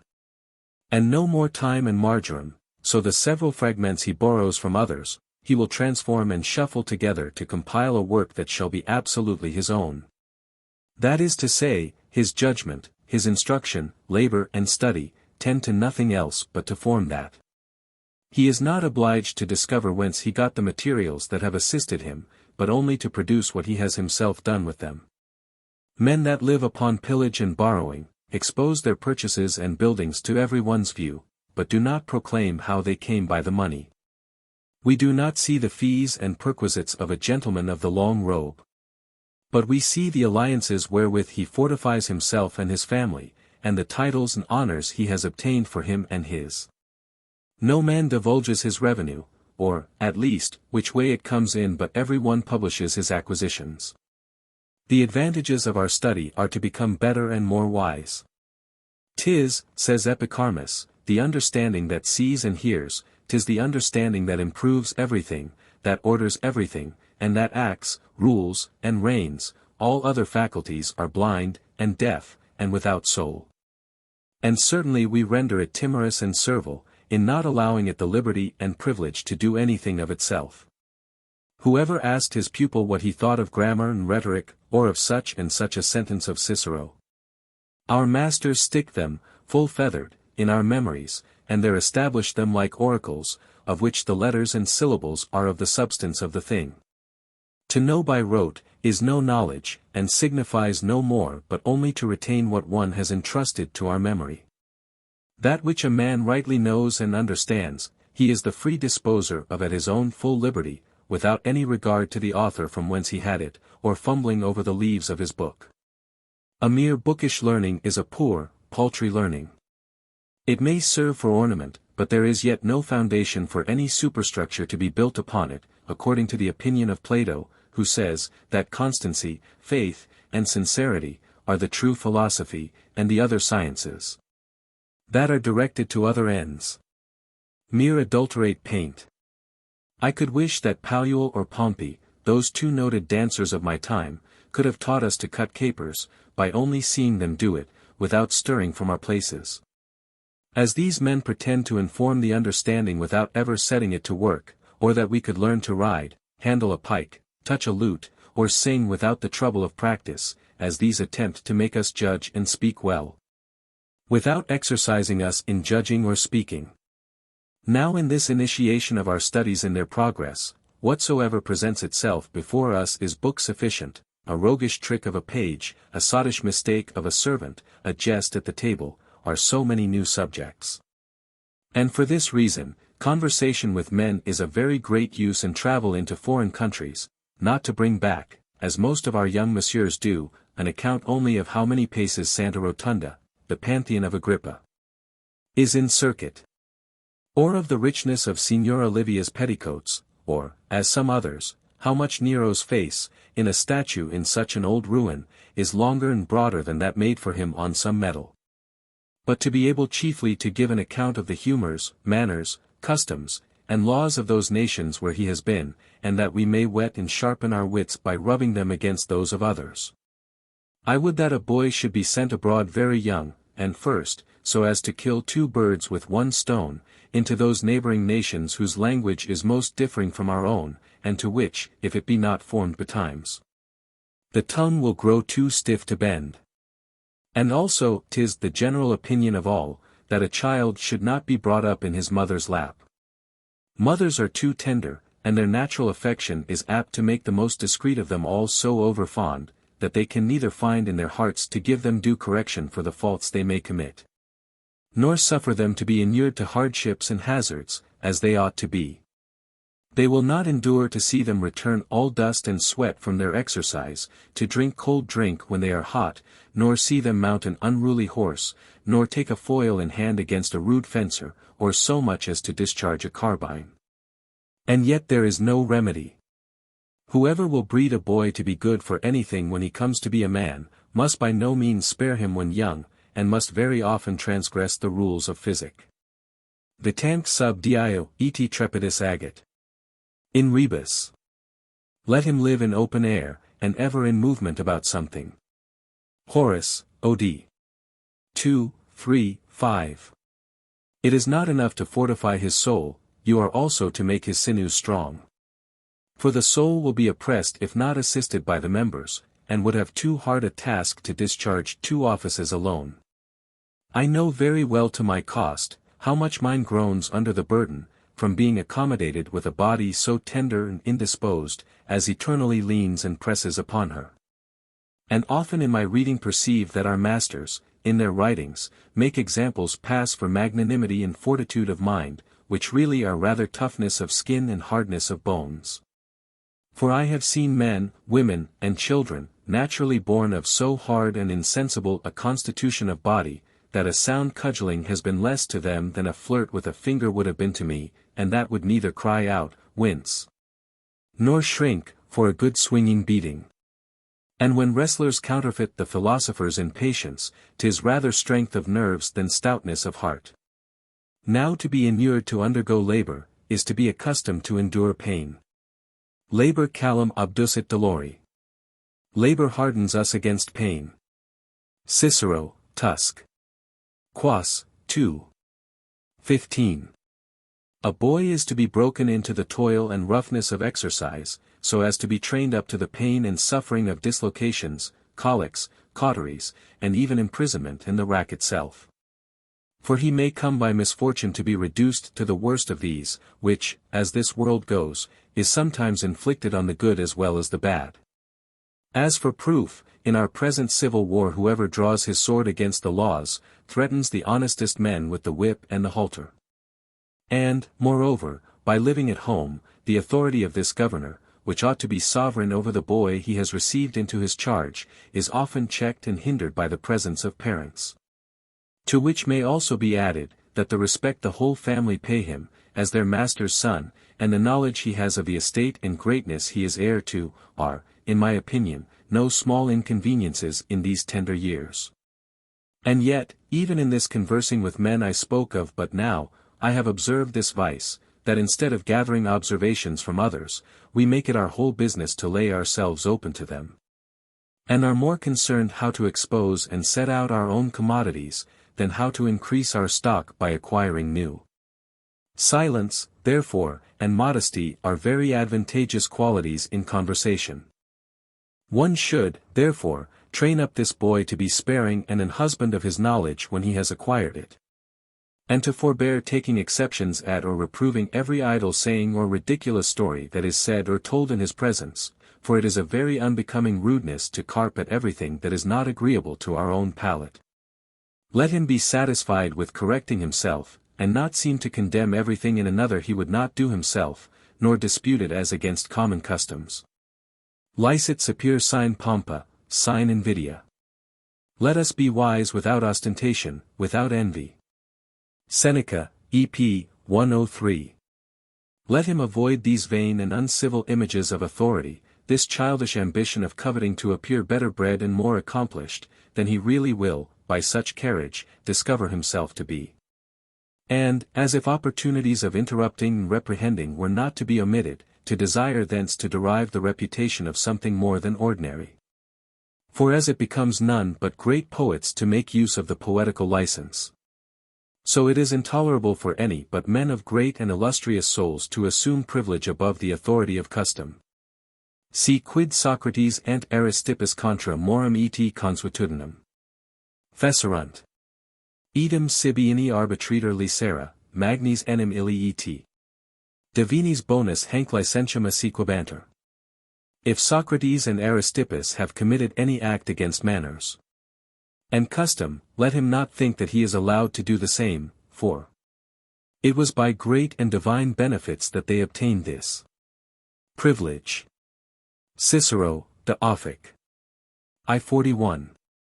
Let him be instructed not to engage in discourse or dispute but with a champion worthy of him, and, even there, not to make use of all the little subtleties that may seem pat for his purpose, but only such arguments as may best serve him. Let him be taught to be curious in the election and choice of his reasons, to abominate impertinence, and consequently, to affect brevity. But, above all, let him be lessoned to acquiesce and submit to truth so soon as ever he shall discover it, whether in his opponent's argument, or upon better consideration of his own. For he shall never be preferred to the chair for a mere clatter of words and syllogisms, and is no further engaged to any argument whatever, than as he shall in his own judgment approve it, nor yet is arguing a trade, where the liberty of recantation and getting off upon better thoughts, are to be sold for ready money. Nec, ut omnia, cux prescripta et imperata sint. Defendat, necessitate olla cogitur. Neither is there any necessity upon him, that he should defend all things that are prescribed and enjoined him. Cicero, Academic, 2. 3. If his governor be of my humor, he will form his will to be a very good and loyal subject to his prince, very affectionate to his person, and very stout in his quarrel. But withal he will cool in him the desire of having any other tie to his service than public duty. Besides several other inconveniences that are inconsistent with the liberty every honest man ought to have, a man's judgment, being bribed and prepossessed by these particular obligations, is either blinded and less free to exercise its function, or is blemished with ingratitude and indiscretion. A man that is purely a courtier, can neither have power nor will to speak or think otherwise than favorably and well of a master, who, amongst so many millions of other subjects, has picked out him with his own hand to nourish and advance. This favor, and the profit flowing from it, must needs, and not without some show of reason, corrupt his freedom and dazzle him. And we commonly see these people speak in another kind of phrase than is ordinarily spoken by others of the same nation, though what they say in that courtly language is not much to be believed. Let his conscience and virtue be eminently manifest in his speaking, and have only reason for their guide. Make him understand, that to acknowledge the error he shall discover in his own argument, though only found out by himself, is an effect of judgment and sincerity, which are the principal things he is to seek after. That obstinacy and contention are common qualities, most appearing in mean souls, that to revise and correct himself, to forsake an unjust argument in the height and heat of dispute, are rare, great, and philosophical qualities. Let him be advised, being in company, to have his eye and ear in every corner. For I find that the places of greatest honor are commonly seized upon by men that have least in them, and that the greatest fortunes are seldom accompanied with the ablest parts. I have been present when, whilst they at the upper end of the chamber have been only commenting the beauty of the heiress, or the flavor of the wine. Many things that have been very finely said at the lower end of the table have been lost and thrown away. Let him examine every man's talent. A peasant, a bricklayer, a passenger, one may learn something from every one of these in their several capacities, and something will be picked out of their discourse whereof some use may be made at one time or another. Nay, Even the folly and impertinence of others will contribute to his instruction. By observing the graces and manners of all he sees, he will create to himself an emulation of the good, and a contempt of the bad. Let an honest curiosity be suggested to his fancy of being inquisitive after everything, whatever there is singular and rare near the place where he is, let him go and see it. A fine house, a noble fountain, an eminent man, the place where a battle has been anciently fought, the passages of Caesar and Charlemagne. Cux tellus sit lenta gelu, quae putris obestu. Ventus in Italium cas bene vela ferat. What country is bound in frost, what land is friable with heat? What wind serves fairest for Italy? Propertius, 4. 3:39. Let him inquire into the manners, revenues, and alliances of princes, things in themselves very pleasant to learn, and very useful to know. In this conversing with men, I mean also, and principally, those who only live in the records of history. He shall, by reading those books, converse with the great and heroic souls of the best ages. 'Tis an idle and vain study to those who make it so by doing it after a negligent manner, but to those who do it with care and observation, 'tis a study of inestimable fruit and value. And the only study, as Plato reports, that the Lacedaemonians reserved to themselves. What profit shall he not reap as to the business of men, by reading the lives of Plutarch?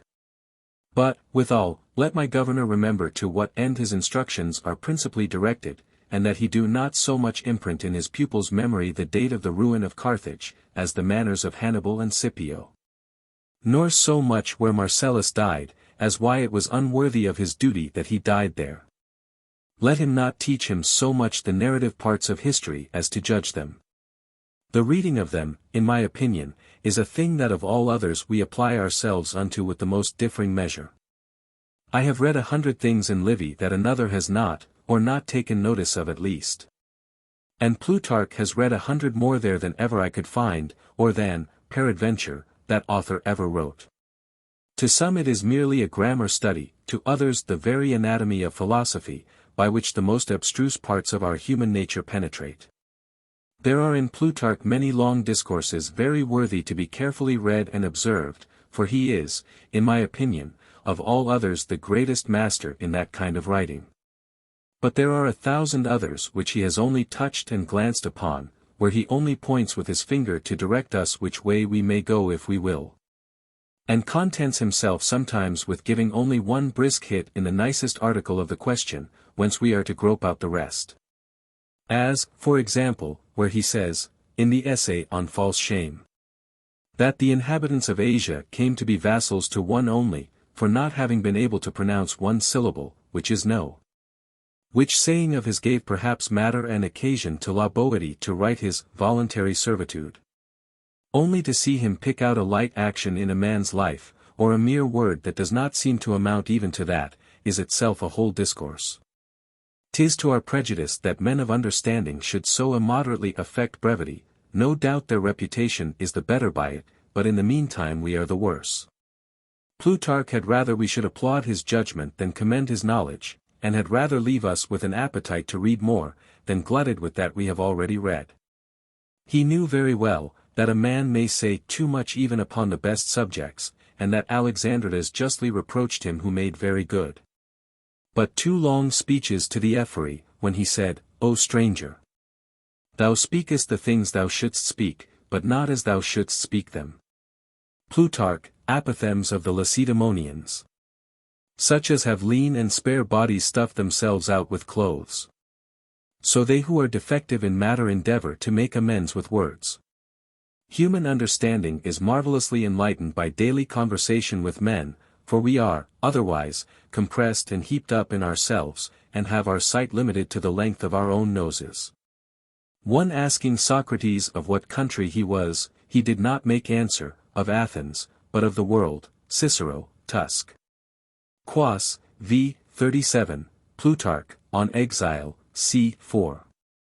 He whose imagination was fuller and wider, embraced the whole world for his country, and extended his society and friendship to all mankind, not as we do, who look no further than our feet. When the vines of my village are nipped with the frost, my parish priest presently concludes, that the indignation of God has gone out against all the human race, and that the cannibals have already got the pip. Who is it that, seeing the havoc of these civil wars of ours, does not cry out, that the machine of the world is near dissolution, and that the day of judgment is at hand? Without considering, that many worse things have been seen, and that in the meantime, people are very merry in 1,000 other parts of the earth for all this? For my part, considering the license and impunity that always attend such commotions, I wonder they are so moderate, and that there is no more mischief done. To him who feels the hailstones patter about his ears, the whole hemisphere appears to be in storm and tempest. Like the ridiculous Savoyard, who said very gravely, that if that simple king of France could have managed his fortune as he should have done, he might in time have come to have been steward of the household to the Duke his master, the fellow could not, in his shallow imagination, conceive that there could be anything greater than a Duke of Savoy. And, in truth, we are all of us, insensibly, in this error, an error of a very great weight and very pernicious consequence. But whoever shall represent to his fancy, as in a picture, that great image of our Mother Nature, in her full majesty and lustre, whoever in her face shall read so general and so constant a variety, whoever shall observe himself in that figure, and not himself but a whole kingdom, no bigger than the least touch or prick of a pencil in comparison of the whole, that man alone is able to value things according to their true estimate and grandeur.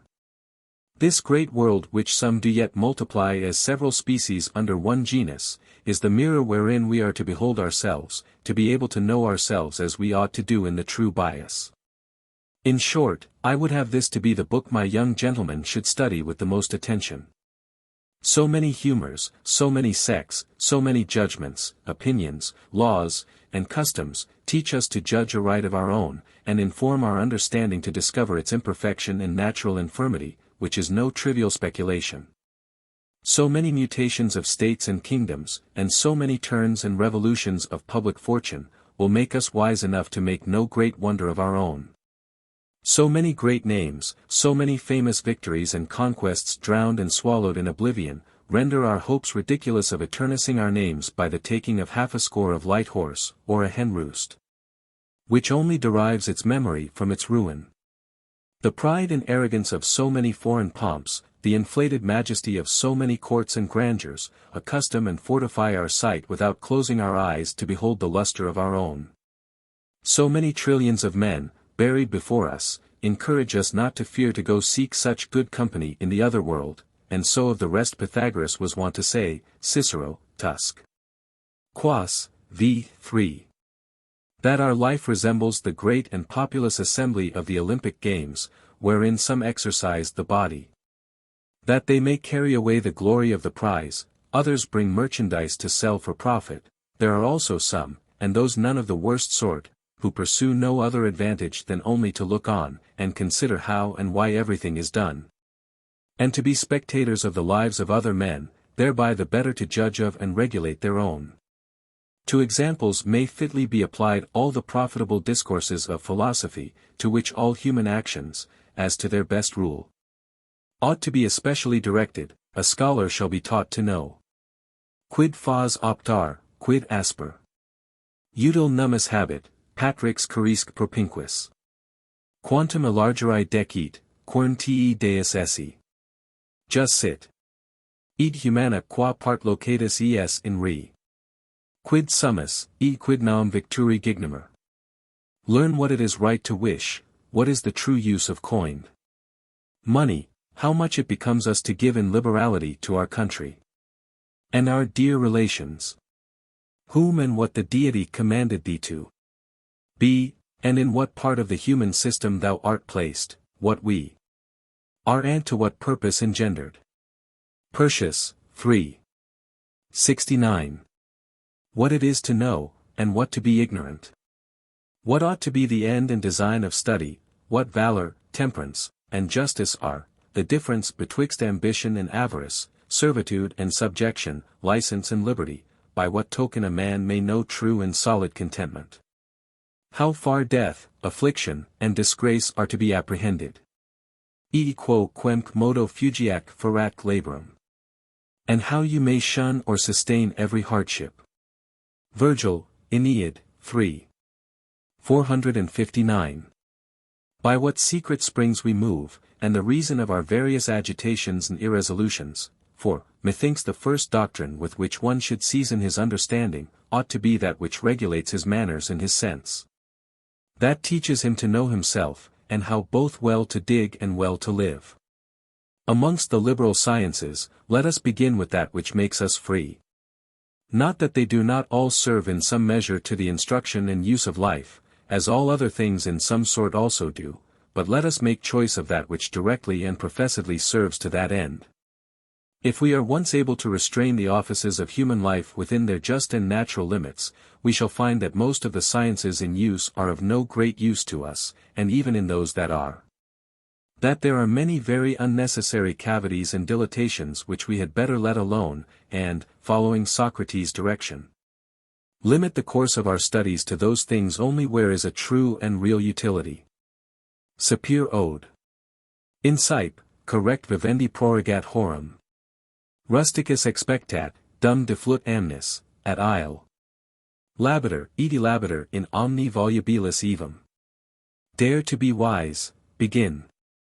He who defers the hour of living well is like the clown, waiting till the river shall have flowed out, but the river still flows, and will run on, with constant course, to ages without end.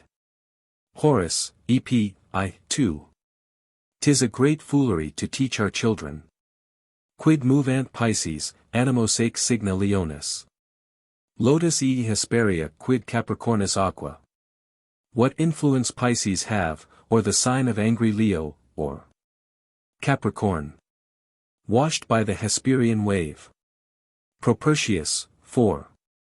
I. 89. The knowledge of the stars and the motion of the eighth sphere before their own.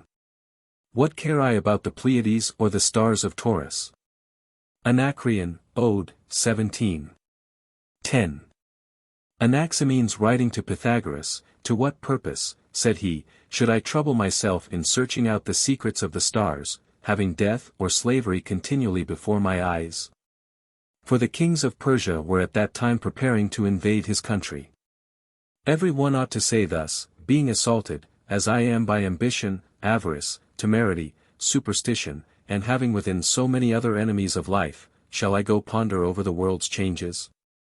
After having taught him what will make him more wise and good, you may then entertain him with the elements of logic, physics, geometry, rhetoric, and the science which he shall then himself most incline to. His judgment being beforehand formed and fit to choose, he will quickly make his own. The way of instructing him ought to be sometimes by discourse, and sometimes by reading. Sometimes his governor shall put the author himself, which he shall think most proper for him, into his hands, and sometimes only the marrow and substance of it. And if himself be not conversant enough in books to turn to all the fine discourses the books contain for his purpose, there may some man of learning be joined to him, that upon every occasion shall supply him with what he stands in need of, to furnish it to his pupil.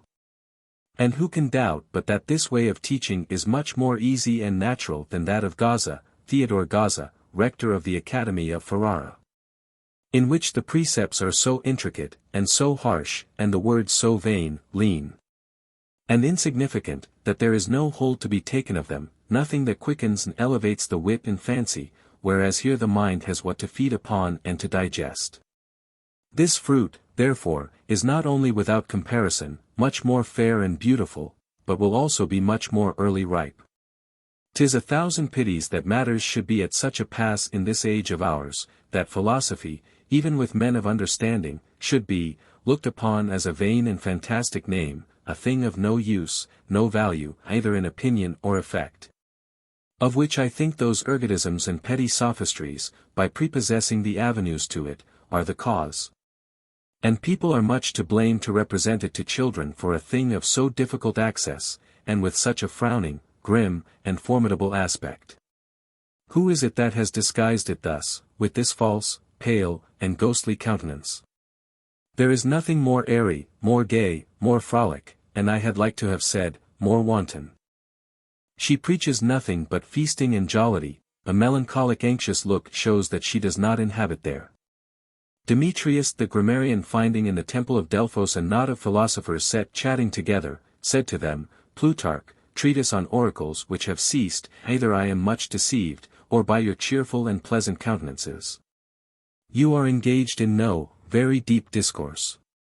To which one of them, Heracleon the Megarian, replied, 'Tis for such as are puzzled about inquiring whether the future tense of the verb, is spelt with a double A, or that hunt after the derivation of the comparatives, and, and the superlatives, and, to knit their brows whilst discoursing of their science, but as to philosophical discourses, they always divert and cheer up those that entertain them, and never deject them or make them sad.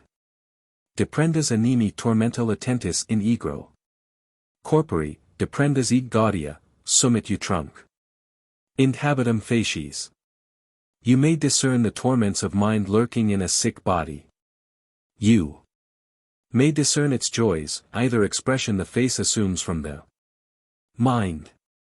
Juvenal, 9:18. The soul that lodges philosophy, ought to be of such a constitution of health, as to render the body in like manner healthful too. She ought to make her tranquillity and satisfaction shine so as to appear without, and her contentment ought to fashion the outward behavior to her own mold, and consequently to fortify it with a graceful confidence, an active and joyous carriage, and a serene and contented countenance.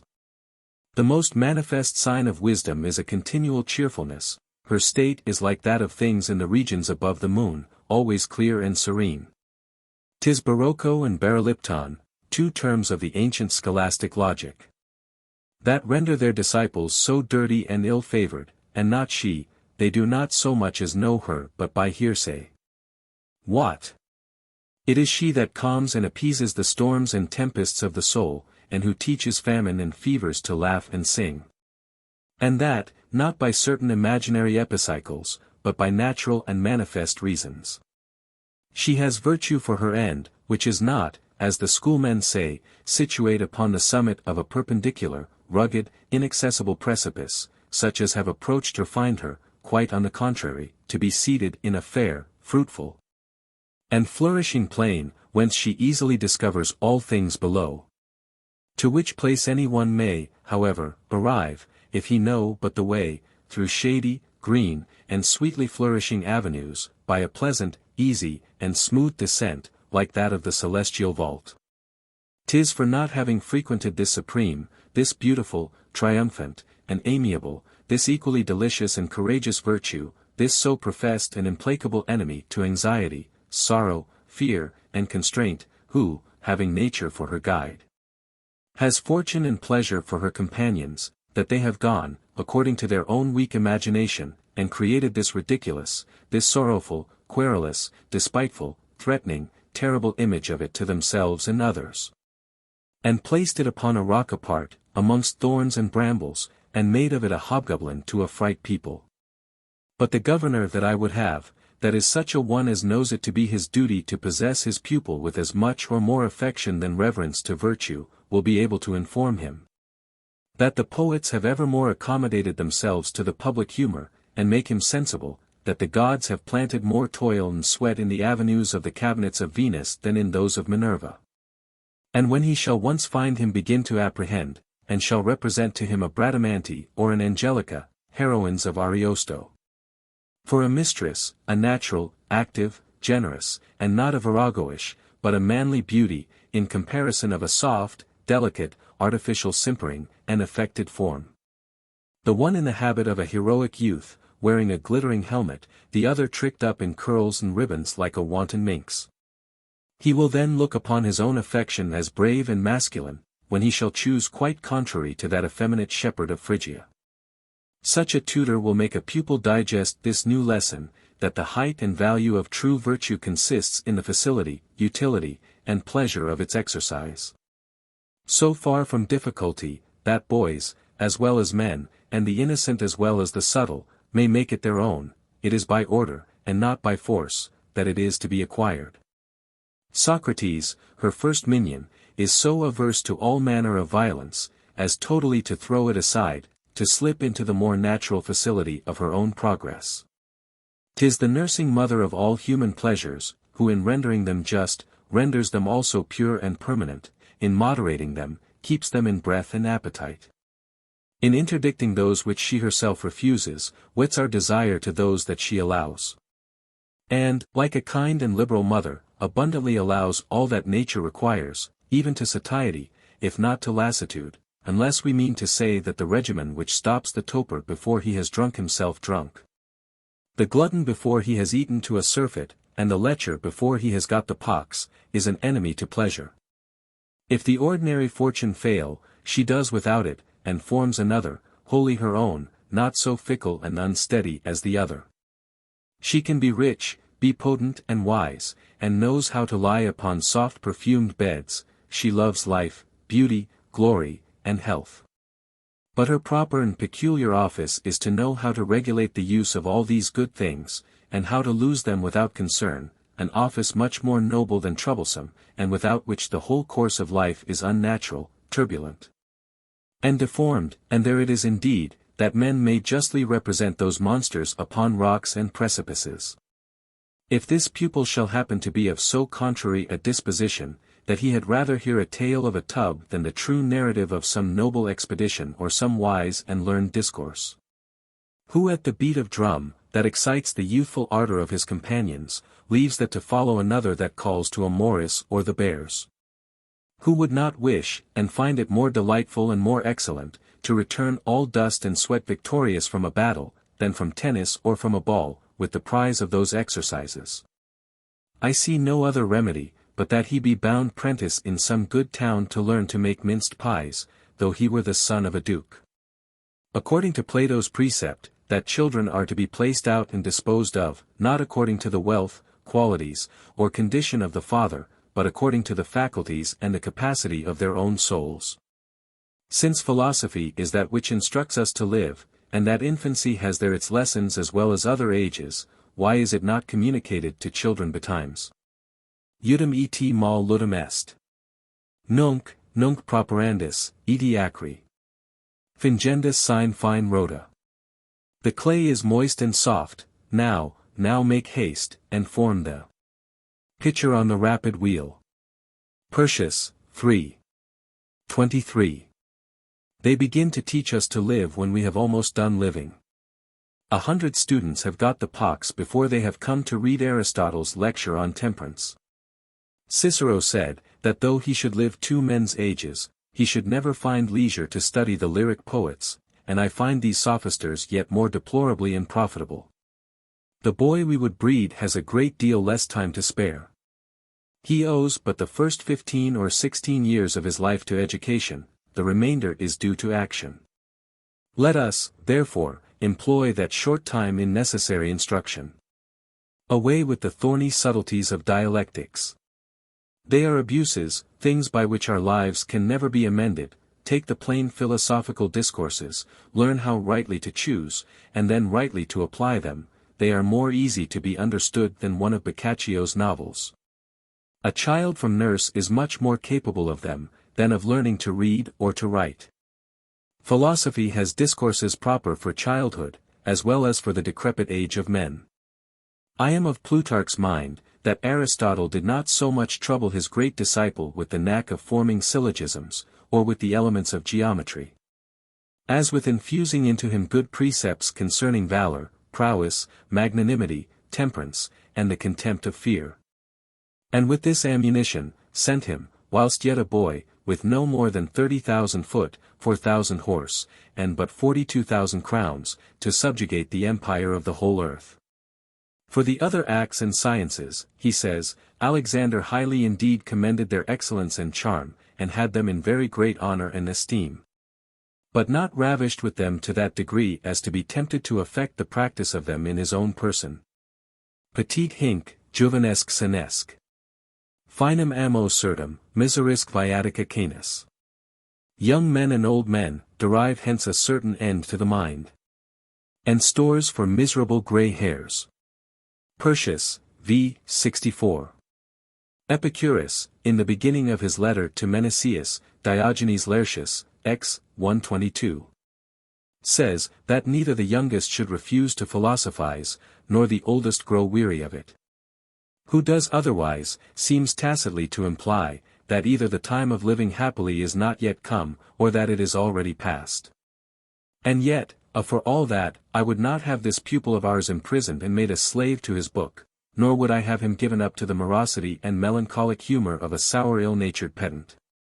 I would not have his spirit cowed and subdued, by applying him to the rack, and tormenting him, as some do, 14 or 15 hours a day, and so make a pack-horse of him. Neither should I think it good, when, by reason of a solitary and melancholic complexion, he is discovered to be overmuch addicted to his book, to nourish that humor in him. For that renders him unfit for civil conversation, and diverts him from better employments. And how many have I seen in my time totally brutified by an immoderate thirst after knowledge? Carneades was so besotted with it, that he would not find time so much as to comb his head or to pare his nails. Neither would I have his generous manners spoiled and corrupted by the incivility and barbarism of those of another. The French wisdom was anciently turned into proverb, early, but of no continuance.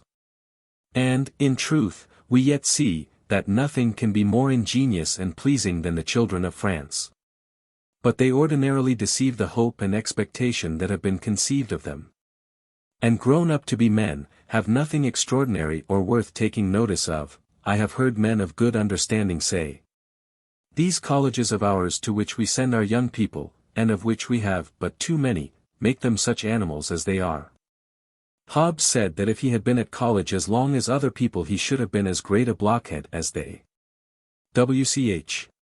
And Bacon before Hobbes' time had discussed the futility of university teaching. D.W. But to our little monsieur, a closet, a garden, the table, his bed, solitude, and company, morning and evening, all hours shall be the same, and all places to him a study. For philosophy, who, as the formatrix of judgment and manners, shall be his principal lesson, has that privilege to have a hand in everything. The orator Isocrates, being at a feast entreated to speak of his art, all the company were satisfied with and commended his answer. It is not now a time, said he, to do what I can do, and that which it is now time to do, I cannot do. Plutarch, SYMP, I. For to make orations and rhetorical disputes in a company met together to laugh and make good cheer, had been very unreasonable and improper, and as much might have been said of all the other sciences.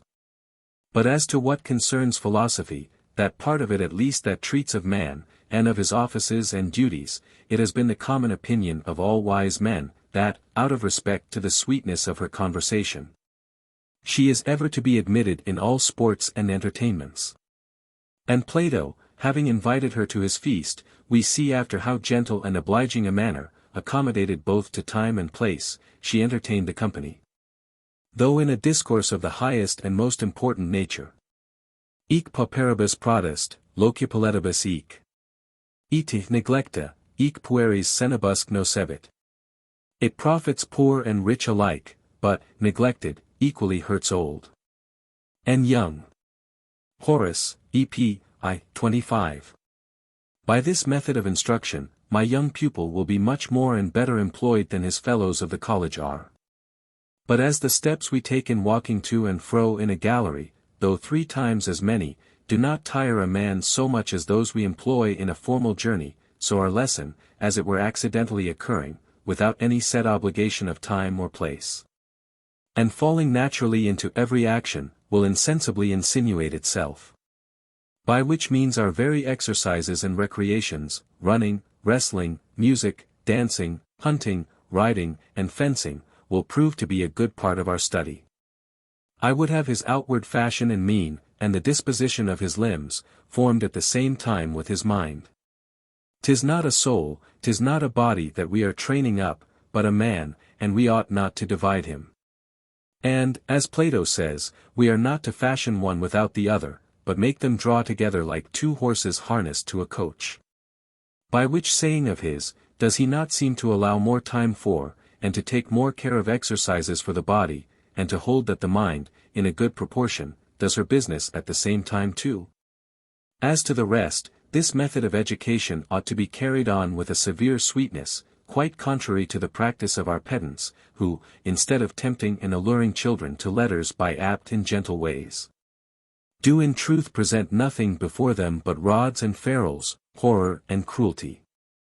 Away with this violence! Away with this compulsion! Than which, I certainly believe nothing more dulls and degenerates a well-descended nature. If you would have him apprehend shame and chastisement, do not harden him to them, inure him to heat and cold, to wind and sun, and to dangers that he ought to despise. Wean him from all effeminacy and delicacy in clothes and lodging, eating and drinking, accustom him to everything, that he may not be a Sir Paris, a carpet knight, but a sinewy, hardy, and vigorous young man. I have ever from a child to the age wherein I now am, been of this opinion, and am still constant to it. But amongst other things, the strict government of most of our colleges has evermore displeased me. Peradventure, they might have erred less perniciously on the indulgent side. 'Tis a real house of correction of imprisoned youth. They are made debauched by being punished before they are so. Do but come in when they are about their lesson, and you shall hear nothing but the outcries of boys under execution, with the thundering noise of their pedagogues drunk with fury. A very pretty way this, to tempt these tender and timorous souls to love their book, with a furious countenance, and a rod in hand. A cursed and pernicious way of proceeding. Besides what Quintilian has very well observed, that this imperious authority is often attended by very dangerous consequences, and particularly our way of chastising. How much more decent would it be to see their classes strewed with green leaves and fine flowers, than with the bloody stumps of birch and willows? Were it left to my ordering, I should paint the school with the pictures of joy and gladness. Flora and the Graces, as the philosopher Speusippus did his. Where their profit is, let them there have their pleasure too. Such viands as are proper and wholesome for children, should be sweetened with sugar, and such as are dangerous to them, embittered with gall. 'Tis marvellous to see how solicitous Plato is in his laws concerning the gaiety and diversion of the youth of his city, and how much and often he enlarges upon the races, sports, songs, leaps, and dances, of which, he says, that antiquity has given the ordering and patronage particularly to the gods themselves, to Apollo, Minerva, and the Muses. He insists long upon, and is very particular in, giving innumerable precepts for exercises, but as to the lettered sciences, says very little, and only seems particularly to recommend poetry upon the account of music. All singularity in our manners and conditions is to be avoided, as inconsistent with civil society. Who would not be astonished at so strange a constitution as that of Demophon, steward to Alexander the Great, who sweated in the shade and shivered in the sun? I have seen those who have run from the smell of a mellow apple with greater precipitation than from a harquebus shot, others afraid of a mouse, others vomit at the sight of cream, others ready to swoon at the making of a feather bed. Germanicus could neither endure the sight nor the crowing of a cock. I will not deny, but that there may, peradventure, be some occult cause and natural aversion in these cases, but, in my opinion, a man might conquer it, if he took it in time. Precept has in this wrought so effectually upon me, though not without some pains on my part, I confess, that beer excepted, my appetite accommodates itself indifferently to all sorts of diet. Young bodies are supple. One should, therefore, in that age bend and ply them to all fashions and customs, and provided a man can contain the appetite and the will within their due limits, let a young man, in God's name, be rendered fit for all nations and all companies. Even to debauchery in excess, if need be. That is, where he shall do it out of complacency to the customs of the place. Let him be able to do everything, but love to do nothing but what is good. The philosophers themselves do not justify Callisthenes for forfeiting the favor of his master Alexander the Great, by refusing to pledge him a cup of wine. Let him laugh, play, wench with his prince, nay, I would have him, even in his debauches, too hard for the rest of the company, and to excel his companions in ability and vigor, and that he may not give over doing it. Either through defect of power or knowledge how to do it, but for want of will. Multum interest, utrum peccare alicas nollet, and nesciat. There is a vast difference betwixt forbearing to sin, and not. Knowing how to sin. Seneca, EP. 90. I thought I passed a compliment upon a lord, as free from those excesses as any man in France, by asking him before a great deal of very good company, how many times in his life he had been drunk in Germany.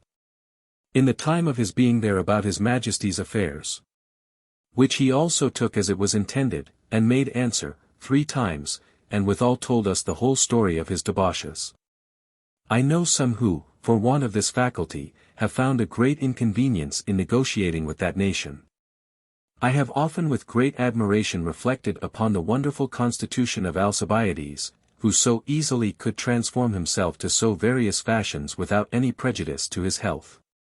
One while outdoing the Persian pomp and luxury, and another, the Lacedaemonian austerity and frugality, as reformed in Sparta, as voluptuous in Ionia. Omnis Aristippum decut color, e status, edi res. Every complexion of life, and station, and circumstance became Aristippus. Horace, EP. 17. 23. I would have my pupil to be such an one. Quem duplici panno potentia velit. Mirabor, vitae via esse conversa decebit. Personamque ferit non inconsinus utramque. I should admire him who with patience bearing a patched garment bears well a changed fortune, acting both parts equally well. Horace EP. 1725. These are my lessons, and he who puts them in practice shall reap more advantage than he who has had them read to him only, and so only knows them. If you see him, you hear him, if you hear him, you see him. God forbid, says one in Plato, that to philosophize were only to read a great many books, and to learn the arts.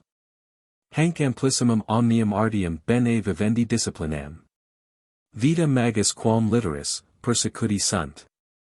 They have proceeded to this discipline of living well, which of all arts is the greatest, by their lives, rather than by their reading. Cicero, Tusc. Quas, 4. 3. Leo, prince of the Phaeacians, asking Heraclides Ponticus, it was not Heraclides of Pontus who made this answer, but Pythagoras. Of what art or science he made profession, I know, said he, neither art nor science, but I am a philosopher. One reproaching Diogenes that, being ignorant, he should pretend to philosophy, I therefore, answered he, pretend to it with so much the more reason. Hygeias entreated that he would read a certain book to him. You are pleasant, said he. You choose those figs that are true and natural, and not those that are painted. Why do you not also choose exercises which are naturally true, rather than those written? The lad will not so much get his lesson by heart as he will practice it, he will repeat it in his actions. We shall discover if there be prudence in his exercises, if there be sincerity and justice in his deportment, if there be grace and judgment in his speaking, if there be constancy in his sickness. If there be modesty in his mirth, temperance in his pleasures, order in his domestic economy, indifference in palate, whether what he eats or drinks be flesh or fish, wine or water. Quid disciplinam suam non ostentationem scientiae. Sed legem vitae. Putet, quic obtemperat ipsi sibi, et decretis parit. Who considers his own discipline, not as a vain ostentation of science, but as a law and rule of life, and who obeys his own decrees, and the laws he has prescribed for himself. Cicero, Tusc. Quas, 2. 4. The conduct of our lives is the true mirror of our doctrine. Zosidimus, to one who asked him, why the Lacedaemonians did not commit their constitutions of chivalry to writing, and deliver them to their young men to read, made answer, that it was because they would inure them to action, and not amuse them with words. With such a one, after 15 or 16 years' study, compare one of our college Latinists, who has thrown away so much time in nothing but learning to speak. The world is nothing but babble. And I hardly ever yet saw that man who did not rather prate too much, than speak too little. And yet half of our age is embezzled this way, we are kept 4 or 5 years to learn words only, and to tack them together into clauses. as many more to form them into a long discourse, divided into 4 or 5 parts. And other 5 years, at least, to learn succinctly to mix and interweave them after a subtle and intricate manner. Let us leave all this to those who make a profession of it. Going one day to Orleans, I met in that plain on this side Clary, 2 pedants who were travelling towards Bordeaux, about 50 paces distant from one another. And, a good way further behind them, I discovered a troop of horse, with a gentleman at the head of them, who was the late Monsieur le Comte de la Rochefoucauld. One of my people inquired of the foremost of these masters of arts, who that gentleman was that came after him. He, having not seen the train that followed after, and thinking his companion was meant, pleasantly answered, he is not a gentleman. He is a grammarian, and I am a logician. Now we who, quite contrary, do not here pretend to breed a grammarian or a logician, but a gentleman, let us leave them to abuse their leisure, our business lies elsewhere. Let but our pupil be well furnished with things, words will follow but too fast, he will pull them after him if they do not voluntarily follow. I have observed some to make excuses, that they cannot express themselves, and pretend to have their fancies full of a great many very fine things, which yet, for want of eloquence, they cannot utter. 'Tis a mere shift, and nothing else. Will you know what I think of it? I think they are nothing but shadows of some imperfect images and conceptions that they know not what to make of within, nor consequently bring out. They do not yet themselves understand what they would be at, and if you but observe how they haggle and stammer upon the point of parturition, you will soon conclude, that their labor is not to delivery, but about conception. And that they are but licking their formless embryo. For my part, I hold, and Socrates commands it, that whoever has in his mind a sprightly and clear imagination, he will express it well enough in one kind of tongue or another, and, if he be dumb, by signs. Verbaque previsum rem non invita sequenter. Once a thing is conceived in the mind, the words to express it soon present themselves. The words will not reluctantly follow the thing preconceived. Horace, De Arte Poetica. V. 311. And as another as poetically says in his prose, quum residential animam occupaver, verbs ambient. When things are once in the mind, the words offer themselves readily. When things have taken possession of the mind, the words trip. Seneca, Controvers, 3. Proem. And this other. Ipsi residential verbs rapient. The things themselves force the words to express them. Cicero, De Finib, 3. 5. He knows nothing of ablative, conjunctive, substantive, or grammar, no more than his lackey, or a fishwife of the Petit Pont. And yet these will give you a bellyful of talk, if you will hear them, and peradventure shall trip as little in their language as the best masters of art in France. He knows no rhetoric, nor how in a preface to bribe the benevolence of the courteous reader, neither does he care to know it. Indeed, all this fine decoration of painting is easily effaced by the luster of a simple and blunt truth. These fine flourishes serve only to amuse the vulgar, of themselves incapable of more solid and nutritive diet, as Aper very evidently demonstrates in Tacitus. The ambassadors of Samos, prepared with a long and elegant oration, came to Cleomenes, king of Sparta, to incite him to a war against the tyrant Polycrates.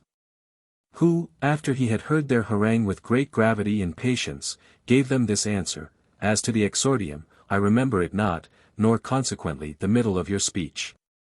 And for what concerns your conclusion, I will not do what you desire. Plutarch, Apothegms of the Lacedaemonians. A very pretty answer this, methinks, and a pack of learned orators most sweetly gravelled. And what did the other man say?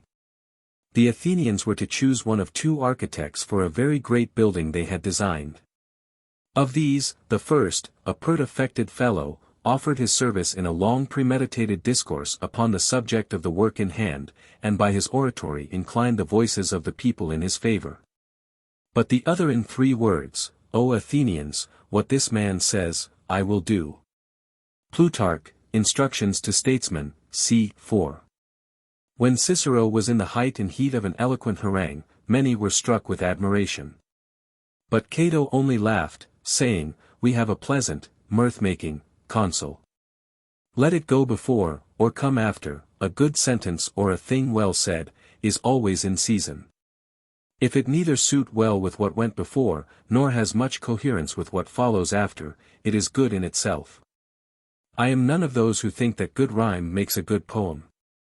Let him make short long, and long short if he will, 'tis no great matter, if there be invention, and that the wit and judgment have well performed their offices, I will say, here's a good poet, but an ill rhymer.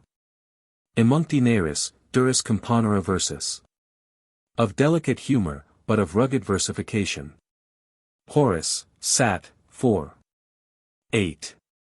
Let a man, says Horace, divest his work of all method and measure.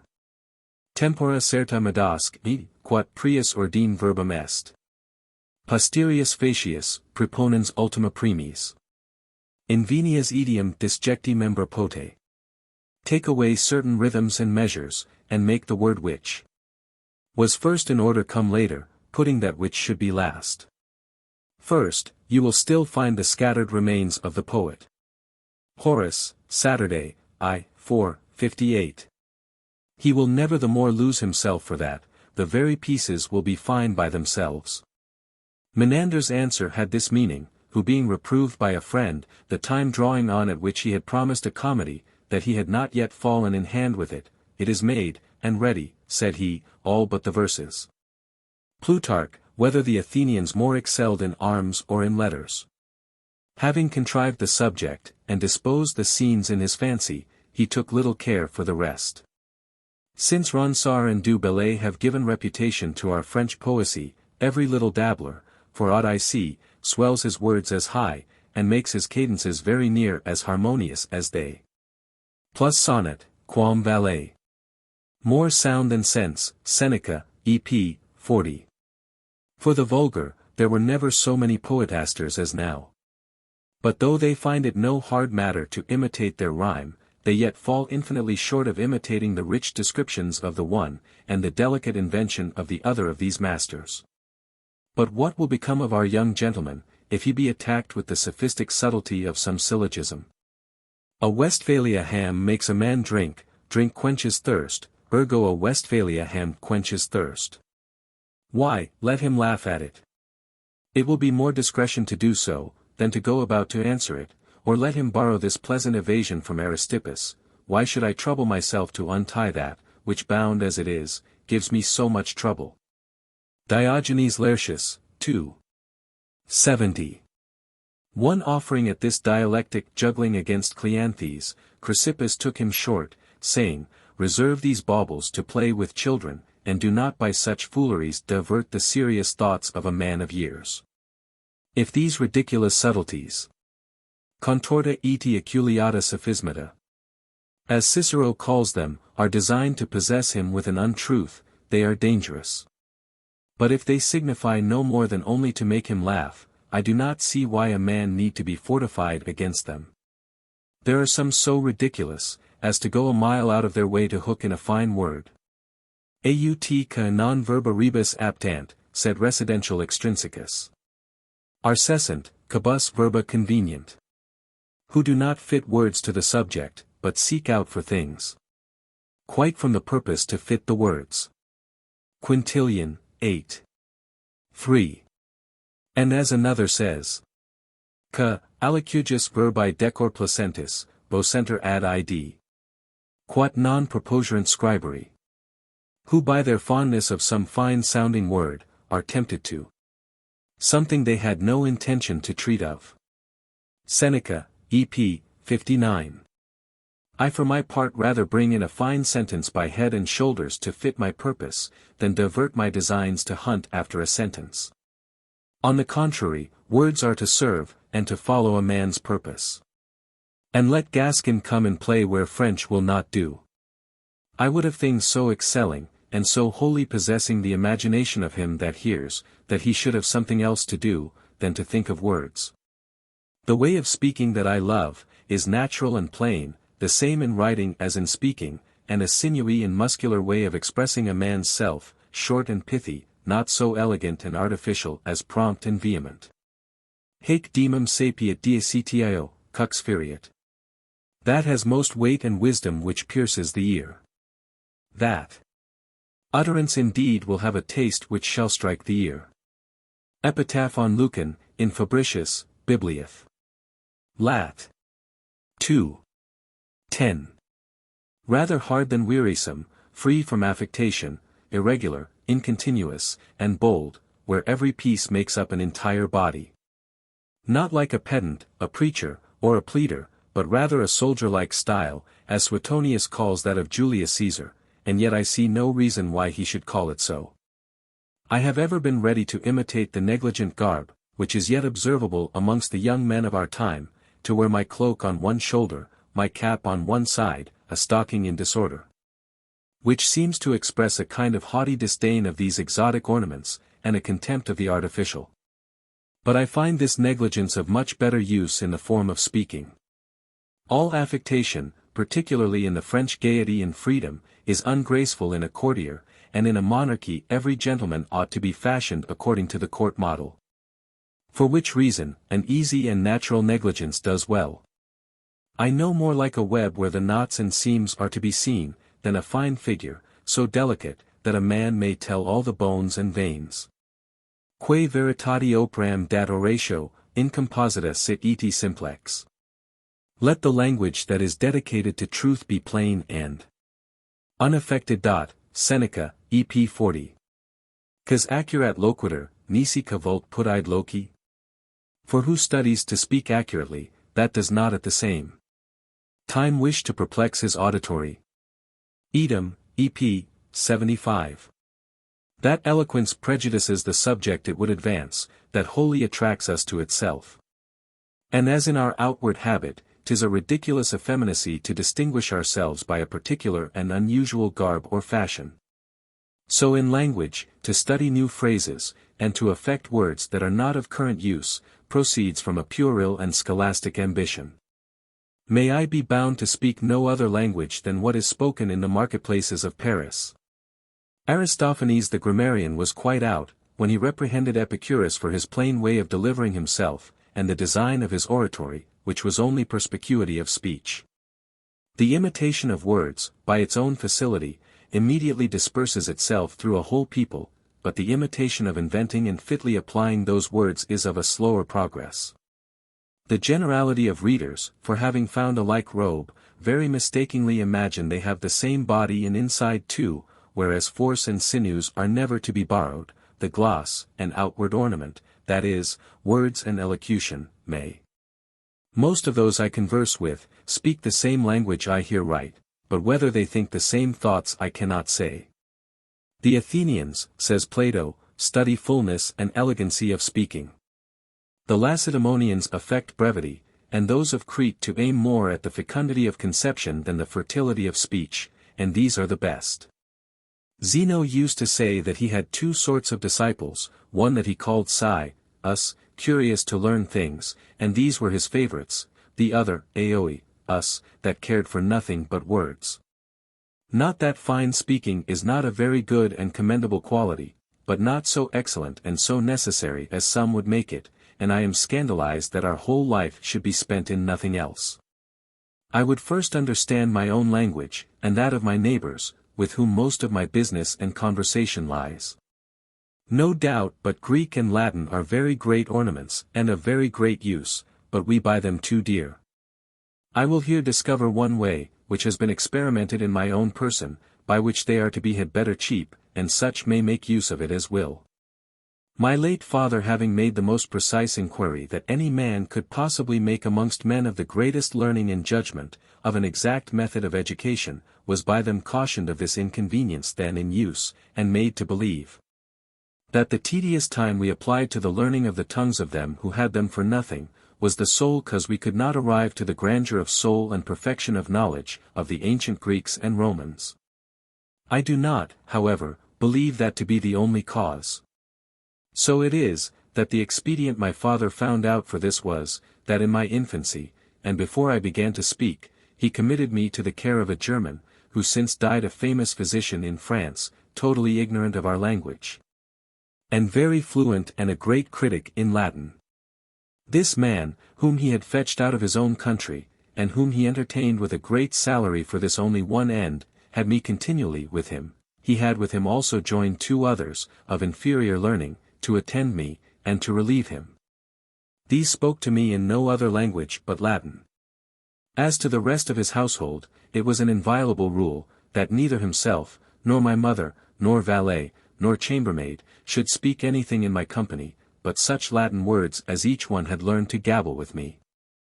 These passages are the basis of a small volume by the Abbé Mangin, Education de Montaigne, OU, l'art d'enseigner le Latin à l'instar de mers latines.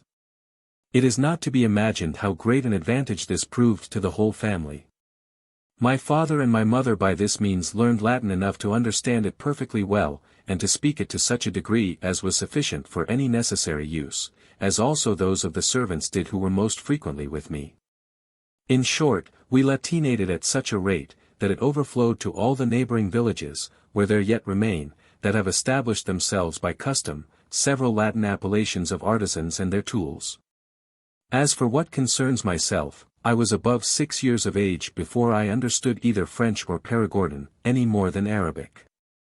And without art, book, grammar, or precept, whipping, or the expense of a tear, I had, by that time, learned to speak as pure Latin as my master himself, for I had no means of mixing it up with any other.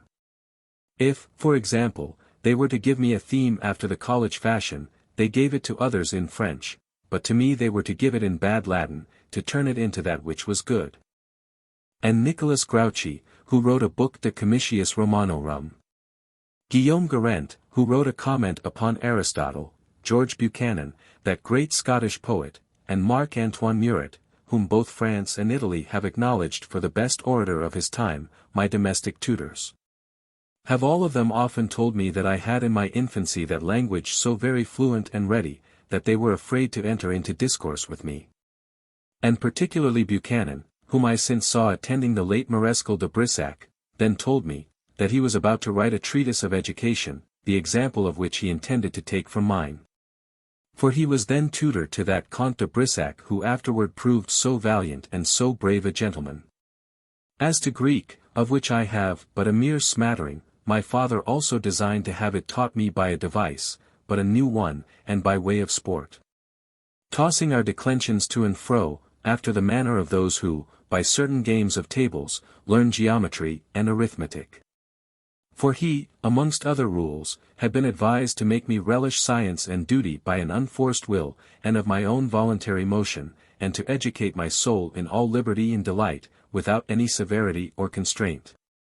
Which he was an observer of to such a degree, even of superstition, if I may say so, that some being of opinion that it troubles and disturbs the brains of children suddenly to wake them in the morning, and to snatch them violently, and over hastily from sleep, wherein they are much more profoundly involved than we, he caused me to be wakened by the sound of some musical instrument, and was never unprovided of a musician for that purpose.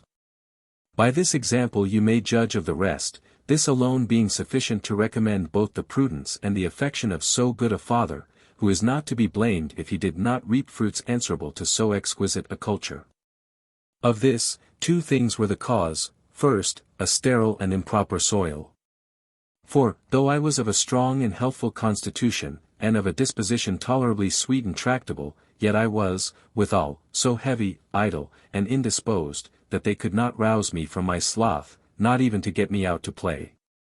What I saw clearly enough, and under this heavy complexion nourished a bold imagination and opinions above my age. I had a slow wit that would go no faster than it was led, a tardy understanding, a languishing invention, and above all, incredible defect of memory, so that, it is no wonder, if from all these nothing considerable could be extracted. Secondly, like those who, impatient of a long and steady cure, submit to all sorts of prescriptions and recipes, the good man being extremely timorous of any way failing in a thing he had so wholly set his heart upon, suffered himself at last to be overruled by the common opinions, which always follow their leader as a flight of cranes, and complying with the method of the time, having no more those persons he had brought out of Italy, and who had given him the first model of education, about him, he sent me at 6 years of age to the college of Guyenne, at that time the best and most flourishing in France. And there it was not possible to add anything to the care he had to provide me the most able tutors, with all other circumstances of education, reserving also several particular rules contrary to the college practice. But so it was, that with all these precautions, it was a college still. My Latin immediately grew corrupt, of which also by discontinuance I have since lost all manner of use. So that this new way of education served me to no other end, than only at my first coming to prefer me to the first forms. For at 13 years old, that I came out of the college, I had run through my whole course, as they call it, and, in truth, without any manner of advantage, that I can honestly brag of, in all this time. The first taste which I had for books came to me from the pleasure in reading the fables of Ovid's Metamorphoses. For, being about 7 or 8 years old, I gave up all other diversions to read them, both by reason that this was my own natural language, the easiest book that I was acquainted with, and for the subject. The most accommodated to the capacity of my age, for as for the Lancelot of the Lake, the Amadis of Gaul, the Juan of Bordeaux, and such farragos, by which children are most delighted with, I had never so much as heard their names. No more than I yet know what they contain. So exact was the discipline wherein I was brought up. But this was enough to make me neglect the other lessons that were prescribed me. And here it was infinitely to my advantage, to have to do with an understanding tutor, who very well knew discreetly to connive at this and other truantries of the same nature.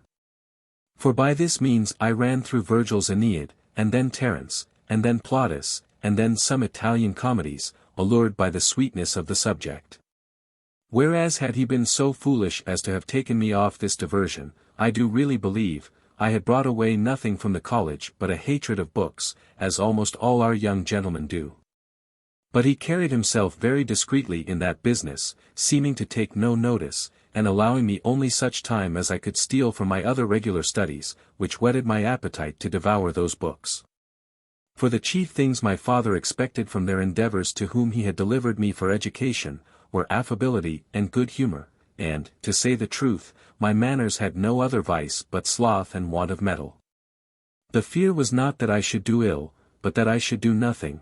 Nobody prognosticated that I should be wicked, but only useless. They foresaw idleness, but no malice. And I find it falls out accordingly. The complaints I hear of myself are these: he is idle, cold in the offices of friendship and relation, and in those of the public, too particular, too disdainful. But the most injurious do not say, why has he taken such a thing? Why has he not paid such an one? But, why does he part with nothing? Why does he not give? And I should take it for a favor that men would expect from me no greater effects of supererogation than these. But they are unjust to exact from me what I do not owe, far more rigorously than they require from others that which they do owe.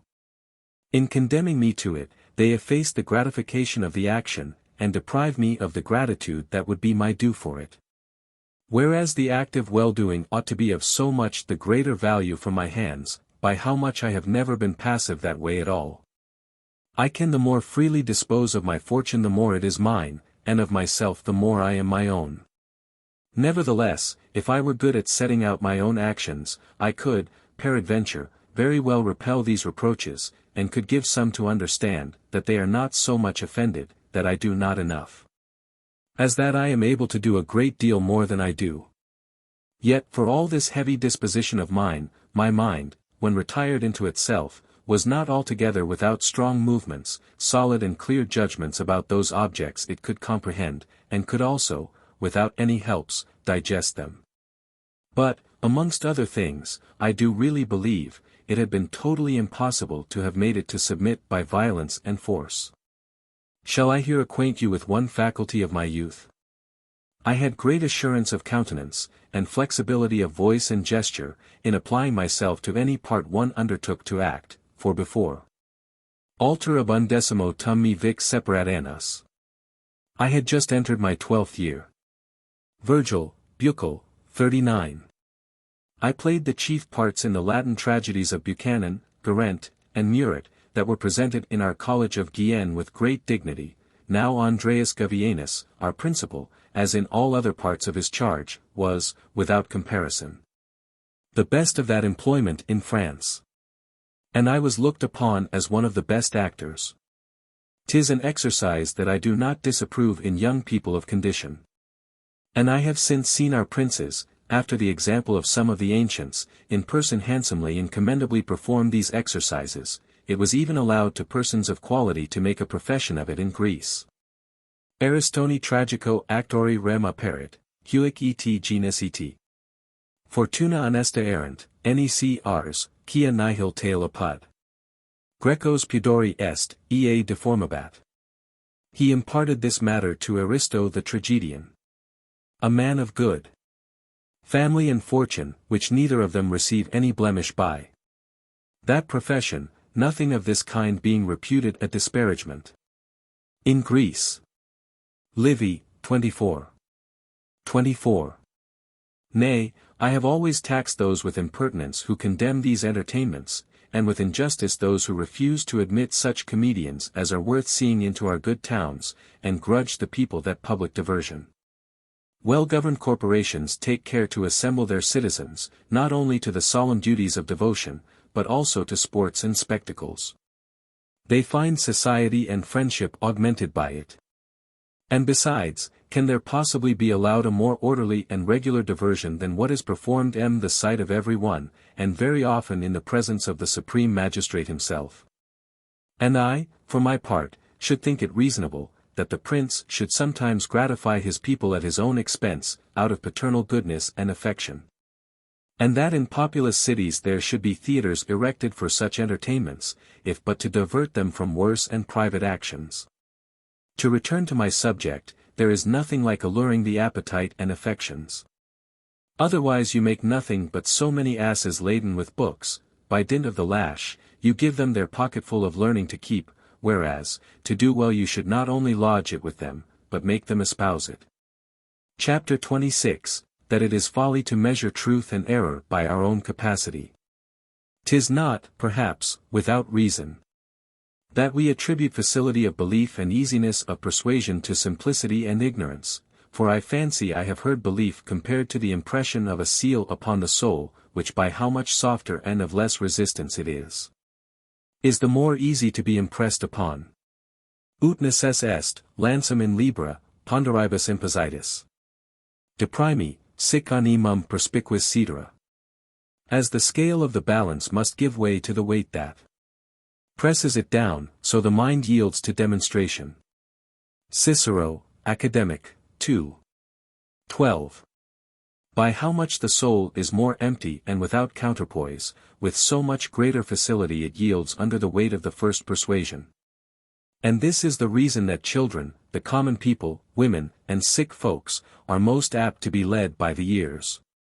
But then, on the other hand, 'tis a foolish presumption to slight and condemn all things for false that do not appear to us probable. Which is the ordinary vice of such as fancy themselves wiser than their neighbors. I was myself once one of those. And if I heard talk of dead folks walking, of prophecies, enchantments, witchcrafts, or any other story I had no mind to believe. Somnia, terrors magicos, miracula, sagas. Nocturnos lemurs, portentac Thessala. Dreams, magic terrors, marvels, sorceries, Thessalian prodigies. Horace. EP 2. 3, 208. I presently pitied the poor people that were abused by these follies. Whereas I now find, that I myself was to be pitied as much, at least, as they. Not that experience has taught me anything to alter my former opinions, though my curiosity has endeavored that way. But reason has instructed me, that thus resolutely to condemn anything for false and impossible, is arrogantly and impiously to circumscribe and limit the will of God, and the power of our mother nature, within the bounds of my own capacity. Than which no folly can be greater. If we give the names of monster and miracle to everything our reason cannot comprehend, how many are continually presented before our eyes? Let us but consider through what clouds, and as it were groping in the dark, our teachers lead us to the knowledge of most of the things about us. Assuredly we shall find that it is rather custom than knowledge that takes away their strangeness. Jam nemo, fessus saturusque videndi. suspicera in caeli dignator lucida templa. Weary of the sight, now no one deigns to look up to heaven's lucid temples. Lucretius, 2. 1037. The text has statiate vidini. And that if those things were now newly presented to us, we should think them as incredible, if not more, than any others. Si nunc primum mortalibus adsint. Ex improviso, ESSAYS sint objecta repent. Nil magis his rebus poterat mirabile dici. Aut minus anti quod oderant for credere gentes. Lucretius, 2. 1032, the sense of the passage is in the preceding sentence. He that had never seen a river, imagined the first he met with to be the sea. And the greatest things that have fallen within our knowledge, we conclude the extremes that nature makes of the kind. Silicet id fluvius ca non est maximus, eist. Ca non ante alicum majorum vidit. Iti ingens. Arbor, homo que videtur, iti omnia de genere omni. Maxima que vidit quisque, haec ingentia fingit. A little river seems to him, who has never seen a larger river, a mighty stream. And so with other things, a tree, a man, anything appears greatest to him that never knew a greater. Idem, 6. 674. Consuetudine oculorum assuscantanimi, nec admiranter. Nec requirent rations eram rerum, quas semper vident. Things grow familiar to men's minds by being often seen. So that they neither admire nor are they inquisitive about things they daily see. Cicero, De Natura Dur, lib 2. 38. The novelty, rather than the greatness of things, tempts us to inquire into their causes. We are to judge with more reverence, and with greater acknowledgment of our own ignorance and infirmity, of the infinite power of nature. How many unlikely things are there testified by people worthy of faith, which, if we cannot persuade ourselves absolutely to believe, we ought at least to leave them in suspense. For, to condemn them as impossible, is by a temerarious presumption to pretend to know the utmost bounds of possibility. Did we rightly understand the difference betwixt the impossible and the unusual, and betwixt that which is contrary to the order and course of nature and contrary to the common opinion of men, in not believing rashly, and on the other hand, in not being too incredulous, we should observe the rule of ne quid nimis enjoined by Chilo. When we find in Froissart, that the Comte de Foix knew in Béarn the defeat of John, King of Castile, at Jubra the next day after it happened, and the means by which he tells us he came to do so, we may be allowed to be a little merry at it. As also at what our annals report, that Pope Honorius, the same day that King Philip Augustus died at Mantes, performed his public obsequies at Rome, and commanded the like throughout Italy, the testimony of these authors not being, perhaps, of authority enough to restrain us. But what if Plutarch, besides several examples that he produces out of antiquity, tells us, he knows of certain knowledge, that in the time of Domitian, the news of the battle lost by Antony in Germany was published at Rome. Many days' journey from thence, and dispersed throughout the whole world, the same day it was fought.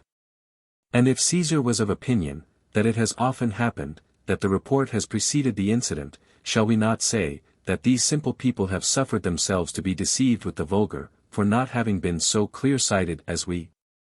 Is there anything more delicate, more clear, more sprightly, than Pliny's judgment, when he is pleased to set it to work?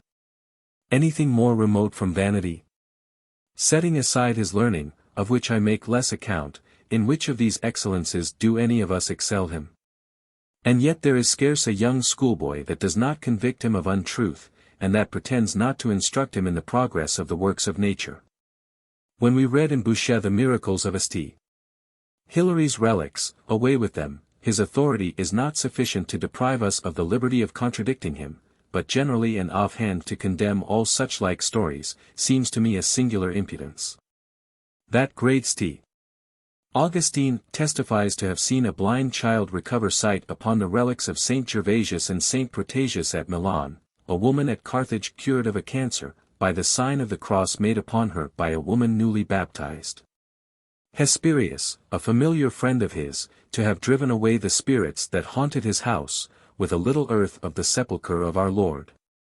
Which earth, being also transported thence into the church, a paralytic to have there been suddenly cured by it, a woman in a procession, having touched St.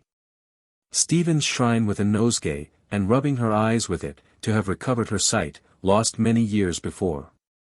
With several other miracles of which he professes himself to have been an eyewitness, of what shall we excuse him and the two holy bishops, Aurelius and Maximinus, both of whom he attests to the truth of these things?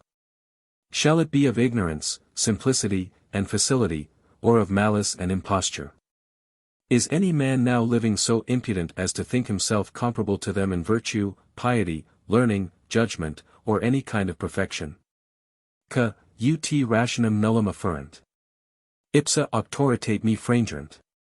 Who, though they should adduce no reason, would convince me with their authority alone? Cicero, Tusc. Quas, I, 21.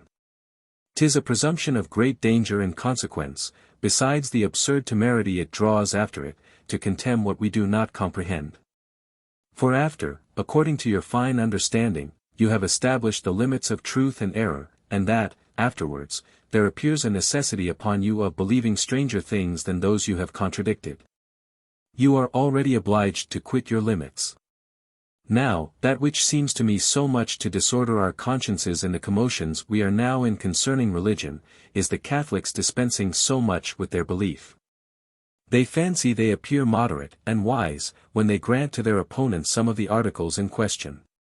But, besides that they do not discern what advantage it is to those with whom we contend, to begin to give ground and to retire, and how much this animates our enemy to follow his blow, these articles which they select as things indifferent are sometimes of very great importance. We are either wholly and absolutely to submit ourselves to the authority of our ecclesiastical polity, or totally throw off all obedience to it. 'Tis not for us to determine what and how much obedience we owe to it. And this I can say, as having myself made trial of it, that having formerly taken the liberty of my own swing and fancy, and omitted or neglected certain rules of the discipline of our Church, which seemed to me vain and strange coming afterwards to discourse of it with learned men, I have found those same things to be built upon very good and solid ground and strong foundation. And that nothing but stupidity and ignorance makes us receive them with less reverence than the rest.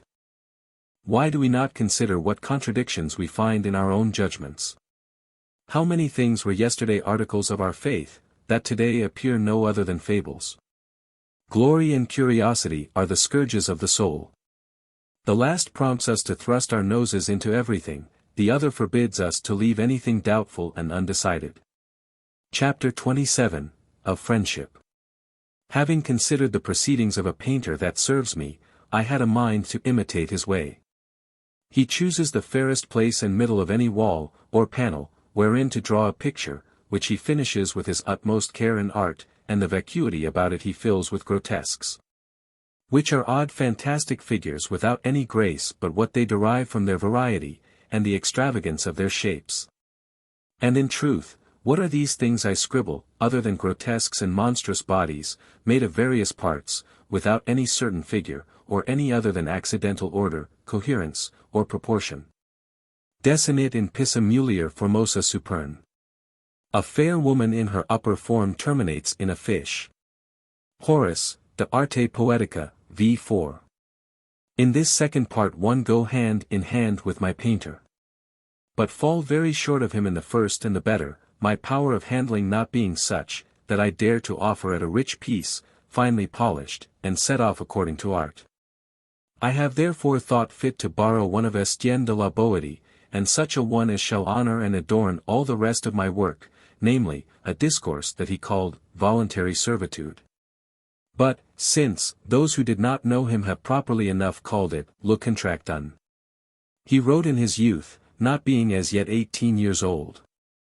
Edition of 1588, by way of essay, in honor of liberty against tyrants. And it has since run through the hands of men of great learning and judgment, not without singular and merited commendation, for it is finely written, and as full as anything can possibly be. And yet one may confidently say it is far short of what he was able to do. And if in that more mature age, wherein I had the happiness to know him, he had taken a design like this of mine, to commit his thoughts to writing, we should have seen a great many rare things.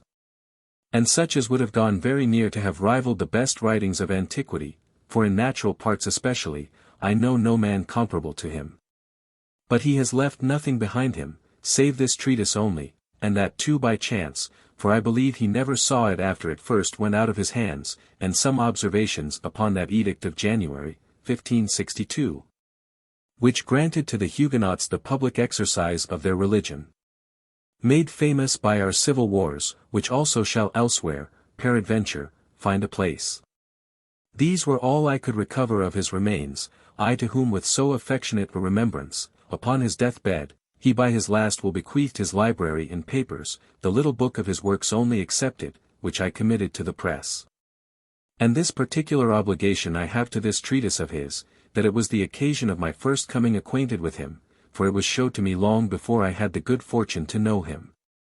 And the first knowledge of his name, proving the first cause and foundation of a friendship, which we afterwards improved and maintained, so long as God was pleased to continue us together, so perfect, inviolate and entire.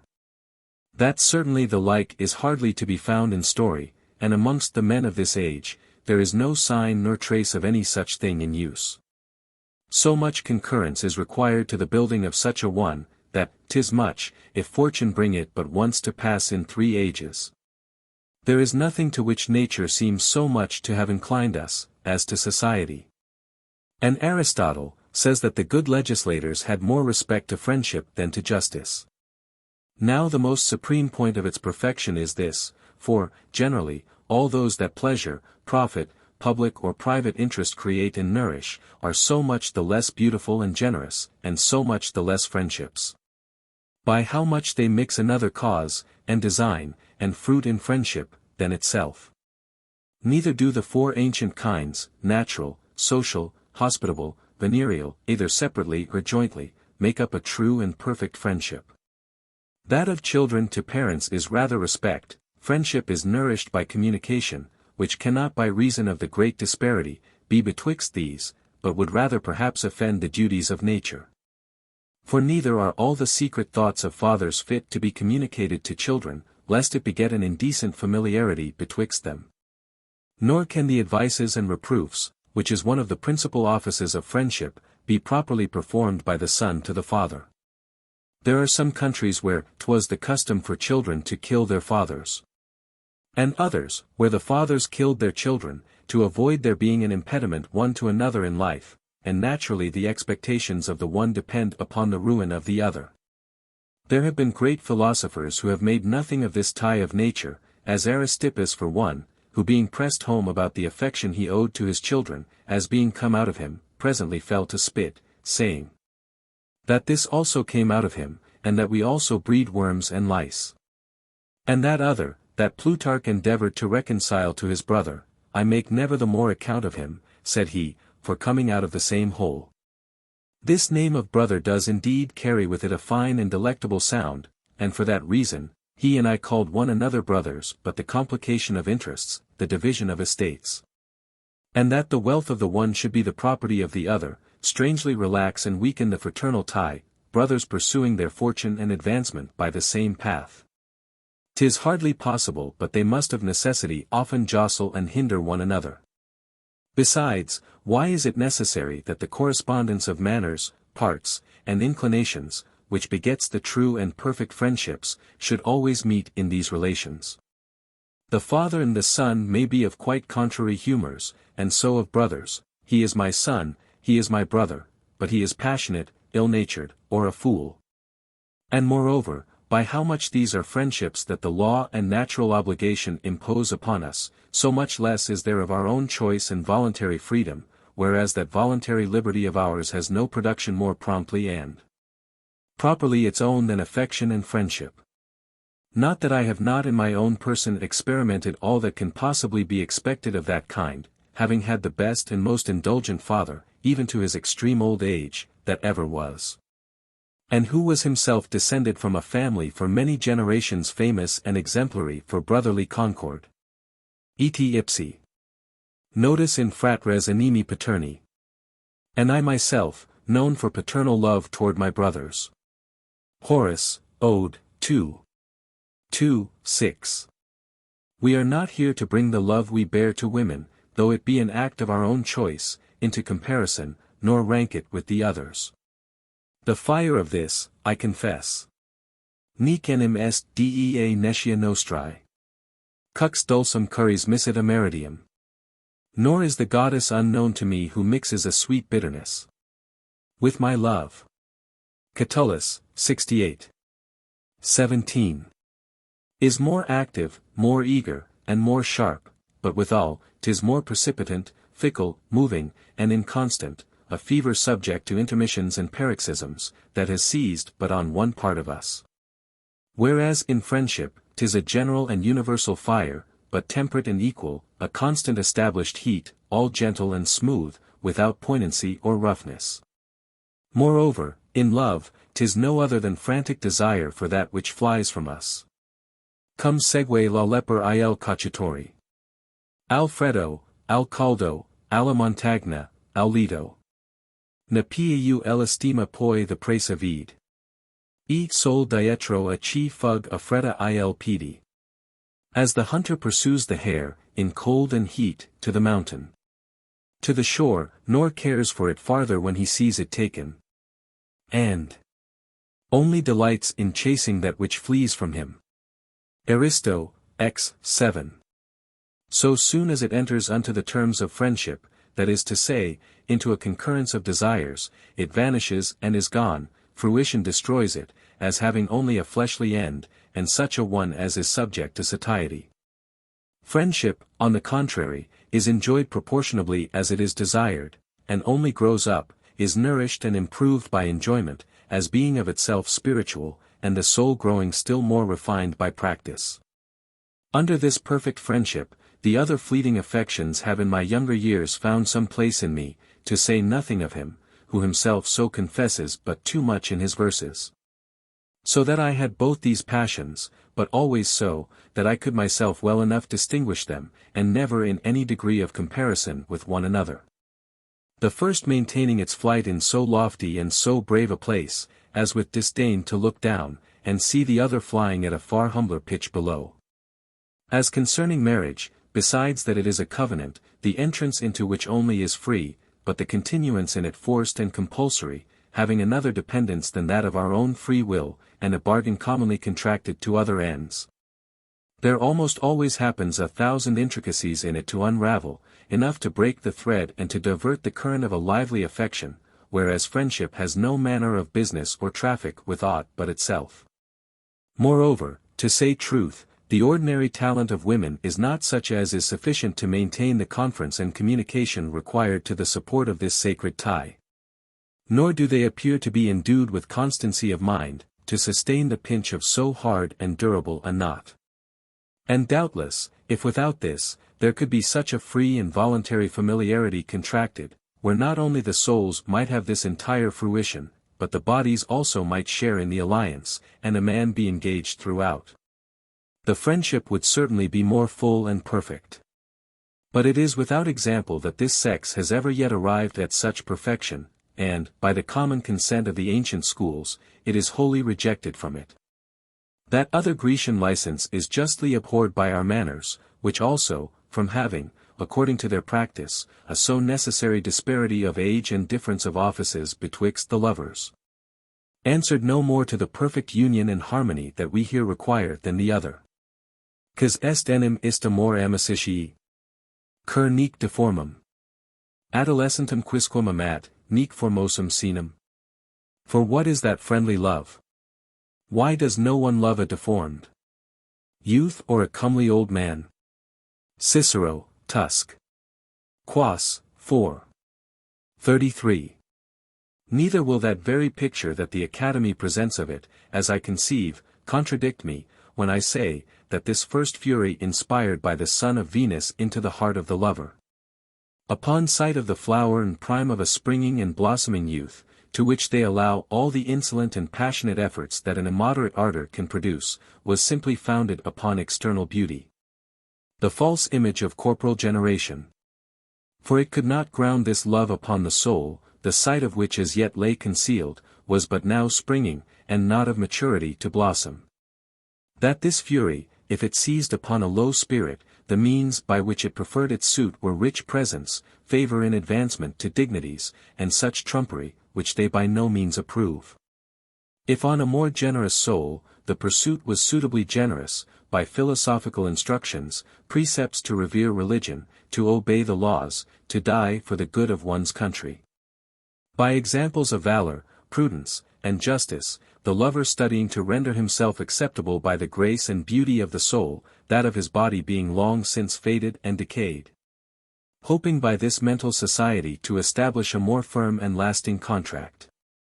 When this courtship came to effect in due season, for that which they do not require in the lover, namely, leisure and discretion in his pursuit, they strictly require in the person loved, forasmuch as he is to judge of an internal beauty. Of difficult knowledge and abstruse discovery, then there sprung in the person loved the desire of a spiritual conception. By the mediation of a spiritual beauty. This was the principal, the corporeal, and accidental and secondary matter, quite the contrary as to the lover. For this reason they prefer the person beloved, maintaining that the gods in like manner preferred him too, and very much blame the poet Aeschylus for having, in the loves of Achilles and Patroclus, given the lover's part to Achilles, who was in the first and beardless flower of his adolescence, and the handsomest of all the Greeks. After this general community, the sovereign, and most worthy part presiding and governing, and performing its proper offices, they say, that thence great utility was derived, both by private and public concerns. That it constituted the force and power of the countries where it prevailed, and the chiefest security of liberty and justice. Of which the healthy loves of Harmodius and Aristogiton are instances. And therefore it is that they called it sacred and divine, and conceive that nothing but the violence of tyrants and the baseness of the common people are inimical to it. Finally, all that can be said in favor of the Academy is, that it was a love which ended in friendship. Which well enough agrees with the Stoical definition of love. Amorem conatum esse amicitiae faciendi. Ex pulchritudini specie. Love is a desire of contracting friendship arising from the beauty of the object. Cicero, Tusc. Quas, 6. 34. I return to my own more just and true description. Omnino amicitiae, corroboratis jam confirmatisque. Et ingenius, et etatibus, judicandi sunt. Those are only to be reputed friendships that are fortified and confirmed by judgment and the length of time. Cicero, De Amicit, c. 20. For the rest, what we commonly call friends and friendships, are nothing but acquaintance and familiarities, either occasionally contracted, or upon some design, by means of which there happens some little intercourse betwixt our souls. But in the friendship I speak of, they mix and work themselves into one piece, with so universal a mixture, that there is no more sign of the seam by which they were first conjoined. If a man should importune me to give a reason why I loved him, I find it could no otherwise be expressed, than by making answer, because it was he, because it was I. There is, beyond all that I am able to say, I know not what inexplicable and fated power that brought on this union. We sought one another long before we met, and by the characters we heard of one another, which wrought upon our affections more than, in reason, mere reports should do, I think 'twas by some secret appointment of heaven. We embraced in our names. And at our first meeting, which was accidentally at a great city entertainment, we found ourselves so mutually taken with one another, so acquainted, and so endeared betwixt ourselves, that from thenceforward nothing was so near to us as one another. He wrote an excellent Latin satire, since printed, wherein he excuses the precipitation of our intelligence, so suddenly come to perfection, saying, that destined to have so short a continuance, as begun so late, for we were both full-grown men. And he some years the older, there was no time to lose, nor were we tied to conform to the example of those slow and regular friendships, that require so many precautions of long preliminary conversation. This has no other idea than that of itself, and can only refer to itself. This is no one special consideration, nor two, nor three, nor four, nor 1,000. 'Tis I know not what quintessence of all this mixture, which, seizing my whole will, carried it to plunge and lose itself in his, and that having seized his whole will, brought it back with equal concurrence and appetite to plunge and lose itself in mine. I may truly say lose, reserving nothing to ourselves that was either his or mine. That all this relates to Estienne de la Boétie. When Laelius, Cicero, de Amicit, c. 2.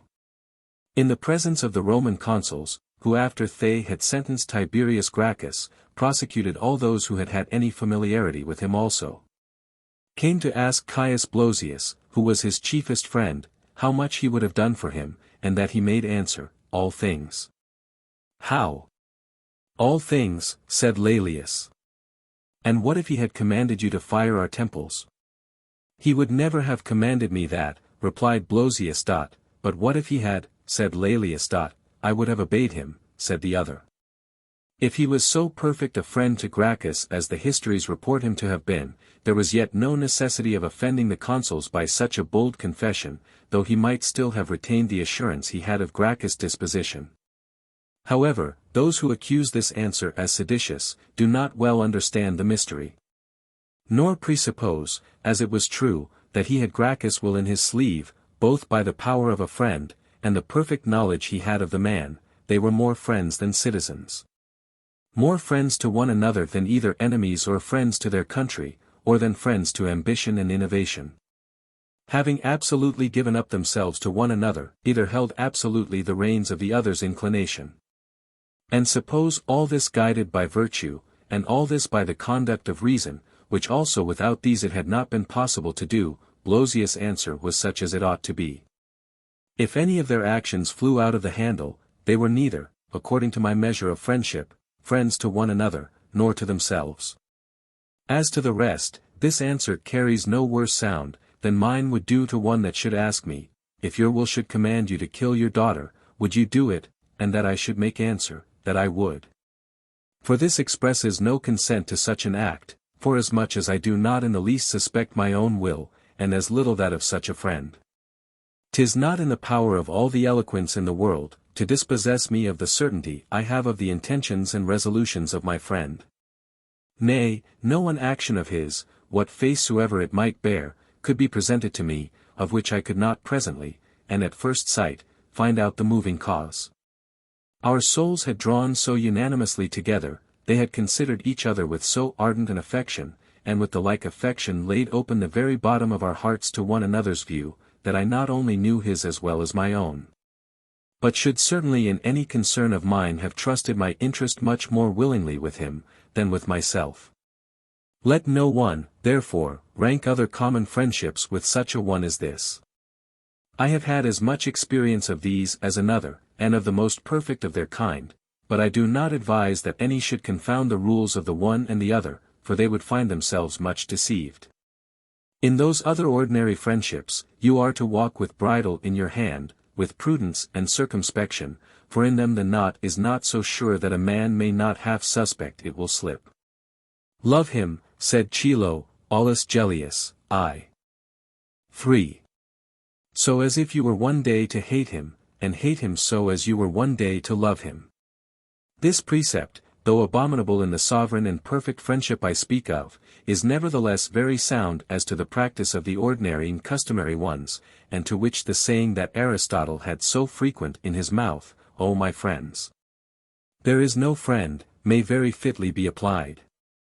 In this noble commerce, good offices, presents, and benefits, by which other friendships are supported and maintained, do not deserve so much as to be mentioned, and the reason is the concurrence of our wills. For, as the kindness I have for myself receives no increase, for anything I relieve myself withal in time of need, whatever the Stoics say, and as I do not find myself obliged to myself for any service I do myself, so the union of such friends, being truly perfect, deprives them of all idea of such duties, and makes them loathe and banish from their conversation these words of division and distinction, benefits, obligation, acknowledgement, entreaty, thanks, and the like. All things, wills, thoughts, opinions, goods, wives, children, honors, and lives, being in effect common betwixt them. And that absolute concurrence of affections being no other than one soul in two bodies, according to that very proper definition of Aristotle, they can neither lend nor give anything to one another. This is the reason why the lawgivers, to honor marriage with some resemblance of this divine alliance, interdict all gifts betwixt man and wife. Inferring by that all should belong to each of them, and that they have nothing to divide or to give to each other. If, in the friendship of which I speak, one could give to the other, the receiver of the benefit would be the man that obliged his friend. For each of them contending and above all things studying how to be useful to the other, he that administers the occasion is the liberal man, in giving his friend the satisfaction of doing that towards him which above all things he most desires. When the philosopher Diogenes wanted money, he used to say, that he redemanded it of his friends, not that he demanded it. And to let you see the practical working of this, I will here produce an ancient and singular example. Eudamidas, a Corinthian, had two friends, Charixenus a Sicyonian and Aridius a Corinthian. This man coming to die, being poor, and his two friends rich, he made his will after this manner. I bequeath to Aridius the maintenance of my mother, to support and provide for her in her old age, and to Charixenus I bequeath the care of marrying my daughter, and to give her as good a portion as he is able. And in case one of these chance to die, I hereby substitute the survivor in his place. They who first saw this will made themselves very merry at the contents, but the legatees, being made acquainted with it, accepted it with very great content. And one of them, Charixenus, dying within 5 days after, and by that means the charge of both duties devolving solely on him, Aridius nurtured the old woman with very great care and tenderness, and of 5 talents he had in estate. He gave 2.5 in marriage with an only daughter he had of his own, and 2.5 in marriage with the daughter of Eudamidas, and on one and the same day solemnized both their nuptials. This example is very full, if one thing were not to be objected, namely the multitude of friends, for the perfect friendship I speak of is indivisible. Each one gives himself so entirely to his friend, that he has nothing left to distribute to others, on the contrary, is sorry that he is not double, treble, or quadruple, and that he has not many souls and many wills. To confer them all upon this one object. Common friendships will admit of division. One may love the beauty of this person, the good humor of that, the liberality of a third, the paternal affection of a fourth, the fraternal love of a fifth, and so of the rest, but this friendship that possesses the whole soul, and their rules and sways with an absolute sovereignty, cannot possibly admit of a rival.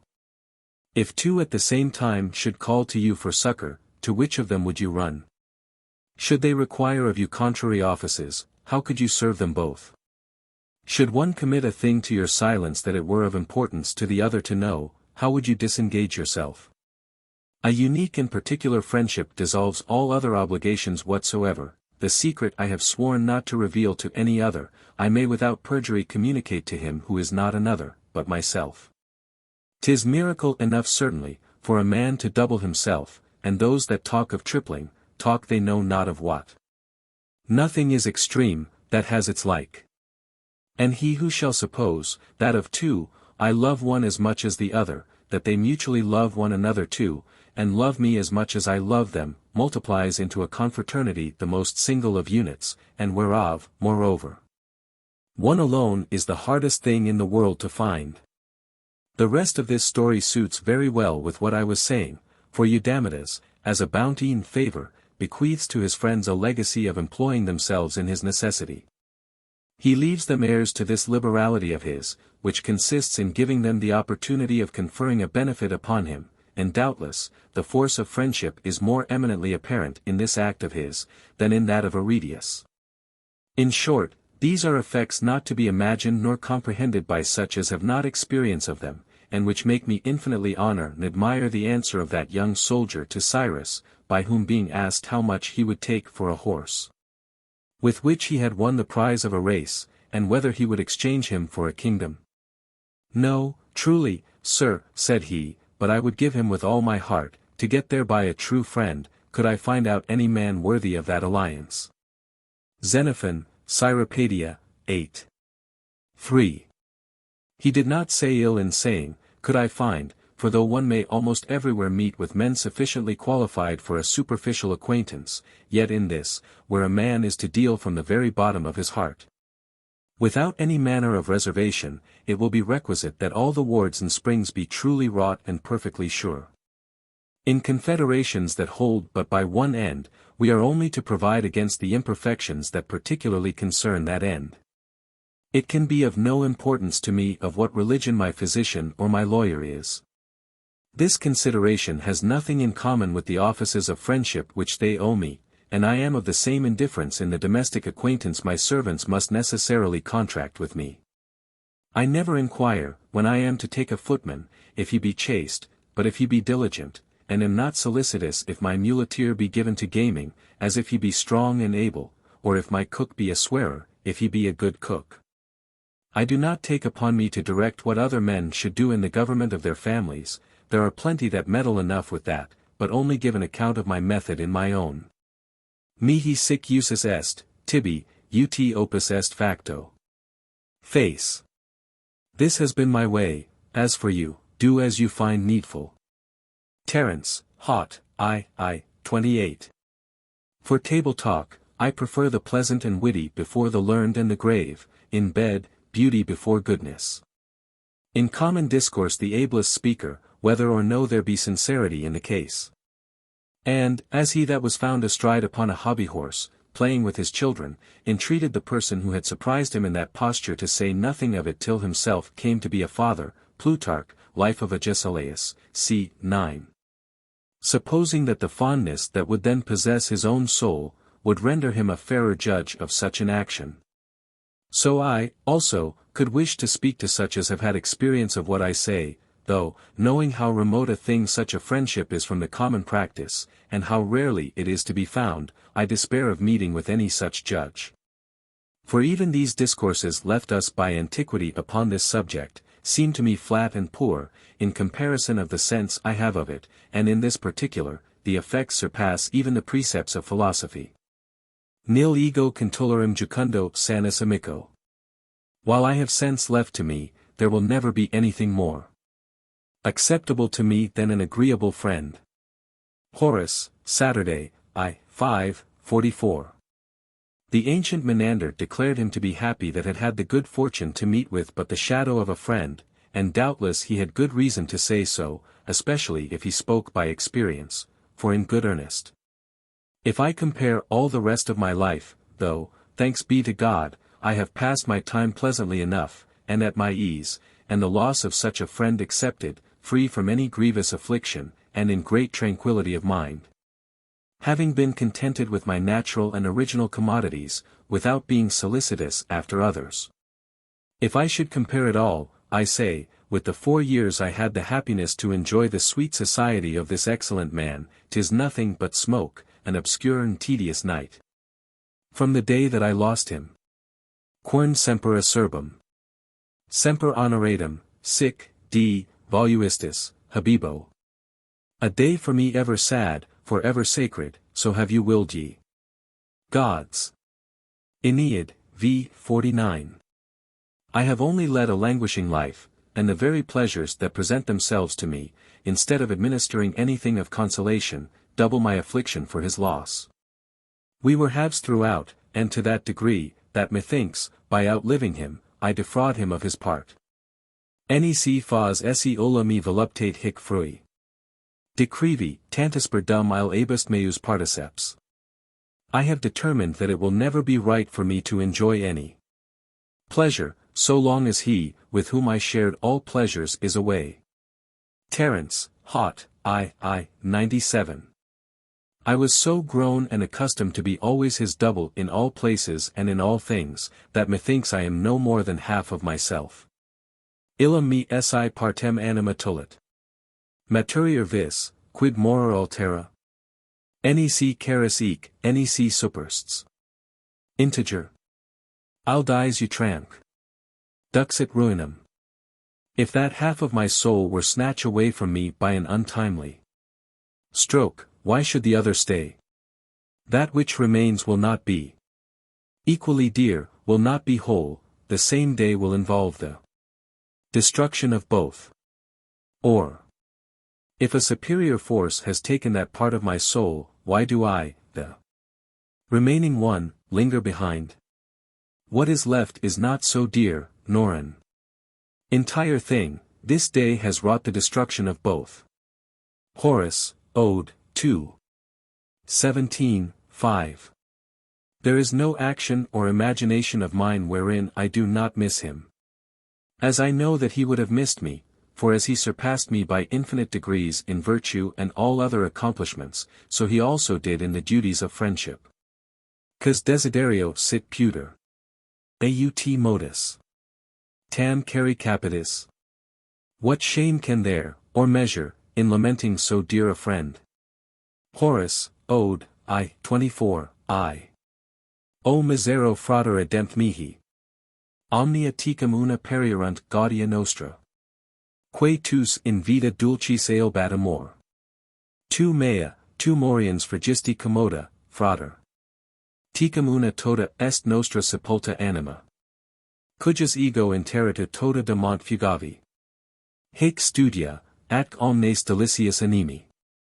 Aliquor. Audiero numquam tua verba locentum.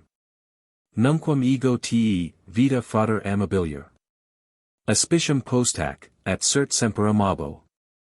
O brother, taken from me miserable.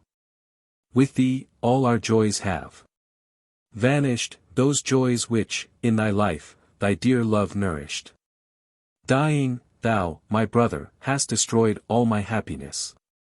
My whole soul is buried with thee, through whose death I have banished from my mind these studies, and all the delights of the mind. Shall I address thee? I shall never hear thy voice. Never shall I behold thee hereafter. O brother, dearer to me than life not remains. But assuredly I shall ever love thee. Catullus, 68. 20, LXV. But let us hear a boy of 16 speak. In Cotton's translation the work referred to is, Those Memoirs. Upon the famous Edict of January, of which mention has already been made in the present edition. The edition of 1580, however, and the Variorum edition of 1872 to 1900, indicate no particular work. But the edition of 1580 has it, this boy of 18 years, which was the age at which La Boétie wrote his Servitude Volontaire, speaks of a boy of 16 as occurring only in the common editions. And it would seem tolerably clear that this more important work was, in fact, the production to which Montaigne refers, and that the proper reading of the text should be 16 years. What this boy spoke is not given by Montaigne, for the reason stated in the next following paragraph. Because I have found that that work has been since brought out, and with a mischievous design, by those who aim at disturbing and changing the condition of our government, without troubling themselves to think whether they are likely to improve it, and because they have mixed up his work with some of their own performance, I have refrained from inserting it here. But that the memory of the author may not be injured, nor suffer with such as could not come near hand to be acquainted with his principles, I here give them to understand, that it was written by him in his boyhood, and that by way of exercise only, as a common theme that has been hackneyed by 1,000 writers. I make no question but that he himself believed what he wrote, being so conscientious that he would not so much as lie in jest, and I moreover know, that could it have been in his own choice, he had rather have been born at Venice, than at Sarlac. And with reason. But he had another maxim sovereignty imprinted in his soul, very religiously to obey and submit to the laws under which he was born. There never was a better citizen, more affectionate to his country, nor a greater enemy to all the commotions and innovations of his time, so that he would much rather have employed his talent to the extinguishing of those civil flames, than have added any fuel to them. He had a mind fashioned to the model of better ages. Now, in exchange of this serious piece, I will present you with another of a more gay and frolic air, from the same hand, and written at the same age. Chapter 28, 9 and 20 Sonnets of Estienne de la Boitie. To Madame de Gramont, Comtesse de Gisson. They scarce contain anything but amorous complaints, expressed in a very rough style, discovering the follies and outrages of a restless passion, overgorged, as it were, with jealousies, fears and suspicions. Cost. These, contained in the edition of 1588 9 and 20 sonnets of La Boitie, accompanied by a dedicatory epistle to Madame de Gramont. The former, which are referred to at the end of chap. XXVIII, do not really belong to the book, and are of very slight interest at this time. The epistle is transferred to the correspondence. The sonnets, with the letter, were presumably sent some time after letters VIII. Montaigne seems to have had several copies written out to forward to friends or acquaintances. Chapter 29, of Moderation.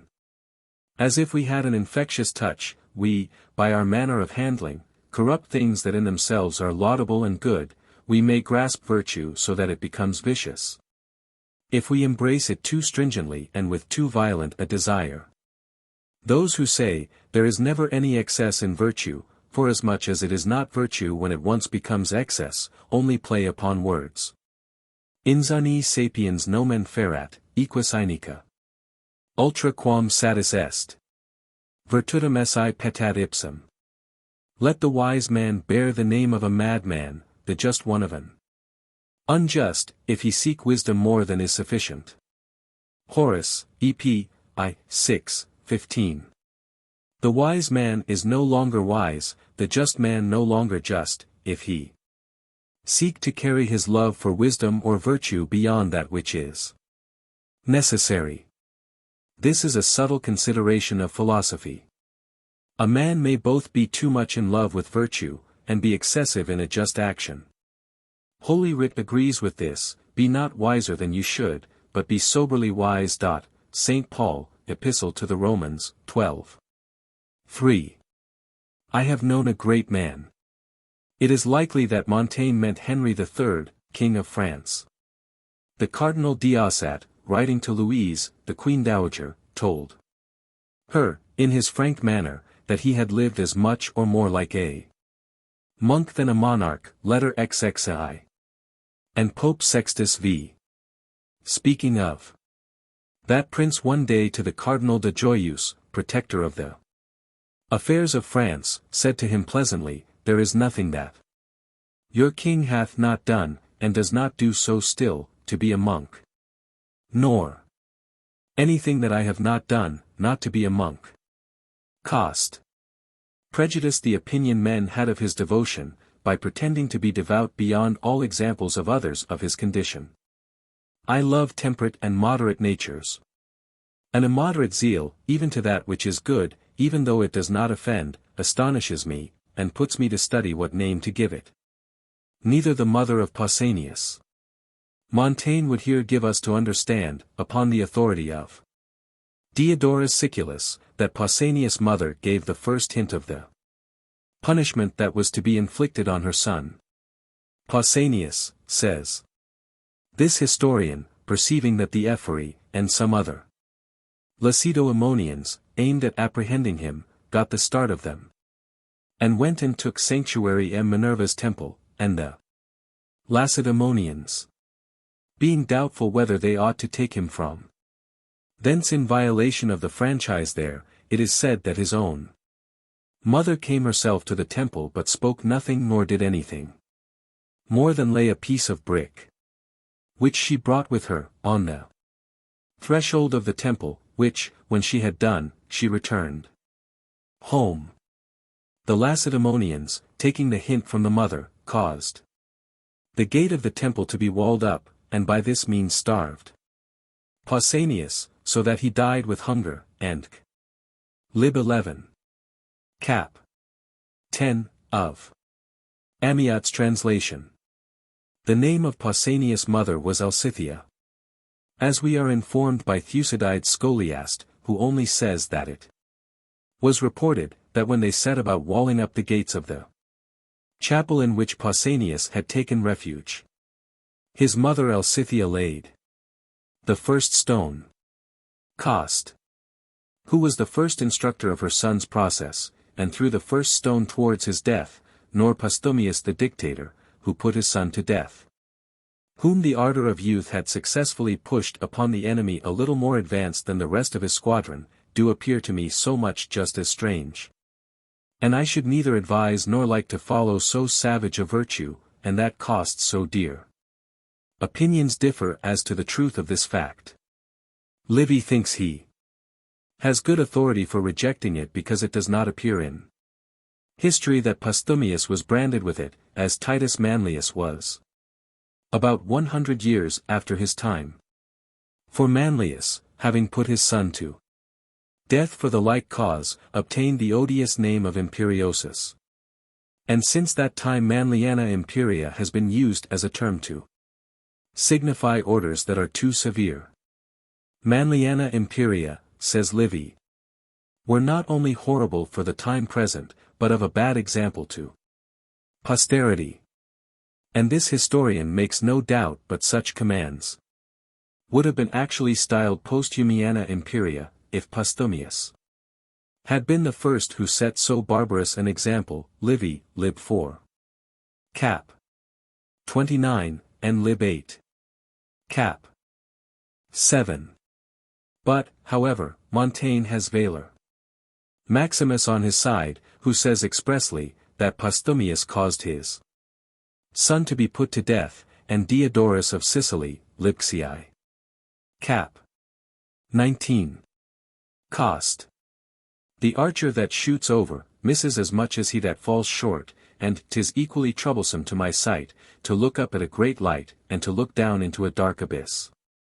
Callicles in Plato says, that the extremity of philosophy is hurtful, and advises not to dive into it beyond the limits of profit, that, taken moderately, it is pleasant and useful.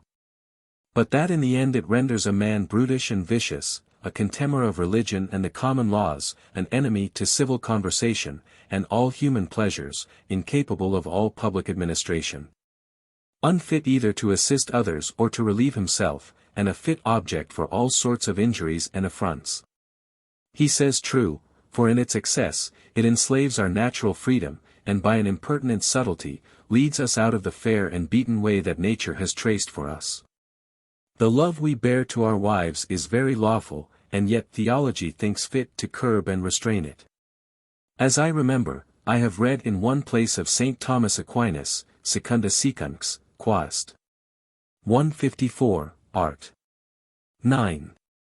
Where he condemns marriages within any of the forbidden degrees, for this reason, amongst others, that there is some danger, lest the friendship a man bears to such a woman, should be immoderate. For if the conjugal affection be full and perfect betwixt them, as it ought to be, and that it be over and above surcharged with that of kindred too, there is no doubt, but such an addition will carry the husband beyond the bounds of reason.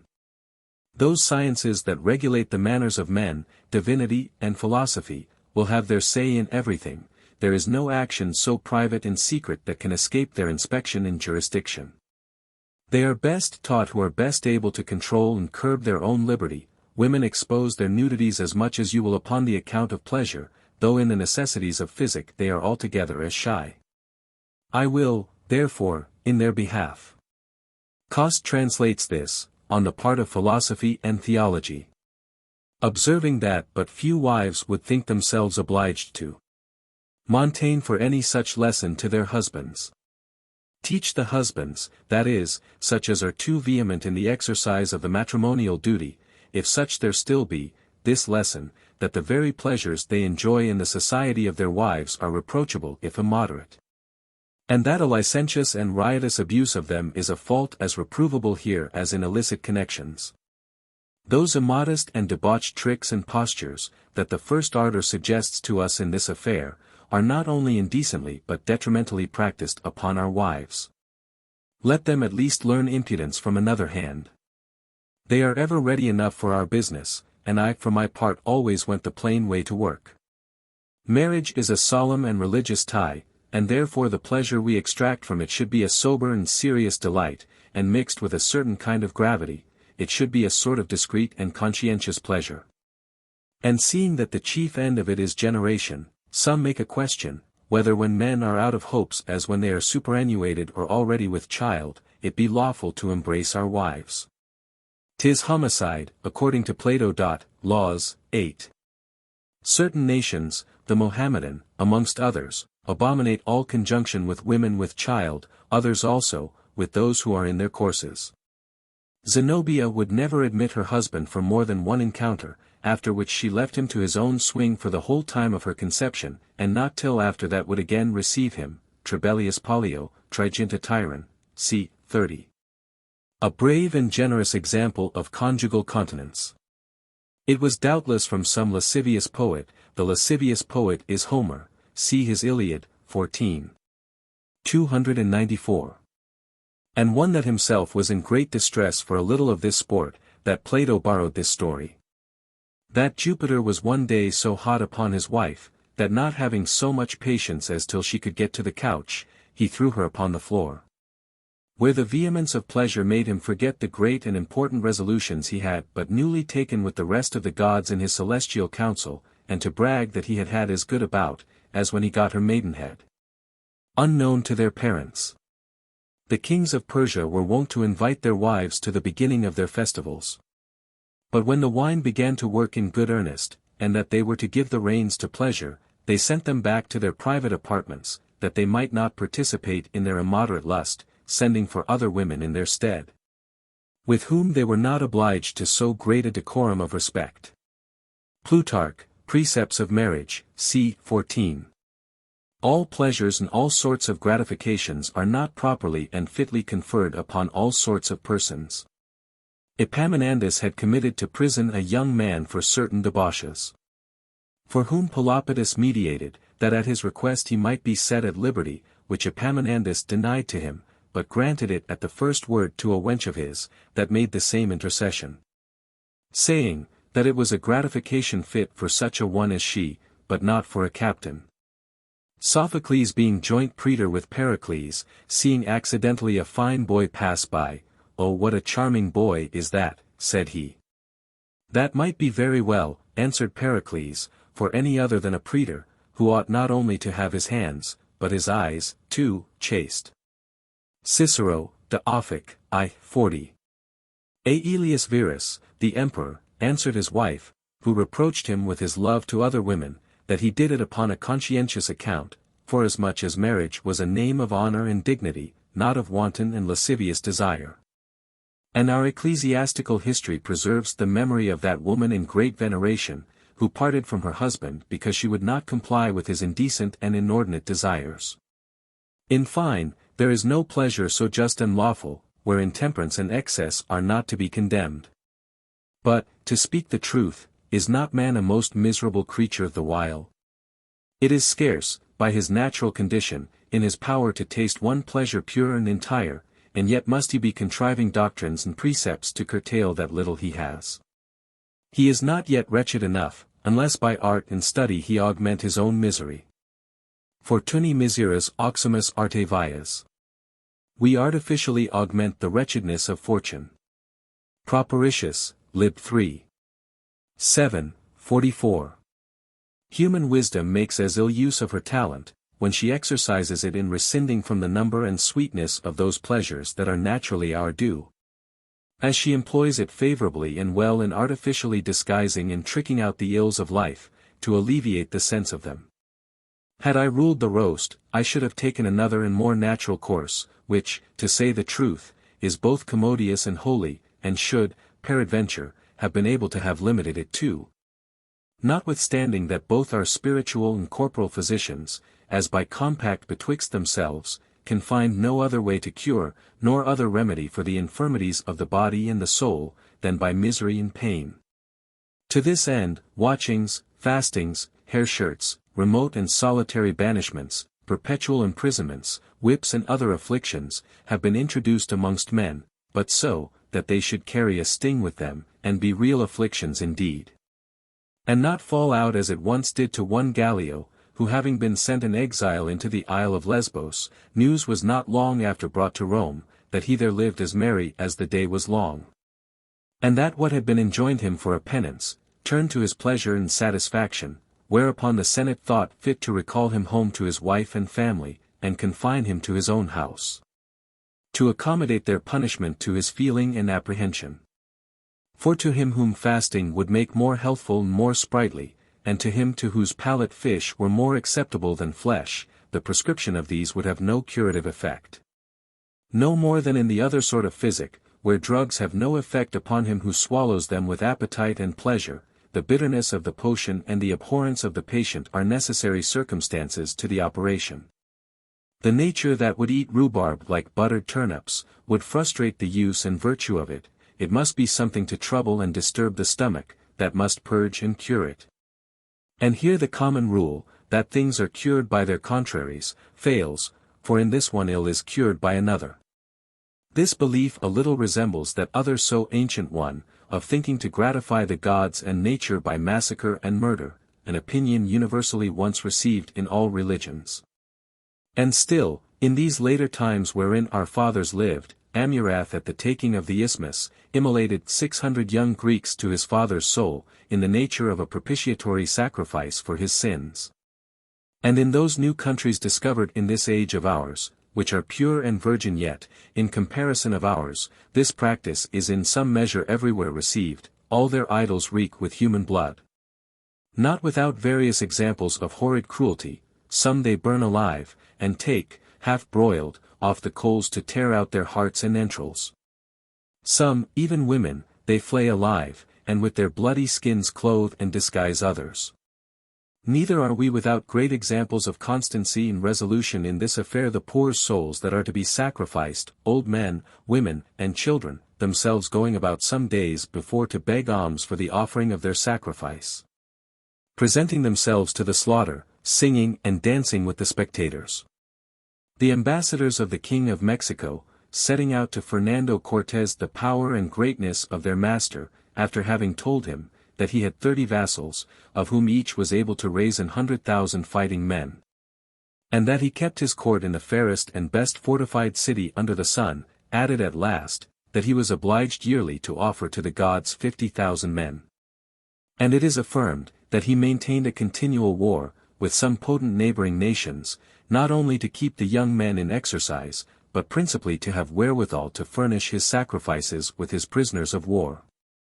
At a certain town in another place, for the welcome of the said Cortés, they sacrificed 50 men at once. I will tell you this one tale more, and I have done. Some of these people being beaten by him, sent to acknowledge him, and to treat with him of a peace, whose messengers carried him 3 sorts of gifts, which they presented in these terms: Behold, Lord, here are 5 slaves, if thou art a furious God that feedeth upon flesh and blood, eat these, and we will bring thee more. If thou art an affable God, behold here incense and feathers, but if thou art a man, take these fowls and these fruits that we have brought thee. Chapter 30, of Cannibals.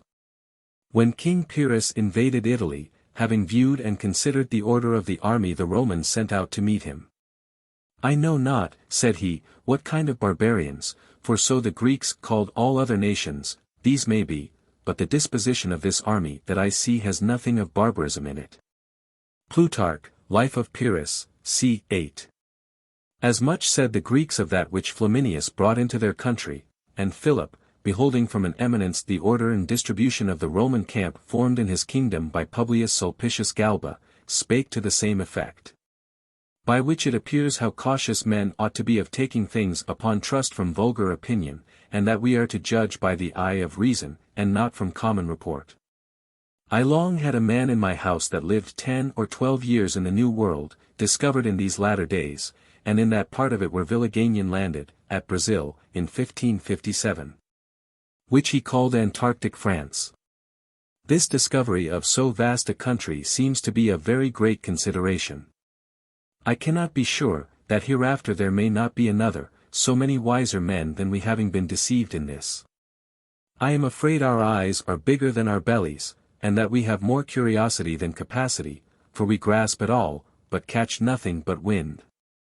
Plato brings in Solon, in Timaeus, telling a story that he had heard from the priests of Sais in Egypt, that of old, and before the deluge, there was a great island called Atlantis, situate directly at the mouth of the Straits of Gibraltar, which contained more countries than both Africa and Asia put together.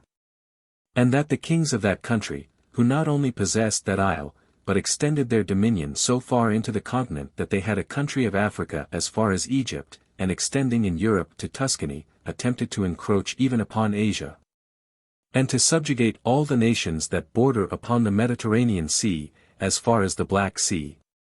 And to that effect overran all Spain, the Gauls, and Italy, so far as to penetrate into Greece, where the Athenians stopped them, but that some time after, both the Athenians, and they and their island, were swallowed by the flood.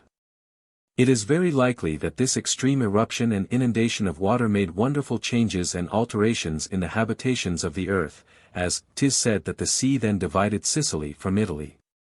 Hic loca. Six quandam iti vasta convulsa ruina. Deciluus ferent, quum protinus utraque tellus. Una foray. These lands, they say, formerly with violence and vast desolation, convulsed, burst asunder, where erewhile were. Aeneid, 3. 414. Cyprus from Syria, the Isle of Negropont from the continent of Boeotia, and elsewhere united lands that were separate before, by filling up the channel betwixt them with sand and mud. Sterilisque geopolus, aptake remus. Vicinus herbs alit, edi grave sentit erytrum. That which was once a sterile marsh, and bore vessels on its bosom, now feeds neighboring cities, and admits the plough. Horace, De Arte Poetica, v. 65. But there is no great appearance that this isle was this new world so lately discovered, for that almost touched upon Spain, and it were an incredible effect of an inundation, to have tumbled back so prodigious a mass. Above 1200 leagues, besides that our modern navigators have already almost discovered it to be no island, but terra firma, and continent with the East Indies on the one side, and with the lands under the two poles on the other side. Or, if it be separate from them, it is by so narrow a strait and channel, that it none the more deserves the name of an island for that. It should seem, that in this great body, there are two sorts of motions, the one natural and the other febrific, as there are in ours. When I consider the impression that our river of Dordogne has made in my time on the right bank of its descent, and that in 20 years it has gained so much, and undermined the foundations of so many houses, I perceive it to be an extraordinary agitation, for had it always followed this course, or were hereafter to do it, the aspect of the world would be totally changed. But rivers alter their course, sometimes beating against the one side, and sometimes the other, and sometimes quietly keeping the channel. I do not speak of sudden inundations, the causes of which everybody understands.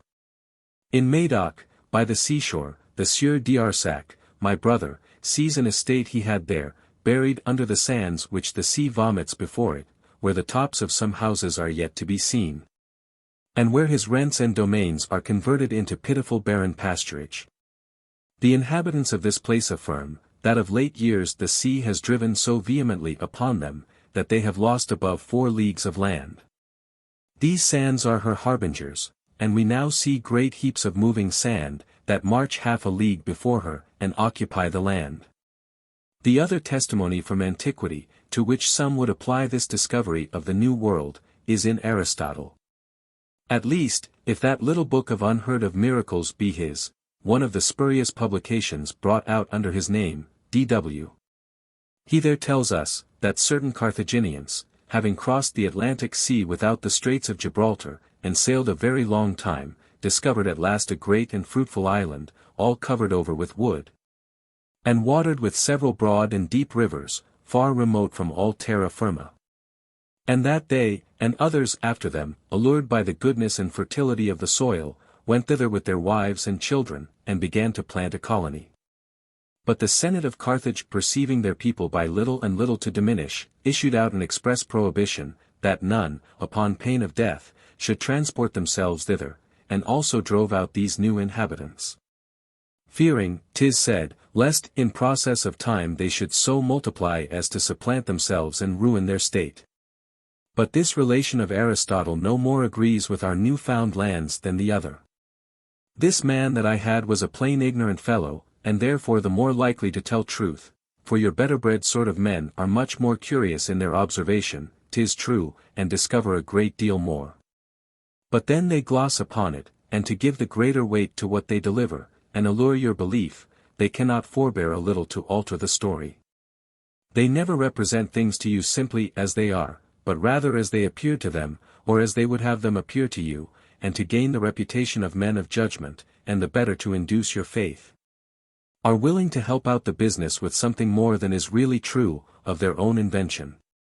Now in this case, we should either have a man of irreproachable veracity, or so simple that he has not wherewithal to contrive, and to give a colour of truth to false relations, and who can have no ends in forging an untruth.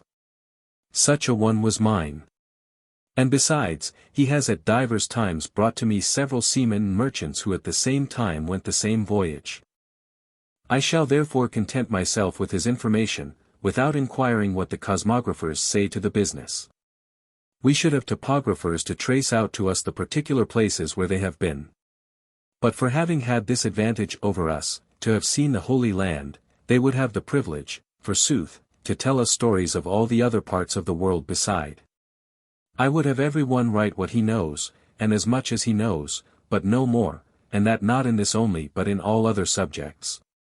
For such a person may have some particular knowledge and experience of the nature of such a river, or such a fountain, who, as to other things, knows no more than what everybody does, and yet to give a currency to his little pittance of learning, will undertake to write the whole body of physics, a vice from which great inconveniences derive their original.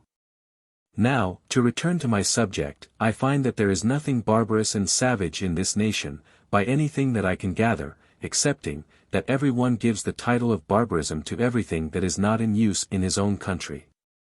As, indeed, we have no other level of truth and reason than the example and idea of the opinions and customs of the place wherein we live, there is always the perfect religion, there the perfect government.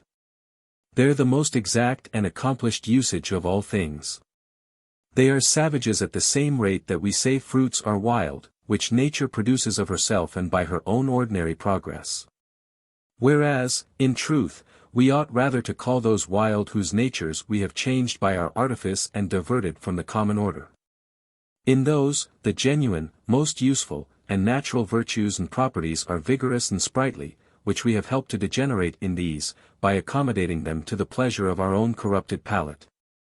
And yet for all this, our taste confesses a flavor and delicacy excellent even to emulation of the best of ours, in several fruits wherein those countries abound without art or culture. Neither is it reasonable that art should gain the preeminence of our great and powerful Mother Nature. We have so surcharged her with the additional ornaments and graces we have added to the beauty and riches of her own works by our inventions, that we have almost smothered her. Yet in other places, where she shines in her own purity and proper luster, she marvellously baffles and disgraces all our vain and frivolous attempts. Id venient heteri spont sua melius. Surgit et in solis formosier arbutus antris. Id volucres nulls dulcius arte canunt. The ivy grows best spontaneously, the arbutus best in shady caves. And the wild notes of birds are sweeter than art can teach. Propertius, I2, 10. Our utmost endeavors cannot arrive at so much as to imitate the nest of the least of birds, its contexture, beauty, and convenience, not so much as the web of a poor spider. All things, says Plato, Laws, 10. Are produced either by nature, by fortune, or by art, the greatest and most beautiful by the one or the other of the former, the least and the most imperfect by the last. These nations then seem to me to be so far barbarous, as having received but very little form and fashion from art and human invention, and consequently to be not much remote from their original simplicity. The laws of nature, however, govern them still, not as yet much vitiated with any mixture of ours, but 'tis in such purity, that I am sometimes troubled we were not sooner acquainted with these people. And that they were not discovered in those better times, when there were men much more able to judge of them than we are. I am sorry that Lycurgus and Plato had no knowledge of them. For to my apprehension, what we now see in those nations, does not only surpass all the pictures with which the poets have adorned the golden age, and all their inventions in feigning a happy state of man, but, moreover, the fancy and even the wish and desire of philosophy itself. So native and so pure a simplicity, as we by experience see to be in them, could never enter into their imagination, nor could they ever believe that human society could have been maintained with so little artifice and human patchwork. I should tell Plato that it is a nation wherein there is no manner of traffic, no knowledge of letters, no science of numbers, no name of magistrate or political superiority. No use of service, riches or poverty, no contracts, no successions, no dividends, no properties, no employments, but those of leisure, no respect of kindred, but common, no clothing, no agriculture, no metal, no use of corn or wine. The very words that signify lying, treachery, dissimulation, avarice, envy, detraction, pardon, never heard of. This is the famous passage which Shakespeare, through Florio's version, 1603, or edition 1613, p. 102, has employed in The Tempest. 2:1. How much would he find his imaginary republic short of his perfection? Viria dies recens. Men fresh from the gods. Seneca, EP, 90. Hos natura modos primum dedit. These were the manners first taught by nature. Virgil, Georgics, 2:20. As to the rest, they live in a country very pleasant and temperate, so that, as my witnesses inform me, 'tis rare to hear of a sick person, and they moreover assure me, that they never saw any of the natives either paralytic, blearied, toothless, or crooked with age. The situation of their country is along the seashore, enclosed on the other side towards the land, with great and high mountains, having about 100 leagues in breadth between. They have great store of fish and flesh, that have no resemblance to those of ours, which they eat without any other cookery, than plain boiling, roasting, and broiling. The first that rode a horse thither, though in several other voyages he had contracted an acquaintance and familiarity with them, put them into so terrible a fright, with his centaur appearance, that they killed him with their arrows before they could come to discover who he was. Their buildings are very long, and of capacity to hold 200 or 300 people, made of the barks of tall trees, reared with one end upon the ground, and leaning to and supporting one another at the top, like some of our barns, of which the covering hangs down to the very ground, and serves for the side walls. They have wood so hard, that they cut with it, and make their swords of it, and their grills of it to broil their meat. Their beds are of cotton, hung swinging from the roof, like our seamen's hammocks, every man his own, for the wives lie apart from their husbands. They rise with the sun, and so soon as they are up, eat for all day, for they have no more meals but that, they do not then drink, as Suedas reports of some other people of the East that never drank at their meals, but drink very often all day after, and sometimes to a rousing pitch. Their drink is made of a certain root, and is of the color of our claret, and they never drink it but lukewarm. It will not keep above 2 or 3 days. It has a somewhat sharp, brisk taste, is nothing heady, but very comfortable to the stomach, laxative to strangers, but a very pleasant beverage to such as are accustomed to it. They make use, instead of bread, of a certain white compound, like coriander seeds. I have tasted of it, the taste is sweet and a little flat. The whole day is spent in dancing. Their young men go a-hunting after wild beasts with bows and arrows. One part of their women are employed in preparing their drink the while, which is their chief employment. One of their old men, in the morning before they fall to eating, preaches to the whole family, walking from the one end of the house to the other, and several times repeating the same sentence, till he has finished the round. For their houses are at least 100 yards long. Valor towards their enemies and love towards their wives, are the two heads of his discourse, never failing in the close, to put them in mind, that 'tis their wives who provide them their drink warm and well seasoned. The fashion of their beds, ropes, swords, and of the wooden bracelets they tie about their wrists, when they go to fight, and of the great canes, bored hollow at one end, by the sound of which they keep the cadence of their dances, are to be seen in several places, and amongst others, at my house. They shave all over, and much more neatly than we, without other razor than one of wood or stone. They believe in the immortality of the soul, and that those who have merited well of the gods are lodged in that part of heaven where the sun rises, and the accursed in the west. They have I know not what kind of priests and prophets, who very rarely present themselves to the people, having their abode in the mountains. At their arrival, there is a great feast, and solemn assembly of many villages, each house, as I have described, makes a village, and they are about a French league distant from one another. This prophet declaims to them in public, exhorting them to virtue and their duty, but all their ethics are comprised in these two articles, resolution in war, and affection to their wives. He also prophesies to them events to come, and the issues they are to expect from their enterprises, and prompts them to or diverts them from war, but let him look to't. For if he fail in his divination, and anything happen otherwise than he has foretold, he is cut into 1,000 pieces, if he be caught, and condemned for a false prophet. For that reason, if any of them has been mistaken, he is no more heard of. Divination is a gift of God, and therefore to abuse it, ought to be a punishable imposture. Amongst the Scythians, where their diviners failed in the promised effect, they were laid, bound hand and foot, upon carts loaded with furs and bavins, and drawn by oxen, on which they were burned to death. Herodotus, 4:69. Such as only meddle with things subject to the conduct of human capacity, are excusable in doing the best they can, but those other fellows that come to delude us with assurances of an extraordinary faculty, beyond our understanding, ought they not to be punished, when they do not make good the effect of their promise, and for the temerity of their imposture? They have continual war with the nations that live further within the mainland, beyond their mountains, to which they go naked, and without other arms than their bows and wooden swords, fashioned at one end like the head of our javelins. The obstinacy of their battles is wonderful, and they never end without great effusion of blood, for as to running away, they know not what it is. Every one for a trophy brings home the head of an enemy he has killed, which he fixes over the door of his house.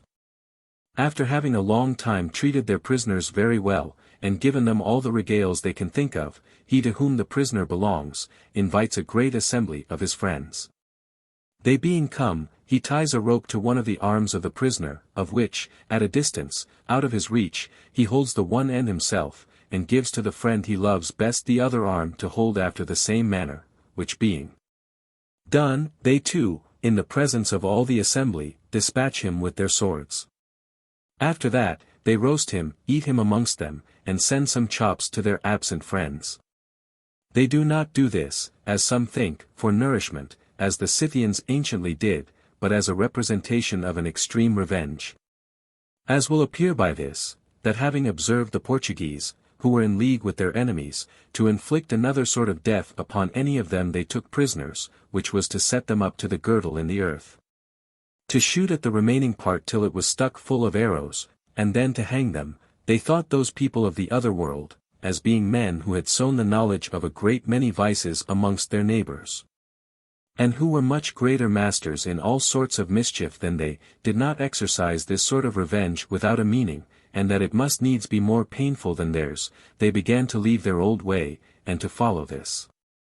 I am not sorry that we should here take notice of the barbarous horror of so cruel an action, but that, seeing so clearly into their faults, we should be so blind to our own. I conceive there is more barbarity in eating a man alive, than when he is dead, in tearing a body limb from limb by racks and torments, that is yet in perfect sense, in roasting it by degrees, in causing it to be bitten and worried by dogs and swine, as we have not only read, but lately seen, not amongst inveterate and mortal enemies, but among neighbors and fellow citizens, and, which is worse, under color of piety and religion. Then to roast and eat him after he is dead.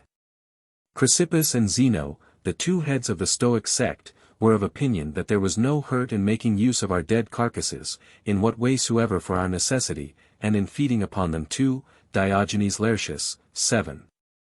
188. As our own ancestors, who being besieged by Caesar in the city Alexia, resolved to sustain the famine of the siege with the bodies of their old men, women, and other persons who were incapable of bearing arms. Vascones, ut fama est, alimentis talibus USI. Produxera animus. 'Tis said the Gascons with such meats appeased their hunger. Juvenal, Saturday, 15. 93. And the physicians make no bones of employing it to all sorts of use, either to apply it outwardly, or to give it inwardly for the health of the patient. But there never was any opinion so irregular, as to excuse treachery, disloyalty, tyranny, and cruelty, which are our familiar vices. We may then call these people barbarous, in respect to the rules of reason, but not in respect to ourselves, who in all sorts of barbarity exceed them. Their wars are throughout noble and generous, and carry as much excuse and fair pretense, as that human malady is capable of, having with them no other foundation than the sole jealousy of valor.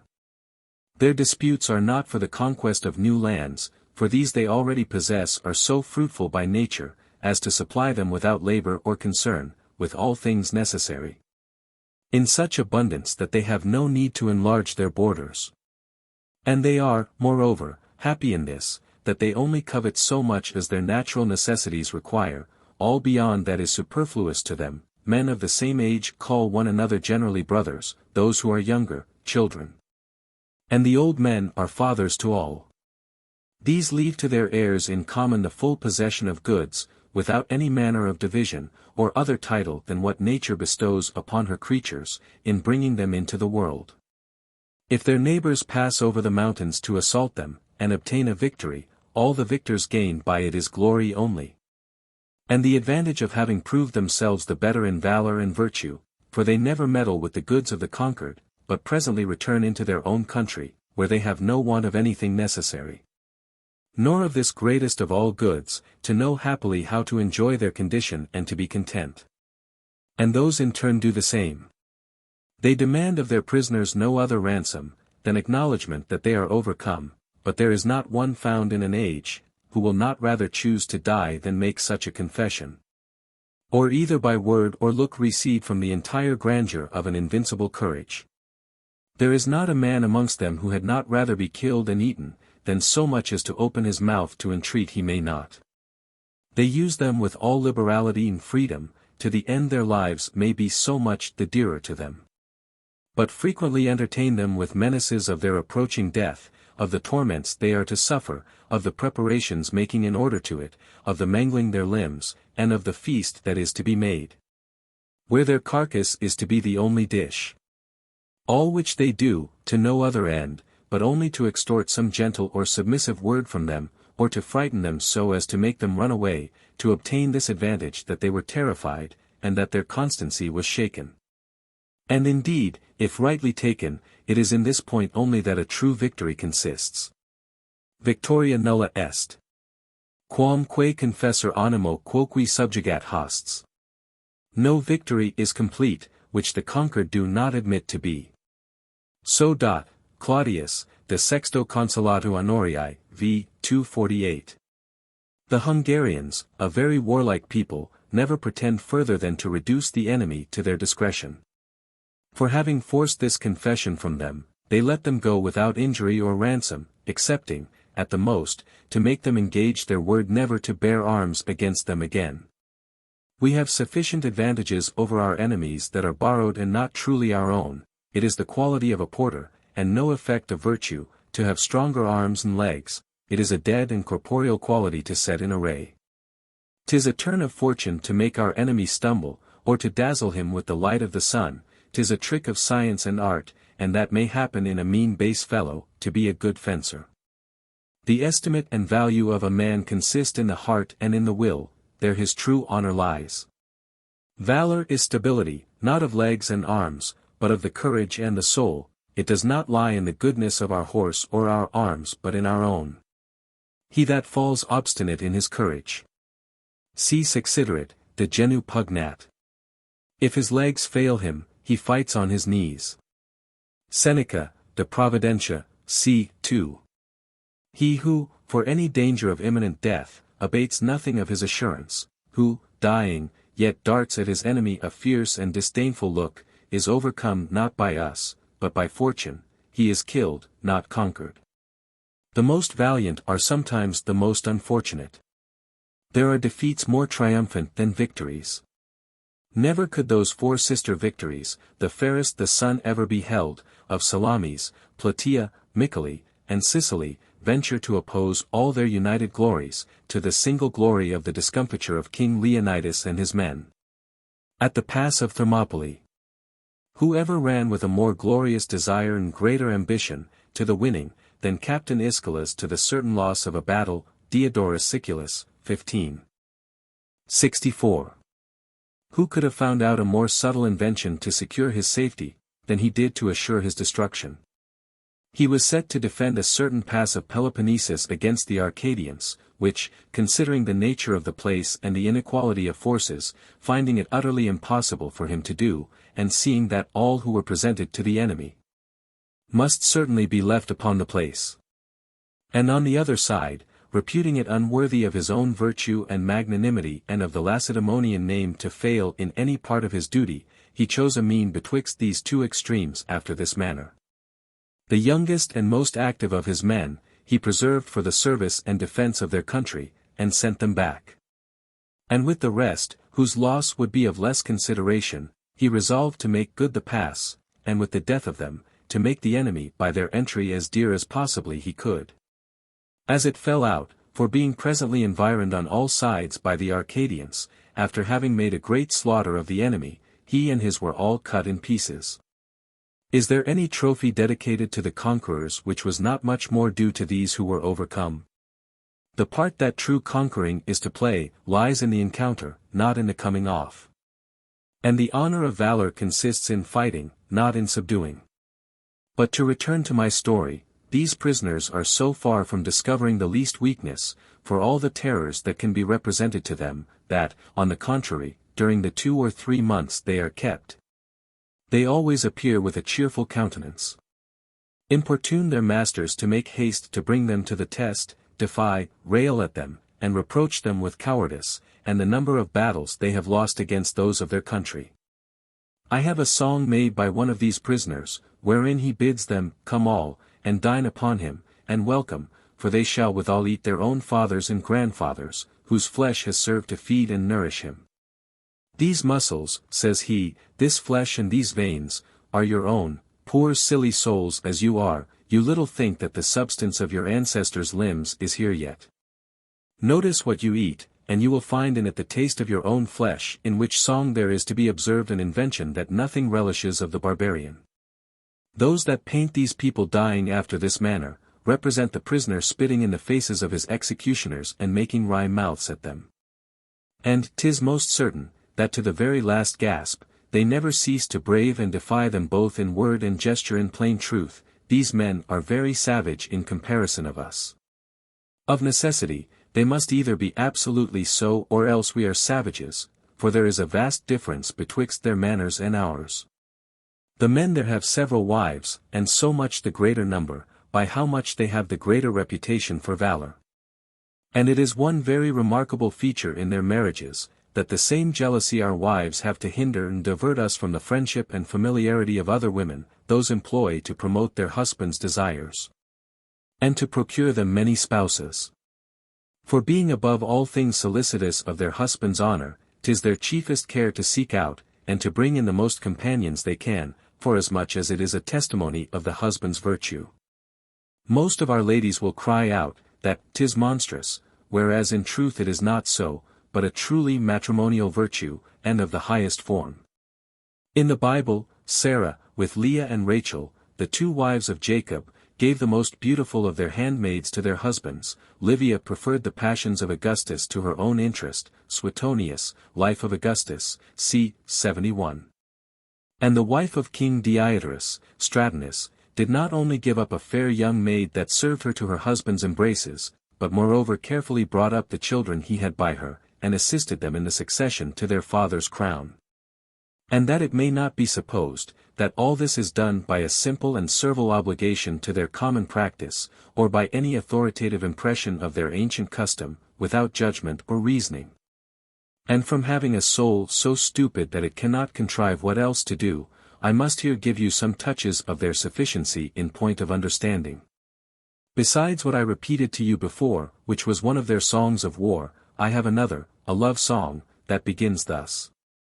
Stay, adder, stay, that by thy pattern my sister may draw the fashion and work of a rich ribbon, that I may present to my beloved, by which means thy beauty and the excellent order of thy scales shall forever be preferred before all other serpents. Wherein the first couplet, stay, adder, and makes the burden of the song. Now I have conversed enough with poetry to judge thus much, that not only there is nothing barbarous in this invention, but, moreover, that it is perfectly anacreontic. To which it may be added, that their language is soft, of a pleasing accent, and something bordering upon the Greek termination. 3 of these people, not foreseeing how dear their knowledge of the corruptions of this part of the world will one day cost their happiness and repose, and that the effect of this commerce will be their ruin. As I presuppose it is in a very fair way, miserable men to suffer themselves to be deluded with desire of novelty and to have left the serenity of their own heaven to come so far to gaze at ours. Were at Rouen at the time that the late King Charles IX was there. The king himself talked to them a good while, and they were made to see our fashions, our pomp, and the form of a great city. After which, someone asked their opinion, and would know of them, what of all the things they had seen, they found most to be admired. To which they made answer, 3 things, of which I have forgotten a third, and am troubled at it, but 2 I yet remember.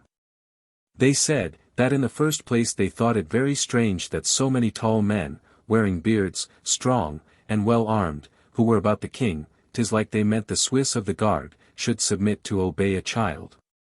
And that they did not rather choose out one amongst themselves to command. Secondly, they have a way of speaking in their language to call men the half of one another, that they had observed that there were amongst us men full and crammed with all manner of commodities, whilst, in the meantime, their halves were begging at their doors, lean and half-starved with hunger and poverty. And they thought it strange that these necessitous halves were able to suffer so great an inequality and injustice, and that they did not take the others by the throats, or set fire to their houses. I talked to one of them a great while together, but I had so ill an interpreter, and one who was so perplexed by his own ignorance to apprehend my meaning, that I could get nothing out of him of any moment. Asking him what advantage he reaped from the superiority he had amongst his own people, for he was a captain, and our mariners called him king, he told me, to march at the head of them to war. Demanding of him further how many men he had to follow him, he showed me a space of ground, to signify as many as could march in such a compass, which might be 4,000 or 5,000 men. And putting the question to him whether or no his authority expired with the war, he told me this remained, that when he went to visit the villages of his dependents, they planed him paths through the thick of their woods, by which he might pass at his ease. All this does not sound very ill, and the last was not at all amiss, for they wear no breeches. Chapter 31, that a man is soberly to judge of the divine ordinances. The true field and subject of imposture are things unknown, forasmuch as, in the first place, their very strangeness lends them credit, and moreover, by not being subjected to our ordinary reasons, they deprive us of the means to question and dispute them, for which reason, says Plato, in Critias, it is much more easy to satisfy the hearers, when speaking of the nature of the gods than of the nature of men, because the ignorance of the auditory affords a fair and large career and all manner of liberty in the handling of abstruse things. Thence it comes to pass, that nothing is so firmly believed, as what we least know. Nor any people so confident, as those who entertain us with fables, such as your alchemists, judicial astrologers, fortune-tellers, and physicians. Id genus omni. All that sort of people. Horace, Saturday, I. 2:2. To which I would willingly, if I durst, join a pack of people that take upon them to interpret and control the designs of God himself, pretending to find out the cause of every accident, and to pry into the secrets of the divine will. There to discover the incomprehensible motive of his works. And although the variety, and the continual discordance of events, throw them from corner to corner, and toss them from east to west, yet do they still persist in their vain inquisition, and with the same pencil to paint black and white. In a nation of the Indies, there is this commendable custom, that when anything befalls them amiss in any encounter or battle, they publicly ask pardon of the sun, who is their God, as having committed an unjust action.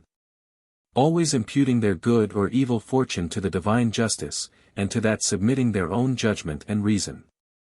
'Tis enough for a Christian to believe that all things come from God, to receive them with acknowledgment of his divine and inscrutable wisdom, and also thankfully to accept and receive them, with what face soever they may present themselves.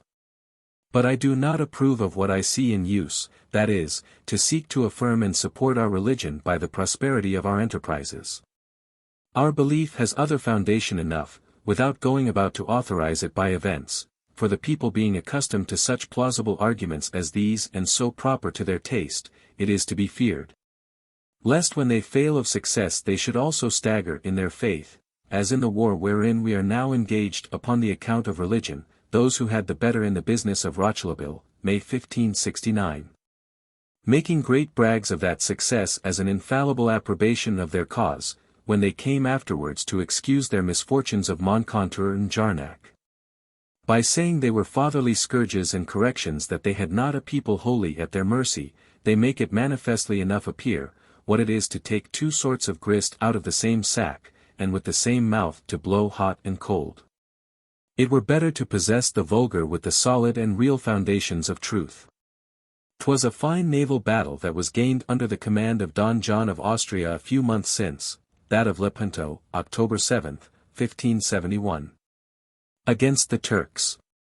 But it has also pleased God at other times to let us see as great victories at our own expense. In fine, 'tis a hard matter to reduce divine things to our balance, without waste and losing a great deal of the weight. And who would take upon him to give a reason that Arius and his Pope Leo, the principal heads of the Arian heresy, should die, at several times, of so like and strange deaths, for being withdrawn from the disputation by a griping in the bowels? They both of them suddenly gave up the ghost upon the stool, and would aggravate this divine vengeance by the circumstances of the place, might as well add the death of Heliogabalus, who was also slain in a house of office. And, indeed, Irenaeus was involved in the same fortune. God, being pleased to show us, that the good have something else to hope for and the wicked something else to fear, than the fortunes or misfortunes of this world, manages and applies these according to his own occult will and pleasure. And deprives us of the means foolishly to make thereof our own profit. And those people abuse themselves who will pretend to dive into these mysteries by the strength of human reason. They never give one hit that they do not receive two for it, of which St. Augustine makes out a great proof upon his adversaries. 'Tis a conflict that is more decided by strength of memory than by the force of reason. We are to content ourselves with the light it pleases the sun to communicate to us, by virtue of his rays. And who will lift up his eyes to take in a greater, let him not think it strange, if for the reward of his presumption, he there lose his sight. Cas hominum potest scire concilium Dei? Aut cas poterit cogiter quid velit Dominus? Who of men can know the counsel of God? Or who can think what the will of the Lord is? Book of Wisdom, 9. 13. Chapter 32, that we are to avoid pleasures, even at the expense of life. I had long ago observed most of the opinions of the ancients to concur in this, that it is high time to die when there is more ill than good in living. And that to preserve life to our own torment and inconvenience is contrary to the very rules of nature, as these old laws instruct us. Either tranquil life, or happy death. It is well to die when life is wearisome. It is better to die than to live miserable. Stobaeus, Serm. XX. But to push this contempt of death so far as to employ it to the removing our thoughts from the honors, riches, dignities, and other favors and goods, as we call them, of fortune, as if reason were not sufficient to persuade us to avoid them. Without adding this new injunction, I had never seen it either commanded or practiced, till this passage of Seneca fell into my hands. Who advising Lucilius, a man of great power and authority about the emperor, to alter his voluptuous and magnificent way of living, and to retire himself from this worldly vanity in ambition, to some solitary, quiet, and philosophical life. And the other alleging some difficulties, I am of opinion, says he, either that thou leave that life of thine, or life itself. I would, indeed, advise thee to the gentle way, and to untie, rather than to break, the knot thou hast indiscreetly knit, provided, that if it be not otherwise to be untied, thou resolutely break it. There is no man so great a coward, that had not rather once fall than to be always falling. I should have found this counsel conformable enough to the stoical roughness, but it appears the more strange, for being borrowed from Epicurus, who writes the same thing upon the like occasion to Idomeneus. And I think I have observed something like it, but with Christian moderation, amongst our own people. St. Hilary, Bishop of Poitiers, that famous enemy of the Arian heresy, being in Syria, had intelligence thither sent him, that Abra, his only daughter, whom he left at home under the eye and tuition of her mother, was sought in marriage by the greatest nobleman of the country, as being a virgin virtuously brought up, fair, rich, and in the flower of her age. Whereupon he wrote to her, as appears upon record, that she should remove her affection from all the pleasures and advantages proposed to her. For that he had in his travels found out a much greater and more worthy fortune for her, a husband of much greater power and magnificence, who would present her with robes and jewels of inestimable value. Wherein his design was to dispossess her of the appetite and use of worldly delights, to join her wholly to God, but the nearest and most certain way to this, being, as he conceived, the death of his daughter. He never ceased, by vows, prayers, and orisons, to beg of the Almighty, that he would please to call her out of this world, and to take her to himself, as accordingly it came to pass. For soon after his return, she died, at which he expressed a singular joy. This seems to outdo the other, forasmuch as he applies himself to this means at the outset, which they only take subsidiarily, and, besides, it was towards his only daughter. But I will not omit the latter end of this story, though it be for my purpose. St. Hilary's wife, having understood from him how the death of their daughter was brought about by his desire and design, and how much happier she was to be removed out of this world than to have stayed in it, conceived so vivid an apprehension of the eternal and heavenly beatitude, that she begged of her husband, with the extremest importunity, to do as much for her. And God, at their joint request, shortly after calling her to him, it was a death embraced with singular and mutual content. Chapter 33, that fortune is oftentimes observed to act by the rule of reason. The inconstancy and various motions of fortune. The term fortune, so often employed by Montaigne, and in passages where he might have used providence, was censured by the doctors who examined his essays when he was at Rome in 1581. See his travels. I. 35 and 76. May reasonably make us expect she should present us with all sorts of faces. Can there be a more express act of justice than this? The Duc de Valentinois, Caesar Borgia, having resolved to poison Adrian, Cardinal of Corneto, with whom Pope Alexander VI, his father and himself, were to sup in the Vatican, he sent before a bottle of poisoned wine, and withal, strict order to the butler to keep it very safe.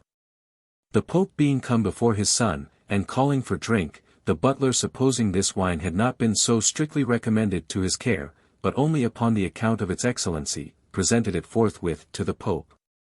And the Duke himself coming in presently after, and being confident they had not meddled with his bottle, took also his cup. So that the father died immediately upon the spot. Other historians assign the Pope several days of misery prior to death. D.W.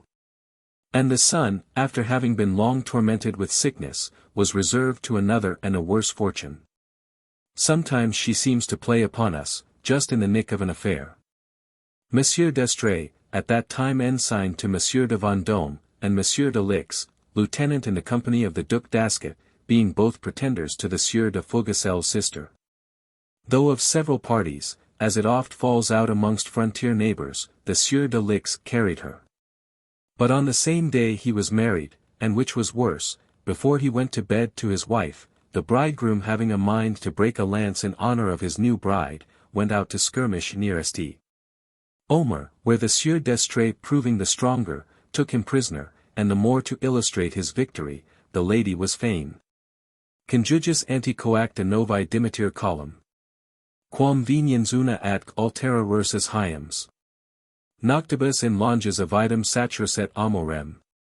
Compelled to abstain from embracing her new spouse in her arms. Before 2 winters pass in succession. During their long nights had satiated her eager love. Catullus, 68. 81. To request him of courtesy, to deliver up his prisoner to her, as he accordingly did, the gentlemen of France never denying anything to ladies. Does she not seem to be an artist here? Constantine, son of Helena, founded the empire of Constantinople, and so many ages after, Constantine, the son of Helen, put an end to it. Sometimes she is pleased to emulate our miracles. We are told, that King Clovis besieging Angoulême, the walls fell down of themselves by divine favor, and Bouchet has it from some author, that King Robert having sat down before a city, and being stolen away from the siege to go keep the feast of ESTIENNE at Orleans, as he was in devotion at a certain part of the mass, the walls of the beleaguered city, without any manner of violence, fell down with a sudden ruin, but she did quite contrary in our Milan wars. For, look, Capitaine Rents laying siege for us to the city Arona, and having carried a mine under a great part of the wall, the mine being sprung, the wall was lifted from its base, but dropped down again nevertheless, whole and entire. And so exactly upon its foundation, that the besieged suffered no inconvenience by that attempt. Sometimes she plays the physician.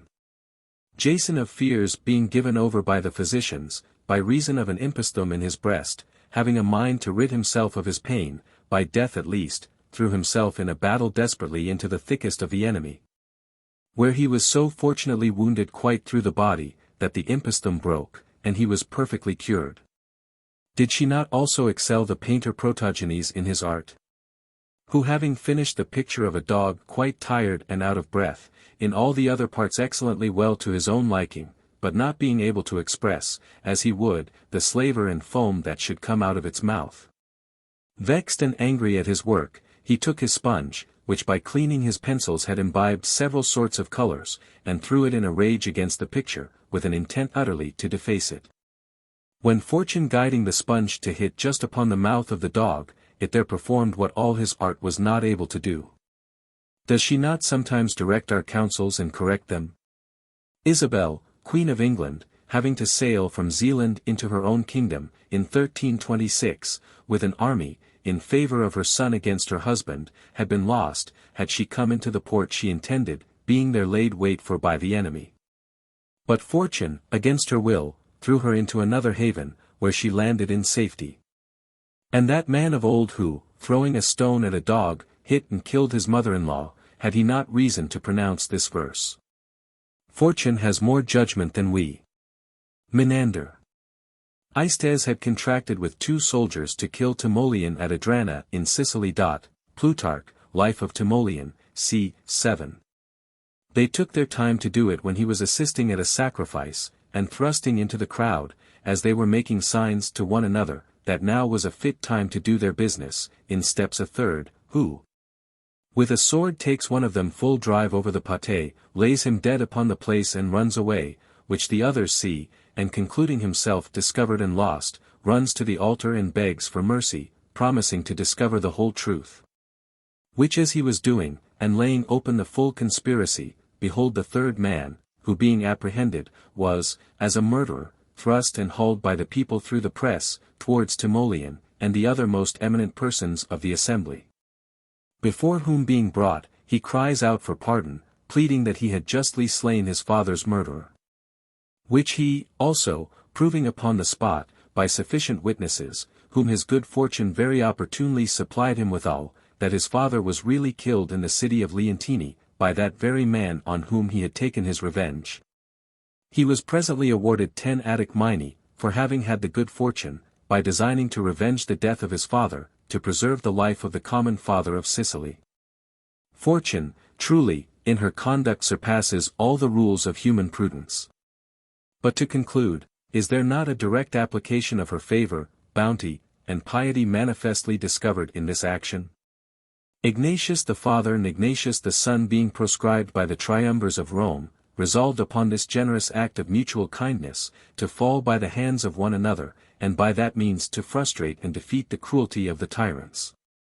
And accordingly with their swords drawn, ran full drive upon one another, where fortune so guided the points, that they made 2 equally mortal wounds, affording withal so much honor to so brave a friendship, as to leave them just strength enough to draw out their bloody swords, that they might have liberty to embrace one another in this dying condition, with so close and hearty an embrace, that the executioner cut off both their heads at once, leaving the bodies still fast linked together in this noble bond, and their wounds joined mouth to mouth, affectionately sucking in the last blood and remainder of the lives of each other. Chapter 34, of one defect in our government. My late father, a man that had no other advantages than experience in his own natural parts, was nevertheless of a very clear judgment. Formerly told me that he once had thoughts of endeavoring to introduce this practice, that there might be in every city a certain place assigned to which such as stood in need of anything might repair, and have their business entered by an officer appointed for that purpose. As for example, I want a chapman to buy my pearls. I want one that has pearls to sell, such a one wants company to go to Paris, such a one seeks a servant of such a quality, such a one a master, such a one such an artificer. Some inquiring for one thing, some for another, every one according to what he wants. And doubtless, these mutual advertisements would be of no contemptible advantage to the public correspondence and intelligence, for there are ever more conditions that hunt after one another, and for want of knowing one another's occasions leave men in very great necessity. I have heard, to the great shame of the age we live in, that in our very sight 2 most excellent men for learning died so poor that they had scarce bread to put in their mouths, Lilius Gregorius Giraldus in Italy and Sebastianus Castelio in Germany, and I believe there are 1,000 men would have invited them into their families, with very advantageous conditions, or have relieved them where they were, had they known their wants. The world is not so generally corrupted, but that I know a man that would heartily wish the estate his ancestors have left him might be employed, so long as it shall please fortune to give him leave to enjoy it, to secure rare and remarkable persons of any kind, whom misfortune sometimes persecutes to the last degree, from the dangers of necessity, and at least place them in such a condition that they must be very hard to please, if they are not contented. My father in his domestic economy had this rule, which I know how to commend, but by no means to imitate, namely, that besides the day-book or memorial of household affairs, where the small accounts, payments, and disbursements, which do not require a secretary's hand, were entered, and which a steward always had in custody, he ordered him whom he employed to write for him, to keep a journal, and in it to set down all the remarkable occurrences and daily memorials of the history of his house, very pleasant to look over, when time begins to wear things out of memory, and very useful sometimes to put us out of doubt when such a thing was begun, when ended, what visitors came, and when they went, our travels, absences, marriages, and deaths, the reception of good or ill news, the change of principal servants, and the like. An ancient custom, which I think it would not be amiss for every one to revive in his own house, and I find I did very foolishly in neglecting it. Chapter 35, of the custom of wearing clothes. Whatever I shall say upon this subject, I am of necessity to invade some of the bounds of custom, so careful has she been to shut up all the avenues. I was disputing with myself in this shivering season, whether the fashion of going naked in those nations lately discovered is imposed upon them by the hot temperature of the air, as we say of the Indians and Moors, or whether it be the original fashion of mankind. Men of understanding, forasmuch as all things under the sun, as the Holy Writ declares, are subject to the same laws, were wont in such considerations as these, where we are to distinguish the natural laws from those which have been imposed by man's invention, to have recourse to the general polity of the world, where there can be nothing counterfeit. Now, all other creatures being sufficiently furnished with all things necessary for the support of their being, Montaigne's expression is, with needle and thread. WCH. It is not to be imagined that we only are brought into the world in a defective and indigent condition, and in such a state as cannot subsist without external aid. Therefore it is that I believe, that as plants, trees, and animals, and all things that have life, are seen to be by nature sufficiently clothed and covered to defend them from the injuries of weather. Propterique fere residential omnes ent choreo sunt. Aut sida, ent concis, ent callo, ent cordice tecti. And that for this reason nearly all things are clothed with skin, or hair, or shells, or bark, or some such thing. Lucretius, 4. 936. So were we, but as those who by artificial light put out that of day, so we by borrowed forms and fashions have destroyed our own. And 'tis plain enough to be seen, that 'tis custom only which renders that impossible that otherwise is nothing so. For of those nations who have no manner of knowledge of clothing, some are situated under the same temperature that we are, and some in much colder climates. And besides, our most tender parts are always exposed to the air, as the eyes, mouth, nose, and ears, and our country laborers, like our ancestors in former times, go with their breasts and bellies open.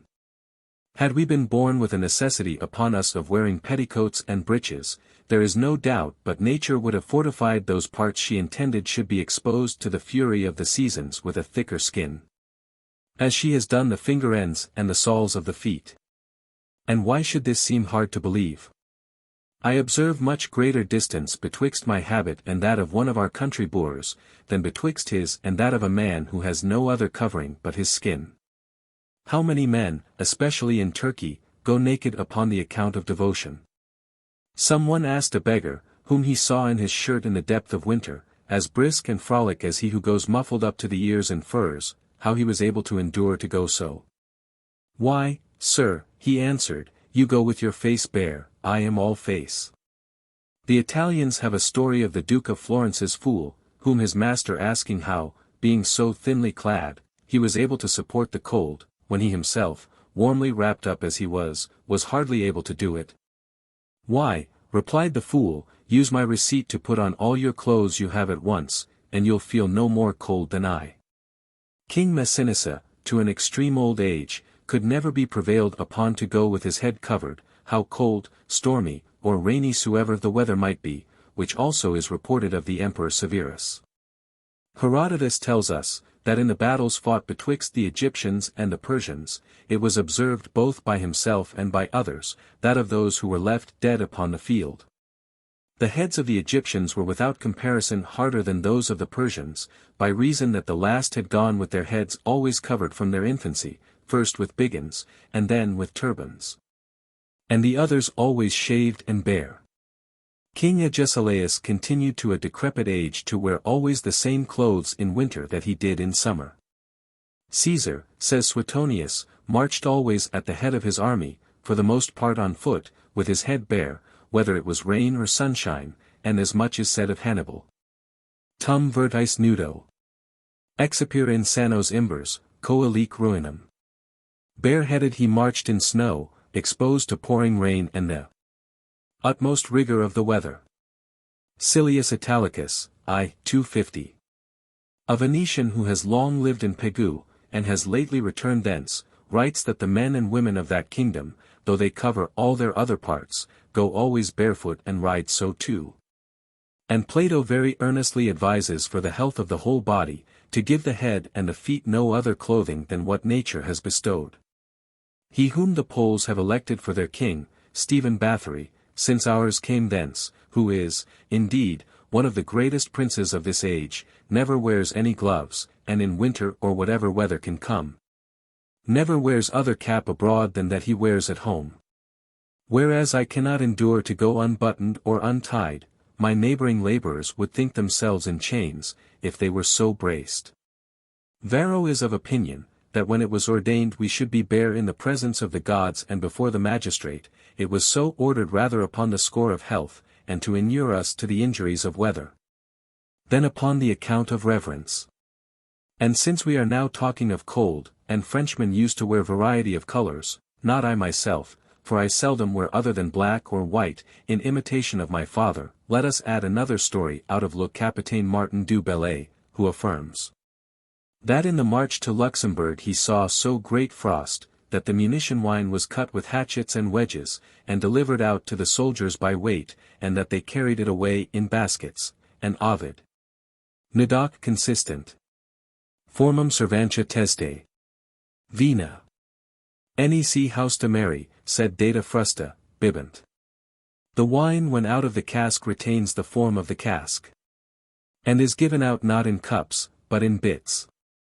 Ovid, Trist, 3. 10:23. At the mouth of Lake Maeotis the frosts are so very sharp, that in the very same place where Mithridates' lieutenant had fought the enemy Dryfoot and given them a notable defeat, the summer following he obtained over them a naval victory.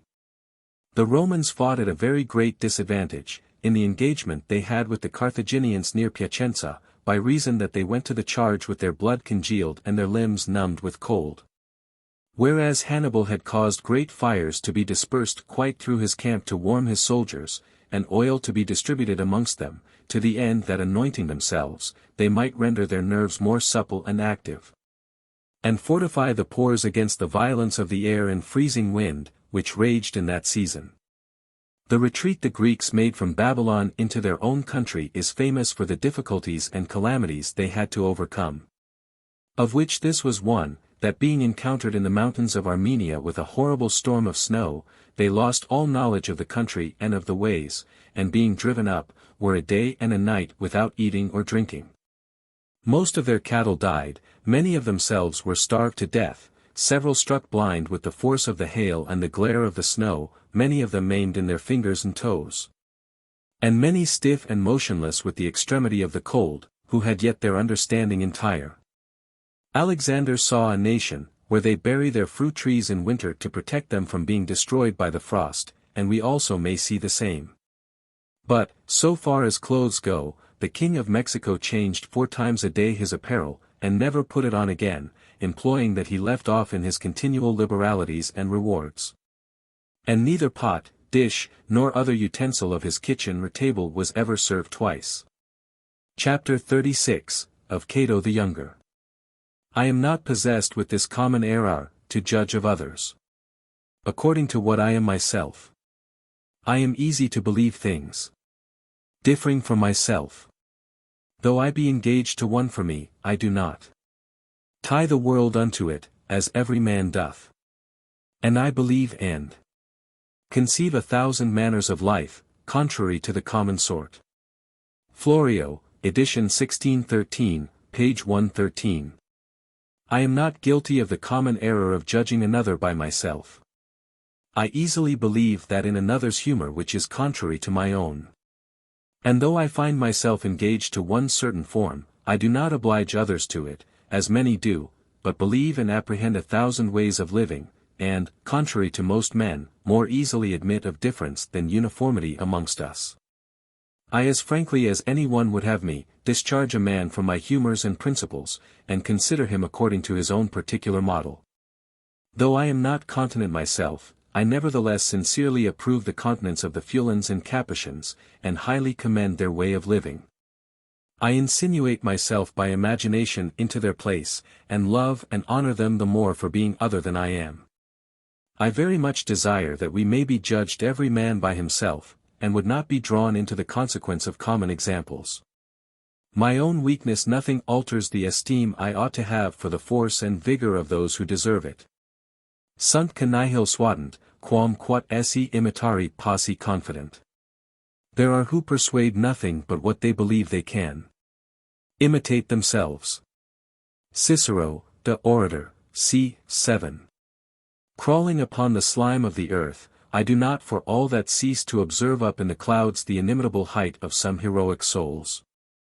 'Tis a great deal for me to have my judgment regular and just, if the effects cannot be so, and to maintain this sovereign part, at least, free from corruption. 'Tis something to have my will right and good where my legs fail me. This age wherein we live, in our part of the world at least, is grown so stupid, that not only the exercise, but the very imagination of virtue is defective. And seems to be no other but college jargon. Virtutum verba putant, ut. Lucum ligna. They think words virtue, as they think mere wood a sacred grove. Horace, Ep. I. 6, 31. Quam vereri deberant, etiam esse percipere non passant. Which they ought to reverence, though they cannot comprehend. Cicero, Tusc. Quas, v. 2. 'Tis a gewgaw to hang in a cabinet or at the end of the tongue, as on the tip of the ear, for ornament only. There are no longer virtuous actions extant, those actions that carry a show of virtue have yet nothing of its essence. By reason that profit, glory, fear, custom, and other such like foreign causes, put us on the way to produce them. Our justice also, valor, courtesy, may be called so too, in respect to others and according to the face they appear with to the public, but in the doer it can by no means be virtue, because there is another end proposed, another moving cause. Now virtue owns nothing to be hers, but what is done by herself and for herself alone. In that great battle of Plataea, that the Greeks under the command of Pausanias gained against Mardonius and the Persians, the conquerors, according to their custom, coming to divide amongst them the glory of the exploit, attributed to the Spartan nation the preeminence of valor in the engagement. The Spartans, great judges of virtue, when they came to determine to what particular man of their nation the honor was due of having the best behaved himself upon this occasion, found that Aristodemus had of all others hazarded his person with the greatest bravery. But did not, however, allow him any prize, by reason that his virtue had been incited by a desire to clear his reputation from the reproach of his miscarriage at the business of Thermopylae, and to die bravely to wipe off that former blemish. Our judgments are yet sick, and obey the humor of our depraved manners. I observe most of the wits of these times pretend to ingenuity, by endeavoring to blemish and darken the glory of the bravest and most generous actions of former ages, putting one vile interpretation or another upon them, and forging and supposing vain causes and motives for the noble things they did, a mighty subtlety indeed. Give me the greatest and most unblemished action that ever the day beheld, and I will contrive 100 plausible drifts and ends to obscure it. God knows, whoever will stretch them out to the full, what diversity of images our internal wills suffer under they do not so maliciously play the censurers, as they do it ignorantly and rudely in all their detractions. The same pains and license that others take to blemish and bespatter these illustrious names, I would willingly undergo to lend them a shoulder to raise them higher. These rare forms, that are culled out by the consent of the wisest men of all ages, for the world's example, I should not stick to augment in honor, as far as my invention would permit, in all the circumstances of favorable interpretation. And we may well believe that the force of our invention is infinitely short of their merit. 'Tis the duty of good men to portray virtue as beautiful as they can, and there would be nothing wrong should our passion a little transport us in favor of so sacred a form. What these people do, on the contrary, they either do out of malice, or by the vice of confining their belief to their own capacity. Or, which I am more inclined to think, for not having their sight strong, clear, and elevated enough to conceive the splendor of virtue in her native purity, as Plutarch complains. That in his time some attributed the cause of the younger Cato's death to his fear of Caesar, at which he seems very angry, and with good reason. And by this a man may guess how much more he would have been offended with those who have attributed it to ambition.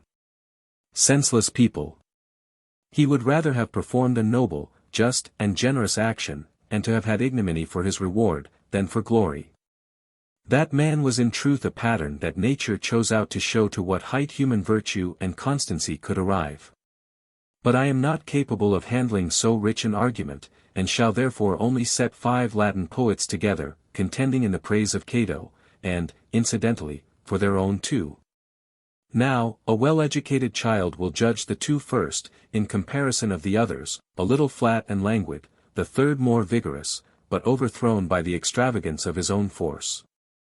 He will then think that there will be room for 1 or 2 gradations of invention to come to the 4th, and, mounting to the pitch of that, he will lift up his hands in admiration. Coming to the last, the first by some space, but a space that he will swear is not to be filled up by any human wit, he will be astounded, he will not know where he is.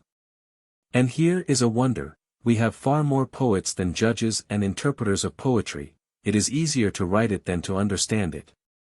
There is, indeed, a certain low and moderate sort of poetry, that a man may well enough judge by certain rules of art, but the true, supreme, and divine poesy is above all rules and reason. And whoever discerns the beauty of it with the most assured and most steady sight, sees no more than the quick reflection of a flash of lightning, it does not exercise, but ravishes and overwhelms our judgment. The fury that possesses him who is able to penetrate into it wounds yet a third man by hearing him repeat it, like a lodestone that not only attracts the needle, but also infuses into it the virtue to attract others. And it is more evidently manifest in our theatres, that the sacred inspiration of the Muses, having first stirred up the poet to anger, sorrow, hatred, and out of himself, to whatever they will, does moreover by the poet possess the actor. And by the actor consecutively all the spectators. So much do our passions hang and depend upon one another. Poetry has ever had that power over me from a child to transpierce and transport me. But this vivid sentiment that is natural to me has been variously handled by variety of forms, not so much higher or lower, for they were ever the highest of every kind, as differing in color. First, a gay and sprightly fluency. Afterwards, a lofty and penetrating subtlety, and lastly, a mature and constant vigor. Their names will better express them, Ovid, Lucan, Virgil. But our poets are beginning their career. Sit Cato, dum vivit, sane vel Caesar major. Let Cato, whilst he live, be greater than Caesar. Martial, 6. 32. Says 1. Et invictum, devicta mort, catenam. And Cato invincible, death being overcome. Manilius, Astron, 4. 87. Says the second. And the third, speaking of the civil wars betwixt Caesar and Pompey. Victrix causa dies placuit, set victa Catoni. The victorious cause blessed the gods, the defeated one Cato. Lucan, I. 128. And the fourth, upon the praises of Caesar. Edi cuncta terrarum sub acta. Praetor atrasem animum Catonis. And conquered all but the indomitable mind of Cato. Horace, Ode, 2. 1, 23. And the master of the choir, after having set forth all the great names of the greatest Romans, ends thus. His dantem jura catenam. Cato giving laws to all the rest. Aeneid, 8. 670. Chapter 37, that we laugh and cry for the same thing. When we read in history that Antigonus was very much displeased with his son for presenting him the head of King Pyrrhus his enemy, but newly slain fighting against him. And that seeing it, he wept. And that René, Duke of Lorraine, also lamented the death of Charles, Duke of Burgundy, whom he had himself defeated, and appeared in mourning at his funeral. And that in the battle of Doré, which Count Montfort obtained over Charles de Blois, his competitor for the Duchy of Brittany, the conqueror meeting the dead body of his enemy, was very much afflicted at his death. We must not presently cry out. E cosi aven, the el animo siascuna. Sua passion sato el contrario manto. Ricopri, con la vista or chiara, or bruna. And thus it happens that the mind of each veils its passion under a different appearance, and beneath a smiling visage, gay beneath a sombre air. Petrarch. When Pompey's head was presented to Caesar, the histories tell us that he turned away his face, as from a sad and unpleasing object. There had been so long an intelligence and society betwixt them in the management of the public affairs, so great a community of fortunes, so many mutual offices, and so near an alliance, that this countenance of his ought not to suffer under any misinterpretation, or to be suspected for either false or counterfeit, as this other seems to believe. Tutumque putavit. Jam bonus esse socer. Lacrimi non spont cadentes. Effudit, gemitusque expressit pector lido. And now he thought it safe to play the kind father-in-law. Shedding forced tears, and from a joyful breast discharging sighs and groans. Lucan, 9. 1037. For though it be true that the greatest part of our actions are no other than visor and disguise, and that it may sometimes be true that Heredes fleetest sub persona rises est. The air's tears behind the mask are smiles. Publius Cyrus, Apud Gellium, 17. 14.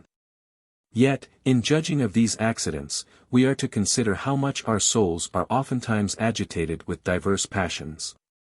And as they say that in our bodies there is a congregation of divers humours, of which that is the sovereign which, according to the complexion we are of, is commonly most predominant in us, so, though the soul have in it diverse motions to give it agitation, yet must there of necessity be one to overrule all the rest, though not with so necessary and absolute a dominion but that through the flexibility and inconstancy of the soul, those of less authority may upon occasion reassume their place and make a little sally in turn. Thence it is, that we see not only children, who innocently obey and follow nature, often laugh and cry at the same thing, but not one of us can boast, what journey soever he may have in hand that he has the most set his heart upon. But when he comes to part with his family and friends, he will find something that troubles him within. And though he refrain his tears yet he puts foot in the stirrup with a sad and cloudy countenance. And what gentle flame soever may warm the heart of modest and well-born virgins, yet are they fain to be forced from about their mothers' necks to be put to bed to their husbands. Whatever this boon companion is pleased to say. Est novus nuptis odio venus. And parentum. Frustranter falsus gaudia lacrymulis. Ubertum thalami quasi intra limina fundunt. Non, ita me divi, vera gemunt, juverant. Is Venus really so alarming to the new-made bride, or does she honestly oppose her parents rejoicing the tears she so abundantly sheds on entering the nuptial chamber? No, by the gods, these are no true tears. Catullus, 66. 15. Is Venus really so repugnant to newly married maids? Do they meet the smiles of parents with feigned tears?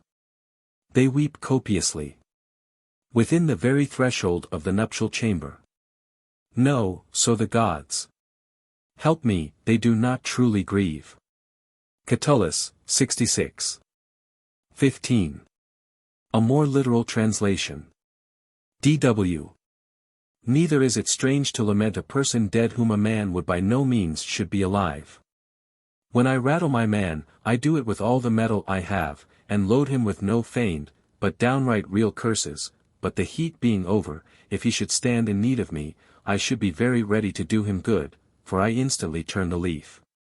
When I call him calf and coxcomb, I do not pretend to entail those titles upon him forever, neither do I think I give myself the lie in calling him an honest fellow presently after. No one quality engrosses us purely and universally. Were it not the sign of a fool to talk to one's self, there would hardly be a day or hour wherein I might not be heard to grumble and mutter to myself and against myself, confound the fool, and yet I do not think that to be my definition.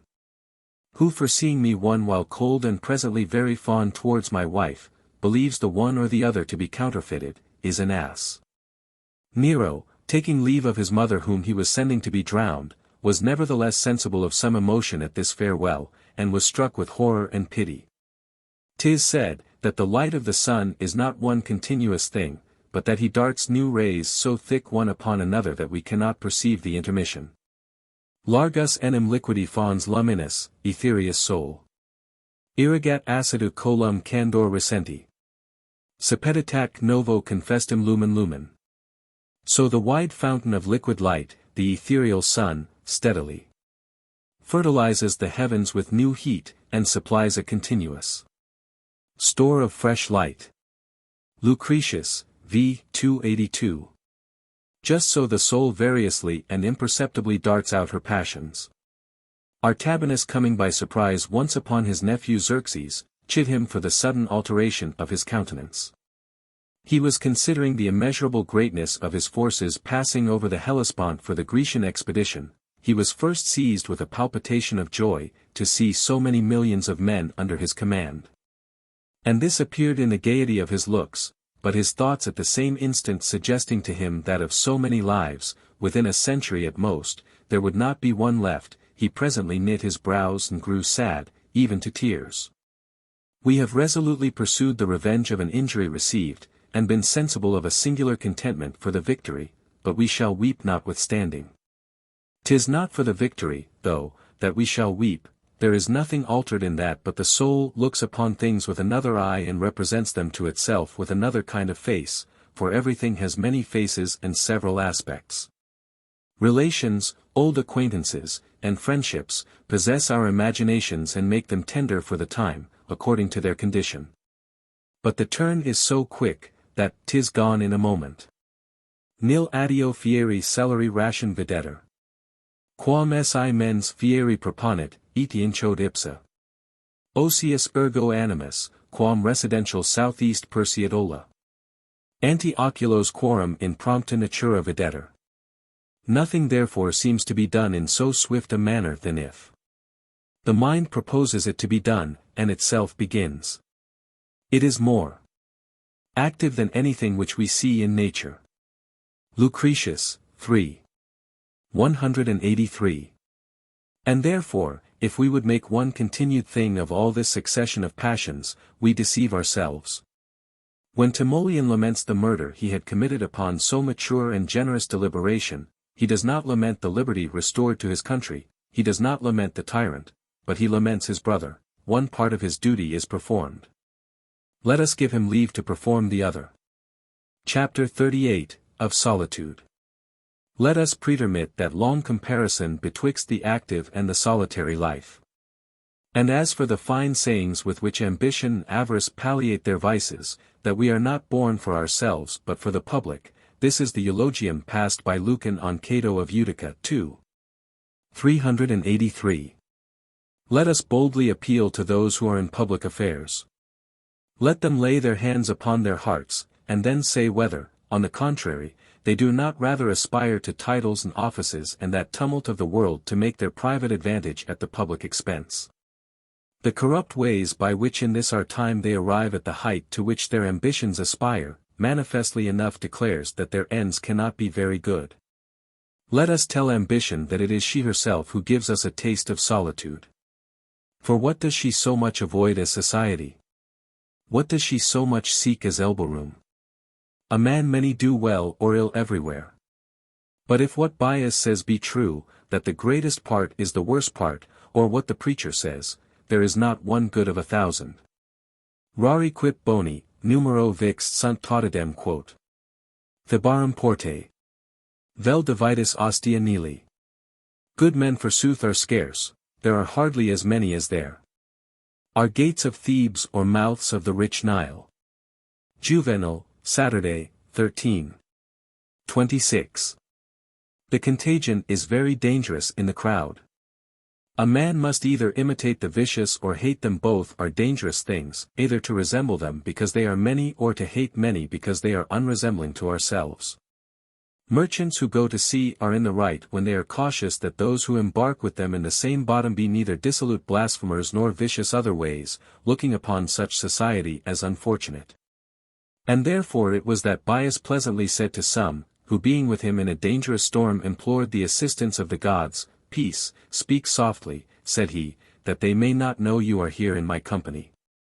Diogenes Laertius, and of more pressing example, Albuquerque, viceroy in the Indies for Emmanuel, king of Portugal, in an extreme peril of shipwreck, took a young boy upon his shoulders, for this only end that in the society of their common danger his innocence might serve to protect him, and to recommend him to the divine favor, that they might get safe to shore.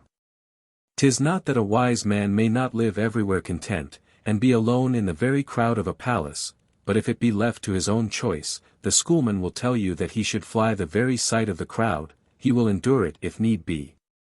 But if it be referred to him, he will choose to be alone. He cannot think himself sufficiently rid of vice, if he must yet contend with it in other men. Charondas punished those as evil men who were convicted of keeping ill company. There is nothing so unsociable and sociable as man, the one by his vice, the other by his nature. And Antisthenes, in my opinion, did not give him a satisfactory answer, who reproached him with frequenting ill company, by saying that the physicians lived well enough amongst the sick, for if they contribute to the health of the sick, no doubt but by the contagion, continual sight of, and familiarity with diseases, they must of necessity impair their own. Now the end, I take it, is all one, to live at more leisure and at one's ease, but men do not always take the right way.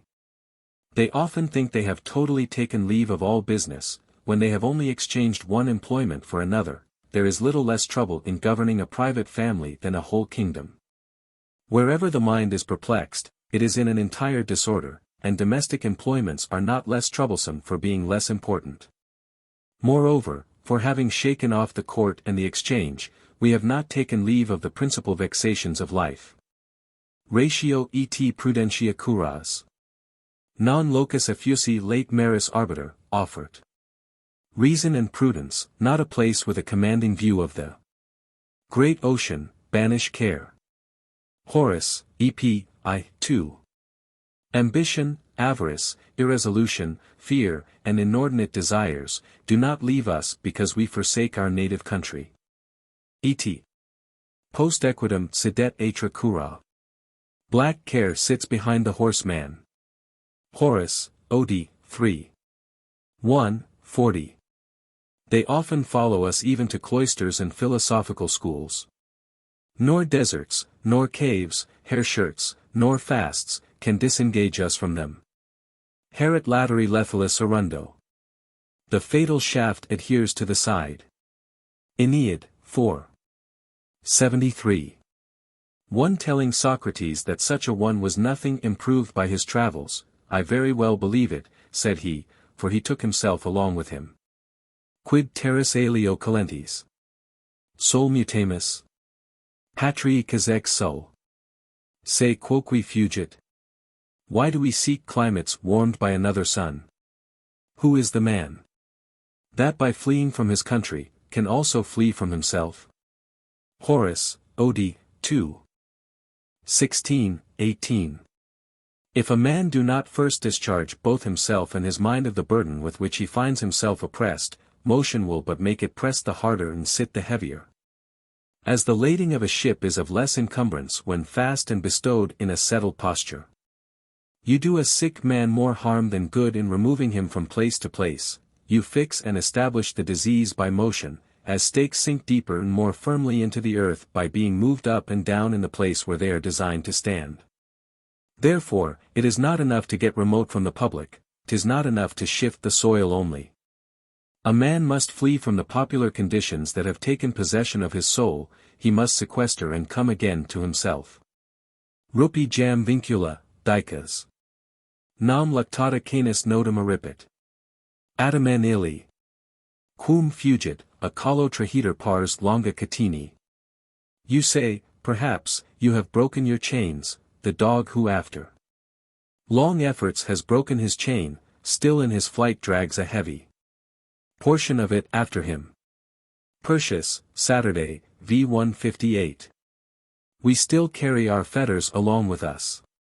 'Tis not an absolute liberty, we yet cast back a look upon what we have left behind us, the fancy is still full of it. Nisi purgatum est pectus, quae prelia nobis. Ac pericula tunc ingratus insinuandum. Quante consindent hominum cupadinis acres. Solicitum curi. Quantique perin timors. Quid superbia, spersitia, ac petulantia, quantus. Officiant clades. Quid luxus desidiesc. But unless the mind is purified, what internal combats and dangers must we incur in spite of all our efforts? How many bitter anxieties, how many terrors, follow upon unregulated passion? What destruction befalls us from pride, lust, petulant anger? What evils arise from luxury and sloth? Lucretius, v. 4. Our disease lies in the mind, which cannot escape from itself. In culpa est animus, que esse non effugit unquam. Horace, EP, I, 14, 13. And therefore is to be called home and confined within itself, that is the true solitude, and that may be enjoyed even in populous cities and the courts of kings, though more commodiously apart. Now, since we will attempt to live alone, and to waive all manner of conversation amongst them, let us so order it that our content may depend wholly upon ourselves, let us dissolve all obligations that ally us to others. Let us obtain this from ourselves, that we may live alone in good earnest, and live at our ease too. Stilpo having escaped from the burning of his town, where he lost wife, children, and goods, Demetrius Poliorcetes seeing him, in so great a ruin of his country, appear with an undisturbed countenance, asked him if he had received no loss. To which he made answer, no, and that, thank God, nothing was lost of his dot. Seneca, EP 7. This also was the meaning of the philosopher Antisthenes, when he pleasantly said, that men should furnish themselves with such things as would float, and might with the owner escape the storm. Diogenes Laertius, 6. 6. And certainly a wise man never loses anything if he have himself. When the city of Nola was ruined by the barbarians, Paulinus, who was bishop of that place, having there lost all he had, himself a prisoner, prayed after this manner, O Lord, defend me from being sensible of this loss. For thou knowest they have yet touched nothing of that which is mine. Street Augustine, D. Civit. Day, I, 10. The riches that made him rich and the goods that made him good, were still kept entire. This it is to make choice of treasures that can secure themselves from plunder and violence, and to hide them in such a place into which no one can enter and that is not to be betrayed by any but ourselves. Wives, children, and goods must be had, and especially health, by him that can get it, but we are not so to set our hearts upon them that our happiness must have its dependence upon them. We must reserve a back shop, wholly our own and entirely free, wherein to settle our true liberty, our principal solitude and retreat. And in this we must for the most part entertain ourselves with ourselves, and so privately that no exotic knowledge or communication be admitted there. There to laugh and to talk, as if without wife, children, goods, train, or attendants, to the end that when it shall so fall out that we must lose any or all of these, it may be no new thing to be without them. We have a mind pliable in itself, that will be company, that has wherewithal to attack and to defend, to receive and to give. Let us not then fear in this solitude to languish under an uncomfortable vacuity. In solicis tibi tabulosize. In solitude, be company for thyself. Tibullus, 6. 13, 12. Virtue is satisfied with herself, without discipline, without words, without effects. In our ordinary actions there is not one of 1,000 that concerns ourselves. He that thou sayest scrambling up the ruins of that wall, furious and transported, against whom so many harquebus shots are levelled. And that other all over scars, pale, and fainting with hunger, and yet resolved rather to die than to open the gates to him, dost thou think that these men are there upon their own account? No. Peradventure in the behalf of one whom they never saw and who never concerns himself for their pains and danger, but lies wallowing the while in sloth and pleasure, this other slavering, blear-eyed, slovenly fellow.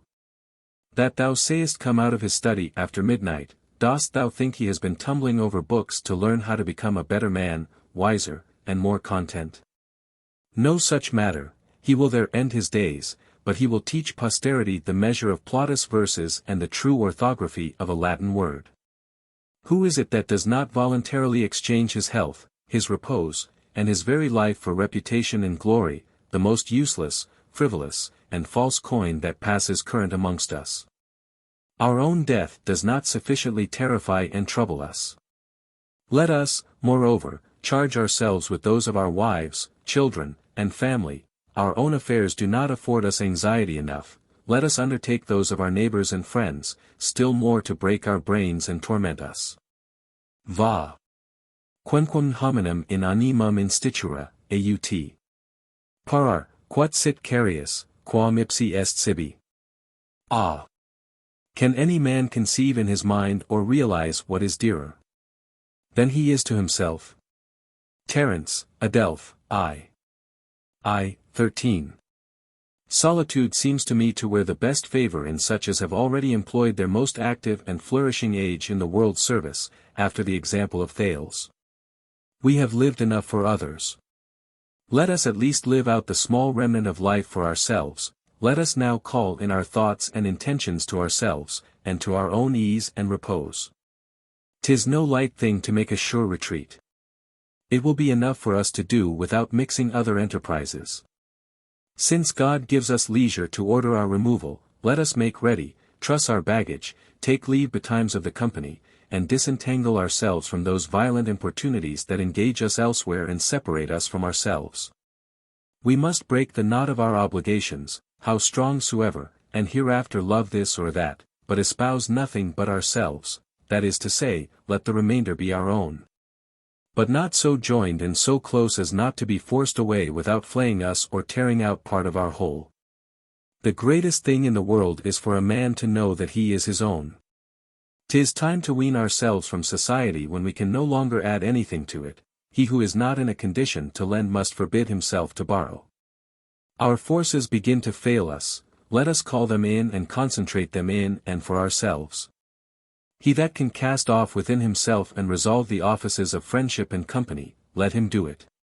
In this decay of nature which renders him useless, burdensome, and importunate to others, let him take care not to be useless, burdensome, and importunate to himself. Let him soothe and caress himself, and above all things be sure to govern himself with reverence to his reason and conscience to that degree as to be ashamed to make a false step in their presence. Rerum est enim. Ut satis esse quisque verietur. For 'tis rarely seen that men have respect and reverence enough for themselves. Quintilian, XVII. Socrates says that boys are to cause themselves to be instructed, men to exercise themselves in well-doing, and old men to retire from all civil and military employments, living at their own discretion, without the obligation to any office. There are some complexions more proper for these precepts of retirement than others. Such as are of a soft and dull apprehension, and of a tender will and affection, not readily to be subdued or employed, whereof I am one, both by natural condition and by reflection, will sooner incline to this advice than active and busy souls. Which embrace all, engage in all, are hot upon everything, which offer, present, and give themselves up to every occasion. We are to use these accidental and extraneous commodities, so far as they are pleasant to us, but by no means to lay our principal foundation there. 'Tis no true one, neither nature nor reason allows it so to be. Why therefore should we, contrary to their laws, enslave our own contentment to the power of another? To anticipate also the accidents of fortune, to deprive ourselves of the conveniences we have in our own power, as several have done upon the account of devotion, and some philosophers by reasoning. To be one's own servant, to lie hard, to put out our own eyes, to throw our wealth into the river, to go in search of grief, these, by the misery of this life, aiming at bliss in another. Those by laying themselves low to avoid the danger of falling, all such are acts of an excessive virtue. The stoutest and most resolute natures render even their seclusion glorious and exemplary. Tuda eti parvula laudo. Quum residential deficient satis inter vilia fortis. Verum, ubiquid melius contingit eti unctius. Idem. Hos sapere solos aio bene vivere, quorum. Conspicitor nitidus fundata pecunia villis. When means are deficient, I laud a safe and humble condition. Content with little, but when things grow better and more easy, I all the same say that you alone are wise and live well. Whose invested money is visible in beautiful villas. Horace, E.P. I. 1542. A great deal less would serve my turn well enough. 'Tis enough for me, under fortune's favor, to prepare myself for her disgrace, and, being at my ease, to represent to myself, as far as my imagination can stretch, the ill to come. As we do at justs and tiltings, where we counterfeit war in the greatest calm of peace. I do not think Arcesilaus the philosopher the less temperate and virtuous for knowing that he made use of gold and silver vessels, when the condition of his fortune allowed him so to do. I have indeed a better opinion of him than if he had denied himself what he used with liberality and moderation. I see the utmost limits of natural necessity, and considering a poor man begging at my door, ofttimes more jocund and more healthy than I myself am, I put myself into his place, and attempt to dress my mind after his mode. And running, in like manner, over other examples, though I fancy death, poverty, contempt, and sickness treading on my heels, I easily resolve not to be affrighted, forasmuch as a less than I takes them with so much patience. And am not willing to believe that a less understanding can do more than a greater, or that the effects of precept cannot arrive to as great a height as those of custom. And knowing of how uncertain duration these accidental conveniences are, I never forget, in the height of all my enjoyments, to make it my chiefest prayer to Almighty God, that He will please to render me content with myself and the condition wherein I am. I see young men very gay and frolic, who nevertheless keep a mass of pills in their trunk at home, to take when they've got a cold, which they fear so much the less, because they think they have remedy at hand. Every one should do in like manner, and, moreover, if they find themselves subject to some more violent disease, should furnish themselves with such medicines as may numb and stupefy the part. The employment a man should choose for such a life ought neither to be a laborious nor an unpleasing one, otherwise 'tis to no purpose at all to be retired. And this depends upon every one's liking and humour. Mine has no manner of complacency for husbandry, and such as love it ought to apply themselves to it with moderation. Endeavour to make circumstances subject to me, and not me subject to circumstances. Horace, E.P. I. 19. Husbandry is otherwise a very servile employment, as Sallust calls it, though some parts of it are more excusable than the rest, as the care of gardens, which Xenophon attributes to Cyrus. And a mean may be found out betwixt the sordid and low application, so full of perpetual solicitude, which is seen in men who make it their entire business and study, and the stupid and extreme negligence, letting all things go at random which we see in others. Democriti picus edita gelos. Cult hoc, dum periger est animus sine corpore velox. Democritus cattle eat his corn and spoil his fields, whilst his soaring mind ranges abroad without the body. Horace, E.P. I. 12:12. But let us hear what advice the younger Pliny gives his friend Caninius Rufus upon the subject of solitude. I advise thee, in the full and plentiful retirement wherein thou art, to leave to thy hinds the care of thy husbandry, and to addict thyself to the study of letters, to extract from thence something that may be entirely and absolutely thine own. By which he means reputation, like Cicero, who says that he would employ his solitude and retirement from public affairs to acquire by his writings an immortal life. Usque ade 1. Scire tuum, nihil est, nisi te scire hoc, sciat alter. Is all that thy learning nothing, unless another knows that thou knowest? Persius, Saturday, I. 23. It appears to be reason, when a man talks of retiring from the world, that he should look quite out of, for, himself. These do it but by halves, they design well enough for themselves when they shall be no more in it. But still they pretend to extract the fruits of that design from the world, when absent from it, by a ridiculous contradiction. The imagination of those who seek solitude upon the account of devotion, filling their hopes and courage with certainty of divine promises in the other life, is much more rationally founded. They propose to themselves God, an infinite object in goodness and power.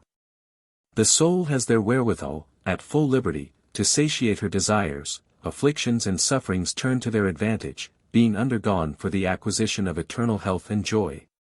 Death is to be wished and longed for, where it is the passage to so perfect a condition.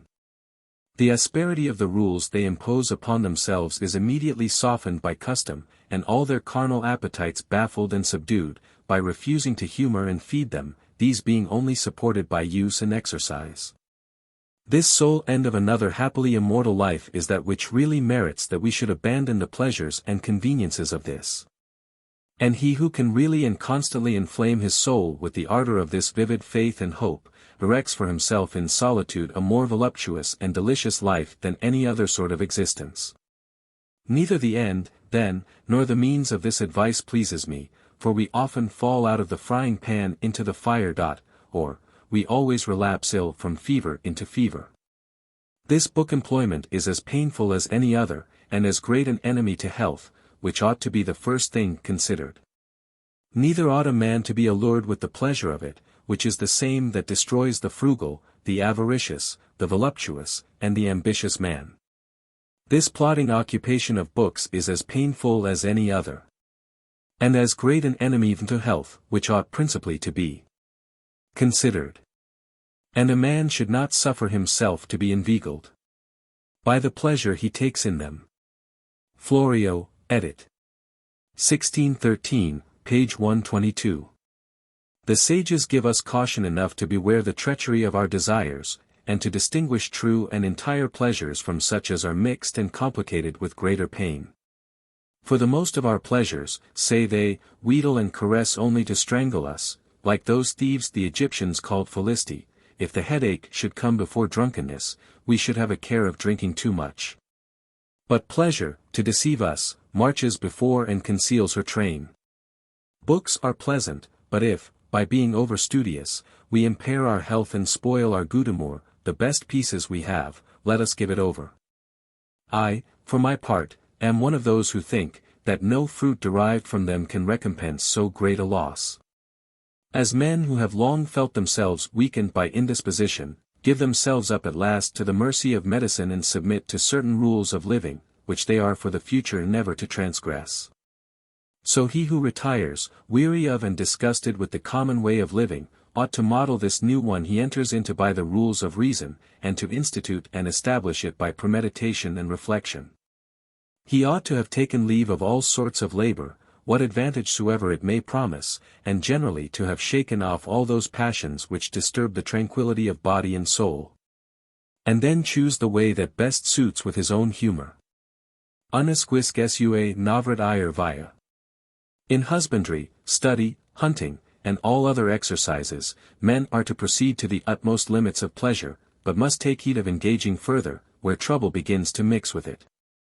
We are to reserve so much employment only as is necessary to keep us in breath and to defend us from the inconveniences that the other extreme of a dull and stupid laziness brings along with it. There are sterile naughty sciences, chiefly hammered out for the crowd, let such be left to them who are engaged in the world's service.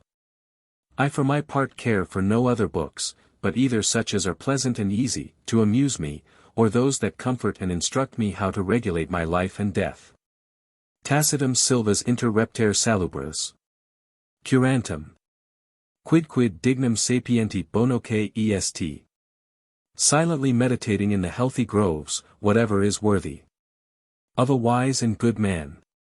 Horace, E.P. I. 4:4. Wiser men, having great force and vigor of soul, may propose to themselves a rest wholly spiritual, but for me, who have a very ordinary soul, it is very necessary to support myself with bodily conveniences. And age having of late deprived me of those pleasures that were more acceptable to me, I instruct and whet my appetite to those that remain, more suitable to this other reason. We ought to hold with all our force, both of hands and teeth, the use of the pleasures of life that our years, one after another, snatch away from us. Carpamus dulcia, nostrum est. Quot vivis. Sinis, iti manis, iti fabula fees. Let us pluck life's sweets, 'tis for them we live, by and by we shall be ashes, a ghost, a mere subject of talk. Persius, Saturday, v. 151. Now, as to the end that Pliny and Cicero propose to us of glory, 'tis infinitely wide of my account. Ambition is of all others the most contrary humor to solitude. Glory and repose are things that cannot possibly inhabit in one and the same place. For so much as I understand, these have only their arms and legs disengaged from the crowd, their soul and intention remain confined behind more than ever. Tun, vetule, auriculus alienis colligus escas. Dost thou, then, old man, collect food for others' ears. Persius, Saturday, I-22. They have only retired to take a better leap, and by a stronger motion to give a brisker charge into the crowd. Will you see how they shoot short? Let us put into the counterpoise the advice of two philosophers, of two very different sects, writing, the one to Idomeneus, the other to Lucilius, their friends, to retire into solitude from worldly honors and affairs. You have, say they, hitherto lived swimming and floating, come now and die in the harbor, you have given the first part of your life to the light, give what remains to the shade. It is impossible to give over business, if you do not also quit the fruit, therefore disengage yourselves from all concern of name and glory. 'Tis to be feared the luster of your former actions will give you but too much light, and follow you into your most private retreat. Quit with other pleasures that which proceeds from the approbation of another man, and as to your knowledge and parts, never concern yourselves, they will not lose their effect if yourselves be the better for them.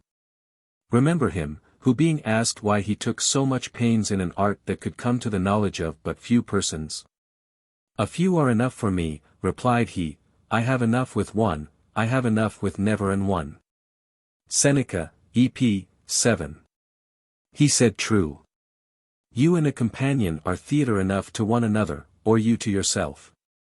Let the people be to you one, and be you one to the whole people.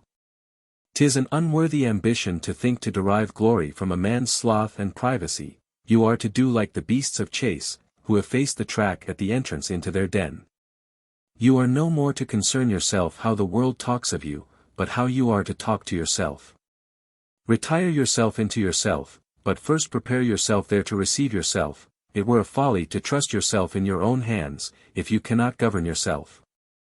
A man may miscarry alone as well as in company. Till you have rendered yourself one before whom you dare not trip, until you have a bashfulness and respect for yourself. Obvercenter species honesti animo. Let honest things be ever present to the mind. Cicero, Tusc. Quas, 2. 22. Present continually to your imagination Cato, Phocion, and Aristides, in whose presence the fools themselves will hide their faults, and make them controllers of all your intentions. Should these deviate from virtue, your respect to those will set you right, they will keep you in this way to be contented with yourself, to borrow nothing of any other but yourself. To stay and fix your soul in certain and limited thoughts, wherein she may please herself, and having understood the true and real goods, which men the more enjoy the more they understand, to rest satisfied. Without desire of prolongation of life or name. This is the precept of the true and natural philosophy, not of a boasting and prating philosophy, such as that of the two former. Chapter 39, A Consideration upon Cicero. One word more by way of comparison betwixt these two.